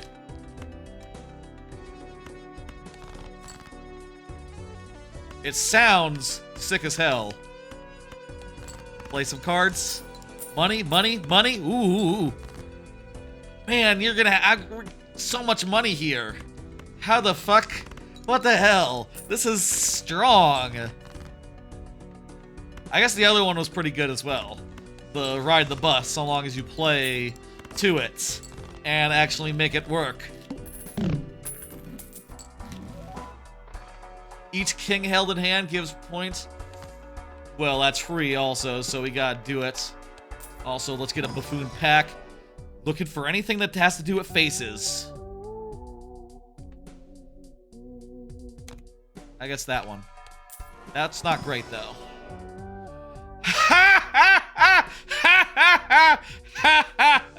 All played space cards give +5 multiplier when scored. Fuck yeah. I don't even have to look at the other one.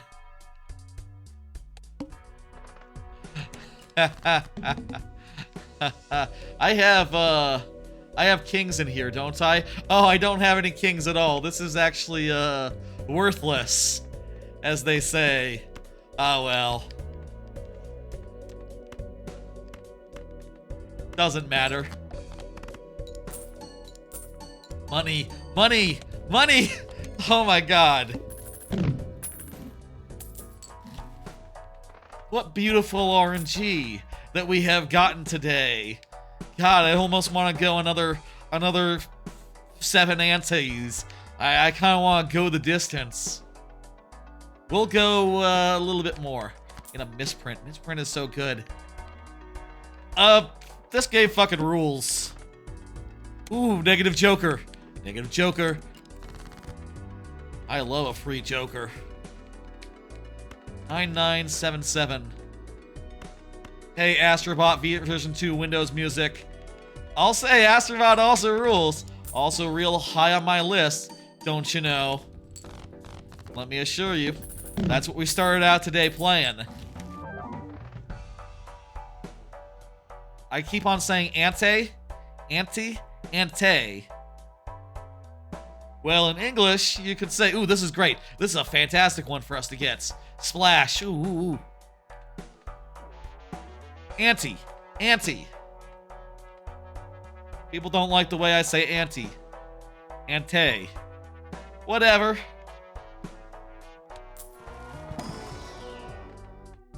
I'm not the most prescriptionist dude, I guess. We'll get this king. And that'll be useful so long as we, whatever. Let's see now.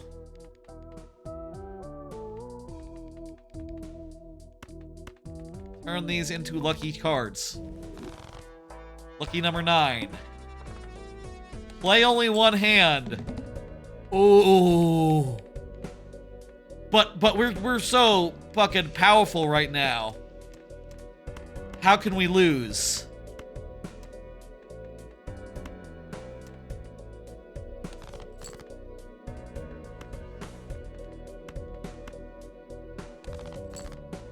Okay, we got 3 4s and 2 9s. That's gonna be our best bet. And also, yeah, there we go. We already got it. We overshot it by a factor of 4. Let me get to ante 4, and then we'll move on to the next game.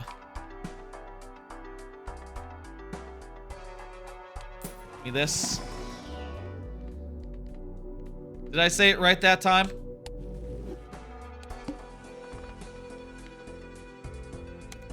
Yeah, let's just skip that one. We'll finish ante 4.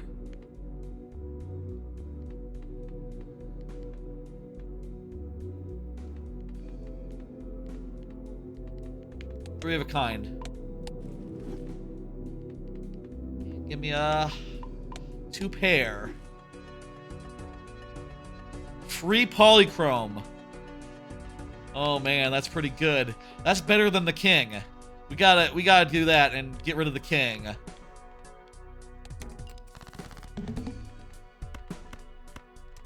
We'll just get rid of all this bullshit. And the rest of it as well. Now, we have 1 pair available. We have a straight. Do a straight. What the splash will mean that every card will score regardless of if it's like part of a thing. You know, so for instance, we do this. All 5 cards are scoring, even if it's a 2 pair. And because we're getting every card scored gets us money, that is just... Ooh.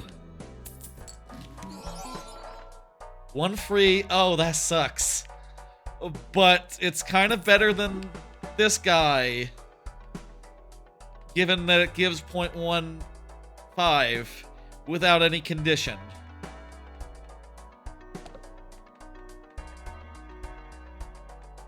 This one is crap though. Let's switch out this one for that one. And get one of these. Wheel of Fortune. Ooh, what do we get? Ooh, polychrome. Fuck yeah, another polychrome. So sick. This is such a sick run. God, this game. With the right cards, the right run, it is just so satisfying. And, ooh, Smeared Joker, Hearts and Diamonds, count as the same. I want that. I want that right now. What do I get rid of? What can I get rid of? Plus 21 molt. I'm gonna get rid of Chaos the Clown. Fuck Chaos the Clown. Give me Smeared Joker. We'll get some flushes going now.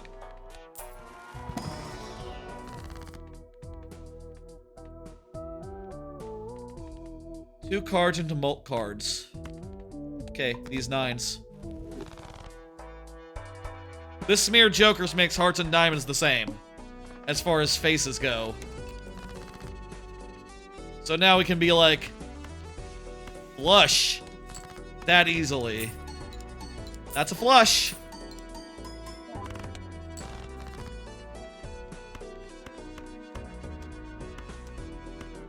This is basically the same as that that other deck that starts off with just 2 types of faces, 2 suits. Diamond. We'll take a chance on this. Plus 12 if it changes straight. Yada yada yada.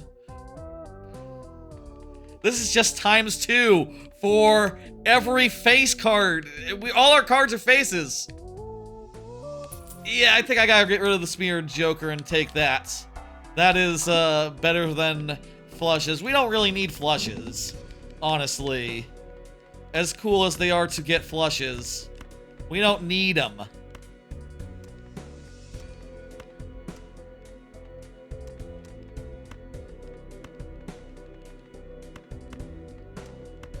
will be a 2-pair.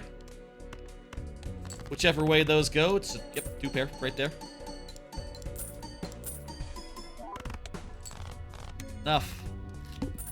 I said ante 4. I said it right that time. I said ante 4 would be the ante that we would end at.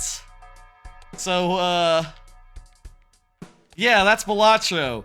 Habit forming, honestly. I sort of bombed out of it sometime in, like...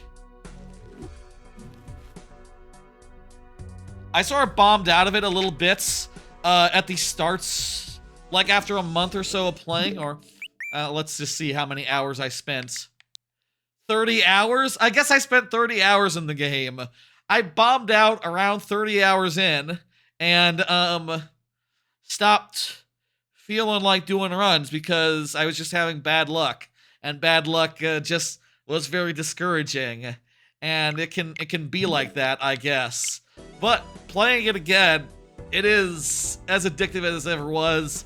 The phone version is great if you have like commutes where you're like in a like a bus or a train. I have a car at home, but when I was in Japan on vacation, it was indispensable on the trains. Fucking fantastic game. I feel like I'll say I probably have this lower than it should be on my list right now. I think playing it again has reignited something in me. So that's fun. It's time for the next game. We got 2 games left that I wanted to get to tonight as part of tonight's stream.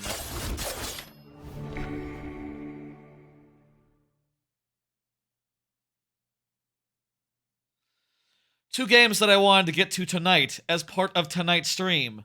That being, the first one of the last being Prince of Persia, The Lost Crown, which I don't know exactly what I intend to do here. I bet there's some side stuff I could do in the maybe later. This team got shut down after this came out, and I think it's a goddamn shame, considering that, like, it fucking ruled. I spent apparently 21 hours, according to the file tracking thing there, and had a hell of a time. This is a extremely good Metroidvania. Big, huge world to explore, lots of good abilities. If I were to compare this to like Minishoot, let's say, for example, randomly, not sure if that's the fairest example. Minishoot isn't that much of a Metroidvania, even if you do get abilities that open up new areas. It's more of a Zelda, which is a different thing. This one, I feel like the abilities are a lot more interesting. A lot more, something or other. It also is very inventive.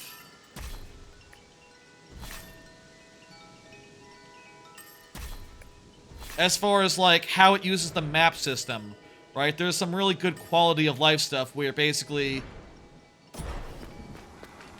let's say, for sake of example, you find yourself in an area where you can't come back and you need to come back later. You can take a screenshot and it shows you on the map where that area is. And, then can we be, like, remove? Yes, delete memory. So, in fact, let me see if I have any, like, in play right now. So yeah, I took one right here before I could make this gap. I probably can, and probably have, considering that's, you know, it's been a long time. Where are we right now? Why don't I go over to, I forget how the fast travel works in this. But let's, Can I set, like, a waypoint or something?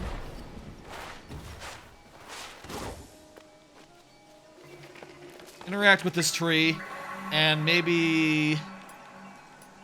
Okay, so we can equip our amulets. I don't remember how I was on that. These moves, they're like a whole complicated thing. I honestly don't remember that much about how that worked. Volume probably a bit high. Let me adjust. How's...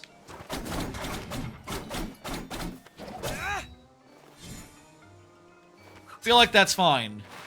Feel like that's fine. You can air dash. You sort of like run along walls when you're against the surface. Your air dash is sort of a wall dash, and that's just kind of cute. That's just kind of a cute detail. Let's head over there then.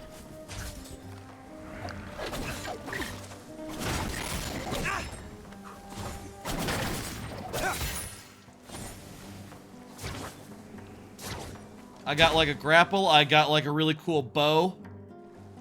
There's like a lot of very good like combat options. As well as places to like recharge our crap. This game's really cool, and I think that it's sort of... I think this game is like a bold new vision for like a third type of Metroidvania or a fourth type of Metroidvania. A new breed of Metroidvania that is sort of more platforming focused, but like in a different way than like your normal game. You know, like it's not like a platformer. It's not like an Ori, but you're still like going through. Gotta use like a Y attack or like a. How do you get through this? Right, you can teleport to yourself. What's with the purple vines? How do you deal with the purple vines? I forget how you deal with the purple vines.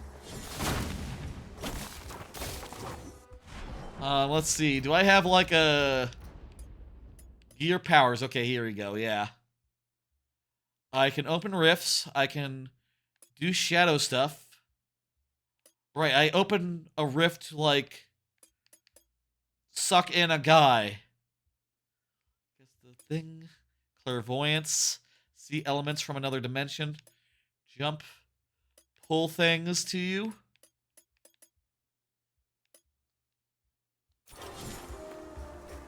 You know, it might be you have to like grab something, and then you have to like grab something with your rift ability. I think that might be it. But not like that.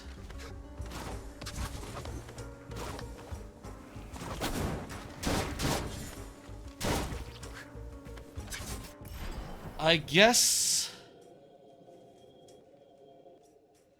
I feel like I'm doing something wrong here.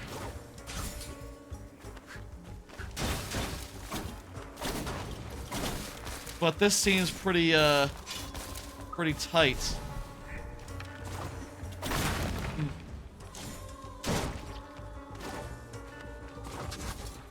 I'll say this was one of the earliest Game of the Year, like, hopefuls, I feel like. People were really into this, and, you know, despite the, I say people who played it.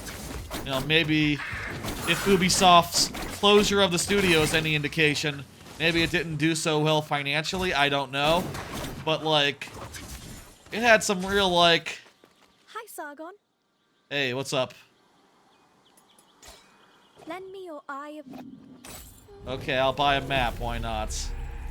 I don't know it's really required.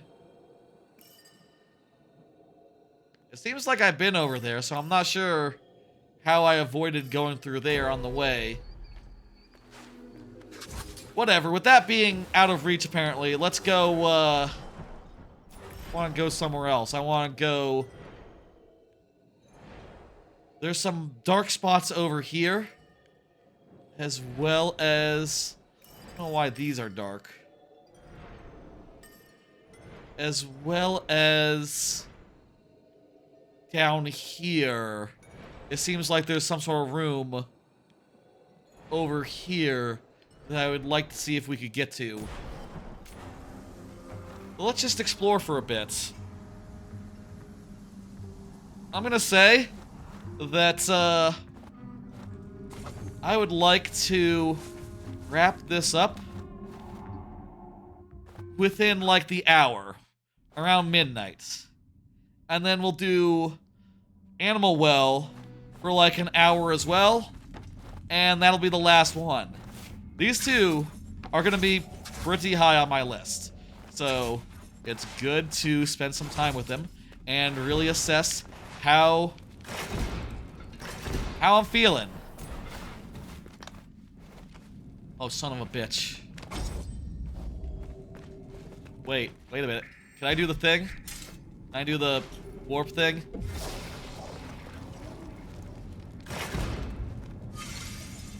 Okay, I can. How do I do that again? One click to leave it. Hold down to teleport? No.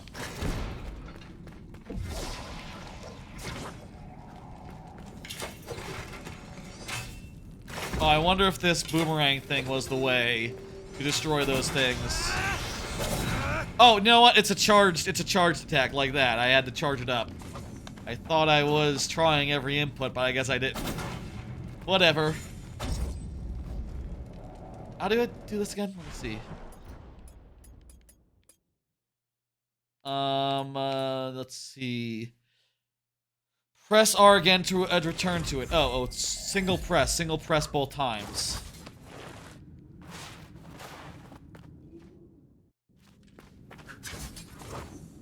There's just a lot of creative abilities in this game. A lot of creative, like, stuff. Such that by the end, they literally kind of ran out of buttons and had to use the right stick, left stick. Which I'll say, I'm not the biggest fan of. I always find using left stick and right stick in the middle of, like, precision platforming, let's say, for sake of example, I always find that to be difficult. But the abilities that I've mapped to those buttons, this like shadow swallow thing, is like minor enough where you don't have to use it all the time. Actually, the combat feels good. Combat feels very good. It's fun to, like, combo guys, hit them with arrows, you know, employ your other tricks on them.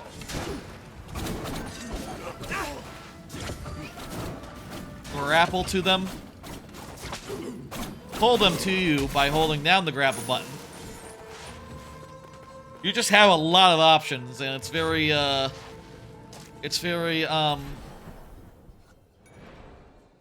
like, what's the word? Expressive?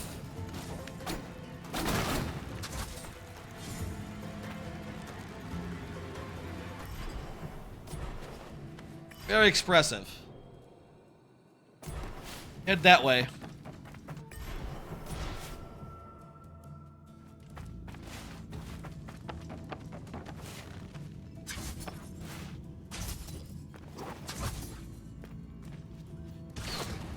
Ah, that's a trap. It is also cool, like, how much there's just, like, a good amount of traps in the world, and oftentimes you're not really fighting enemies so much as you are just navigating a dangerous space and avoiding traps along the way. I think it really gives it its own, like, unique flavor.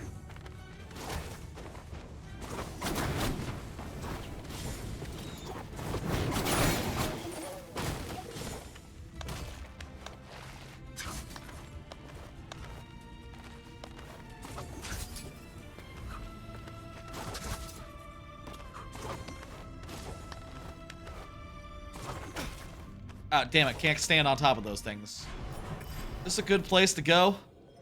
Nah, not really. We've already seen what this corner looks like. Already broke whatever's in here.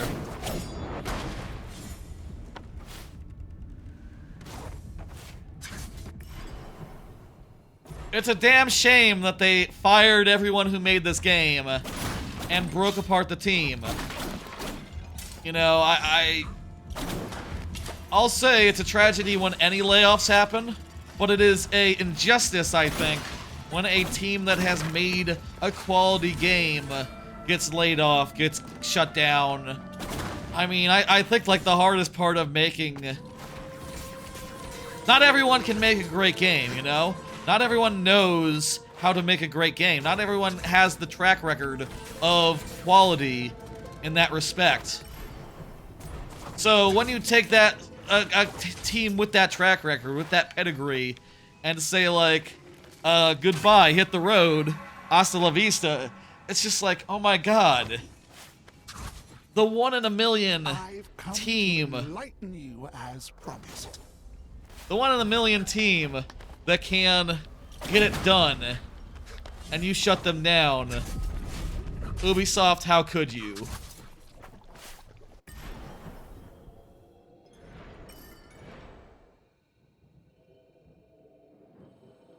Let's go here. I guess we're heading into the... There's our fast travel points. There's where the fast travel points are. We should probably just go to this fast travel point now that I remember how fast travel works. Still, we're having a good time wandering around, exploring and stuff. So, you know, no harm, no foul.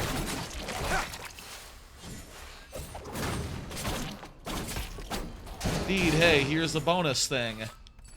Here's a chest. Got us... An amulet sounds okay. Nothing special, but, you know, pretty good.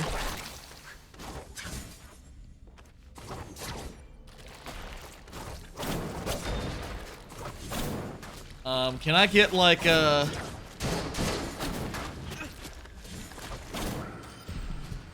If I double jump and do like a...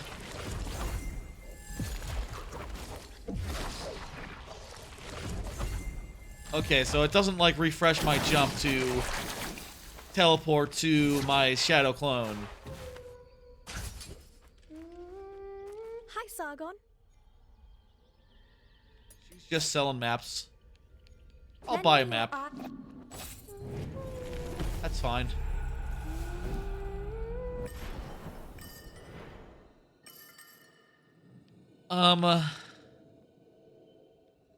What is that?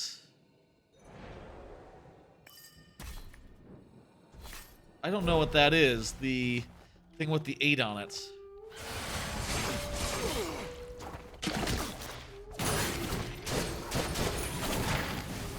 Let's actually see what that 8 is.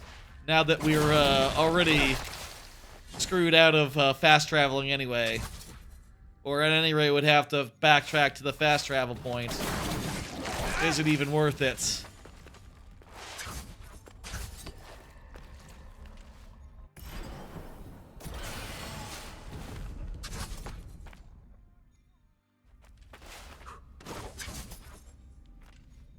Right, this was a challenge thing, and I already did it. I already did that one. I think it was some sort of, you have to open the chest, and when you open the chest, it turns out there's a whole bunch of stuff you have to dodge before it lets you have the thing.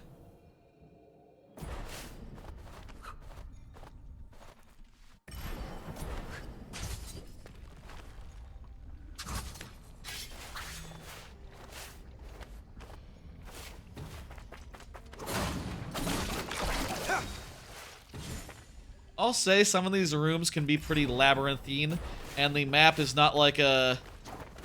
It's not like a... What you need to do is do this. Do that. Slip on through. The other side. The overworld map doesn't like give you an idea of how to get through individual rooms. Like, I feel like most like Metroids would have that, right? Like, solid objects in the rooms would be marked out. Would be marked off. And like, being able to see the geometry probably does help a fair bit in figuring it out. Here we get behind this fucker and fuck them up.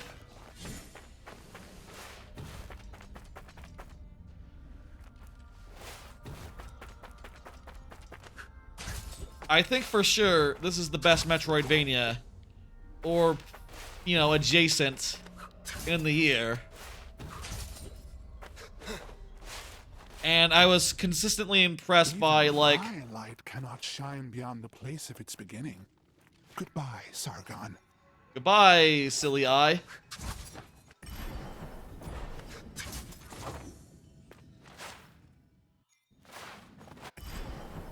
Let's, like, I don't know, go into the top half of the room. Right, for those purple things, you have to, like, open up, you have to, like, grab one of those things, those purple bomb things, and throw it at a purple door.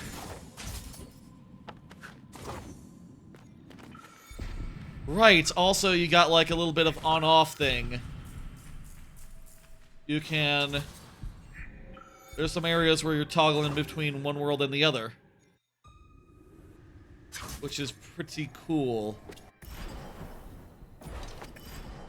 Okay, let's see. There's a bunch over here that looks all dark, all like faded out, as well as a bunch down here. I feel like I must have been through these rooms, so I don't know how they can be dark. It also seems like there's a room over here that's missing. So...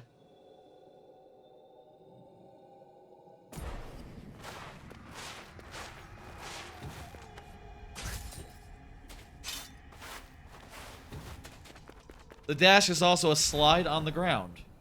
It feels good. There's a lot of areas here that apparently weren't mapped out. I don't know how that happened, honestly. Considering, yeah, I've been here. I know I've been here. It's a pretty major area of the game. And most of it is mapped out.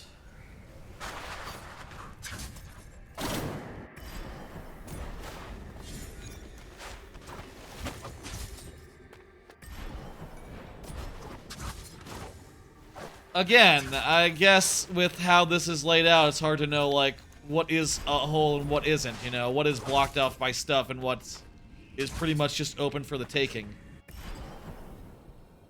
Like, this is clearly just the way down. No big deal.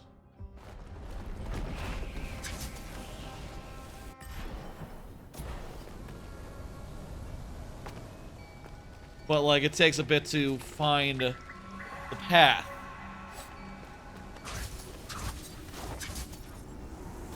I'll say I, you know, didn't leave any bosses really to fight out here. So there's not going to be like a boss battle, I suppose. Unless we could do like an arena thing. But I remember the boss battles being really good. Really solid, really like, you know, this system.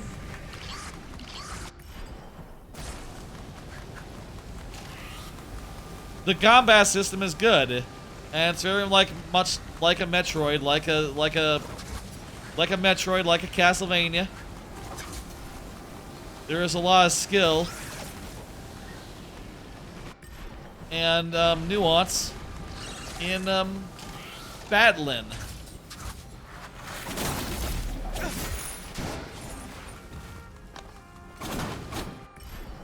This is just a dead end.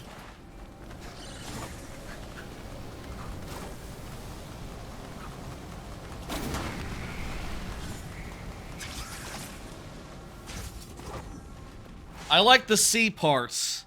We should go to the sea. We should go to the ocean. I feel like that is the most impressive world. Also worth noting that this is running on a Switch. This is the Nintendo Switch. This is running quite well. Performance-wise is great. Better even than, let's say, Zelda. Some 2D games that are high on my list, admittedly. You know, they have performance problem. AntonBlast didn't perform as well as this. Uh-oh.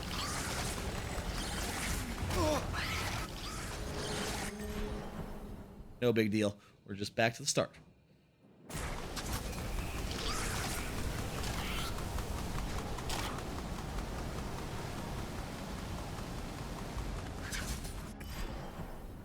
They did a hell of a goddamn good job with it. And again, it is a goddamn tragedy that, it like, you know, for as good as this game is, that they got the shaft quite so royally. Quite so royally. In fact, I would have think I wouldn't have let. I think this would have been a good choice for like the overall Game of the Year list. I don't know why, but clearly I've been here before since that thing is shattered. It's just not on the map. There's some weirdness with the map that after most of a year, I'm not sure why these blanks are not really blanks. Why sometimes whole areas appear dark when I've clearly totally been there. Kinda disappointing not to find anything, but, you know, I guess we can just look at it and say, man, I scoured this game good. What do you want? When I played this game, I didn't mess around. I didn't leave all that much. There's flasks, like in the Elder Scrolls type games, or Tunic.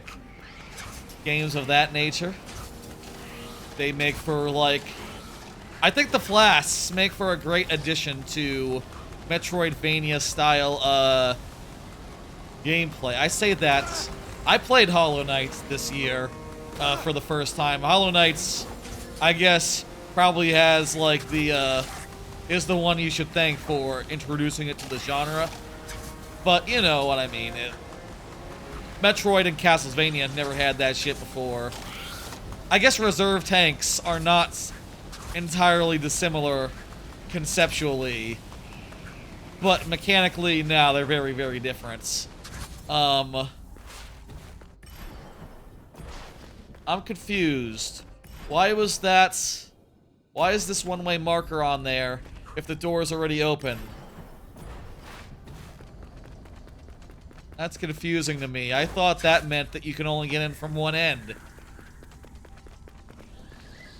I'll say, looking back on it now, the map system is great for, like, the first time you play. You know, as you're, like, actively exploring. Maybe not so great for, like, picking up the change. Considering that we're seeing a lot of holes that are not actually holes. And also dead ends that are actually totally unblocked. And have been forever. Like, that's kind of, annoying. That it would be, like, that we would be misinformed like that.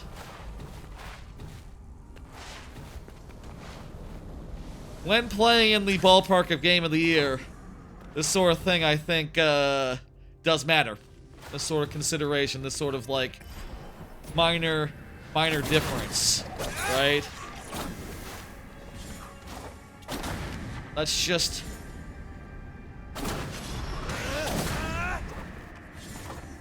how this sort of thing has to go.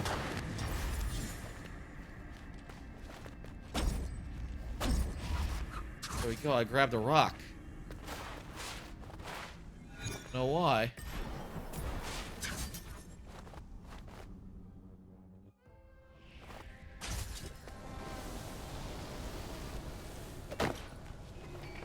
It's a damn shame they can't make a sequel. It's a damn shame there won't be DLC. It's a damn shame that this is over. Let's go to the sea. The still sea is pretty amazing. Like, conceptually, like, execution-wise. Hey, Bukudo. I'm just checking out my favorite games of the year. That is the premise of this stream. In particular, right now, it's Prince of Persia: The Lost Crown. Check this shit out. This is one of the cooler parts of the game. Look away if you don't want to see. But it is a giant ocean frozen in time. And you can see, like, waves and waves, walls of water just, like, frozen in place. Frozen in time.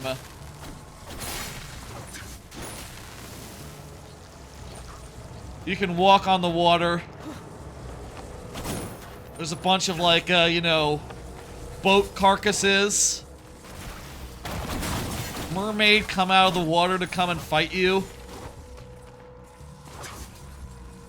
You have this game and it's freaking fire as hell? Fuck yeah, it's so good. This fucking area, especially. I think this is definitely the best part of the game. Right here, just the spectacle of it. I would go so far as to say, you know, in a year of, you know, some bomb-ass places in, like, you know, Metaphor, when I looked at Metaphor, I saw a bomb-ass place back in Metaphor. And an Astro Bot. Astro Bot has a lot of bomb-ass levels. A lot of incredible shit. This level might be the best level of the year. As far as, just the premise of it. What about the one where you're a mouse and you go inside the little tower in Astro Bot? Oh, that's a good point. Time Stop Casino. That was a good one, too. That's another one involving stopping time. There's some competition, but this one is just so cool. I wonder if there's anything... I'll say also, it's great how there's just tons of little platforming challenges where everywhere, scattered throughout the world. I think I did like most of them already, so you know, there's kind of not that many to go do. But I'll say again, I think this game could have been like, could easily be like a new standard for Castlevania style games, you know? Puppetry? Oh yeah, Puppetry. Fuck, Puppetry is S tier. I'm kind of regretting not playing Puppetry. I did feel like we spent enough time with Astro Bot, and you know, we can't play every level. I'll say the premise of this stream is playing all my favorite games from this year, and those that I'm thinking about for my top 10 list. And this game definitely gonna be middle of the pack, middle upper. Like in the top 5 maybe. Around that ballpark. I am definitely thinking if I love it as much as some of the other games I've been playing, you know, this might be lower upper. You know what I mean? This might be number 6, number 7. Is what I'm currently thinking, playing some of it again. But, god damn, it has to be on the list, I'll say that much. Do I live stream Smash Brothers much at all? I have a couple times, but no, not really that often. I should. I really should, Bukado. I loved Ultimates. I haven't played it in a while. The last time I played it was on stream. Last time it was my birthday in May. I would really not mind playing more Smash Brothers or doing it as like a dedicated stream rather than one segment in a big long live stream. God, this is so cool. Also, just lets the guys just pop right out of the ground because it's not ground, it's fucking water.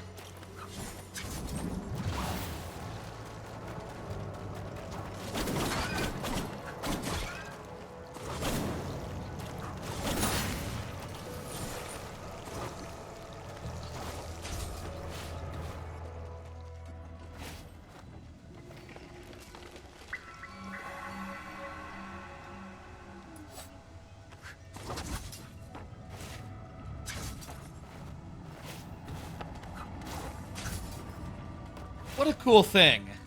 What a cool thing. What a cool world. I love this wall of wave, perhaps most of all. I think this is where you enter the level too, so it's like your first impression of this whole area is this static fucking wave. Just imposing and, you know, fucking amazing, fucking incredible, fucking what the fuck.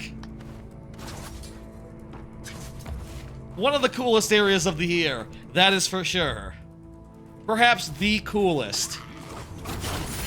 We can talk about Dragon Grace Metaphor. I'll not say the other half of that name. That's also up there. What else is up there as far as areas of the year? Probably some stuff in UFO 50, which I'll say, by the way, UFO 50 is getting its own dedicated stream because it's 50 games. And that felt good. That felt less good. UFO 50 is getting its own separate stream, which will be at a later date. What the hell is this? Marker. Oh, that's like some sort of... Oh, that's just a code. I feel like I already probably used whatever that's for. Probably you enter it in somewhere else. I did do Mario Wonder on stream. I have played through it in full, in fact, on stream. My first experience with Mario Wonder was on stream on launch night. I played a little more the next day on stream. And then I did a little as part of Game of the Year refresher a month or two later, a couple months later. And then last July 4th, I played through it all in full, any percent style. So I played Mario Wonder on stream like 4 times. It has gotten its due, let me say. It's goddamn good.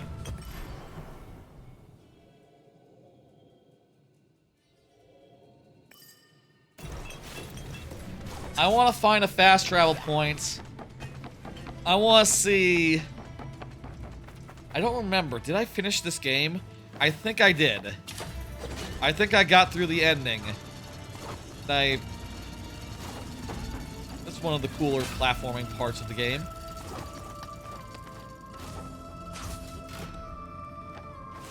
I think I got to the ending. And, yeah. I guess from here the fastest way to a fast travel point would be to go down. We already went down, though, so let's go up instead. Fuck it.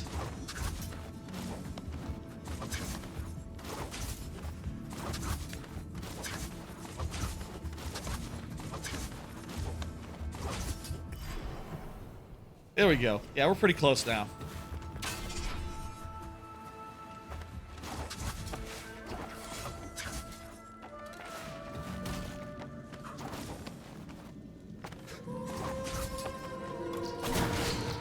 Last year, the Game of the Year stream, the Game of the Year refresher stream, I ended up playing too many games and spending too long on some of them, such that I had to split it up between 2 nights.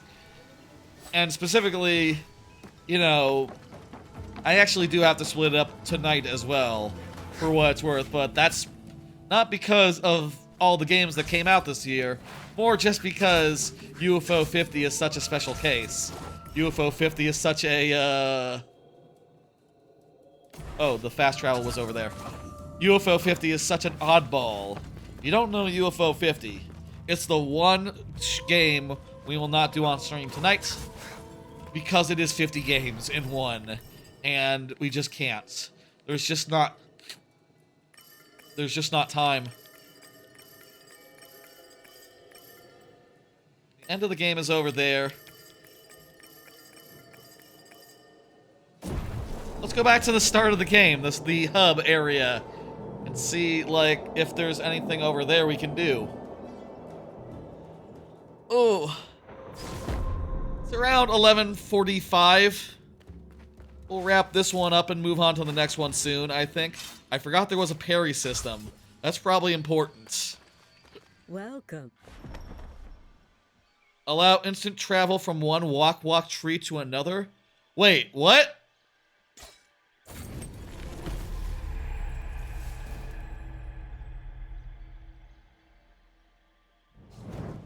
Is that a consumable? Oh, it says +1. I think that, yeah, that's like a consumable fast travel option.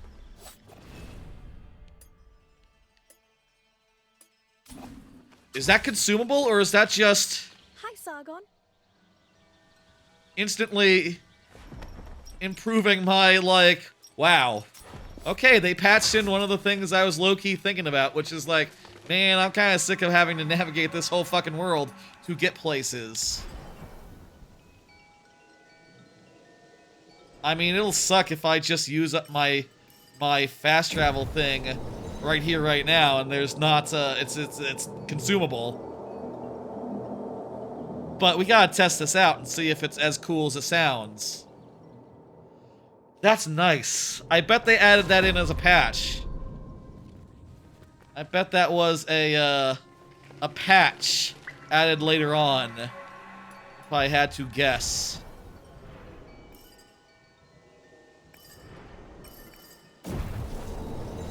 That's absurdly good, hey.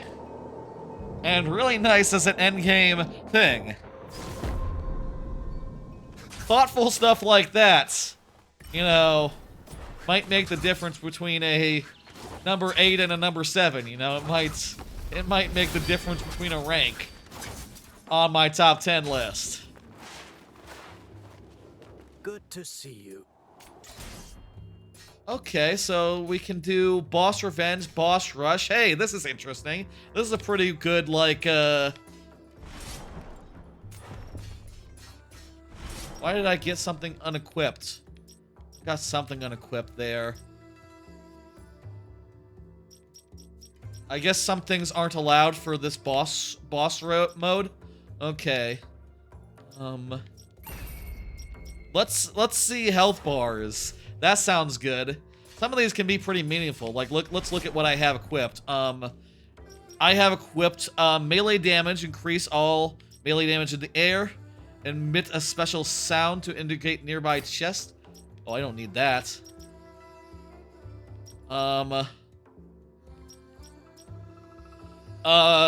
Arrows become flaming. Fire 5 arrows along a broad sweep. Send an enemy energy wave in the direction of the attack, dealing great damage. Greatly increase damage of arrows. Another good oneer that I can get.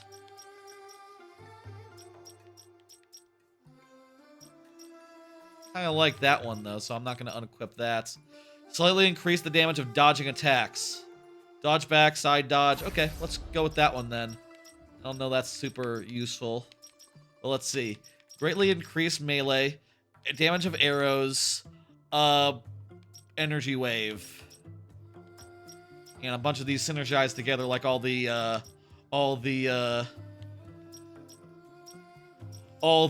arrow ones. Boss revenge or boss rush? Let's try the boss rush on rookie and see how far we can get. I don't remember how to use the super moves in this game, so this will be fun. Also, we'll look to move on to the last game in around 10 minutes from now, so jot that down. Okay, also you can only use what you had at the time. Except, you know, amulets, as far as those go.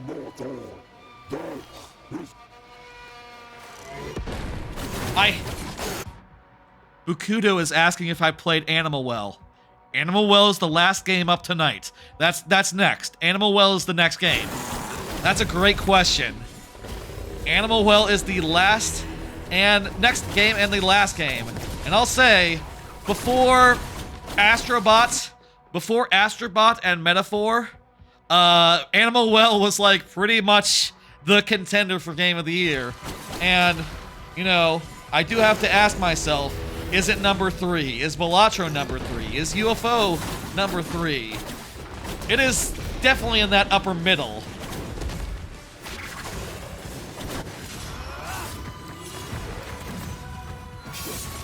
It is so freaking fun. That's correct.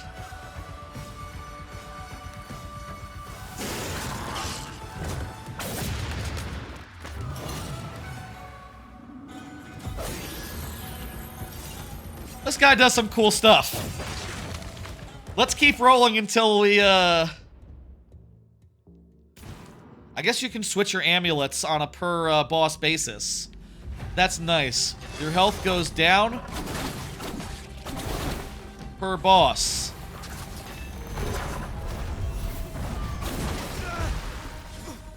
So we gotta watch out for that. My world now. Okay, we can attack these guys, but it's gonna be dangerous. We are taking a good amount of damage. But the fact that these are early game bosses. Right, it's LZ. You will serve. Another one? I guess we're doing this too fast because we have, like, extra damage on our shits. Endgame crap.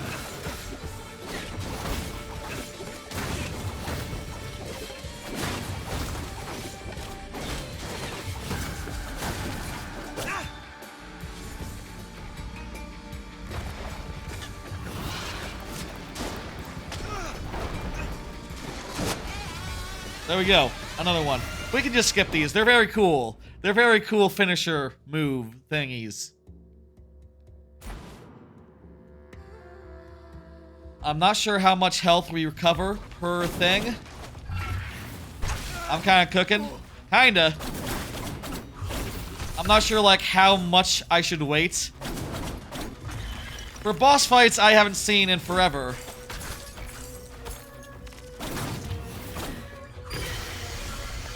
I need to do this. Shit. Fuck. Okay, so it restores most of your thing. What? What? Huh? These patterns, I don't remember them. New phase.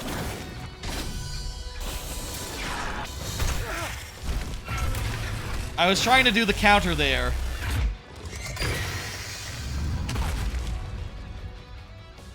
Countering is a very important part that I need to get the knack of. Can I shoot?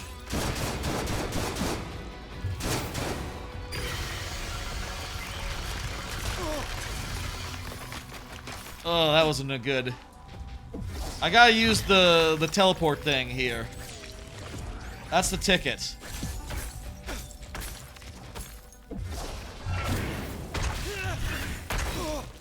I am getting wrecked by the snake.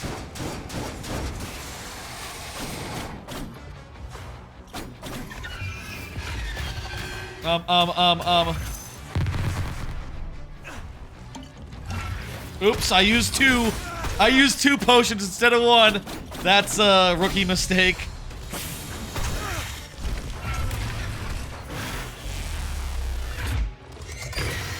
This guy's got my number. I don't know if we can do this. I should be using my shit. I'm not sure the range of it, though.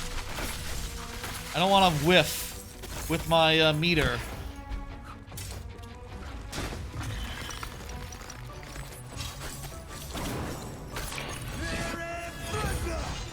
Okay, this one's on the ground only.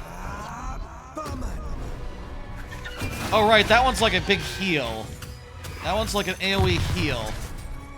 Really not sure how you're supposed to avoid that one, but whatever. This guy's dead.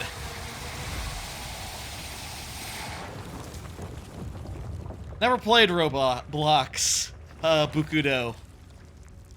Okay, we gotta see this cool execution because this is probably our last. What? Is he cool now? Oh, I guess after you fight him, he becomes your friend. Let's see if we can beat this guy. But I feel like this is probably as far as we go.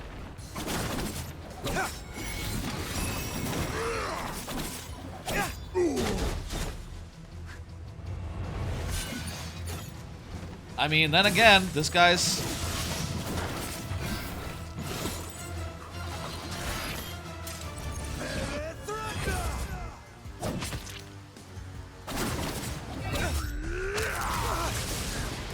This guy's taking a lot of damage.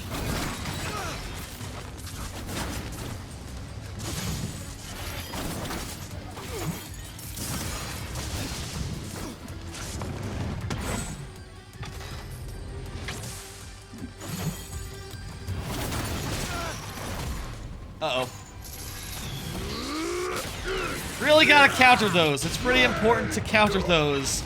I'm pretty sure it's gonna be a chunk of change. Come on, betrayer!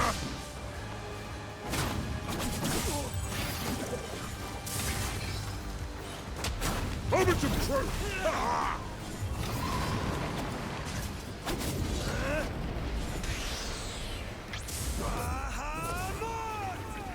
Well, we got another one down.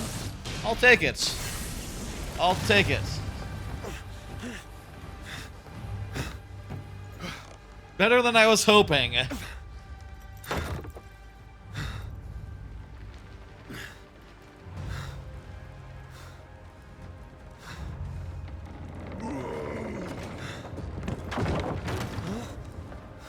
Drown the Bahamut of the Caspian Sea. Cross the Hell Bridge of Shinvat for a bet. Yeah, but we beat him. Crushed Hercules. No one sang about it. That's fucked up. How sad. But you gave me the most glorious fight. He did. Good job, Sagar. Son? I forget his name. Sargon.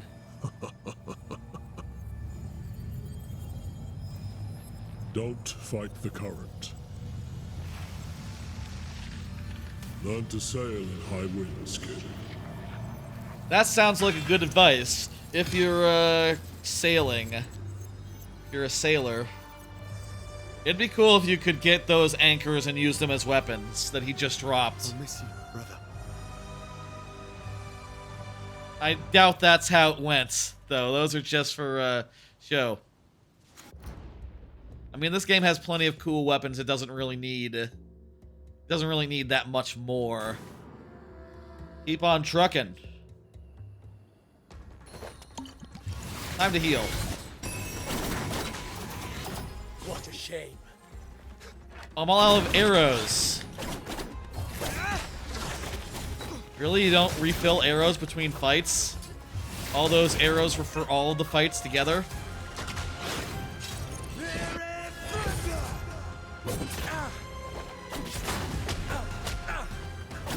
Well, this guy you can combo.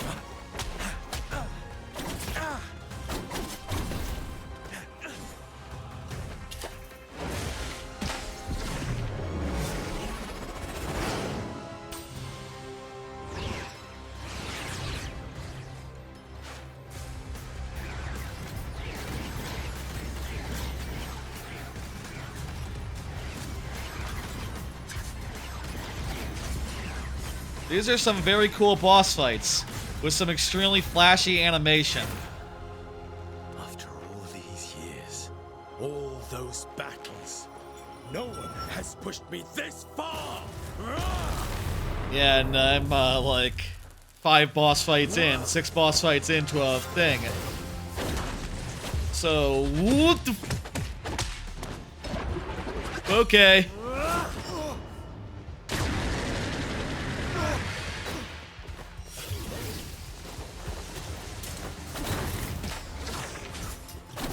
If we can get him, like, comboed again.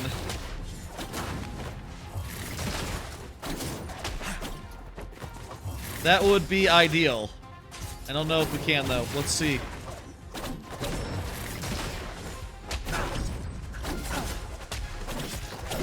Oh, yeah. Oh, yeah.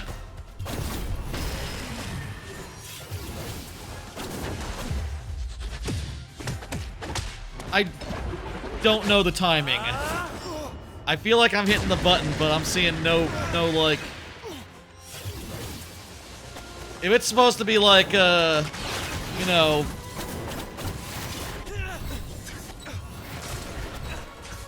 like Metroid Dread, it's, I've entirely forgotten how you do that. Oh well, good run. Good run. And it is now midnight, so that was when I was looking to, that is as far as I was looking to go. We don't need to see what it looks like to beat this guy. We don't need to see the other two bosses. I'm pretty happy with this return. This game kicks ass. I think it could have been like a new type of Metroidvania, distinct from Metroid and Castlevania and Ori and other similar games. I'm about to tell you how I enjoyed this game, God Fighter. This is sort of a refresher stream. I'm going back to a bunch of my favorite games of the year and refreshing them in my memory. And after playing this one for a fair bit, I feel like it's damn good. It's really fluid.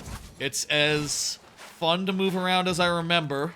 I don't know if it quite ranks as high as the likes of Balatro and Animal Well and some of the other things that have been like a little bit more hotter on my books this year. But it's goddamn good, and I think it should definitely be somewhere in the middle upper half of my Game of the Year list. Somewhere between 7 and 5, let's say. That sounds like a reasonable... that sounds pretty reasonable to me. We'll see. I really like this game. It's great. It's really cool. Maybe a little trivial when you return to it months later without the thing. Debating between this and Silent Hill 2. I didn't play Silent Hill 2, the remake, nor the original. I should probably have. I should probably consider picking up Silent Hill and trying that out for the first time as well, since I never played that. I'll say Persia, The Lost Crown is fantastic, and it's it's a budget game, right? It's not that expensive, all in all, even at full price. I like it a lot. It's time now for the last game of the night. We've been going for 10 hours now, roundabout. Around 10 hours. A little loud, isn't it? We've been going around 10 hours now. We've visited 13 games. This mix 14. And then on Thursday, I'm going to be back with UFO 50 for 15 games. Well, it's kind of going to be 14 plus 50. So, I guess you could say a total of 64 games. Good number, hey. If we could see all 50 UFO 50 games next time, that'd be nice. That'd be a good stream. That'd be a good all-day stream, if I do say so myself. I like the sound of that. Animal Well is the last one I have. Are you exited for Christmas? It'll be, I'll say the UFO 50 stream will be on Boxing Day, day after Christmas. That's my plan. I'm going to, I believe in what Bender says in Xmas Story. Xmas Eve is a day to do nothing, a pointless day where you accomplish nothing. I'm going to have a pointless day tomorrow where I accomplish nothing. And then I'm going to do Xmas, and that's going to be a whole deal. You know, family stuff and all that on Xmas, and then back for UFO 50 on Thursday. And then viewer levels on Friday.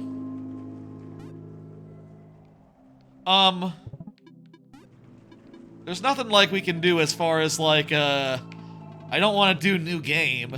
I don't want to, oh, I can do a new slot if I want. I'll say I did pretty much everything in Animal Well. I got every mystery. Well, maybe not every mystery. I don't know what the deal is with that shit. The clock. And I don't know what this is. Did people ever figure out what this is? I am excited for Christmas. It's gonna be a fun day. Did people ever figure out what was up with this? Animal Well, I guess.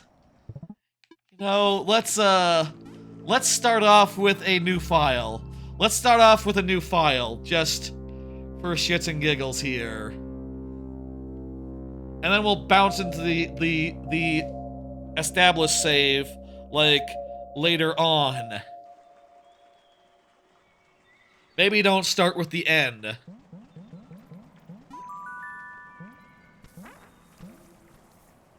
It's sort of a mystery Metroidvania. You know, I said earlier that I thought that that the last game, Lost Crown, was probably the best Metroidvania of the year. Actually, I take that back. I think Animal Well, as like the oddest Metroidvania you've ever played, might be it, because it's more of a puzzle Metroidvania. It's more about like solving weird environmental puzzles and dealing with some environmental horror. Like, you are in this deep, dark well filled with odd shit and monsters like that. And you just sort of have to deal with it. Weird monsters, weird animals. And I feel like it gives like it gives the impression, when you see an animal in this game, it's like seeing a cryptid, right? It's like seeing a cryptid where you're just like, oh shit, what the fuck, that's a squirrel. What the hell is that squirrel doing? What the hell, squirrel? Look at that fucking squirrel. What the fuck? Or you see like a kangaroo and it comes and it kicks your ass and you're like, holy shit, holy fucking shit, that kangaroo just kicked my fucking ass. And you don't know what quite to do about that. You know, kangaroo kicking your ass and all.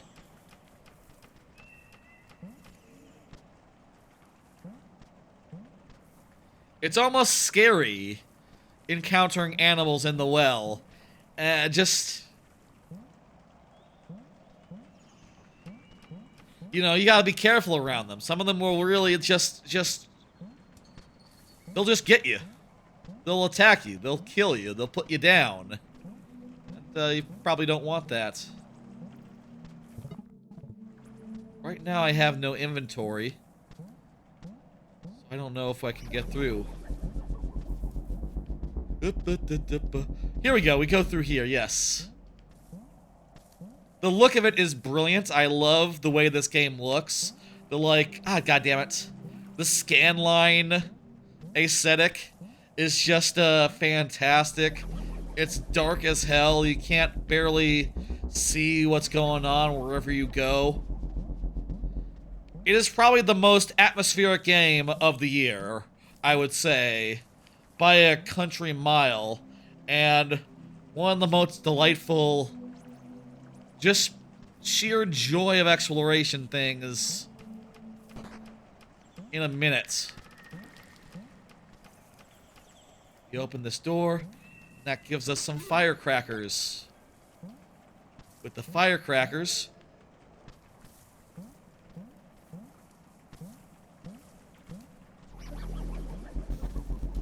uh-oh.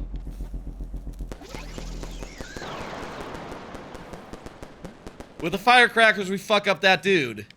And it's cool and good. Is Animal Well a Metroidvania? I think so. I would say so. You go places, and you are limited by the items that you have, the toys that you have, insofar as what places you can go. Like, until you get the firecracker, you can't come here. It is a very open-ended one, insofar as, like, what toys you get. There's a bunny.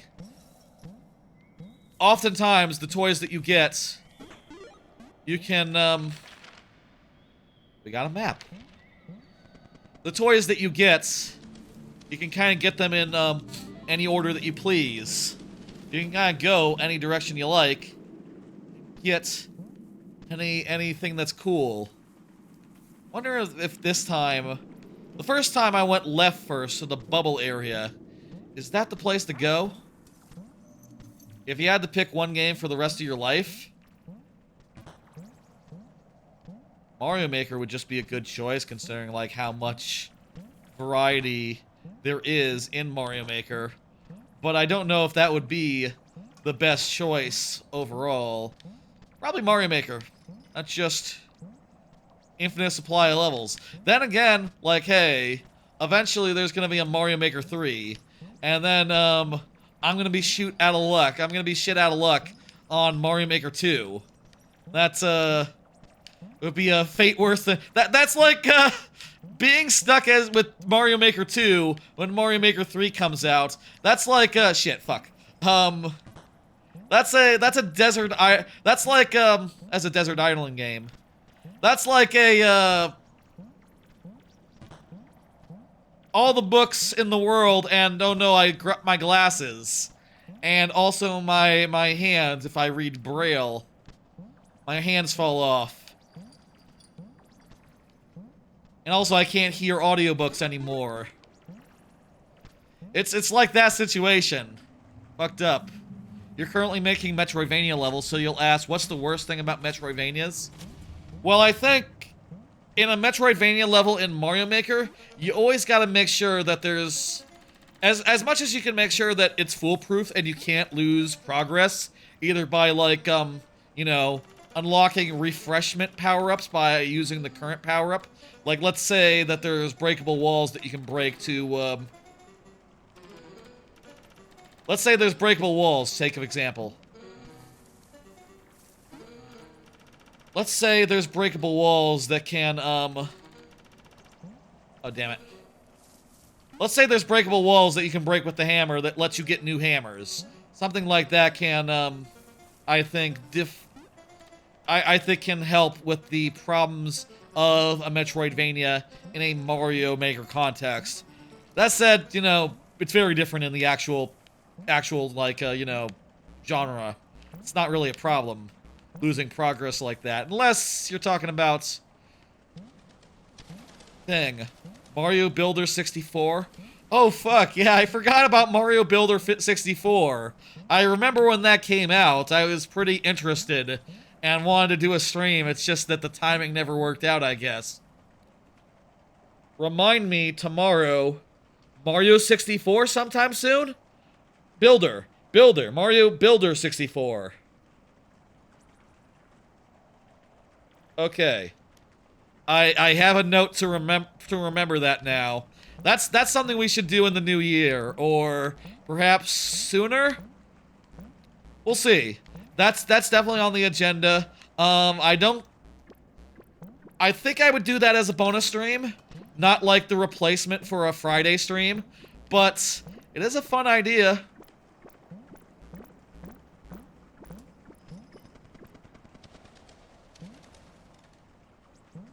The timer is an issue as well? Oh yeah, sure. That would also do it. I fucked up. I didn't hit the switch there. That was a major bummer. There's like a lot of weird, quiet contemplation to this game. Just like exploring and, you know, at this point in the game, without that much in the way of tools, just with your wits and your gumption and your, like, can-do attitude. Is this like the back door? No, you come into the back side, like, once you... or later on. Have there been some really good speedruns of this game? I forget if this game was AGQ or SGQ. Here we go, it's a boss. Why not tomorrow? Tomorrow is New Year's Eve. I'm gonna spend tomorrow relaxing.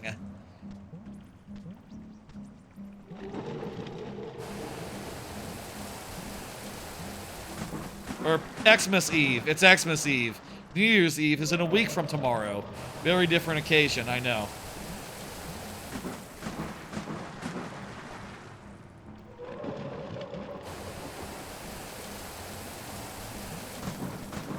This is a weird, scary fuck, I'll say. Revisiting this boss fight again, since that first time I did that stream, I am remembering that it does take a while for him to get in the right spots sometimes to let you do the shenanigans. You know, he's got a spray just so. Oh, damn it. Okay, good. We are not dead. I guess also we can lure him into the right spots. We can manipulate him a little bit.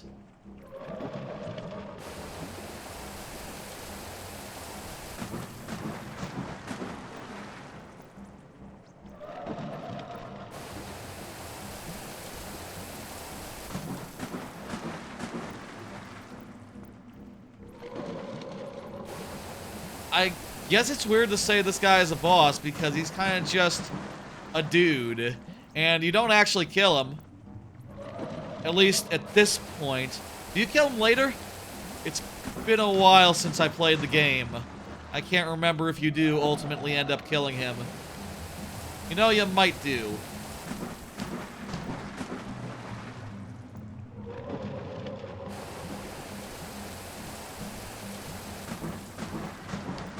There we go.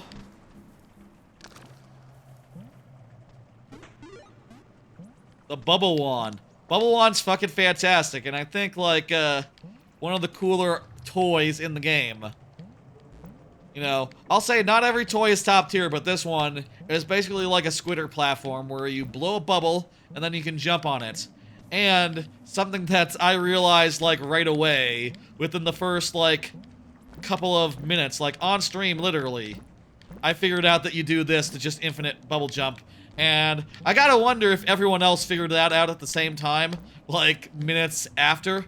Oh man, I wish I had the flute, or I could, if I had the flute, I could play it right here, right now, and, you know, that's a whole thing. Oh, and I remember there's a secret over here as well for later in the game. This area has a lot more importance later on. It is pretty overpowered, I'll admit. There's like starfish in the thing. It's a bit like the bubble flower from Mario Wonder.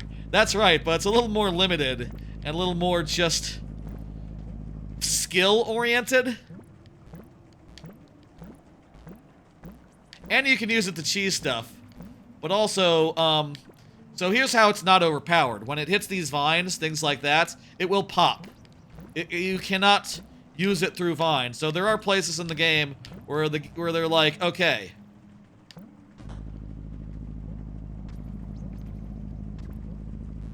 there are places in the game where they're like, okay, this is not a place for bubbles. Bubble, no bubble here.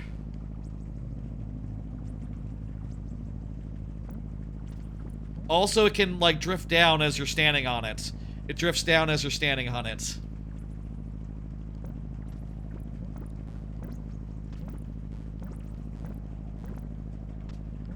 I feel like there's something... Hey... Secrets all over. So many oh, god damn it! Well, actually, hang on. We do have bubble cheese. Bubble cheese. Weird turn of phrase. Bubble cheese. You were worried it would make other powers invaluable? I do think that this one is the platform power. I'll say pretty much the best and main platform power. You do get some additional. You do get an upgrade to it later on that basically lets you have as many bubbles as you want for what it's worth. But the fact that you have to jump before, or basically at the same time, means that you are like putting yourself in a dangerous situation. Bukudo loves bubble cheese on the burger. Oh man, you know, we've been streaming for 10 hours now. We've been streaming for 10 and a half hours now. I have not eaten since I started the stream. Since before then. I had one pot pie for breakfast, lunch, and yeah, I've just been like carrying on since then. So, you know, when we finish, I will have some food. When we'll finish? I don't know. Around 1 o'clock, let's say. The 11-hour mark. Let's say around 1 o'clock. You get all these eggs. They're very cool. Eggs are very cool, you know? With these eggs, can we get into the warp place? I wonder how much you can really shortcut this game just with the knowledge. Probably a good deal. Oh, you need like 8. You have both videos on YouTube and Twitch open. I appreciate it. Sure, that's like a little bit of ad revenue on the Twitch side, and you know, helps make YouTube know that you know, YouTube also has metrics that where if you do good, you put this disc in, and then guys appear. Or horrible, horrible monsters appear. You don't want that. I feel like this way isn't the way right now. Let's go the other way. Let's go... Actually, I think I did go that other way the first time I played live on stream. I went and saw the ostrich. The ostrich, pretty damn amazing part of the game. I expected to have the bubble equipped, and I didn't have the bubble.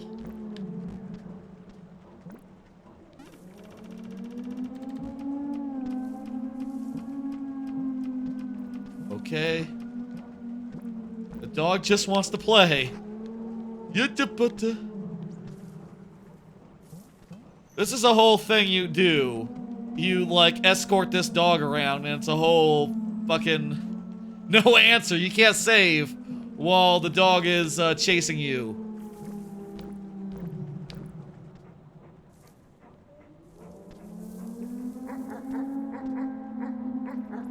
These dogs will also fuck you up. How does Ghost feel about, doesn't give a fuck? Okay. Oh, wait, I somehow found the way. Oh, God, there's, spiky spikes.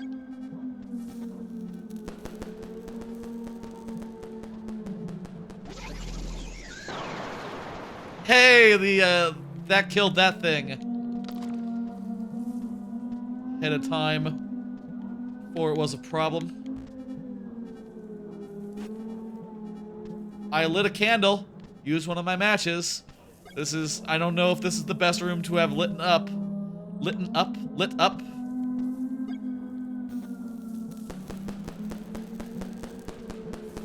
Okay, this is another switch dealy. Ah! Oh well.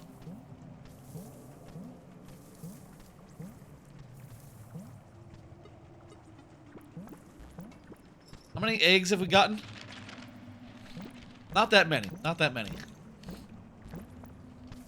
I feel like it might be a while before we can make our way up to, before we can make our way up to, a mount to unlock the fast travel. I say the fast travel. To unlock the area that gives you the flute. And, you know, if you were to solve, like, a mystery or two... along the way, maybe you could also get some fast travel.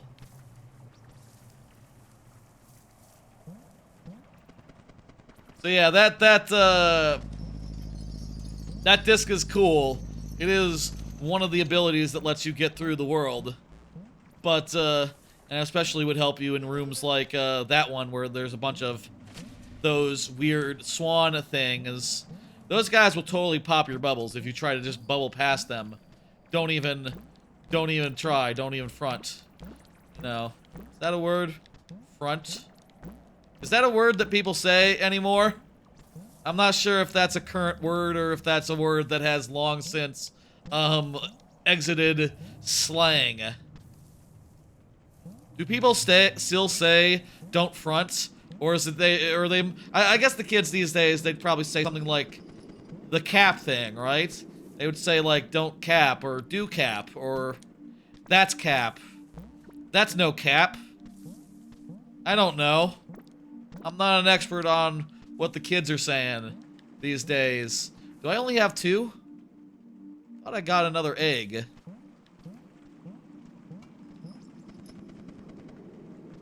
I need your subs on your channel. It has 3. Well, I hope you grow as well, Bukudo. I hope the best for everyone. I'll say, you can always feel free to self-promote on the Discord. There's the Discord. Oh, maybe we just got a bunch of matches previously. The Discord has some, you know, places for people to post their streams and stuff, and their channels, and things of that nature.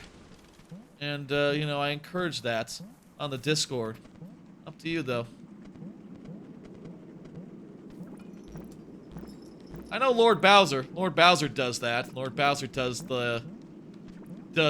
post his stuff there. His shorts and things of that nature. Streams, etc. What that channel is for, so, you know, it's perfect. There we go, a third egg. Really just a third egg?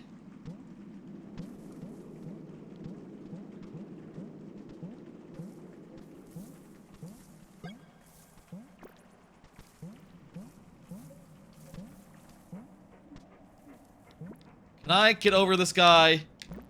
Bubble mode. Yes. Eat shit, dog. I can't do anything about this without the frisbee, though. This looks like you can get past it, but I think we might have an issue.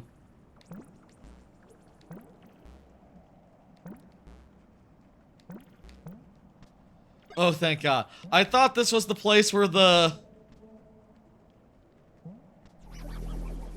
Oh, jeez.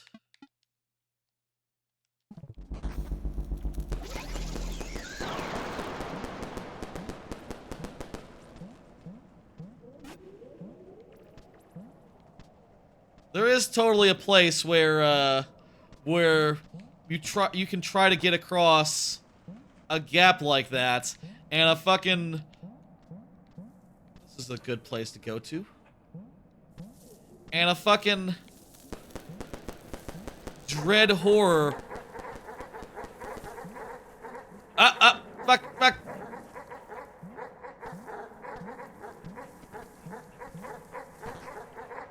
A fucking, like, a swordfish comes and stabs your shit. We can't go there with the items we currently have. This requires an additional trick.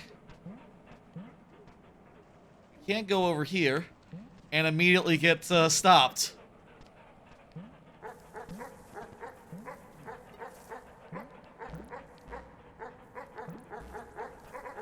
I think the area I'm talking about is over that way, actually. Though maybe I should be somewhat careful, considering I don't know when the last time I had a phone was. Had a phone? It's a weird thing to say. When was the last time you had a phone? Not recently. Not very recently, no. I think I can get over here. And then... Oh, buddy. Fuck!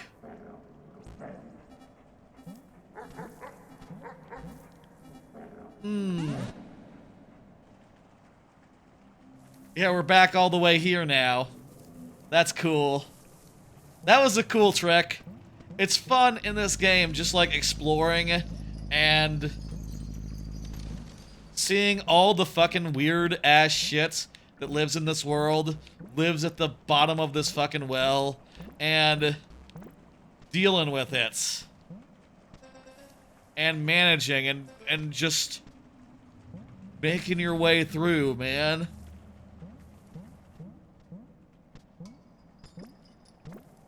Shit's fucked up. Shit is fucking screwy. Let's do a save over here, I guess. I'll say at some point we should jump over to the clear save and just play around with all the toys, you know, and explore the world much more freely. But I would like to unlock... I would like to get to 8 eggs, if I can. I would like to get to 8 eggs. Wonder if I can... Wonder if there's something hidden, like, over here or something. This room. Any room where half the room is in darkness seems really suspect to me.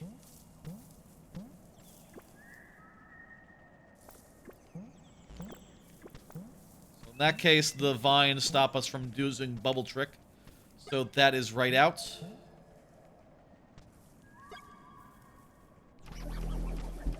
How are you back alive? I don't remember those guys respawning. But I guess they respawn.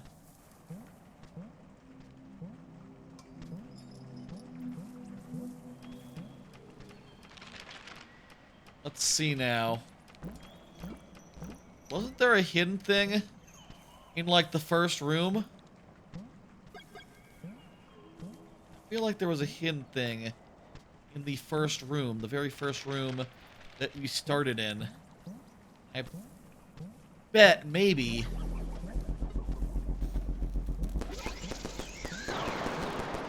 I guess how you kill those guys, like, permanent style, is you light a match in their room. And once a match is lit, they will never spawn again. Not really like the most...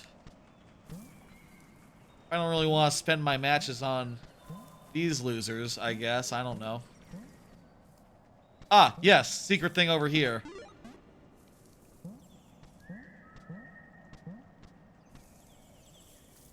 Isn't there like another secret thing here? Like through this wall or something?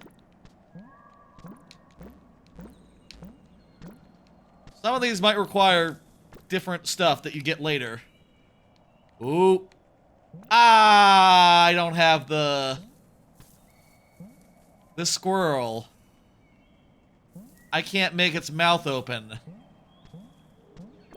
Not yet, anyway. Still, that's a fourth egg. That's a fourth egg. Not sure there's anything else here, so I would really like to be able to die. Just warp back to where we were earlier.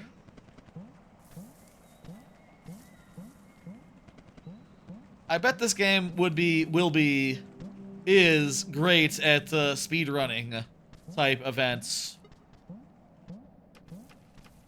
Bet that the way that you can shortcut, I bet like the shortcuts that I discovered on my own, mainly with the bubble, that's just like the start of the iceberg, you know.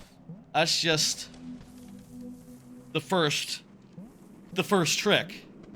There's gotta be like loads of wild stuff that people have discovered. Oh, another thing here, look. Another thing that limits bubbles is that these guys, you blow a bubble, that hummingbird will come pop it for you.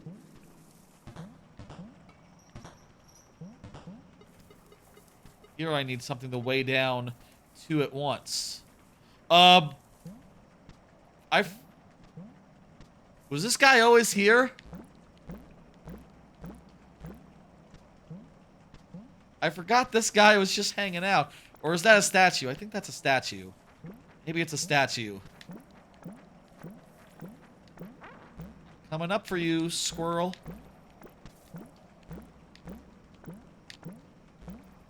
That.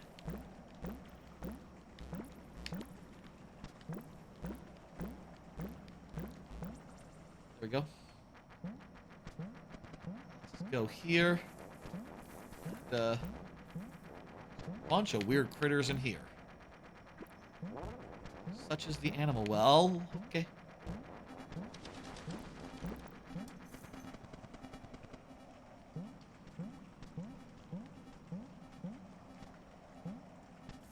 I bet I can get over there. Get some bubbles like right here. If I can just do a jump. There we go. Haha, looks like I skipped a whole puzzle. A whole puzzle doing that. That feels good. I like this chill room with the capybaras. There's also some hidden holes in it. A lot of hidden passages in this game, you know, and you learn them as you go. It's just, so cool. So cool. Move this guy here. Drop him down. Damn it.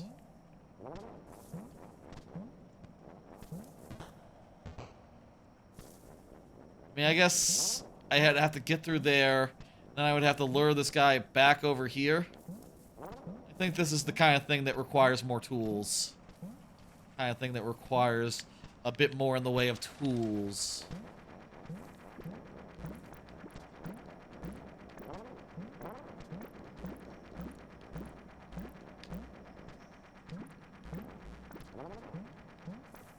Can I get into that?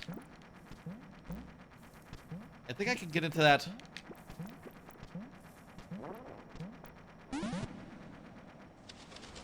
I think I can maybe get into that nook. See if I can manage it without solving a puzzle or two.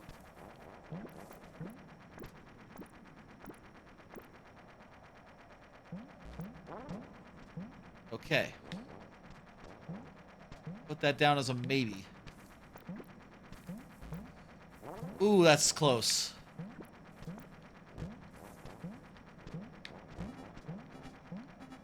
Being really careless. Fuck!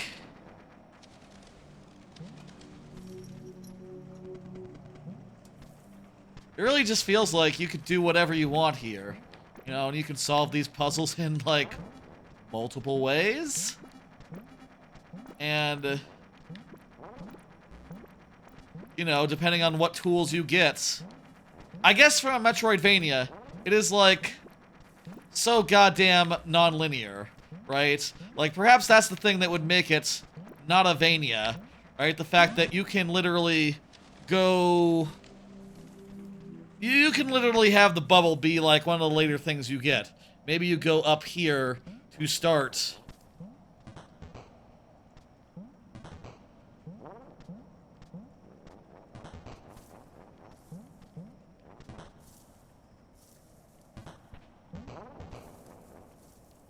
Oh, hey, if we could keep that guy...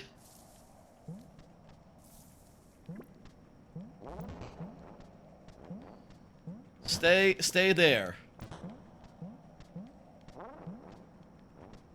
Oh, this is, screwy.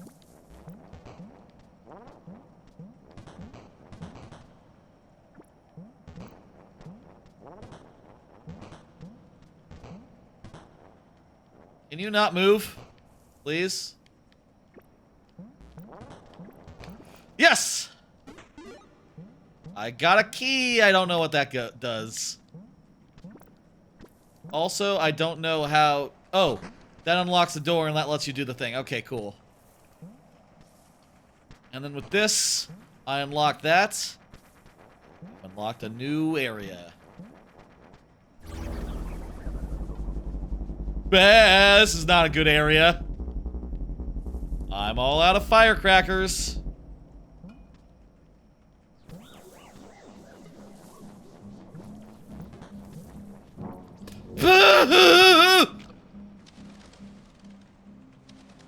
I got eaten by an iguana.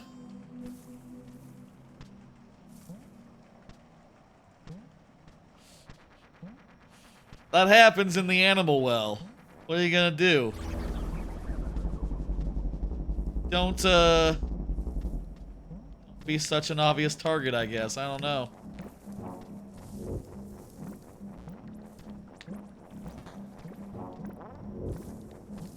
I guess the thing that's great about this versus the clear save is that... Yikes! Yeah, you're just swallowed. You're just done. He gets you, you're done. Spoilers, but like a lot of that stuff is dealt with, you know? Not like everything. I think like some things are still running around, but I don't know that I can see this fucked up iguana encounter in my clear save.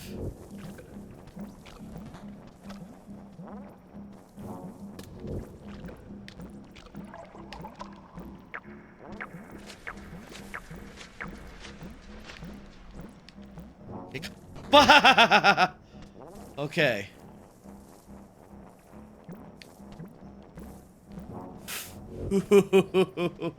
Okay. He's still hanging out there, but we're out. And that lets us go here and get, I believe this is the The Slink. This is not the order I originally played the game in. Which is fun. This is cool. The Slinky goes down hills. Do you get powers from bosses and defeat them later with other powers? Not really. It's more that you find toys in the world, Luigi Green, and they allow you to do more puzzles. Like this one, you know, you can see, like, it can step on switches, and it sort of goes at a slow pace. So there's a lot of cases where you can, like, have it be doing something separate from you, and it'll do a thing.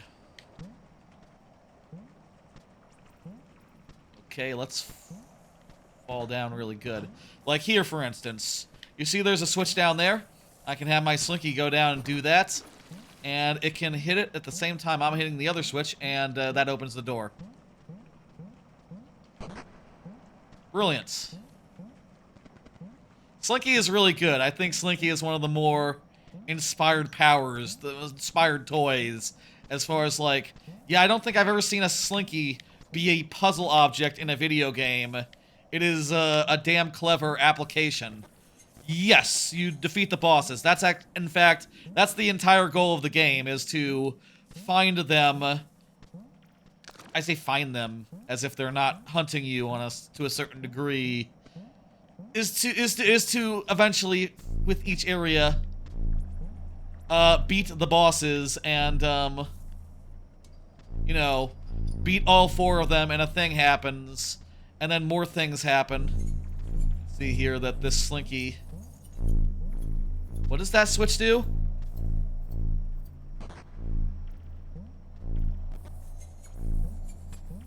You can see there the Slinky can be used with those weird, funny little things to, like, open doors. We're actually, like, in the vicinity of where you fight the iguana. I wonder if we can do that with just the powers we have now.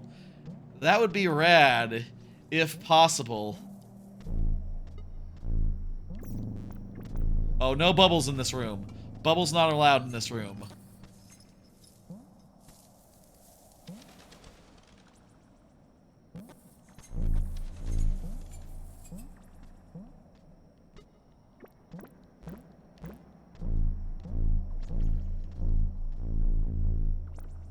Oh, this is just fun. I need more eggs. I need more eggs. Don't have enough eggs. I want more eggs. I want to unlock the doodad. I'd like to do that here with y'all as I play it again. Look at this weird fucking monkey. Guarding its egg. Guarding an egg. Don't worry, monkey. I'm nice.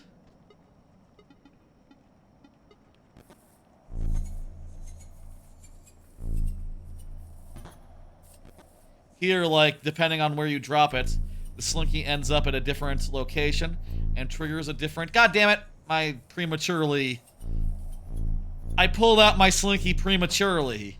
As you do. I pulled out my Slinky prematurely. A premature Slinky. Premature Slinky pulling. As I workshop it, it becomes less, entendre-like. Well, regardless.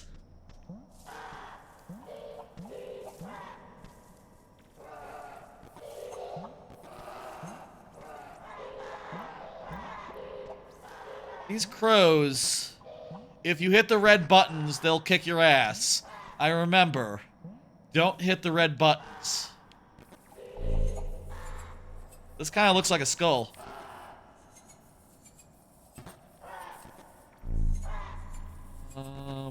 Not like that. Probably want to go like this. Yeah, that'll be it. That'll be it. This is it.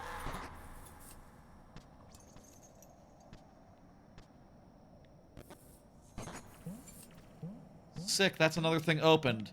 But I kind of want to backtrack a bit. Because I think there's stuff up here that's cool and interesting and good. In fact... That wall looks suspicious to me. I want to see if you can jump through it.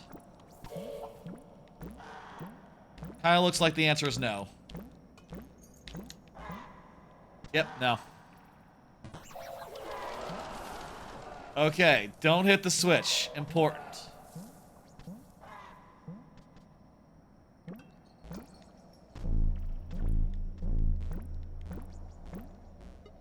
Wait a minute. What? Oh, I don't know if I ever solved it this way.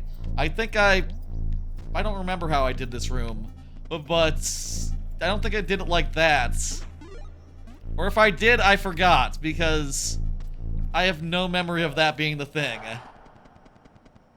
I have no memory of that puzzle or its solution.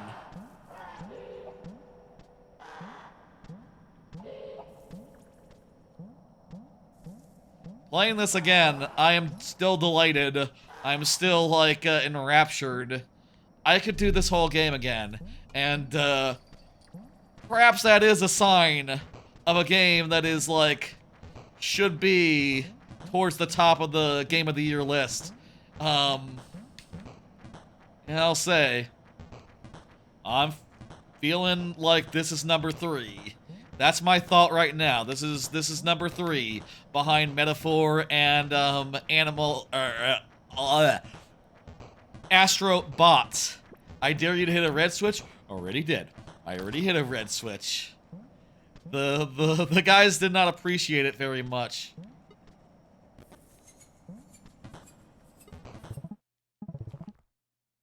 We've gotten 6 eggs.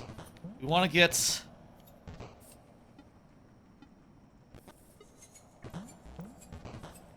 How the fuck do you get the slinky?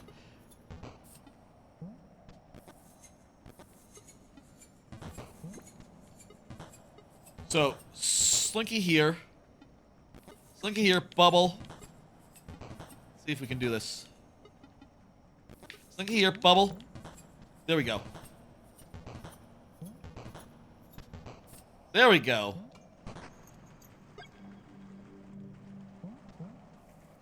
And hey, this is right back to here. A shortcut that we unlocked. Lovely.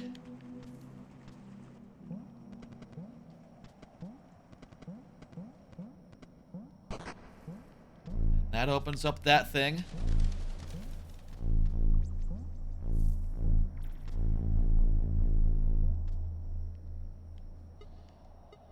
And hey, with this, we can put that in there.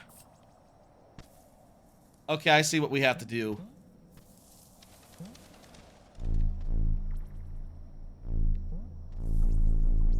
A weird place full of weird shit, and it's also just fun to figure out how it works and to mess around with it and to puzzle your way through. I think with this we can fight the boss. Can we fight the boss right here? Also, we got a match.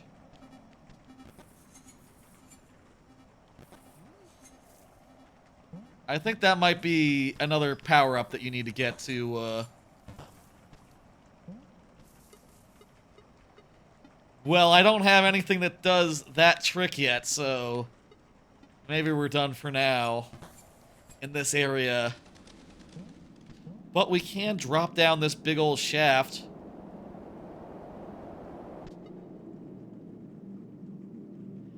And end up back at the start.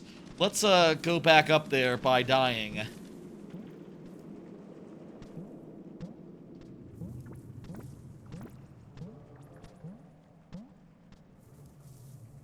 This is one of the rooms where the kangaroo can appear.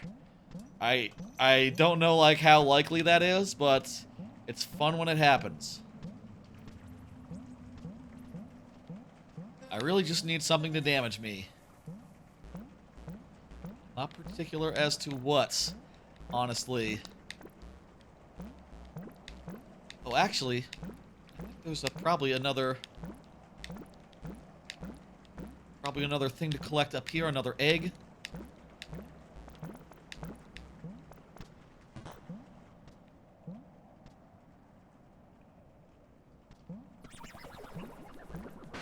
Uh-oh. I mean, I said I was looking for something to damage me, but I feel like I'm just about to get a new egg. What does the kangaroo do? Oh, he shows up and tries to fuck with your shits. He's just kind of scary, and he'll punch you if you get too close. Pretty much every time he's appeared, I feel like I've, you know, the better part of valor, you know what I mean? Uh-oh. I feel like I made things hard on myself there by switching that switch.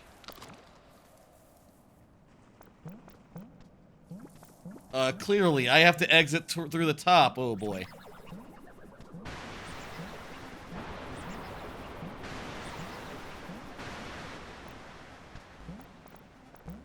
Oh, there's another egg.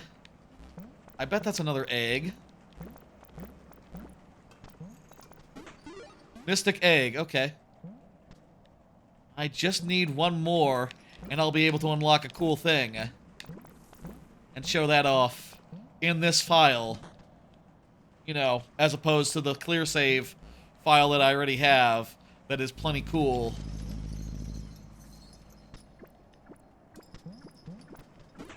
There we go.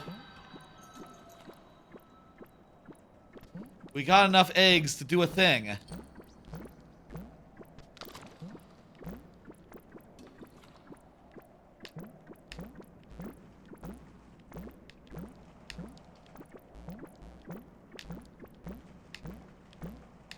It is still delightful to explore this world, even after finishing it and doing everything and...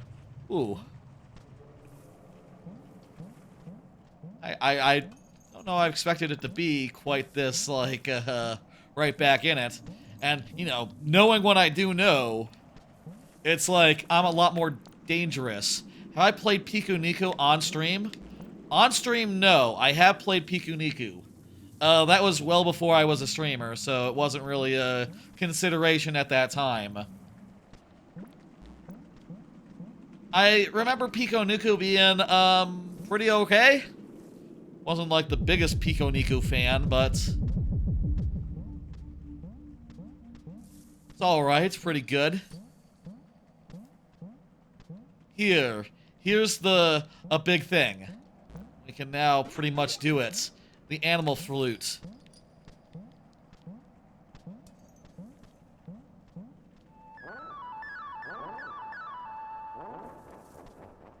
So first off, it is a Pied Piper situation. You can use it to get animals to come and do your bidding. You can also... it also opens teleporter doors. And not only that, if you play it right here... wait, what? Oh, does it not open all of them? The bear and the lizard didn't open. Huh.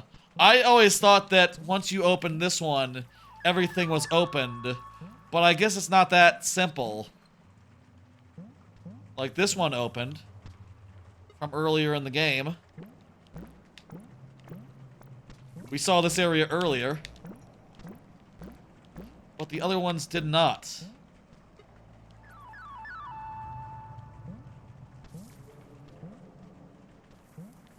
I mean, I guess it's a little cheap if you can just do that thing and get that area open early. Also, I'll say...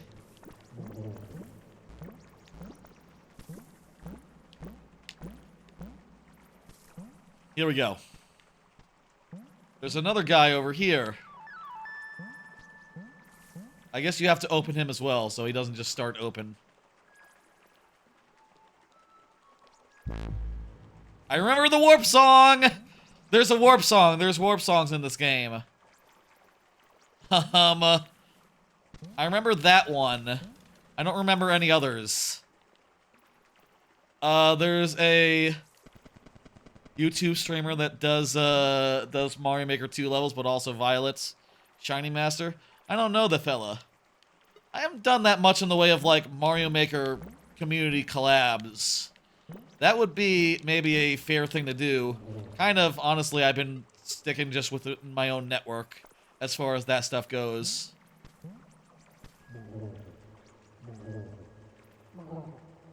I think you look at the direction he's facing. Oh, that's how you get the clues for the teleport song. He's telling you the teleport song, that fish is.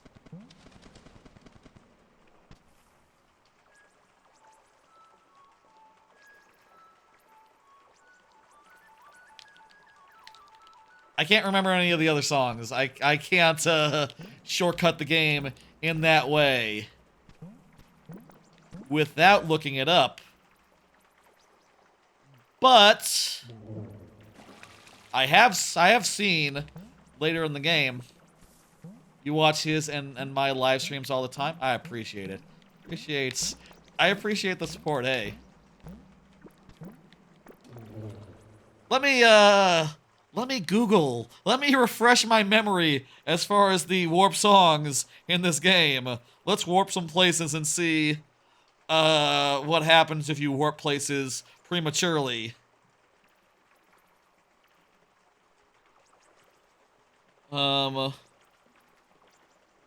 Warp codes found so far as of 7 months ago. Be careful if you warp into the last room. You aren't supposed to get there until endgame and will be stuck. Okay, that's interesting. Oh, it's like a video. I just want a game facts type situation. I just want the it written down. Thank you. You know, that's not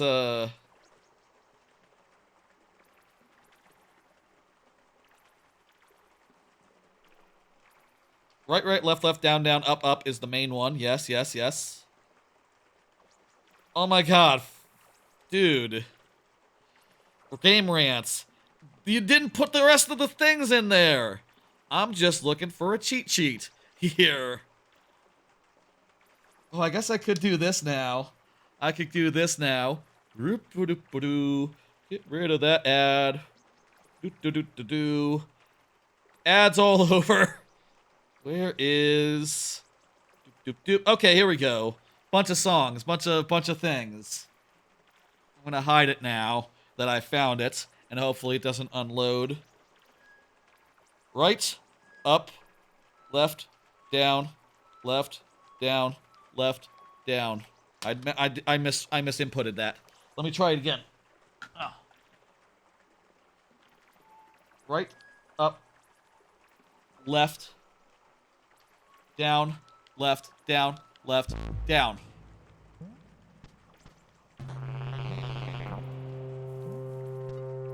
And that opens a new corner of the thing. And the UV lantern, which lets you see stuff on the walls. It's cool. I guess also with some of these, like, you know, so long as you don't have a thing to play instrument into, it's not going to, like, open up the warp. You know, you have to get there from the other end. So it's not quite as a big a shortcut as you might imagine, being able to just open this area early. On top of the well. Do that one. Down right. Up left. Down right, up left, down right, up left, down right, up left. This is the very top of the well. This guy, you can't get through. Until, like, later, much later. Sort of blocks your path, but, you know, you can jump down from here.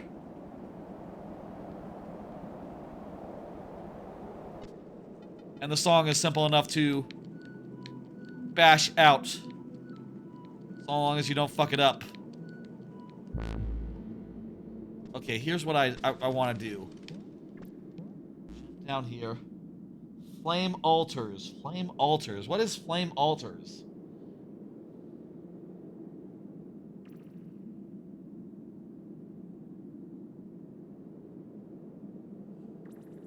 It is, by the way, 1 a.m. We have reached around just about the 11-hour mark of the live stream. We've been going on Animal Well for nearing an hour now.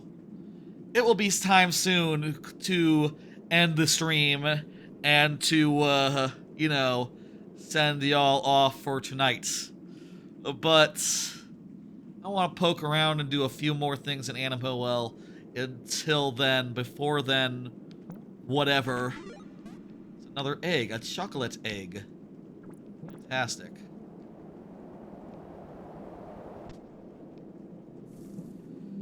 Very cool. Let's see some of these bunnies' rooms. I don't know if... I wonder if these were discovered at the time last I looked all this crap up.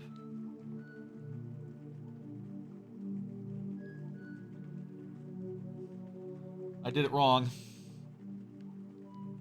Down right. Down left down. Left up left. Up left. What? Down left, up left, up. Huh? Down right, down left, down. Left, up, up. Apparently this is what should take us to Giant Bunny Room. Perhaps there's some limitation on that. You can only do it after a certain point, maybe.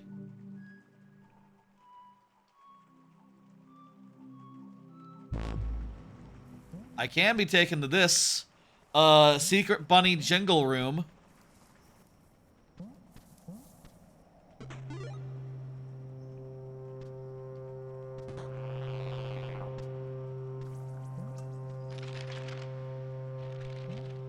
Okay. I don't know what that was, but that's cool. What's flame altars? Oh, that's the hub. This area, the flame altars.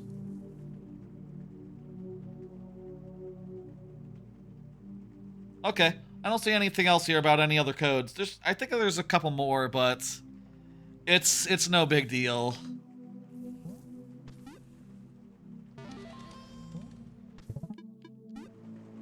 Spend an hour there. Let's load up the clear save that I have. That's more like 18 and a half hours. And we'll look at, like, what things I have on me as far as other toys go. Just to sort of go over all that shit. There's a lot of, like, weird mysteries that even I don't, like, fully understand here. This is like an advanced flashlight that turns off ghosts. Like that guy there. I can now blow as many fucking bubbles as I please without any limitation. I eventually got a frisbee without having to deal with the dog following me all the time. This top destroys stuff in its wake. UV light shows you hints in the scenery. This wheel lets you go over spikes and also to propel like some certain things. Ah!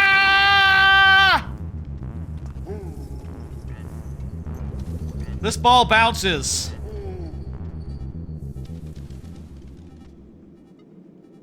We got a bouncy ball. We got a remote that turns on and off stuff. That's pretty cool. If there's a receiver in the room, it can like turn on and off like on-off blocks and stuff like that. This was a whole puzzle. Don't worry about it. Apparently that was an ARG. I just copied the solution. I didn't like figure it out myself. This yo-yo destroys stuff like spikes and shit. And I guess that about covers it as far as the full range of items here that you get. Apparently I have one key that I never spent. Huh.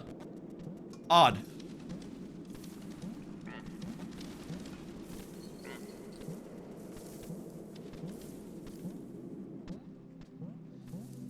Animal well fucking rules, I'll say. The cryptid, the way that all the animals, they all feel like weird cryptids, and seeing one is like a heart attack and a half, even though they're just like, it's just like a kangaroo, an iguana, or like a duck. You know, they're kind of normal animals. It's just that in this creepy, atmospheric as hell setting, it's easy to buy in and like, get caught up and to explore and wander. It's like Halo 2 meets Halo 3. That's a joke that Donkey told. Donkey, who published this game, his studio, he used that joke for promotion, and we all think it's very funny. We all think it's very funny to compare a game to Halo 2 meets Halo 3. Halo 2 meets Halo 3 is such a funny thing to say about a game that's a 2D, adventuring game, exploration horror game. Goddamn.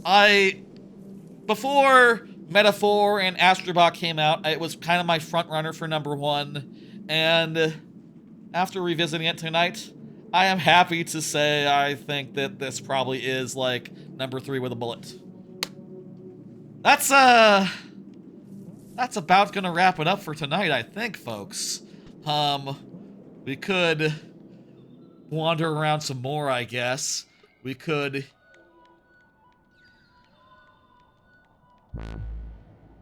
go up here and, like, see if there's something we can do. Is that like a... That looks like a seal or like a walrus. Some of these statues. Are these all these in the game? It's been too long, I forget. There's like a house here. There's like a house here. This is maybe where we'll leave our guy. This is our home. This is Blobby's home. Does Blobby have a name? I think there's a name for this character. I don't know it off the top of my head. Nibble, Crumb, Indexter 001. Don't know what that means. That's probably something that people figured out a long time ago. It's fine. Here's where the game ended. Coincidentally. The end of the game, as it were. And hey, what do you know? It's also the end of the stream. Let's blow some bubbles and get out of here. Folks, that's gonna do it for tonight. To recap, we went through... I don't know if I did recap on the previous Game of the Year refresher streams last year, the last 2 years, but I guess I can recap real fast, and I'll just pull up my phone that has the list of games in the order that we played them. Started off with Astro Bot and Metaphor, the 2 best games of the year, and played a little bit of both of them, and goddamn, they're still the 2 best games of the year, and I hope that, you know, that's apparent from, like, the revisit that I put to them. Then I did Infinite Wealth, Indiana Jones, Minishoot, Zelda, AntonBlast, Penny's Breakout, and Celeste 64. That is 7 games that I don't know are necessarily going to make the list, and might not. I will say my main takeaway from it, from like this particular revisit, is that Celeste 64 kind of doesn't feel quite good enough to make the list, I feel like. Honestly, I had Celeste 64... Like, if we were to... Hang on, let me just, pop out of this list real fast and go... I'll show you the list that I had so far for, like, tier list purposes. In fact, why don't we just reorder this list right here, right now? This is the list I had it where it stands, and I think Celeste 64 has to move down the mid-tier. And I think Marvel Rivals moves up to a high tier. Feel like I'm feeling pretty strong about that. Whereas this worth a mention tier is still just worth a mention. I still feel pretty confident about these 3 not quite doing it. With the number of games I have here, 3, 3, and 2, 2 of these games are going to make the list. And,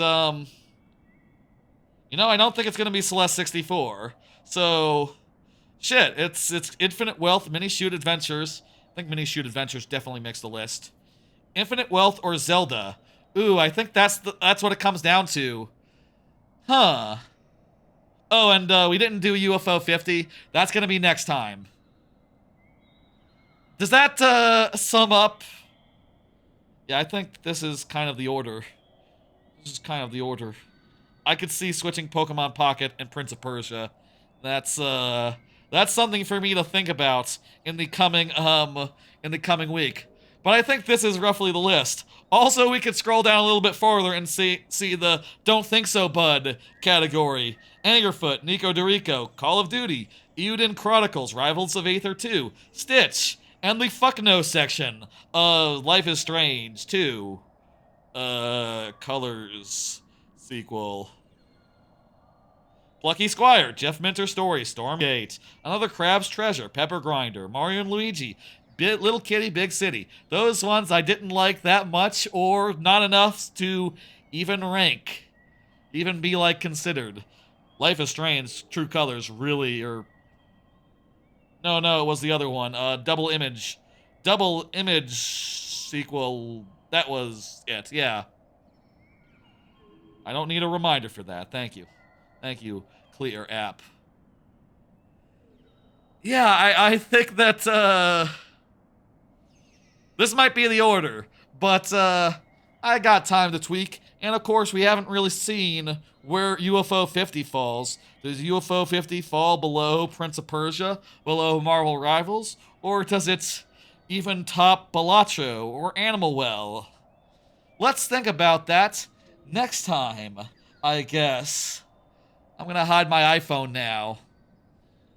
It's been a good 11 plus hour stream. I think maybe after breaks are taken out, maybe 11 hours on the dot, probably, I would guess, based on how it's 11:15 right now, and I probably took like 15 minutes worth of breaks. I don't know. We'll see what the VOD is, when the VOD is. People watching the VOD later know how long the VOD is. That's all fine and good. Folks, I'll be back on Thursday with a little more of this, sort of, insofar as UFO 50 needs its own stream. If you don't know UFO 50, it is 50 games in one. It is 50 arcade, like, retro-style games in one. Often having, like, some really good design that is, like, more interesting, more cool than, like, regular style. Yeah, I see YouTube can't stream more than 12 hours. Yes, that is true also. That is another reason why I want to constrain this to 12, 11 hours. Also, it is a long time to go without eating, drinking, or, watching anime. It is a long time for a stream to go above 12 hours. We don't need to go another 6 hours and do UFO 50 right now at 1 a.m., do we? Thursday, after Xmas, the Boxing Day, that will be UFO 50 edition, 2024 Game of the Year refresher. Just as many of those games as we can. I would really like to do all 50. And I'll say, I did boot up all 50 during the flight back from America to Japan in like October when I was traveling to and from Japan. And I did touch each of the games over the course of an 11-hour flight, whilst also taking naps and watching a movie or something, and otherwise taking breaks. I think we can do all 50 maybe in 11 hours, in 10 hours, especially if we just sort of glance by the games that I'm not like as into, you know what I mean? Let me do a raid for those on the Twitch side who are here and want to, go somewhere else. Referee Clark is doing some sort of thingamajig. I don't know what that is. I could also send you to 2 Dads 1 Stream. Did we raid 2 Dads 1 Stream, or did I just end up watching their channel through some other circumstance? I think they were doing Mario Maker. It looks like now they're doing Rivals. I don't think I've watched any Rivals on I feel like I rated 2 Dads 1 Stream before. Let's do Referee Clark. Referee Clark is cool. Haven't rated him in a minute. I guess I could, in the future, show the phone while I'm browsing streams to do, in theory. That's a thought. Let me end AirPlay, also, so I can see the stream. You can't watch on Twitch without AirPlay being off, so that is an important step for me being able to watch the raid go in. Oh, he's doing Indiana Jones. Coincidentally, one of the games we played tonight. One of the games that, I'll be honest, I don't think it's going to make the list. I don't think that's going to be one of them. And I feel like my thought process has been backed up by this stream. Okay, I'll see you on Thursday for refresher. For, continued. Last time? Yeah, okay. I did raid 2 dads last time. He's doing, like, rivals tonight. Okay, that's good. I'm gonna send you over to Referee Clark. He was a referee at, like, wrestling places. Now he's not, and he's more of just a pure streamer. Not sure what's up with that. If he does anything else nowadays, but, hey, he's cool. He's a good dude. And I'll see you on Thursday for UFO 50 and Mario Maker on Friday. Bye, folks. Have a Merry Xmas.